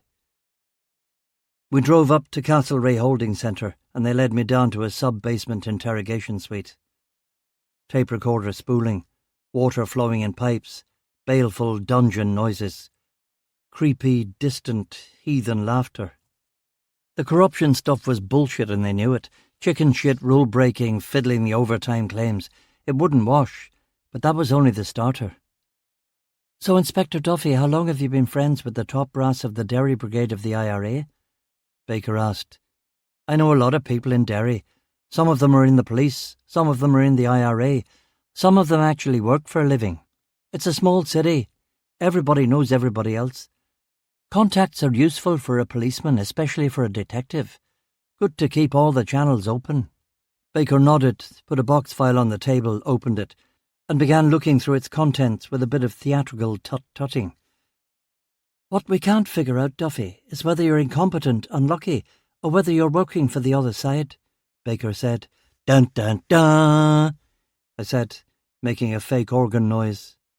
The Tommy Little case. No arrests, no convictions. The Lizzie Fitzpatrick case. No arrests, no convictions. The Lily Bigelow case. 1 arrest, but he allowed the suspect to escape the jurisdiction. Do we need to continue? I think you see the pattern here, Sergeant O'Neill said. In 1972 you joined the IRA, didn't you? You've been working for them ever since, haven't you? Baker said. I held out my wrists. That's brilliant. Absolutely brilliant. It's a fair cop, Gov. Take out your notebook. I'll tell you everything. Sergeant O'Neill did in fact take out his notebook. Baker frowned, and her little goblin eyes twitched. No one said anything, and the silence worked me. I was actually getting a bit concerned now. I attempted an ingratiating smile, which I'm sure looked ghastly. Come on, guys, you can't be serious. I've worked with MI5. Why don't you ask them about my loyalty? Yes, MI5, that's another interesting one, Baker said, taking a photocopy of the story about the crash in the Irish News and pretending to read it. Apparently you were supposed to get on that helicopter with all the top MI5 agents in Northern Ireland. That helicopter that flew into the mountain on the Mull of Kintyre. Got off at the last minute, didn't you? While all your friends in MI5 died? That's not what happened. I broke my leg and the pilot wouldn't let me fly. Baker said. This was getting annoying. We all know the real collusion problem in Northern Ireland, I said. Oh yes, and what's that? Baker asked. That's between Special Branch and its informers in the loyalist paramilitaries. One day there's going to be a reckoning for all the civilians, all the Catholic civilians you've let die in loyalist attacks to protect your agents. I stood up and headed for the door. Where do you think you're going? Baker asked. I don't have time for this. This may be how you get your kicks, but I've an actual job to do. Next time you want to question me, you better have an arrest warrant, and my solicitor and my union representative will need to be present. If you come to my home again, I'm going straight to the newspapers. I can just see the Guardian headline now. Catholic RUC man harassed by Protestant police establishment. I'm a Catholic, O'Neill protested. You're an Uncle Tom, that's what you are, I said. You haven't heard the last of this, Duffy, Baker said. I don't know how things work here, but in CID, before we even think about bringing a case to the Director of Public Prosecutions, we have to have witnesses, chains of causation, motivation, forensic evidence. You've got none of that. You've got nothing. If you're a mole, we'll get you. I'm not the bloody mole. Door slam, stomp along the corridor, upstairs. Another dramatic exit. Asthma inhaler. Played it badly, as always. Hothead. Downstairs. Desk sergeant. Can you call me a taxi, mate? Outside into the cold air. Hands shaking. Cigarette. Fucking stress. Taxi back to Carrickfergus. Thinking. Newspapers. Upstairs to my office. A fifth of whiskey. I called Carrick Library to confirm a fact about their collection. I summoned Crabby and Lawson into my office, gave them a summary of the internal affairs accusations and what Assistant Chief Constable Strong had suggested we do with the case. So what are we going to do with the case? Crabby asked. I've been mulling that over. There were 3 prominent local newspapers printed in Belfast in the 1960s, the Belfast Telegraph, the Irish News and the Newsletter. There's 3 of us. We'll look up the names Deauville and Selden in the indexes, and if nothing comes up, we'll look up every incident involving the B Specials from, say, 1966 to 1969. That was when the Troubles were kicking off. The B Specials will be mentioned all the time. We'll practically have to read every single issue of every single paper. Lawson said, We better read every single issue of every single paper just to be on the safe side, Crabby said. I've just checked with the librarian. Carrickfergus Library has all 3 papers in either hardbound or microfiche edition, I said. Take us weeks, Lawson said. We better get cracking then, Crabby said. I'll take the newsletter if you don't mind. Good farming stories. I'll take the Irish News, 'cause it'll be shorter than the Telegraph, I said. I'll take the Telegraph then, Lawson said gloomily, because as we all knew, the Belfast Telegraph had more pages. When do we start? Lawson said. No time like the present. 7 hours library time later, exhausted and bug-eyed, and without finding anything helpful, I drove back home to Victoria State. It was raining. Coronation Road was quiet. It wasn't destined to stay that way. 20. Out of the Silent Planet. Beth had already changed into her PJs and was reading a C.S. Lewis science fiction novel from the 50s. Lewis was from Belfast, but you wouldn't know that if you'd ever heard him talk in the poshest voice in the world on the BBC, explaining the existence of evil, or how God is able to listen to 1 million people praying at the same time. God exists outside time, and thus has an infinite amount of time and patience to listen to our prayers. Poor sod. Emma was asleep upstairs. I was reading Triste Tropique. The music on the record player was Chopin. Drizzle outside. I looked at Beth. I wanted to tell her about my troubles, but the dairy stuff would only upset her, and the special branch investigation was nonsense. Her legs were curled up underneath her, and she sat there, elfin, boyish, coiled, quiet. Jet the cat came in and rubbed against me. With a great deal of hassle, I had installed a cat flap in the back door so he could go out at night, but he seldom went out after dark. He'd been Lily Bigelow's cat and had lived most of his life in her flat in London. I wasn't that confident about patrolling these streets at night. Streets of Carrickfergus that abutted the Irish countryside and were therefore full of the smell of other cats, stray dogs, foxes, and God knows what else. I petted the cat and looked at Beth. She caught me looking. "What?" she said. "You look worried." "I'm not worried." "Sean, please, come with me to my parents tomorrow. I know you're not a fan of Larne, but we don't really live in Larne. It's more Ballygally." "I'm not worried. I've got a 2-week window before I should be worried, and even then I can't see anyone coming onto Bobby Cameron's turf to knock off a peeler without his permission." "What are you thinking about then?" The lie of the previous sentence. Special branch railroading me into a jail cell. The fact that ACC Strong and C.I. MacArthur could no longer be counted on to back me up against the bureaucrats and bullshit artists. Take your pick. C.S. Lewis was a good friend of Louis MacNeice, who grew up just around the corner from here. MacNeice would come back to Carrickfergus often to visit his parents, and sometimes he'd bring W.H. Auden or C.S. Lewis with him. They would walk around Carrick together. Maybe they even walked down this very street. Really? Cool, huh? It is, actually. And thus distracted, Beth returned to her book. We went to bed at midnight, checked on the girl, left food for the cat, slept. 3 a.m. is when they come, the devil's hour, when most terminal patients slip away in hospices and hospitals, when the human body is at its weakest, when even the bakers and milkmen are still asleep. Drizzle on the quiet street and the hills beyond. No watchers, no dog walkers, nothing. Cloudless night, sickle moon. Constellations rotating about Polaris, Orion, the Great Bear, the Little Bear. Everyone asleep. But not me. Living room, staring at the embers. Worries. I looked for something gentle to put on the record player. Peggy Lee. Peggy Lee singing about Enttäuschung. Nothing more comforting than that. Then an odd thought came to me. Something ACC Strong had said. Hearsay evidence and missing files. Is that what you're telling me, Duffy? And now you've been seen going into a known IRA man's house at 5 a.m. If he didn't know about the special branch investigation until I mentioned it, how did he know that I'd arrived at Ken Kirkpatrick's house at 5 a.m? Had I said that to him?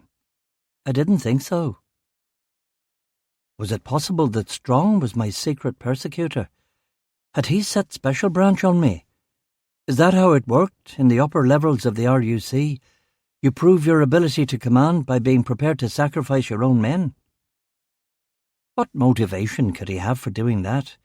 Would my scalp and a few other scalps and a vigorous internal anti-corruption campaign help prove to Mrs. Thatcher that he was the one she should appoint as the Chief Constable's successor? It was strange, too, that Internal Affairs were coming after me at the same time as the IRA's Army Council and the bloody papers. Strange, but not perhaps a coincidence. My head hurt. Phone ringing in the hall. At this hour? Probably the Carrick switchboard, and I was not duty detective tonight. I picked up the receiver. What is it? You've probably woken the baby. Get out of the house, Sean. They're coming for you. Get out now. I believed it instantly. It was Ken Kirkpatrick from the Derry IRA. Beth and Emma are with me. That won't stop them. Get them out, Duffy, now. I slammed down the phone and looked through the hall window. A Ford Transit van was parking itself right outside the gate. I ran upstairs, 3 steps at a time. I shook Beth awake and put my hand over her mouth. IRA hit team. They're going to kill us all. We have to get out. I ran into Emma's room, scooped her up, took Beth's hand and stopped at the top of the stairs. Too late. A sledgehammer smashed through the front door and it came off its hinges. If we went down the stairs, we were all dead. Once before my home had been invaded, but I'd had more time then. Time to think. Time to move the paraffin heater. I had no time now. No time, no gun, and a wife and child to protect. I opened the bathroom door and pushed Beth inside. Emma began to cry. Up there, a voice said from the bottom of the steps. I closed the bathroom door as I heard men charging up the stairs. We'll go out the bathroom window onto the washhouse roof and into the back garden, I whispered. The window had recently been painted. Would it open? I tugged and it wouldn't budge. Men nearly at the top of the stairs. I gave Emma to Beth, took off my T-shirt, wrapped it around my fist and smashed the window through. I lifted Beth and Emma up and shoved them through. He's in there. A bullet came through the bathroom door, and then 2 more bullets. I jumped head first through the bathroom window, scraping my back on the broken glass as a machine gun tore through the bathroom door's handle and lock. I got half a hand up to stop myself landing face first on the washhouse roof, but I still bashed my nose. Blood in my mouth, ringing in my ears. I turned to see a man in a balaclava standing in the bathroom with an AK-47, another man behind him. Beth had already jumped down into the garden with Emma. I rolled off the roof, fell, landed on the wet grass with a thump, got up, and dragged them toward the hedge separating us from the Bridewell's garden. Machine gun bursts and tracer set the night on fire. I shoved Beth and Emma over the hedge and dived through the bush after them. Bullets buried themselves in the garden path where I'd just been standing. The gunman and his companion jumped down onto the washhouse roof. Another gunman came through the back door. The man on the roof jumped down. At least 3 of them in the back garden now, all of them with machine guns, and I had nothing. I ran Beth and Emma through the Bridewell's garden, and we smashed through the wooden picket fence between us and the McMurtry's house. More tracer and machine gun fire in terrifying parabolas of red death behind us. This way, I said, and we ran across the McMurtry's backyard and vaulted the low wall between the McMurtry's and the Fearonses. There he goes, a voice said, and all 3 men emptied their clips after us. A pause while they reloaded. The air filled now with car alarms and burglar alarms, dogs barking, birds squawking, Emma screaming. We ran through the Fearonses' vegetable garden, demolishing their tomato plants on bamboo runners, and I helped Beth climb the metal fence between the Fearonses and Bobby Cameron's house. When you get over to the other side, bang on Bobby Cameron's back door until he opens up, I said to Beth. The fence was 7 foot tall, but Beth was limber. When she dropped down on the other side, I passed Emma over the top to her. Beth took her and looked at me through the wire mesh. Bobby's was the last house on the terrace, and there was no way out of his back garden but the way we'd come. What if Bobby doesn't open the door? He has to. If we try to go to the street, they'll kill us. I started climbing the fence. The men had all reloaded now, and I was an easy target. The machine guns danced, and I threw myself over the lip of the fence and landed in Bobby Cameron's garden. Beth was nowhere to be seen. Beth! She's inside, Bobby said, running out the back door naked and holding an M249 light machine gun. Violet will look after her and the baby here, he said, handing me a revolver. I took the gun, and as the hit squad ran from my garden into the Bridewell's garden, we opened up on them. The M249 is a belt-fed weapon that fires from an open bolt. When the trigger is pulled, the bolt and bolt carrier move forward under the power of the recoil spring. A cartridge is stripped from the belt, chambered, and then discharged. A simple weapon. Simple, but very, very effective. The M249 can fire 200 rounds a minute. Before it was taken out of service in the US Army to be safety featured, it was known as the Saw, because it could saw through just about fucking anything. Bricks, armour plate, humans. An AK-47, even 3 AK-47s, were no match for this wall of death. The Saw demolished the Ferns' greenhouse, the McMurtry's wall, my hedge. I fired the revolver at the 3 gunmen, but it was redundant and unnecessary in the face of the M249's devastating blanket of fire. Brass cartridges spewed all over the garden. The Saw sang, and Bobby yelled with delight, "Come on! Come and get it! Come on!" He hadn't hit any of the IRA team, but he didn't need to. They weren't fools. The Saw was the gateway to hell, and the man wielding the M249 looked like a fucking maniac. They ran back into my house, and when the cartridges finally ran out of the belt on the machine gun, I heard the Ford Transit van accelerate away down Coronation Road. Bobby stood there, holding the smoking gun, naked, happy, the Saw's echoes bouncing off the houses as far away as Fairview Park. I went into Bobby's house to check that Beth and Emma were unhurt. I hugged them and told them it was over, and then I dialed the station and told Mary to tell RUC Command to set up a roadblock. It probably wouldn't be quick enough, but you never knew.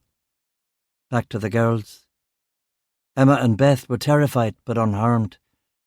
I hugged and kissed them both again and held them tight. "It's okay, it's okay, it's okay, baby girl, we're safe. The bad man have gone," I said to Emma as I held her. Beth said nothing. She was in shock. Violet waved me away and put a blanket round her. She gave Beth a cup of sweet tea, while Bobby led me out to the back garden, where the smell of gunpowder and war was prehistoric and rusty and terrible and beautiful. "Friends of yours?" Bobby asked. "IRA hit team." He nodded. "No loyalist would dare come onto my street." "I thought no IRA team would either." "They'll know better next time. Now listen, Duffy, we have a bit of a problem. The police will be here in 5 minutes. This machine gun, I'll say the IRA team dropped it when they followed me out of the bathroom. I picked it up and ran with it and then turned it on them. Wipe your prints off it and I'll get my prints on it." Bobby wiped down the machine gun and I picked it up. It was so hot it seared my wrists, and I immediately dropped it again. Prints imprinted, job done. Jet the cat walked through the debris and began rubbing himself on my leg. I picked him up to comfort him, but he seemed completely unfazed. Everyone in Coronation Road and Coronation Crescent and Victoria Estate was out now in their nightshirts and pyjamas, amazed, scared, excited, incredulous at this turn of events. For the kids, this was better than a chip pan fire, or when Paisley came electioneering in his open-top car and camel-hair coat. This would be a night they would tell their children about, when the demons came to Coronation Road and fled. Now the excitement was over, the shakes were starting, and the chills. Need a blanket and a cup of tea to ward off shock. "Good woman, you're Beth," Bobby said. "She feels like nobody likes her on the street. You couldn't encourage them to be a wee bit friendlier, could you?" "Aye. Not that she'll be staying here for a while. This kind of thing is enough to put you right off the neighbourhood." "Yes." "I suppose I'd better go inside and get some clothes on," Bobby said. "Aye," I agreed. And stinking of cordite, sweat, gun oil and adrenaline, I waded through the fire, shell casings and massacred tomato plants, back over the walls and hedges into my own garden, where Peggy Lee was still singing about disappointment, where the cat was yawning, and where, faintly in the distance, I could hear the sirens from cop cars, Land Rovers and ambulances dopplering their way onto the stave of the night's music in a manner that was not displeasing to me at all.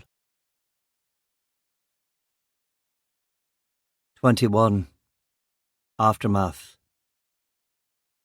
Street full of people, safe now. Army helicopters flying in big curves above Carrickfergus. Above them, the Great Bear drooping his protective paw over all of us. Cops, soldiers, press. Press. Like to see you fuck with me now, Special Branch. Yeah, maybe in due course, but not now. And you too, Dr. Haverkamp. I dare you to put me on restricted duty. I double dare you. Kids looking at me in wonder. Bobby Cameron smoking a cigarette and drinking a can of Bass. No, officers, I didn't see anything. I slept through the whole kit and caboodle. A solitary crow on the telegraph wire.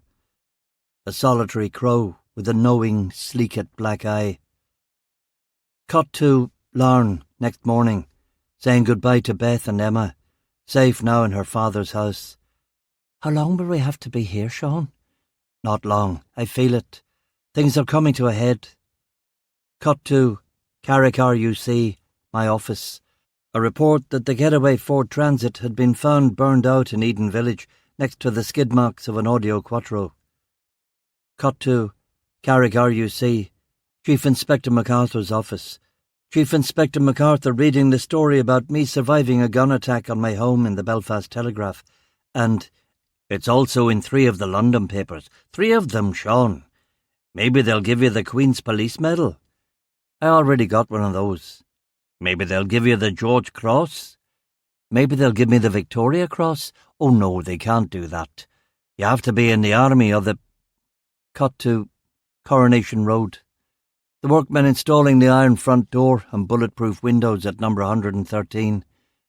They'll need a rocket launcher to take you out now, mate. Don't give them any ideas. Cut to Beth looking at houses for sale in Scotland. I've had it with this bloody country. I don't blame you.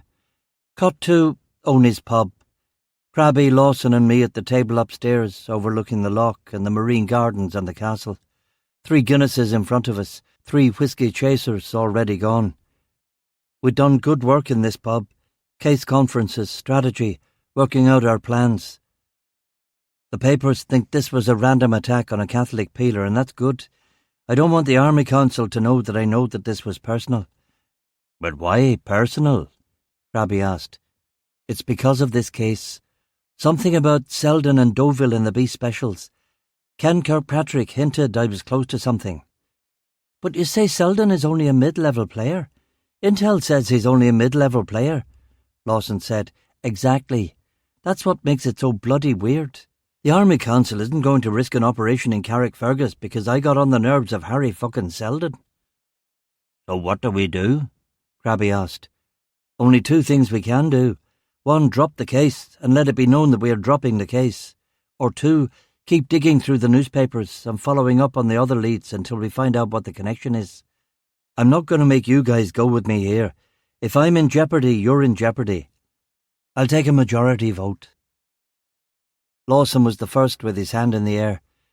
There is a 3rd possibility, sir. We tell everyone who asks that we've yellow-filed the case, but we keep digging. That's what I think we should do. Yeah, that's smart, I agreed. Crabby, are you in? Crabby looked at me. Do you even need to ask? He said indignantly.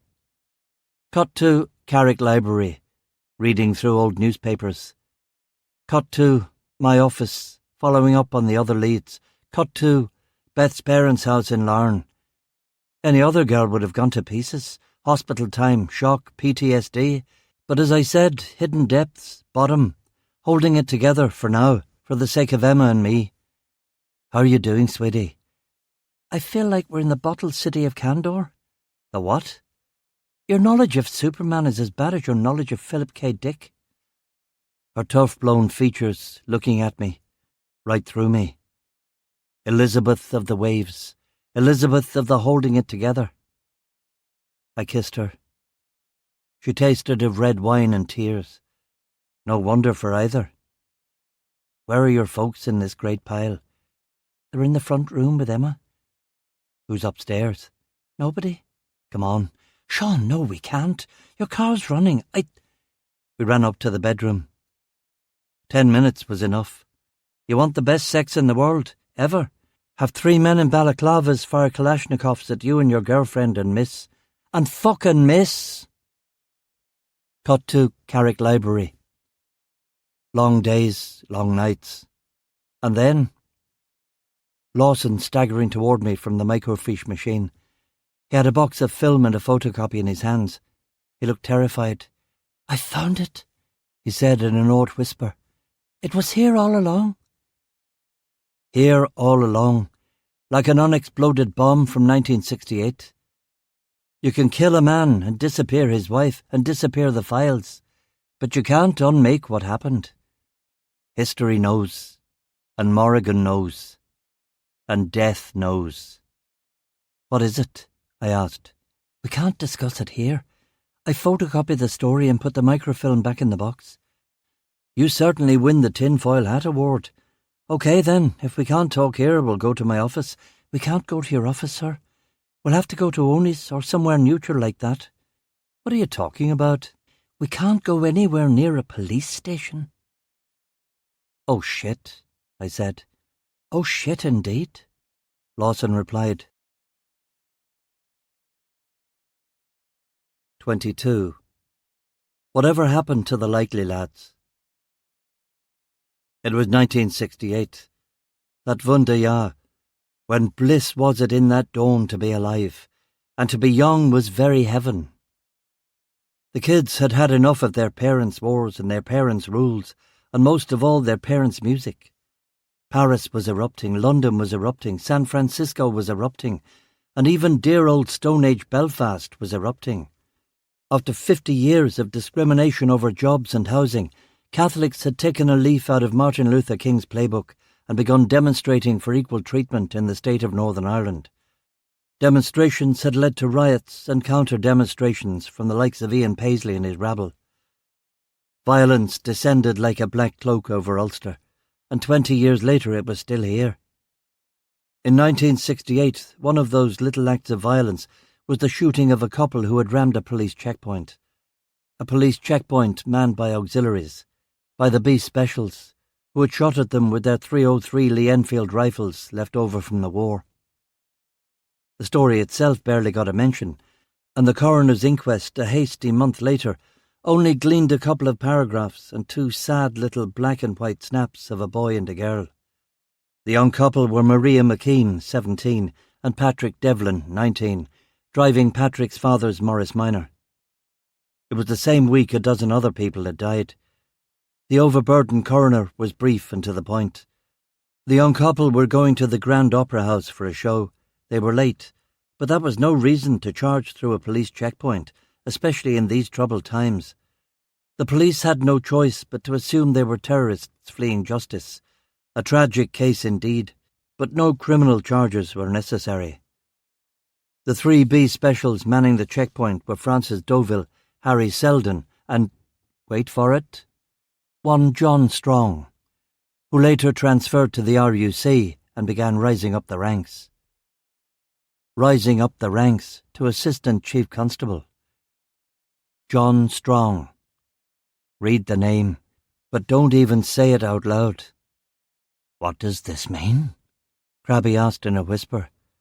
"Let's go find out. Don't mention this to anyone, no one.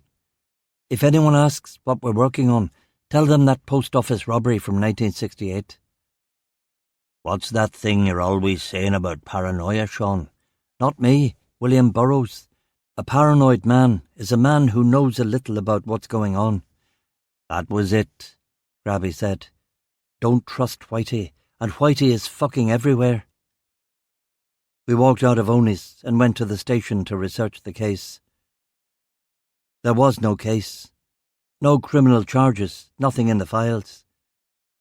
"We need to talk to the parents," I said. The electoral records told us that although the Devlin family had moved to England, the McKeans were still here, living way up the coast in Cushenden. BMW, A2, the Causeway Road. James McKean had had a stroke and had good days and bad days, but Judith McKean was clear-eyed and angry and sharp as a tack. "Maria was a mezzo-soprano, very cultured wee girl, very beautiful, such a voice. They were going to the Grand Opera House to see Tristan and Isolde. Patrick had got his father's car especially. Such a good boy. The idea that he could ever have run a checkpoint. Even if they were late? Even if they were late." "What do you think happened at that checkpoint?" I asked across the teacups in that little house in Cushenden village. Old Jackie Finnerty, the undertaker, told James that she'd been interfered with. Now, James never told me that at the time. I suppose he thought that it was better I didn't know. But it came out years later on one of his bad mornings. Jackie Finnerty was 90 by then, but when I put it to him, he said it was true. I'm sorry to be so indelicate, but what do you mean, interfered with? She was raped.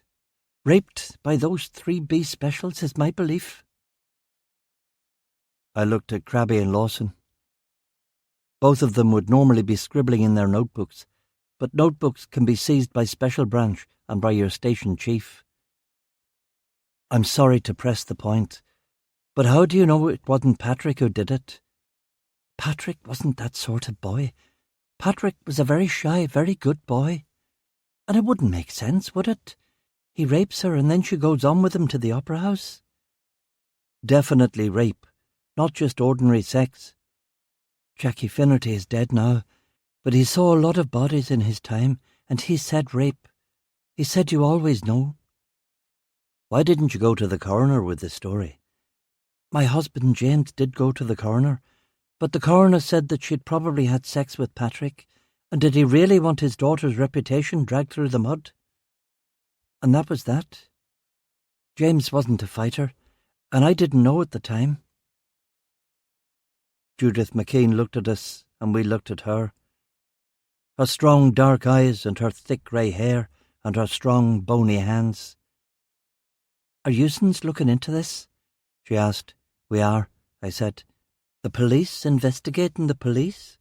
She said sceptically. The police investigating the police, I insisted. Can I tell you what I think happened? She said quietly. Please do. They were drunk, the three of them, drunk on duty. The coroner said there had been some light drinking on duty, whatever that meant. And they stopped this car on the coast road, and Maria's all dressed up to the nines looking gorgeous, and one of them touches her, and Patrick yells blue murder, and they shoot him and rape her. Would you give us permission to have Maria's body exhumed? Recently there have been a number of successful prosecutions following the recovery of what is known as DNA evidence. That seems very unlikely in a case like this, but you never know what. When they had to move the cemetery to Ballycastle because of the new road, James said he didn't want poor Maria to be all dug up and jiggered about and reburied miles away from all of us. So we had her remains cremated and scattered in the sea just out there. When my time comes, that's what I want too. I see, I said. We have no one here now. Maria's brother Kevin is in Canada. He has a hotel in Calgary. We never see him. He's very busy. Grandchildren? Not yet. Not ever, I think. It'll be a lonely few years when James goes. I looked at Lawson and McCrabbin to see if they had any questions, but neither of them had anything. Where are these men now? The men who done this? Judith asked. One of them's dead, and we're investigating the other two, I said. She nodded.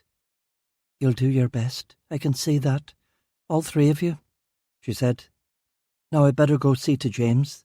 This has been one of his bad afternoons. Will you do me one more favour? I asked at the door. What's that?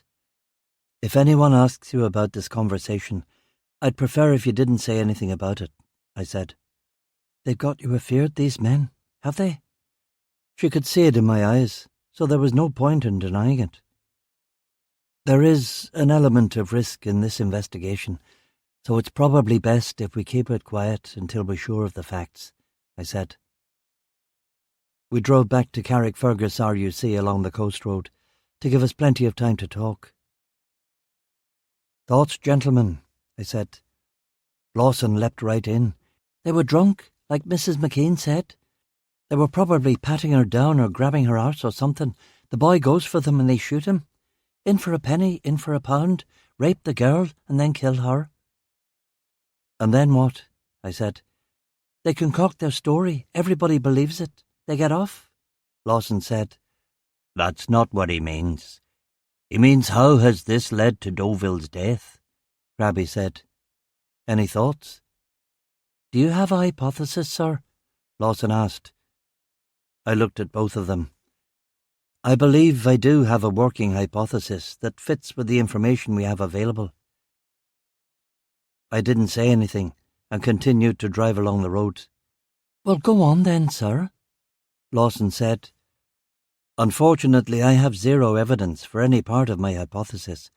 Nothing I can present to the DPP. Nothing that I could take to any of our superiors. Go on, Sean.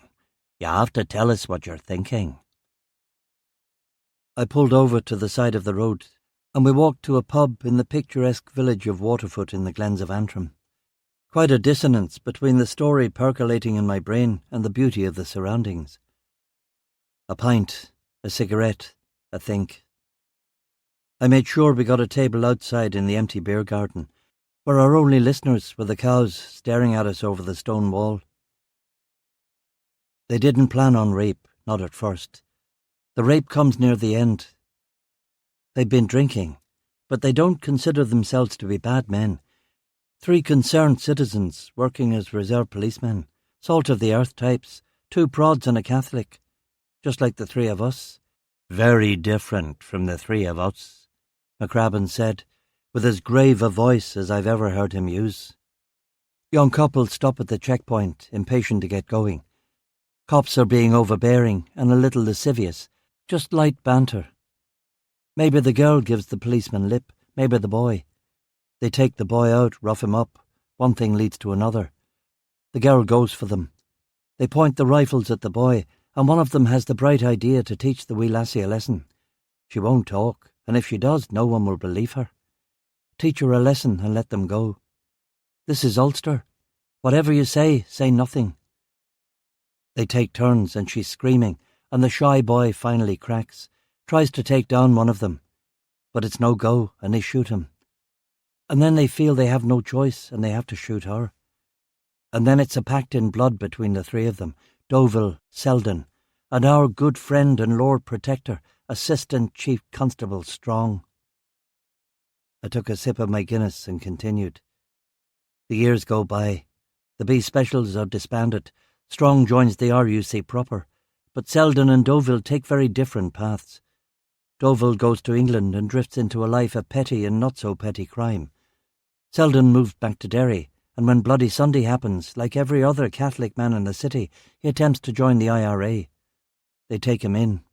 He slowly moves up the ranks. He's a plodder. Not a gunman or a planner or a thinker, just a plodder.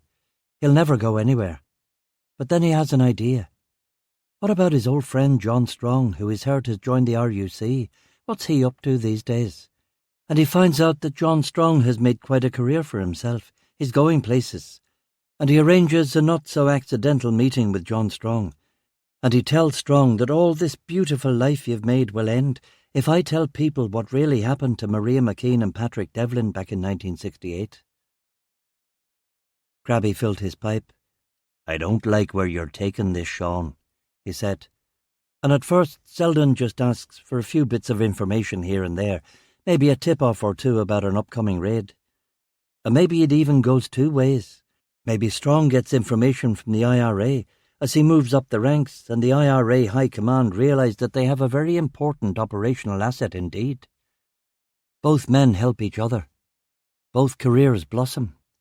Selden does in fact become something of a player, and as a reward gets to be a councillor. But no one in Derry knows this, only the Army Council itself, Lawson said. That's why your mate Ken thought Selden was a non-entity.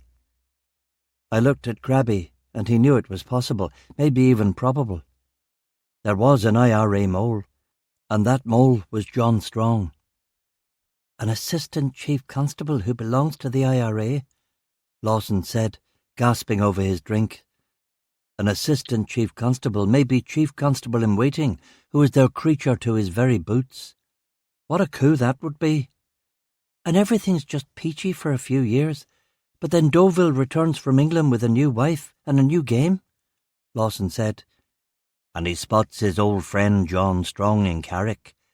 Maybe at the Rangers Club, Crabby suggested. And Deauville's not like the IRA. He's not subtle. He's not interested in the long game. He sees that Strong is a wealthy man, an important man, and he asks for money, a lot of money. If Strong pays him a handsome cheque every month, poor Elena won't have to risk life and limb smuggling heroin from Bulgaria every 6 weeks, I said. And after this chance meeting with Deauville, Strong tries to contact his handler immediately. But where is Harry Selden? Harry's in the hospital. So Strong decides to act on his initiative. I'll shoot the blackmailing bastard myself. Can't use my service revolver, but it's dead easy to buy a crossbow somewhere. And then I'll get Harry to get the IRA to claim the hit. End of problem. But the IRA didn't want to claim the hit. They're pretty protective of their and other groups' kills, aren't they? And it was only with reluctance that Harry got that Dad claim out into the press, Lawson said. We finished our drinks and stared at the sea. We have no proof, and we're not going to get any proof, McCrabbin said. Strong is far too clever to admit anything. What if we wore a wire and confronted him? I mean, you, sir, you confront him? Lawson asked. I shook my head. Crabby's right. Those Jedi tricks aren't going to work with him. Overtly or covertly, he won't admit anything to me, and we'll have played our hand. He's a very dangerous opponent, the most dangerous opponent we've ever had, and he'll destroy us all if we bring him in and only wound him. And what if we're wrong? What if we bring him in and accuse him, and we're just dead wrong? Lawson said, the high jump for all of us. I don't think we're wrong. Strong told me to drop the case. He needs it gone. He's come at me on 2 fronts, through Special Branch and through the IRA. He can't know that we suspect him. You have to tell Strong that we're yellowing the file. Dad claimed the kill and we're letting it drop for lack of evidence. Similarly with Mrs. Deauville, we're letting the case lapse. Crabby said. Then what? I asked. Then you write a letter to Harry Selden on official stationery, telling him too that the case is closed and that the RUC regrets any inconvenience it may have caused. Crabby said. Agent and handler both get the good news and both think they're in the clear. I officially move on to other work. Meanwhile, we try harder than ever to nail the fucker, I said. 23. The ACC.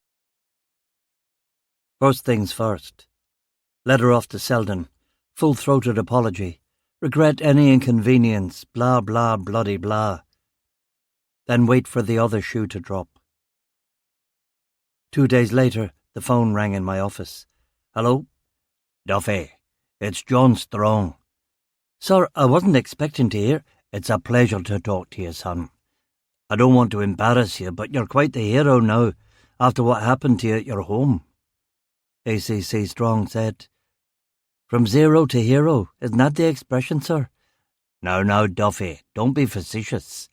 I always knew you were a good policeman. And I hear you're in the running for a medal. Another medal, sir. That'll be my second. You are in a cocky mood this morning. So, what are you up to these days?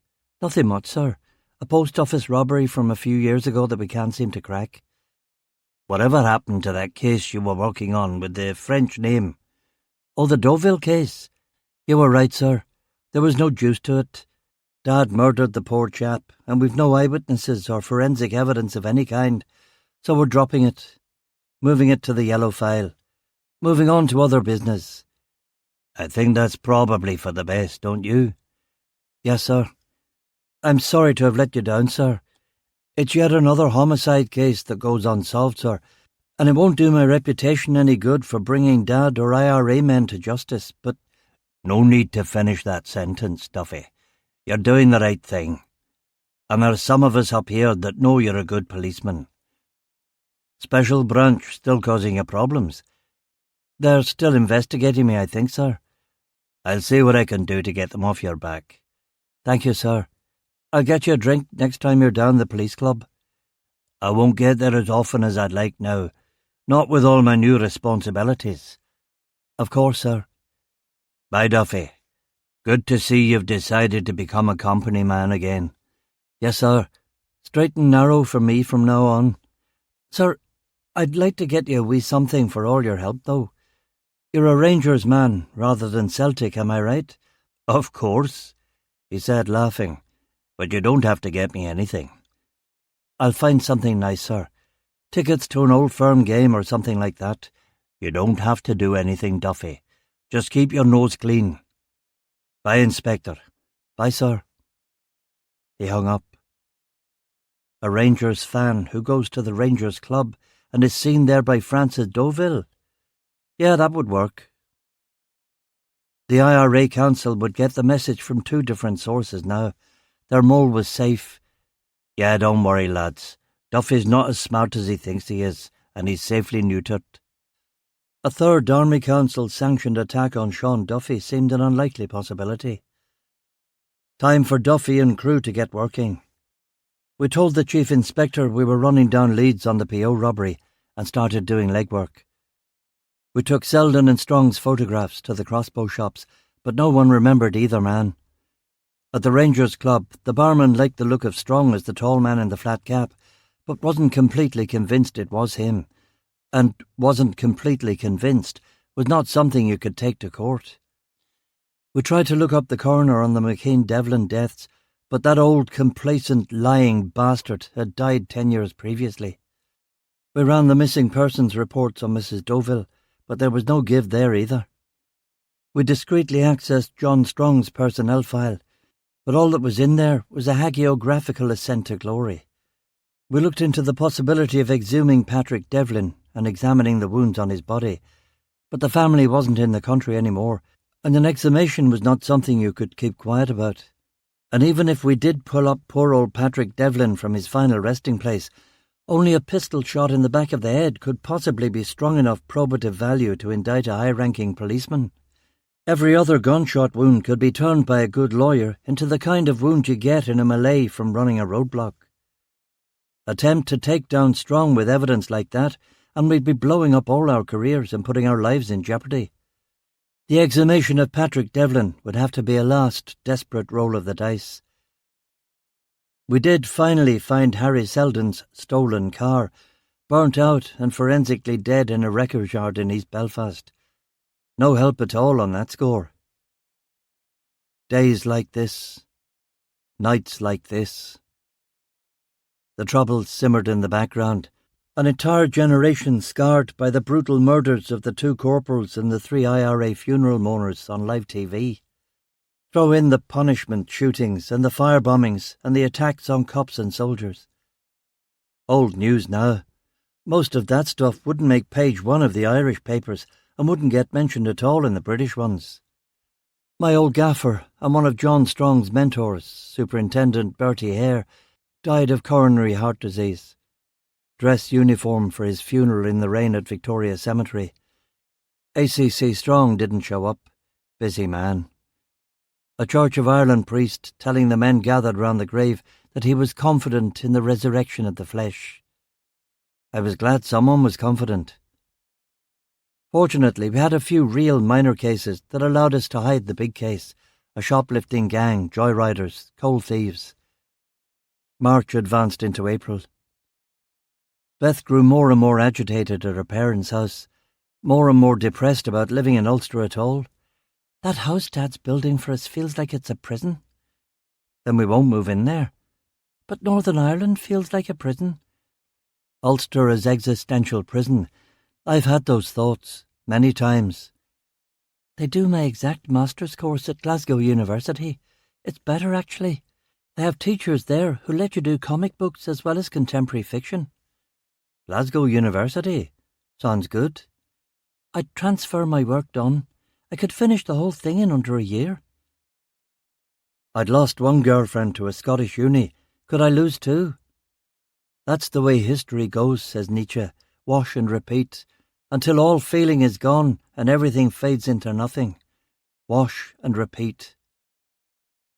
Walking insomniac around Carrickfergus, down Coronation Road, Barn Road, Taylor's Avenue, the dream engine spilling valves on Victoria Estate, an audiobook on my Walkman, poems, Berryman, Huffy Henry and Amy Vladek, Huffy Henry and Louis MacNeice.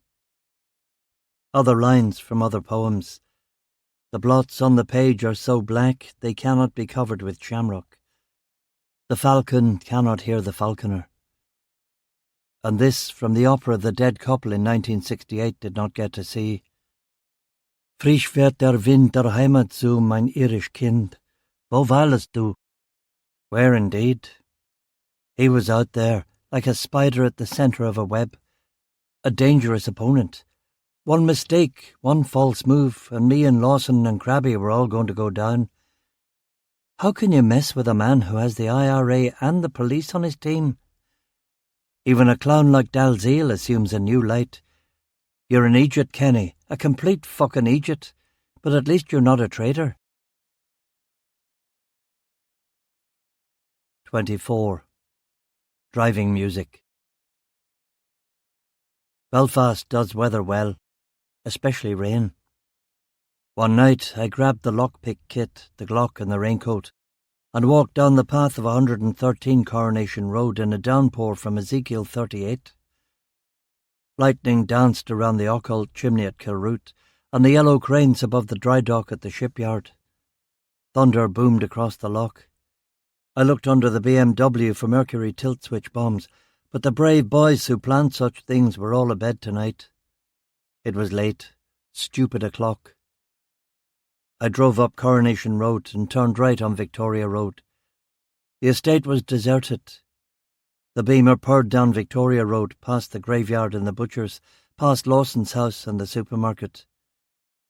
We came to rest at the newly installed traffic lights, which of course were red, even though there wasn't another car around for miles. I put one of Lawson's CDs in the player.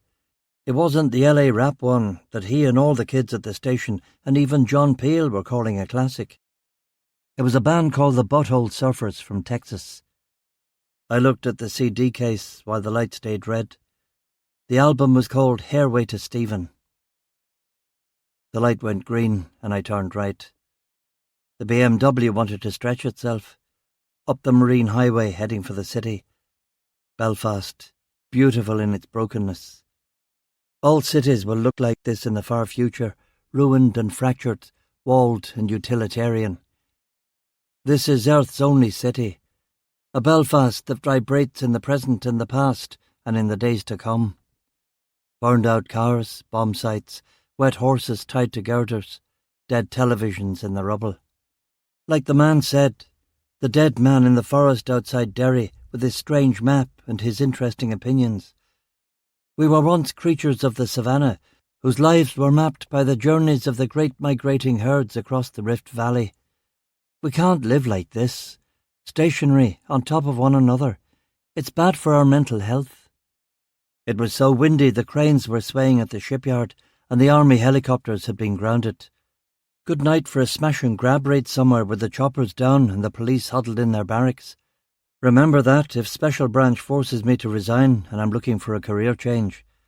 I drove up the Antrim Road past Our Lady of Lourdes, past the zoo, and then I curved down again through the empty city streets to the Shore Road. I knew where I was going. The address from the personnel file. I parked the car outside the Assistant Chief Constable's house on the Belfast Road. A big granite 3-floor job on the water's edge of Belfast Loch. I put on gloves and a balaclava. I took the Glock from the passenger seat and put it in my raincoat pocket. I examined the lockpick kit to make sure everything was in order. I got out and walked to that big iron gate. Rain was pouring down my neck between my raincoat and my Che t-shirt. Sea spray was splashing against the gable wall. Lightning again hit the power station chimney. I looked at the beware of the dog sign. Dog better beware of me. I climbed over the gate and dropped down the other side. Way to deal with an attack dog is to offer it your left arm. He'll bite it and hold on, and then you punch him in the eye with your right fist. No need for a gun. Amateurs and farmers shoot dogs. I stood there, waiting. No dog. I walked down the long driveway past the rose bushes, onto the porch with its empty milk bottles and a garden gnome in an English bobby's uniform. Strictly against regulations that, Standing Order 222, display nothing in your car or your house that might indicate that you are a member of the RUC. Have to have a word with him about it. Yale 1970s front door lock, easy peasy. Leaky tumblers.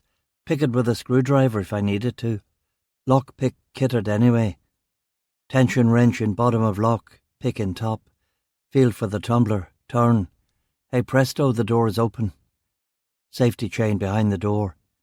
Pliers from the lockpick kit could snip through it in a second, but there was no need. It had been placed too close to the catch with too much slack, and it wasn't that tricky to lift it off with my gloved fingers. I stepped into the house. I walked into the hall, and then into the living room, with its big windows and the view over Belfast and North Down. I caught my balaclavaed reflection in the glass. Why are you doing this, Duffy? Why do you always have to be so fucking theatrical? You weren't always this way. Don't you remember that row you had with your philosophy tutor at Queen's when he was recommending the stance Camus takes in The Myth of Sisyphus? Melodramatic and narcissistic and false, you called it.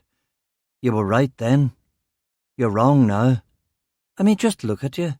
Raincoat, gloves, gun, balaclava. It's pathetic. Age hasn't matured you. It's made those traits that were tics in the 25-year-old into full-blown affectations in the 38-year-old. And affectations is putting it politely. Haven't you grown up at all? You have a child, for Christ's sake. Isn't that supposed to wise a man up? I stood there looking in the window glass, saying nothing. Frozen there, half in and half out of the rain, an image flickering in the lightning like a ghost. I sighed, gently closed the front door, and sat down on the sofa. I was disgusted with myself, sitting here in Assistant Chief Constable Strong's living room at midnight, getting his carpet all wet.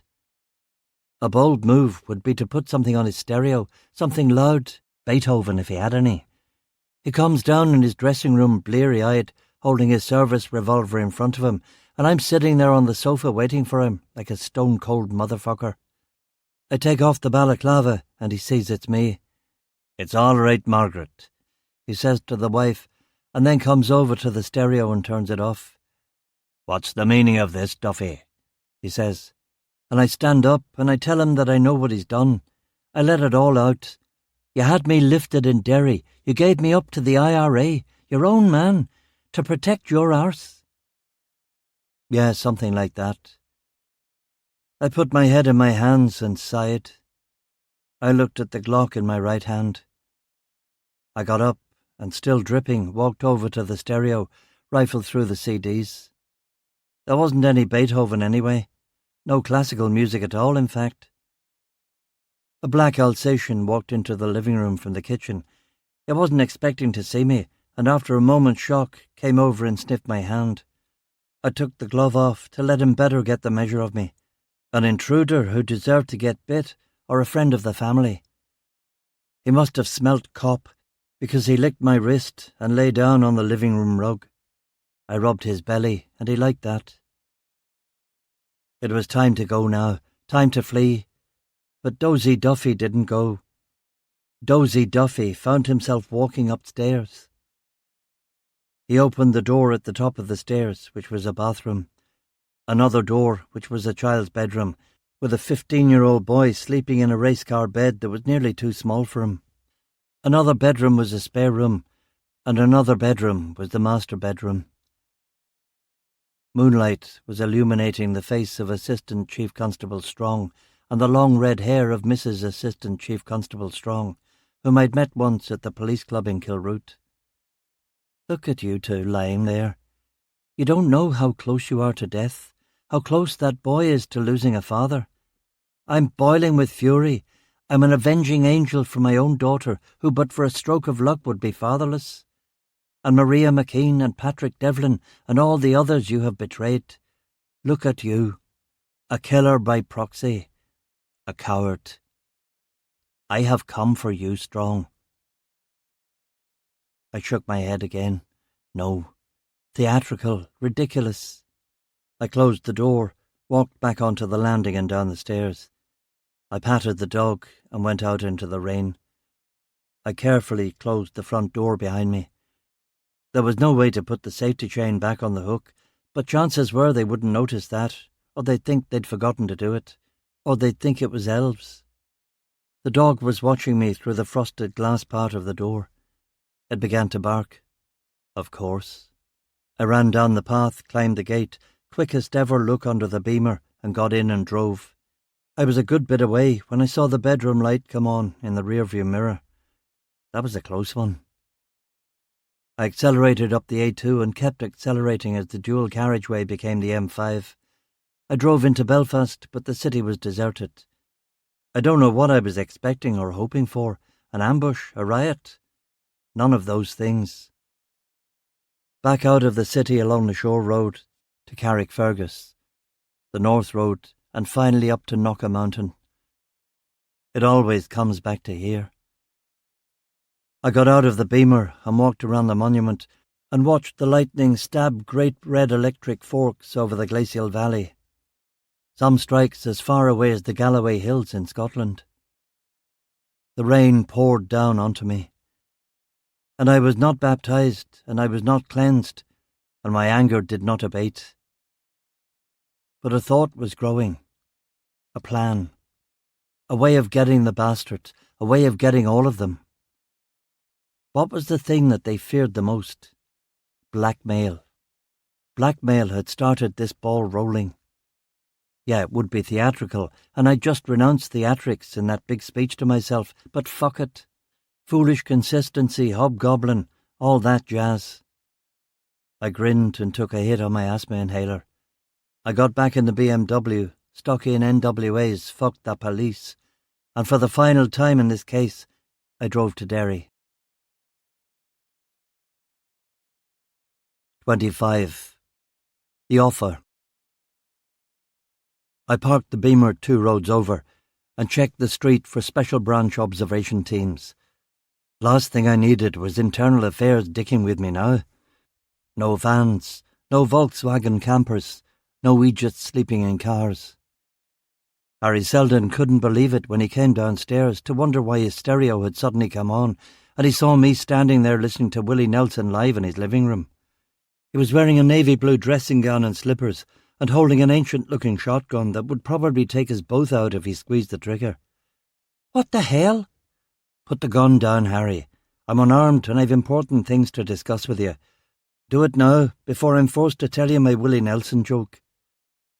He turned off the stereo and lowered the shotgun. "Get out of my house. My mother's sleeping upstairs." I sat on the sofa. "I'll take a cup of tea." His really rather adorable visage contorted into the sort of rage Oliver Hardy contorted into when James Finlayson started smashing up his car in Big Business, 1929. "No tea, Duffy. Get the fuck out of my house before I call the police." "I thought you had no truck with the police." "Get out, Duffy." "Lower your voice, Harry. Mother's sleeping upstairs." "What the fuck is the meaning of this? You're going to be in all the papers tomorrow." "No, I don't think I will. To quote Bugs Bunny, it's mongoose season, and you're the fucking mongoose." "Have you lost your—" "I know everything, Harry. I know about you and Strong and Deauville, and that couple you murdered back in 1968, Maria McKean and Patrick Devlin." He was momentarily taken aback, but he recovered himself quickly enough. "We didn't murder anyone. We were exonerated by—" "It doesn't matter. I don't care. 1968 might as well be 1868 or 1690 or May 29th, 1453. I don't give a flying fuck." He seemed confused now. I supposed he'd been expecting moral indignation and he wasn't getting any. "Go and make the tea, and be quick about it." He made the tea and came back with a mug and a couple of digestive biscuits. I dipped the biscuit and sipped the tea. "Have you seen my personnel record, Harry?" I asked. "No." "Well, your friend John Strong has, and sorry reading it is too. The shit I've had to put up with over the years. You wouldn't believe it, mate. Promotion holds, demotions, suspensions without pay. And now they're going to put some fucking connected proddy bastard called Dalziel over me. Best years of my life I've given to the RUC. For what? So I can look under my car every day for bombs, so I can walk about with a big fat target on my back. I don't understand. What is it? I want what John Strong has. I want a paycheck every month from the IRA into a Swiss bank account. Nothing extravagant. Nothing you can't handle. Let's say 10 grand a month. Gaddafi gave you $5 million, so I know you're good for it. Or pay me direct from NORAD in America if you want. I don't know what you think you're... I'm not done. And I want Strong to forward my career in the police, immediate promotion to Chief Inspector, and eventual promotion to Chief Super. Strong will become my mentor, and he'll make sure I rise up through the ranks with him. Duffy, what? I took out my Glock and pointed it at his face. I'm not fucking done, I snarled. And I want an end to attacks on my family, a permanent end. I want it to be known on the Army Council that I am one of the good guys now. I am not to be touched. You're wearing a tape recorder, Selden said. I shook my head. Search me top to bottom, I don't care. I held the gun in the air and he searched me for a wire and found nothing. Now we can talk, right? I said, but still he was suspicious. I don't know what you think, you know. I yawned. So tired of this shit. You blackmailed John Strong into becoming an IRA agent because of what happened in 1968. And since, I don't know, maybe the last decade or so, you've been running John Strong as your agent. The most important agent the IRA has in the police. That's fantastic. Ridiculous. I pointed the gun at him again. I'm in no mood, Harry. I'm just tired. Tired of all the nonsense. I'm as good as married.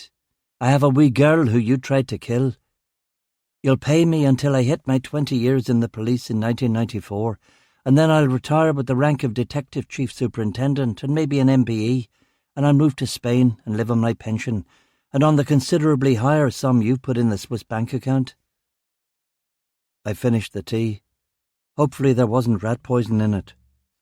You've got 48 hours to think it over. If you choose to decline my generous offer, I'll have to go public with my allegations. And my proof. Proof? Proof. What proof? Proof of what? You'll see. Maybe no one will believe it, but fuck it, I don't care. Look at my eyes, look at them. I'm done.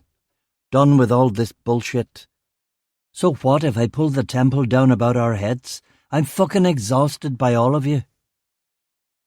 I stood up. It's too risky for me to come up here, what with Intel watching you and Internal Affairs watching me. I never want to have to drive onto this bloody street again. From now on, you'll be servicing me. Wait a minute, Duffy. We haven't discussed anything. I haven't committed to anything. I don't know if any of this is possible. Here's the first step. You and me and Strong are going to meet. None of us can ever be seen together, so it's got to be somewhere safe at night. On my turf, somewhere I control. At that first meeting, I'll bring my Swiss bank account number. You two will bring nothing. No IRA hit team, no bodyguards, no guns, nothing. Understood? I haven't agreed to any. Furthermore, you will not discuss our little conversation today with anyone except John Strong. I want the deal to be in place before the Army Council is approached. I don't want them thinking I'm some rogue fucking lunatic like Deauville who is going to ruin everything for them. I want them to see me as a friend of John's and yours, and a potentially valuable asset in my own right. Is that clear? Duffy, look, what you're saying is all very well, but... I got close to his face. Rule number 1. Only discuss this with John Strong for now. Rule number 2. Only the two of you at the first meeting. Rule number 3 is the same as rule number 2. No bodyguards, no minders, no drivers. Nothing like that. I will be alone. And if anything happens to me before the meet, you're all up the spout. He nodded. He was beginning to process it all now, beginning to figure out the angles. About this proof, he said. Ah, so that was the line that was really worrying him. Proof that the pair of you murdered Deauville and disappeared his wife. What is it? You'll see it. And after the first meeting, when we've established some trust, you and I will never have to meet again. The money will go into my bank account, and Strong and I can meet socially or at work. How will we ever be able to trust each other? Selden asked. Mutual blackmail. I've got a hold over you, and as soon as that first cheque goes into my bank account from the IRA, you've got a hold over me. It'll be in both our interests to keep quiet. Everybody wins. And the Deauville case? Yellowed. No one gives a shit about a fucking drug dealer and his fucking heroin smuggling wife. And the McKean-Devlin case? Old news. No one gives a shit about that either. Selden looked me up and down. I don't know, Duffy, he said slowly. This doesn't seem like you. Doesn't it? From the boy who tried to join the Provisionals in 1972 but was turned down by Dermot McCann. From the young man who has realised that dirty cops and loyalist thugs are the real enemies of the people of Ireland. But ultimately from the old man who's just sick and tired of it, and the only thing he wants is a quiet life. Let me finish my career in safety and get my pension and move abroad. 10 grand a month? Small price to pay for keeping one of your prize assets in place and keeping a lippy peeler off your back. He nodded. Well? I asked. Perhaps something can be arranged, he said. Good. It's the smart play for all of us. Now this is where we meet. There's an abandoned factory in Carrickfergus called Courtaulds. I know it well, and it's close to my house. It's my turf and it's safe. Tomorrow night at midnight in the turbine room. That'll give you time to think it over.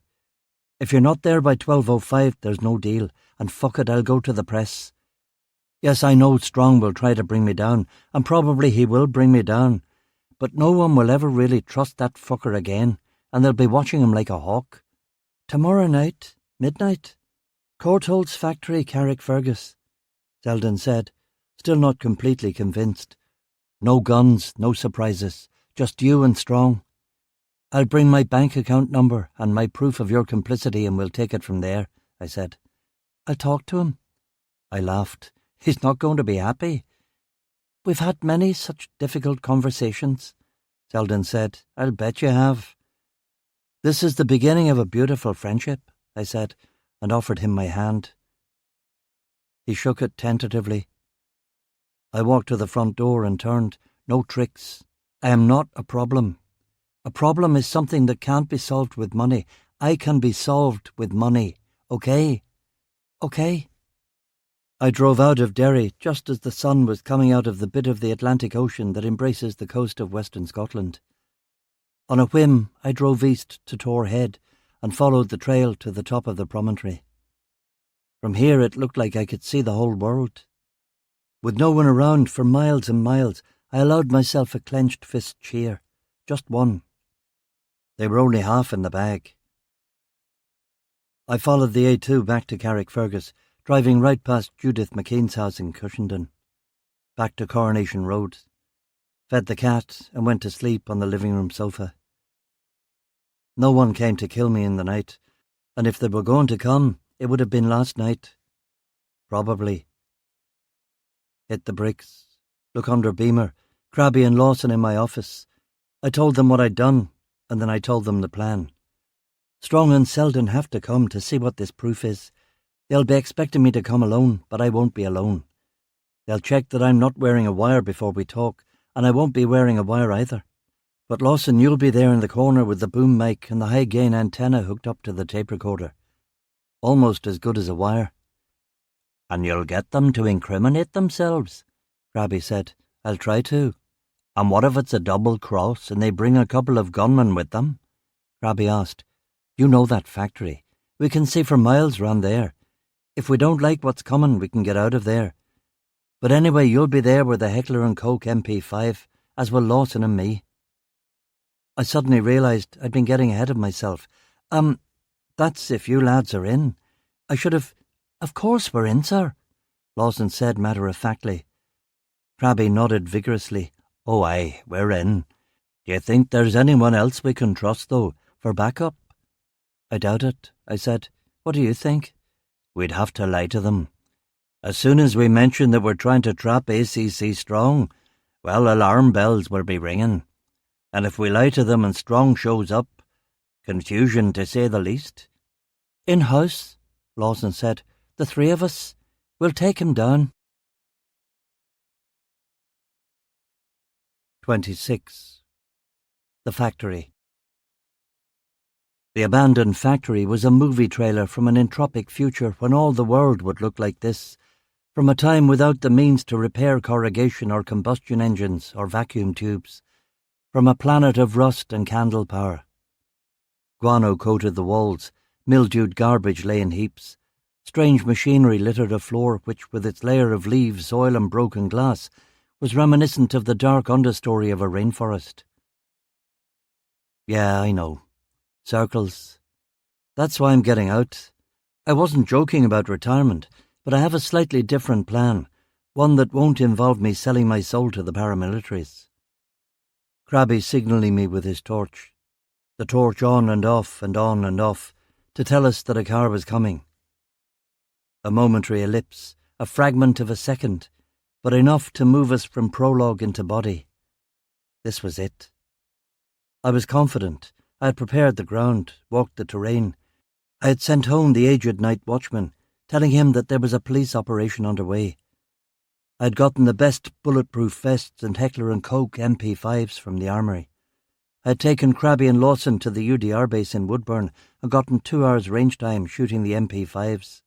Shooting, reloading, shooting, until they were utterly familiar with the gun. Lawson was the more... Crabby was running toward me. "What is it?" I said. "2 vehicles. One of them is a van, one of them is a car. I don't like it. We can abort. We can get out of here before they pull up," I said. "I don't know," he muttered. "Let's see who gets out of them," I said, running to the broken window. I checked my watch. It was 5 to 12. Sure enough, it was a van, but there was only one man in it, Selden, wearing an anorak and carrying a torch. The other car was a white Bentley Mulsanne Turbo, Strong's car. How did we not twig that he was on the take? Jesus! "False alarm," I said to Lawson. "Everything's going according to plan." Lawson was hiding in the deep shadow in the corner of the factory with his sound recording equipment. It was all deep shadow in here, perfect for vanishing men. There was only one working light, from an arc light the night watchman had set up. The only ambient sources were the street lights on the dual carriageway below us and the stars and moon. Lawson was next to the arc light switch, and at the first sign of trouble was to kill the light. Would he know what trouble meant? He'd have to. Selden and Strong walked up the path to the factory entrance together, thick as bloody thieves. "Okay, Crabby, get in the corner over there and cover me," I whispered. I zipped up my leather jacket. Leather jacket, bulletproof vest, jeans, Adidas gutties, Lucky Che t-shirt again. When they came in the door, it was Selden the handler who said, "Hello?" I let them walk in a little further before I answered. "Gentlemen, it's good to see you." "About this," Strong began, but Selden cut him off. "Come over here, Duffy. I need to know that you're not recording this." "Why would I do that? It's going to incriminate me as much as it'll incriminate you. Nevertheless." I walked over carrying the machine gun. "I thought you said no guns," Selden said. "No guns for you, but I'm not meeting the two of you without protection. Get on with your search. I'm wearing a vest, but it's loose enough for you to look underneath it." Selden patted me down and found no wire. "He's clean," Selden said. Strong looked around the factory. "Are you alone?" "I'm alone." "What about the redoubtable Sergeant McCrabbin?" Strong said suspiciously. "You'd think he'd believe one bad word about you. He worships you. All the men do. They'd throw me down a well if I lifted a finger to you." "What about you, though? Did you keep your side of the bargain? You kept the Army Council out of it?" "Of course," Selden snapped. "I wouldn't dare present them with a problem like you for a third time. I'd be the one making that trip out to the forest." "Good. Then everyone kept their word." "Now, what about this proof of yours?" Strong said. "An eyewitness saw you and Deauville talking in the Rangers Club. He drew an uncannily accurate picture of you, and when I showed him your photograph he confirmed it. He'll never think of it again until I go public with revelations, but then he'll be able to back me up 100%. "What's his name?" Selden demanded. "Oh, no. Now it's your turn. What happened March 22nd, 1968? Quid pro quo." "Quid pro quo is you giving us your informant's name. Quid pro quo is us both trusting one another and being able to fuck one another. Now what happened March 22nd, 1968? A long pause before Strong shrugged. If there is no wire, what difference does it make? Strong said. Tell me. Not much to tell. It wasn't even our fault. It was Frank Deauville. It was all him, Strong said. What did he do? We stopped the car. They're not suspects. They're not anything. Harry says to wave them on, but Frank says no. The wee lassie might have something concealed under her dress. And then what? Well, we'd all been drinking a bit. It was a cold night. What happened? Frank looked under her dress, or tried to, and she slapped him, and then he lost it.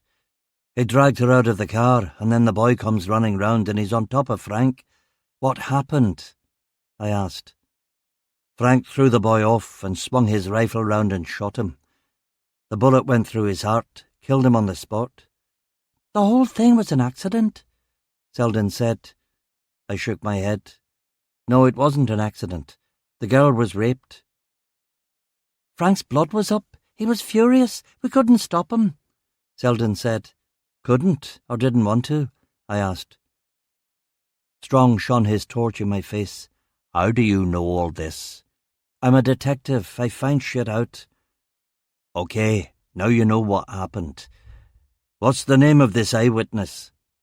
Who shot the girl? What's got into you, Duffy? Strong said, his radar pricking up by my insistence on the details. Who shot the girl?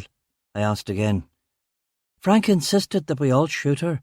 He would have shot us if we didn't, Selden said. My rifle jammed, Strong said. Aye, maybe so. But you pulled the trigger, didn't you? I turned to Selden. And when did you recruit John into the IRA? I asked. Selden shook his head. We all drifted apart after that. I didn't know what any of them were doing until I saw John's name in the paper in '83, I think. He'd solved some kind of big bank fraud case. And that's when the blackmail started. Blackmail's an ugly word. We scratch his back and vice versa, like you said, Selden said. Who is this eyewitness? Strong demanded. I've written down the name and address on a piece of paper. I've also written down my bank details, and I put them both in this envelope, I said, reaching into the inside pocket of my leather jacket. Strong took the envelope and shoved it into his sports coat pocket. And you haven't told anyone else what you know? Strong said. Nope. Strong looked at Selden and nodded. Selden took a step back away from me. There's been a change of plan, Duffy, Selden said. What change of plan? Well, you were right, Selden said. I couldn't go to the Army Council with a third request to kill you in as many weeks. It'd be a joke. In fact, worse than a joke. I'd be fucking dead. So I had to keep my mouth shut about our little talk. No help coming from the High Command. And obviously I couldn't bring in any of my colleagues, Strong said. But for heaven's sake, this is Ulster. It was easy enough to round up 4 men in Derry who would kill somebody, no questions asked. What 4 men? Us 4 men, they said, coming in the door. They'd obviously been in the back of the van, waiting for their cue. Double cross. He was going to take the envelope and kill me. The leader was a pale, beady-eyed man who was an odd amalgam of a Staffordshire bull terrier and Charles Hawtrey. The other 3 were archetypes, an old one, a tall one, a skinny young one. You can think of them as carry-on actors too. Sid James, Bernard Breslau, Jim Dale. No Kenneth Williams, I'm sorry to say, but it's okay. You don't really need to think about them at all. In 45 seconds, all 4 of them would be dead. The men were carrying assorted weapons, an AK-47, double-barreled shotguns, a revolver. Strong and Selden pulled pistols from inside their jackets. 6 against 1. Seems a bit unfair, no? I said. Fuck me, Duffy, what a headache you were. It's your own fucking fault, you know. You just wouldn't let it lie, would you? Strong said. The 7 Ps. Proper preparation and planning prevents piss-poor performance. Hands into fists, drip of endorphins soothing the lizard brain. Again that old thought. Fear is power, son. Fear is the precursor to action. A look of alarm in Strong's eyes. Why are you smiling, Duffy? Kill the light. The light went out. It was pitch black. I hit the deck, and immediately all 6 men fired into the space where I had been. I crawled through the rubble, fire above me, a terrifying noise bouncing off the walls. I crawled in a diagonal away from the gunfire.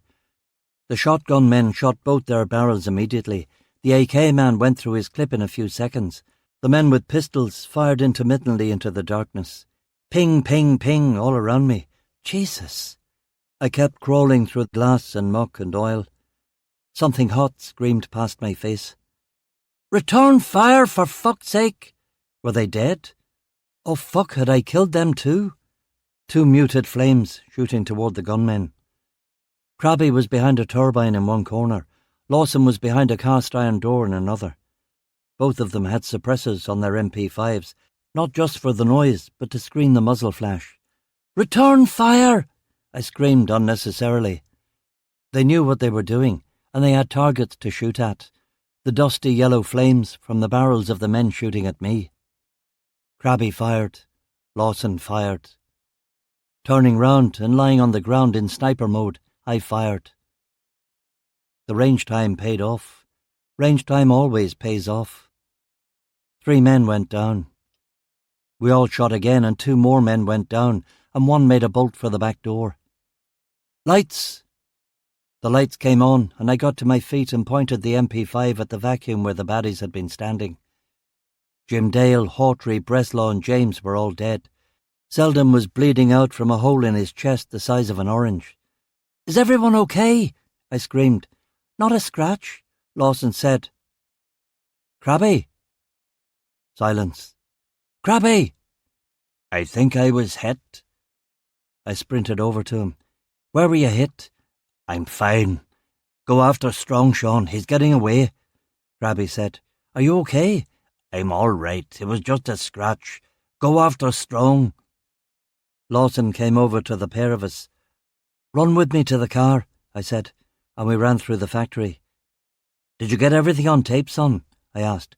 Yes, sir. All right. I want you to call Special Branch, not the regular police. Tell them what happened. If they can find Superintendent Baker, get them to send her. Play her the tape if necessary. What are you going to do?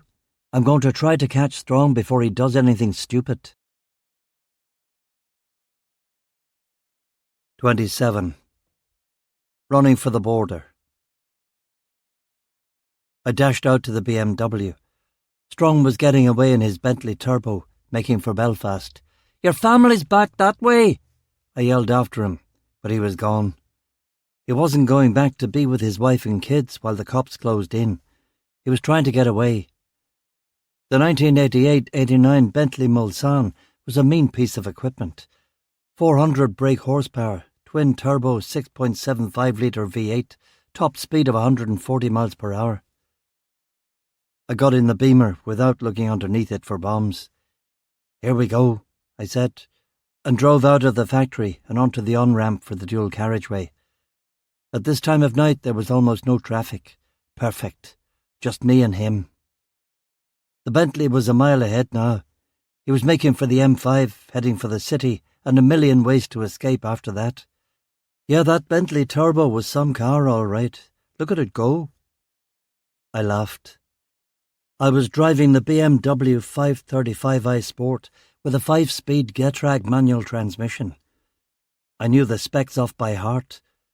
0 to 60 miles per hour in 6.5 seconds. Top speed, computer limited, 128 miles per hour. Top speed without computer limit, 146 miles per hour. Needless to say, I had showed my warrant card and had the dealership remove the computer limit. The Bentley was about to get fucking crucified. We reached the hill coming into Newton Abbey. The mercury tilt bomb under my car did not go off, because there was no mercury tilt bomb. Don't make a habit of this, Sean. I grinned at myself in the rear view. I was alive, and the killers were dead. I was alive, and the killers were dead, but the man who had sent the killers was getting away in a souped-up Bentley. Smile gone. Shit, I couldn't even see him anymore. Surely he couldn't outrun me in that big boat. I turned on the police scanner. Reports of a white car doing over 100 miles per hour at Mollusk. He was already at Mollusk? I'd have to shovel some more coal on to catch him. I ate the tarmac on 4 wheels. I ate the M5 and the M2 coming into Belfast. I ate the motorway out past Dunmurry. I ate Ballyskay and Moira. The BMW speedometer nudged upwards. 110 miles per hour, 120, 125, 130 miles per hour. Christ, this thing could fly. I pushed the accelerator all the way to the floor. 150 miles per hour. Portable siren on, roof light flashing, lane ahead cleared, on the big diagonal across Ulster. The motorway was a relatively recent development, and this BMW was brand new, so it was possible that this was the fastest anyone had ever driven in Northern Ireland outside of the Ulster Grand Prix circuit, and even there. Screaming down the M1 and then the A3 toward Armagh. What traffic there was moved aside, cars blurred. I couldn't risk fiddling with the tape deck at this speed, so I turned on Radio 1 and prayed for something good. John Peel was on repeat, but Peely was playing something way out of his comfort zone. This isn't really my cup of tea, but I think this might be the beginning of a new form in metal music. Or not. Send the kiddies to bed, get headphones for Granny. Here for your delectation is Slayer and their song Raining Blood. I cranked the volume, which turned out to be a good move. Ulster dematerialised. I was flying over it. I was seeing it from the air. I was peering through the Mir space station window. I was unfolding one of poor dead Tommy's secret maps. I knew exactly where he was going. He was on the A3 now, the Monaghan Road. He was heading for the border, just 10 miles from Armagh. Traffic cops didn't have the juice to catch us in their Ford Sierras and Ford Escorts. After Slayer came Motorhead's Ace of Spades. Perfect. Armagh, Milford, Madden, Middletown. He was heading for the Irish Republic, all right. There was a checkpoint at the formal border where the A3 became the N12, but the checkpoint didn't matter because he was going to ditch the Bentley somewhere along here where the road ran parallel to the border and where there were no boundary walls or fences or anything of the... I hit the brakes. The Beamer screeched to a halt, fishtailed, thought about rolling, decided against it, fishtailed the other way and stopped. There was the car, ditched in a shuch, or shucked in a ditch if you prefer. Door open, strong gone, out into the night. Where was this place? I got bearings. Typical border landscape, boggy ship fields rolling down the hills to a river. The river, yes, that's where he'd go. And then I saw a trail through the grass, not blood, just a big, heavy running man. I got out of the Beamer and followed him across the grass to a stream that I learned later was called the River Core. The other side of the river was the Irish Republic, a place beyond my jurisdiction. The moon came out from behind the clouds, and I saw him at the top of the rise beyond the river. "You can't touch me, Duffy. This is the border. I'm over the border. What are you going to do? Run and hide for the rest of your life? Fuck off back to Belfast. We'll extradite you from whatever rat hole you bolt to. Oh, you will you?" Hadn't he learned anything about me from my file? Maybe not the greatest copper in these islands, but everybody, even my worst enemy, would agree that I was a stubborn son of a bitch. I'd fucking nail him if he went behind the Iron Curtain or a beach in Brazil or the Amundsen Scott base at the South fucking Pole. I looked at the tiny river separating him from me. Was I going to be stopped by this puddle? Fuck that. "What are you doing, Duffy? This is the Irish Republic." I waded into the river. It only went up to my knees. If he'd had more bottle, he could have driven his car over. No need to abandon a decent car. Strong pulled out his gun. He shot once, missed. Shot again, missed. Click, click, click. "I think you'll find it's empty," I said, crossing the stream into Southern Ireland. Reversed the shot. Him looking at me wading the river. Nemesis. Back to me looking at him. He still could have run. Run to the top of that hill. jumped the little barbed wire fence, gone on through the sheep shed in the bog. But he knew he was beat. He put his hands up. "You can't touch me, Duffy, it's illegal." I got to within 6 feet of him, took out the Glock and pointed it at him. "You know why death lets me live, John?" "No, Duffy, I don't. Because I give him so much business." Hammer back. "Please, no." "As I see it, there are 4 possibilities. Number 1, I let you run. You run. You probably get caught, but you might escape and assume an identity and live out your life on an IRA pension. That might be a good punishment for you. Always worried, living in fear. Number 2, I shoot you. I shoot you and pick up the shell casings and carry your body back across the river. Fireman's lift, easy. What happened? Oh, he was making a run for it. Didn't quite make it. I shot him in Northern Ireland. No diplomatic incident. No need to involve the guards." "Please, Duffy." Possibility 3. I slug you across the face, drag you back across the river, deny you ever made it over, and bring you in for trial. And then there's possibility number 4. We'll get to that one in a minute. But first you talk. "What do you mean?" "Tell me about the crossbow. We couldn't figure that one out." "The crossbow?" "The crossbow." I was fucked, Duffy. Deauville saw me at the Rangers Club and my only contact was in the hospital. Deauville was going to start blackmailing me. I had to end it. I had to kill him before anything got going. My son had a... I put my hand up to stop him. "I get it. Francis Deauville pops up out of nowhere with his big mouth just when you were on the verge of promotion to ACC. You couldn't shoot him with your gun because it would be traced back to you.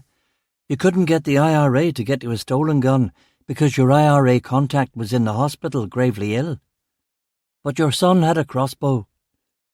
You take the crossbow, practice with it in that big back garden of yours, get good at it, shoot that guy and learn to establish a pattern, and then you shoot Deauville, toss the weapon in the sea, and when Harry is out of intensive care, he tells his mates in Dad to call it in as one of theirs.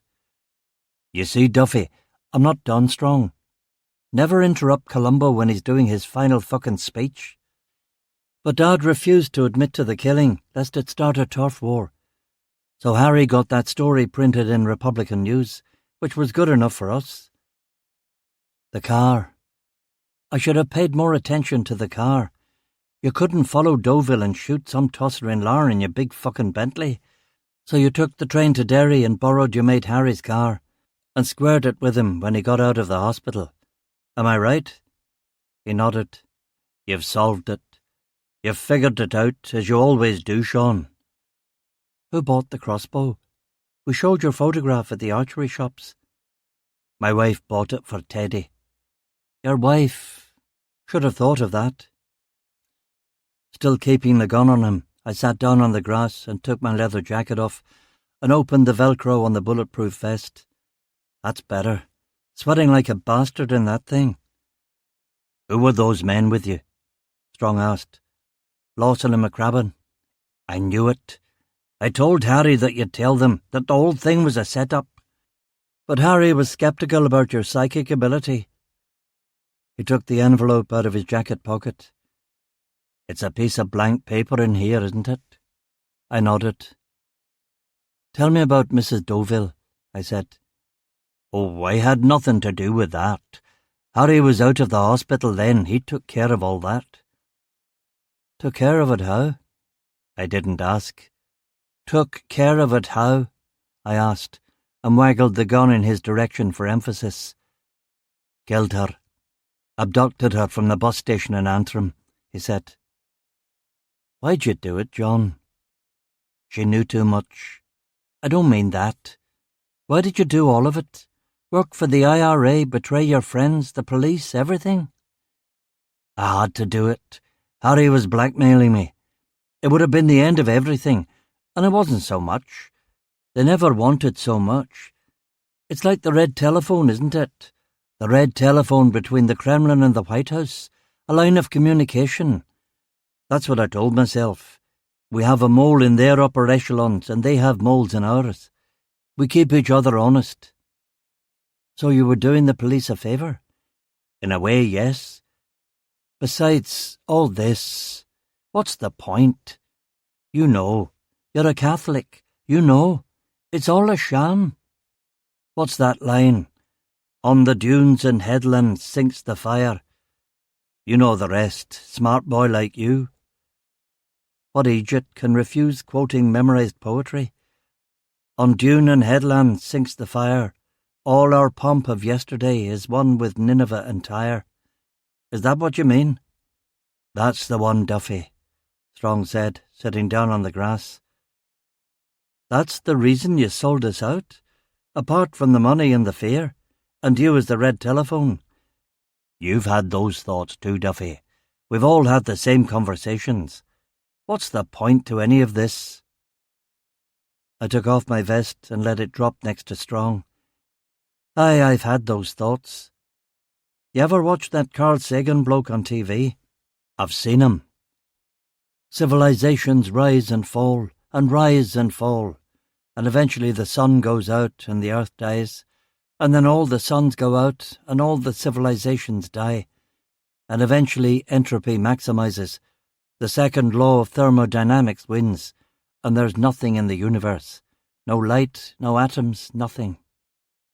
But just because the world's ending doesn't mean you give up. It was the great heretic Martin Luther who said, if the apocalypse was coming tomorrow, today I would plant a tree. Wise words. And that's how we win, by sticking up a middle finger to the darkness closing in. I'd love to shoot you, John, for all your crimes and lies. I'd love to do that. But I'm not going to. And I'm not going to arrest you either. On your feet, back over the border. Any funny business and it's a bullet in the brain. Pick up my vest and leather jacket. Hold them out in front of you. He picked up my gear and started walking toward the river. What are you going to do? He asked. We're going to spin this as a mad vendetta by a clearly unstable Harry Selden against the Carrickfergus RUC who had been hassling him about a dead drug dealer and a missing persons case. Your name won't come up. I made sure Harry didn't tell the IRA Army Council that you've been compromised. They all still think you're pure. What are you going to do? We're going to run you as a double agent, John. The IRA will get you a new handler, and you'll tell them you had no idea what Harry was up to. You'll tell them everything we want them to know from now on, but this time you'll be working for the good guys. If you're worried about Special Branch not believing me, don't be. I've got your whole confession on tape. Lawson recorded it with the high-gain antenna. You don't need wires when you have one of those. Shit, he said. Where are you taking me now? Special Branch. There's a Superintendent Baker that I may have offended with a joke about Willie Nelson. You might help me get on our good side.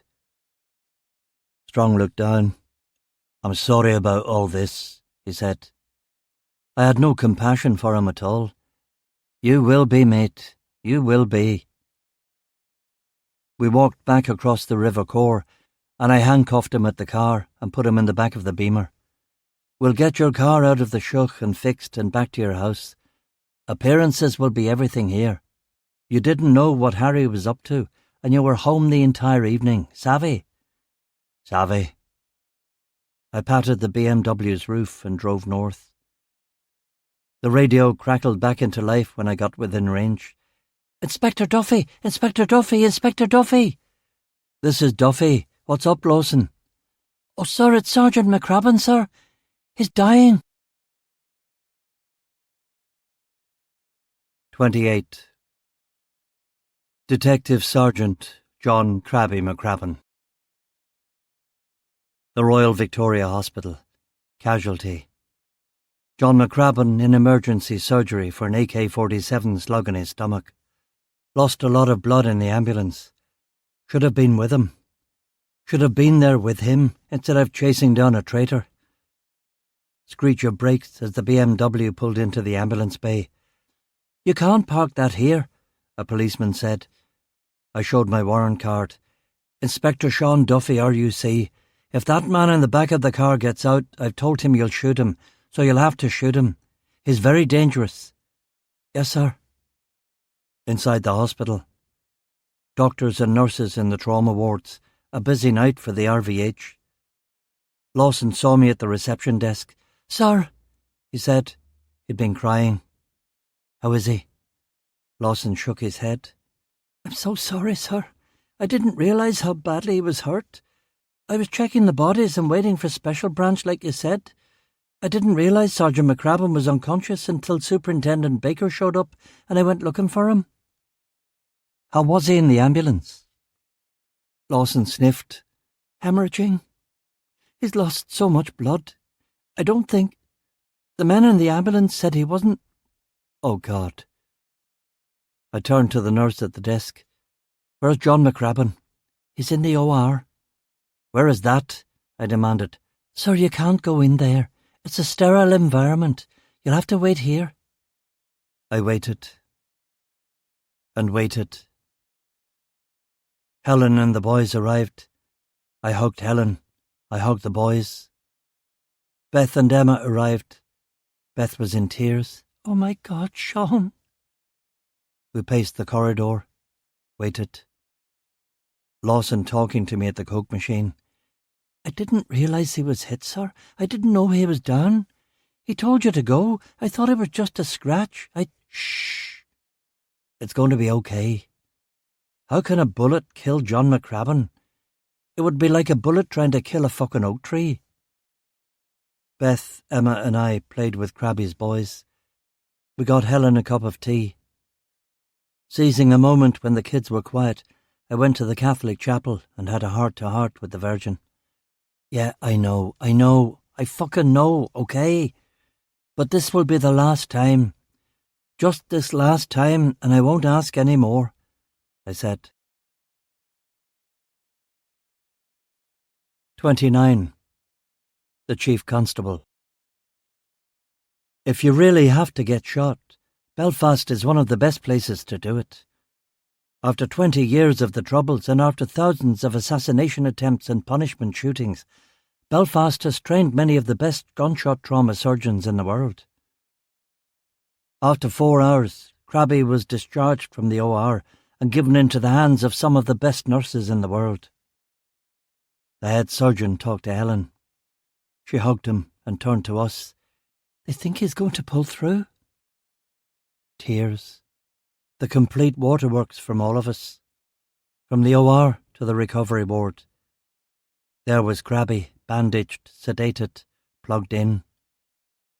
Only Helen allowed in to see him at first, but then the rest of us permitted to stand by his bed as long as we were quiet. How is he? I whispered to Helen. He hadn't spoken a word, but the doctor says he should be... Sean, is that you? He asked, opening first one eye and then the other. It's me. Did we get him? We got him. But don't worry about that now. Helen's here and the boys. Is Helen here? Of course I am. He looked at Helen. You're here, Helen? Yes. And the boys are here? Yes, Dad, of course we are. He shook his head and frowned. If you're all here, who's looking after the farm? He said dourly. Back to Carrickfergus RUC. The farm remark already legendary. Upstairs to my office. Me falling asleep at my desk while typing up the report. A knock on my door. Sean? The door opened. Chief Inspector MacArthur was standing there with another man, the Chief Constable of the RUC, Jack Herman. I snapped to my feet. Sir, I had no idea. Herman waved me down. How's your man, Duffy? Sergeant McCrabbin, sir. He's on the mend. Good to hear it. You probably need to get some sleep, don't you? I haven't finished the report yet, sir. I was just typing it now. We, need to get the story. Herman turned to Chief Inspector MacArthur. I'd like to talk to Inspector Duffy alone, if that's all right. Oh, yes, of course, he said, and left the room. Herman sat down in the chair opposite. Help yourself to a whiskey, I said, gesturing toward the drinks trolley. Little early for me, he replied. Yeah. What time is it? Not quite noon. This has been a terrible business, he said. Yes, it has. Glad McRabbin is on the mend. Yes, sir. But strong. Dear, oh dear. I trusted that man. I thought he was an up-and-comer. If our plan is going to work, sir, you'll have to continue to trust him, sir, at least in public. Perhaps I will take a wee dram, Harmon said, and poured himself a fifth of the 16-year-old Jura, the best whisky on the drinks trolley. Look, Duffy, I'll need a good man to be one of Strong's handlers. Someone intimate with the details of the case. Someone who can bully him when he needs to be bullied. And someone who can... Let me stop you right there, sir. I'm very flattered, but I don't know if I'm that man. I'm thinking of quitting, actually, moving to Scotland in a year or so. My girlfriend Beth wants to go. She doesn't feel safe here, obviously, and we have a child together, so I need to go with her. Herman smiled.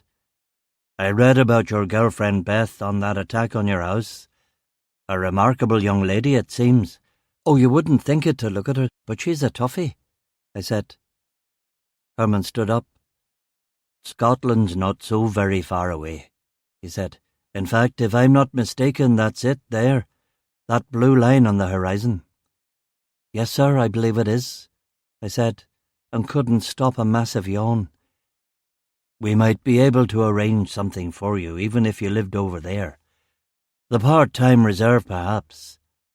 How many years until your 20-year pension, Duffy? I've actually quite a bit to go, sir.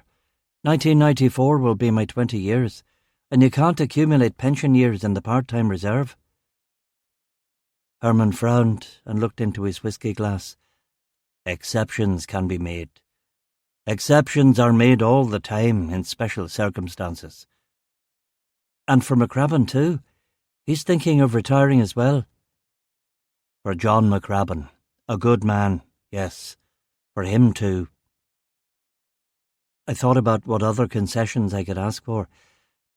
And if I do stay here, even part-time, I don't want Kenny Dalziel to be my gaffer. I like Chief Inspector MacArthur and I get on well with him. He's due a promotion, but perhaps he could get the bump in salary and still, somehow, keep his job. Herman nodded. All of that can be sorted out in due course. The first thing we have to do is, as you say, get our story straight. 2 hours later, outside to the BMW, exhausted. Need my bed, but not home, not yet. Into Carrick to visit a jeweller's shop. Down the A2 to Larne. Knock on Beth's door. Her parents and her in the kitchen, giving them the public version of the previous night's events. Her father shaking my hand. Later, in the playroom with Emma. Glasgow University, eh? Yeah, it's super modern. The English department, anyway. In about a year from now. I think that's how long it would take to get everything sorted. Have you heard of a thing called the part-time police reserve? I've heard of it. You're a reservist in the RUC, but not the full-time reserve. I wouldn't be on call. I'd only have to come in 7 days in a calendar month. I could get it all over in a week, or I could do 2 shorter stints. What do you mean? I can retire with a full pension in 1994. If we live in Scotland, I can get the ferry over and do my 7 days a month easily. The rest of the time I'll be a stay-at-home dad and look after Emma. Will you still be a detective? I shook my head. No, that's not going to be possible. You can't be a part-time detective. But it won't matter. Krabbe's probably going to do the same thing. He wants to concentrate on his farming, so he'll be moving to the part-time reserve too. Who will run Carrick CID? Lawson will do it. They'll promote him to detective sergeant and maybe get him a DC. It'll take me a while to train him up. Me and Krabbe. It'll take us that year, and then we can both jack it in for the reserves. Beth bit her lip and pushed a gorgeous line of golden hair from her face. And we'll be out of all this in our house over the water. We'll be out of it in our house over the water. And in the meantime? Bobby Cameron is having the council install speed bumps and a one-way system on Coronation Road. No more drive-bys. And the man who had the vendetta against me in the IRA is dead. Oh, and I think you'll find the neighbours are a bit friendlier now too. Is that everything? One more thing. I started to get down on one knee. Let me put a stop to that straight away, mister, she said, pulling me back up again.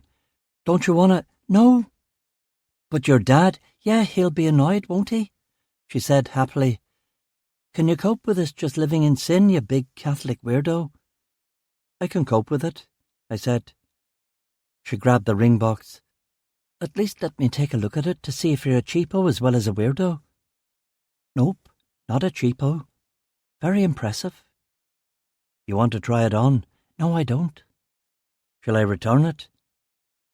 Keep it in a safe place. 30. O masterful bleak cop.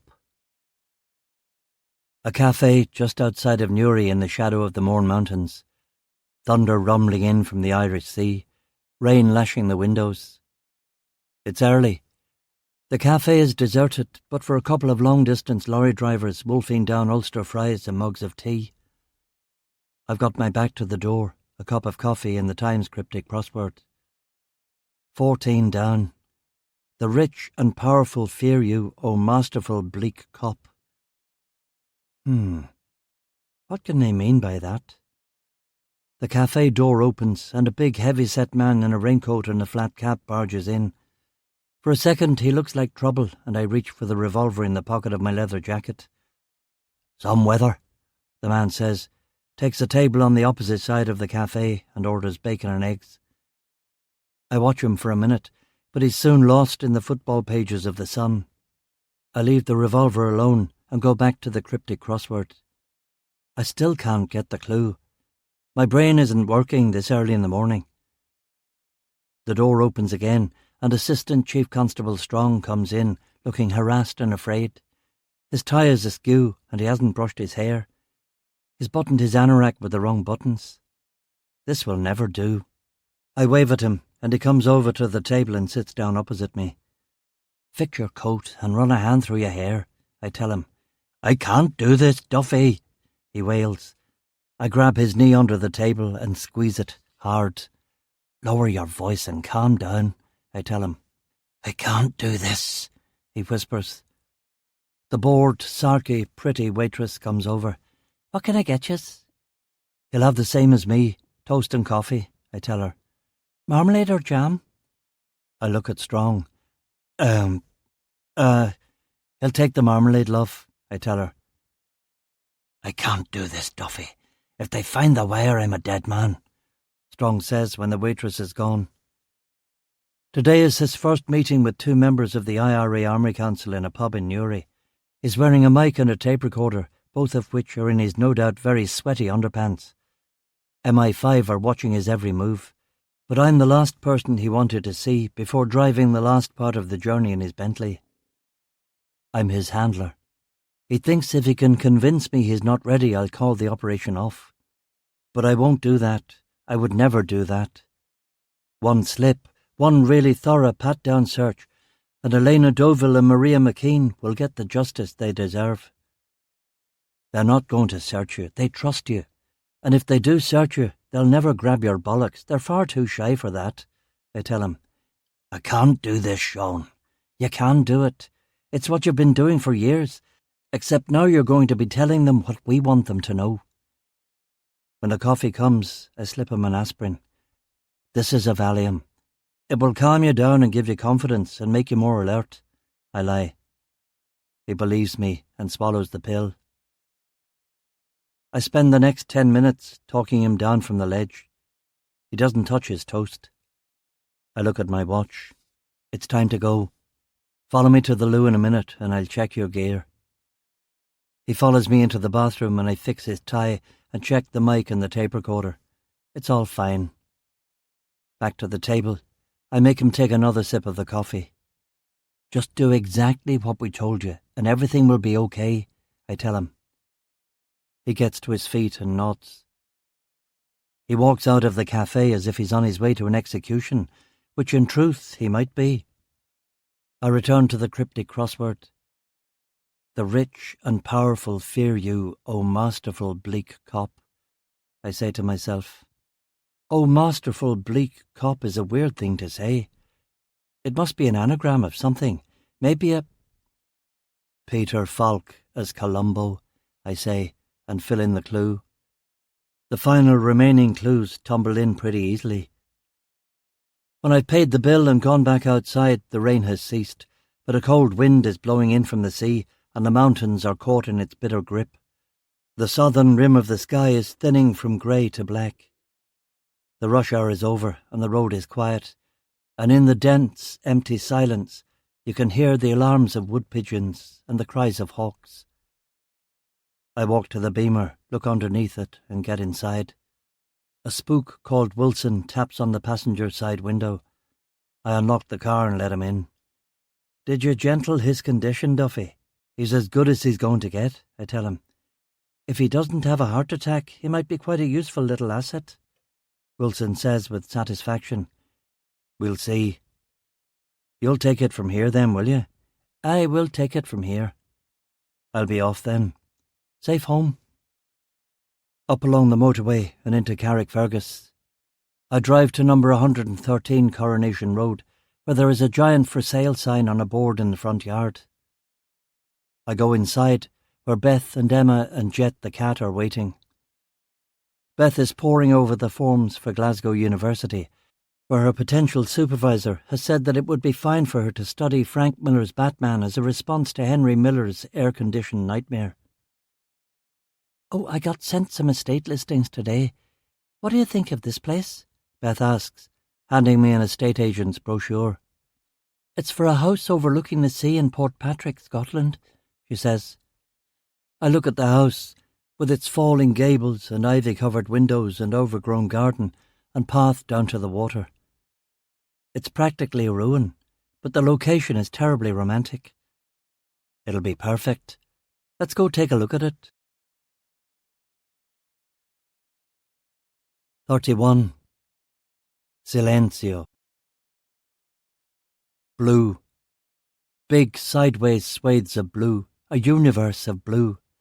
A great blue engine, a machinery of blue. Beth was manning the tiller, showing Emma how it worked.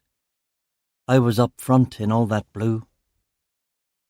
We had left Carrickfergus early at 5 a.m, just as the sun was coming up, as it is wont to do in August at this hour in these latitudes. It was a straight run across the North Channel with only one tack. McCrabbin and Lawson were sitting gingerly in the back, wondering if it was really a good idea to let an infant steer the boat. Wives and children had been invited, but Helen was no sailor and didn't trust the little boys on board, and Lawson didn't have a steady girlfriend yet. It was warm already, but Crabby was dressed for an expedition to Ice Station Zebra, with a massive windbreaker and multiple layers under that. Are we in any danger? Crabby asked nervously. I shook my head. It's a gorgeous day, not a cloud in the sky. We should be fine. Gorgeous indeed. When we cleared Belfast Loch, Beth decided to hoist the big green spinnaker sail. You boys need to help, Beth said to Crabby and Lawson. Alex, you pull on that sheet over there, and Crabby, you pull on that sheet here. What sheets? The ropes, the blue rope and the red rope. We raised the spinnaker and the main, and a curly-haired, freckled-faced, deeply concentrating Emma steered the Deirdre out of the loch and into the Irish Sea. We were heading for the Scottish coast. Carrickfergus was behind us now, even the castle looking small and grey on the shoreline. Jet the cat came up on deck after falling asleep on a rope coil. He decided that the moving, watery realm was not for him and went back down below. How's the farm going? I asked Crabby, as I handed him a cup of tea. Crabby, unlike every farmer on the face of the earth, did not spend the next 10 minutes complaining about how difficult it was to be a farmer. It's all right, he said. And your health?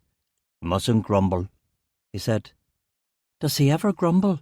Beth asked, and Lawson and myself both shook our heads. He doesn't grumble, but his frown could fell a gazelle at 50 paces, Lawson said. Yeah, that frown. Last week, McCrabbin and I had driven to Judith McKean's house in Cushington and told her that the 2 men who had shot her daughter were both dead, both themselves shot. She nodded, and when she asked if the 3rd B Special had had anything to do with it, I had said no, that he was innocent. And that was when Crabby had frowned. It was a lie, a necessary lie, but a lie nonetheless. What type of boat is this?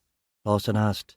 It was a small Bermuda-rigged 2-masted ketch with a cabin and bunks for 4. It was a Carville-built design from Harry Brace's private yard on the Clyde.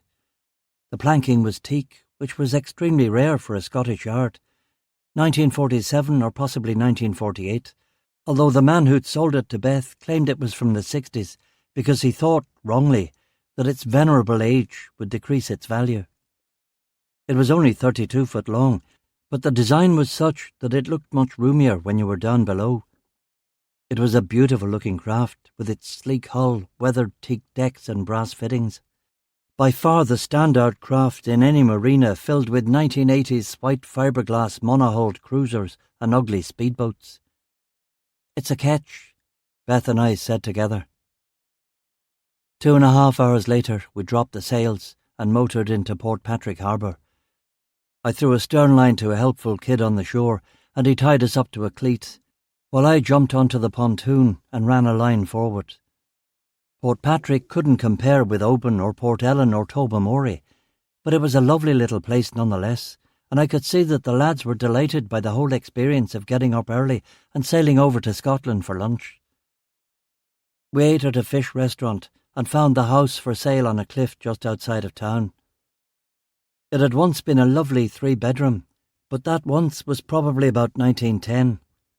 The roof looked none too stable, and it had a garden full of weeds and nettles. However, the view across the water to Ireland was to die for. "It'll certainly take some fixing up," Beth said, and I could tell that she loved it. The lads agreed that it was just the place for us.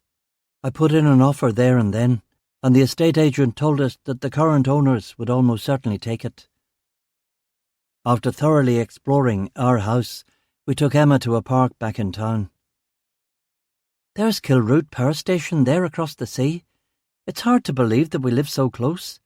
I should get a little boat myself," Lawson said, like me, now thoroughly convinced by a nautical existence. "There's an old joke. The 2 best days of a boat owner's life are the day he buys his boat and the day he sells his boat," Beth told him, but I could see he didn't believe her. The hooks were in. It had been that big green spinnaker sail. We stayed for dinner in Port Patrick, and it was late when we headed out of the harbour again. On the journey back, Crabby joined me on the foredeck and we talked tactics. "They'll take my recommendation that Lawson pass for sergeant and be promoted to head of Carrick CID, I said. "I think he'll be ready to take over in about a year or so." "Yes, that sounds about right," he agreed. "And we'll both resign as detectives and move to the part-time reserve," I said. "That will suit me down to the ground," he said. "I can concentrate more on the farm." "We'll teach him everything we know and let the new generation handle things for a while." "Aye." The sun began sinking behind the Irish coast. The yellow dark, the red dark, the deep blue dark. Stars in swirls, a sickle moon. Silence. Between Ireland and Scotland, not a ship or a plane or another vessel. Just the night itself and the flat black sea that makes a noise like singing. The cat asleep, Emma asleep, Beth reading Frank Miller and allowing Lawson to hold the tiller. Yes, the plan would work out fine. We'd train Lawson and we'd move to Scotland and I'd finish out my time as a reservist. One more year of murder cases that don't get solved and missing girls who never come back. And as a sideline, handling the flighty, paranoid, highly strung Assistant Chief Constable Strong, an absolute menace of a man whom I would have to keep on a very tight leash. And after that, Just a few more years of commuting to Belfast by plane and ferry, doing humdrum police work so I didn't blow my agent handling cover. Foot patrols, traffic work, paperwork. It was nothing I couldn't handle. I had Beth and Emma, a boat called Deirdre, 2 excellent friends. It would be a good life. Good enough.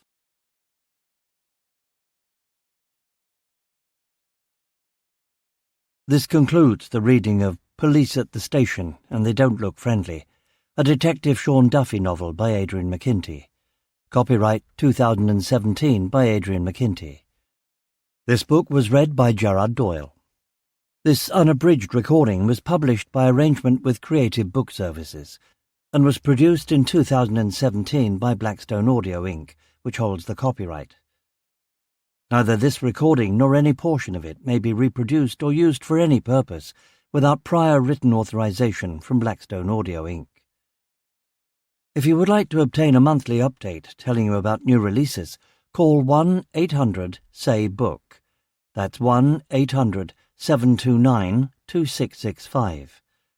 For a complete listing of our titles, visit our website at www.downpour.com. Thank you.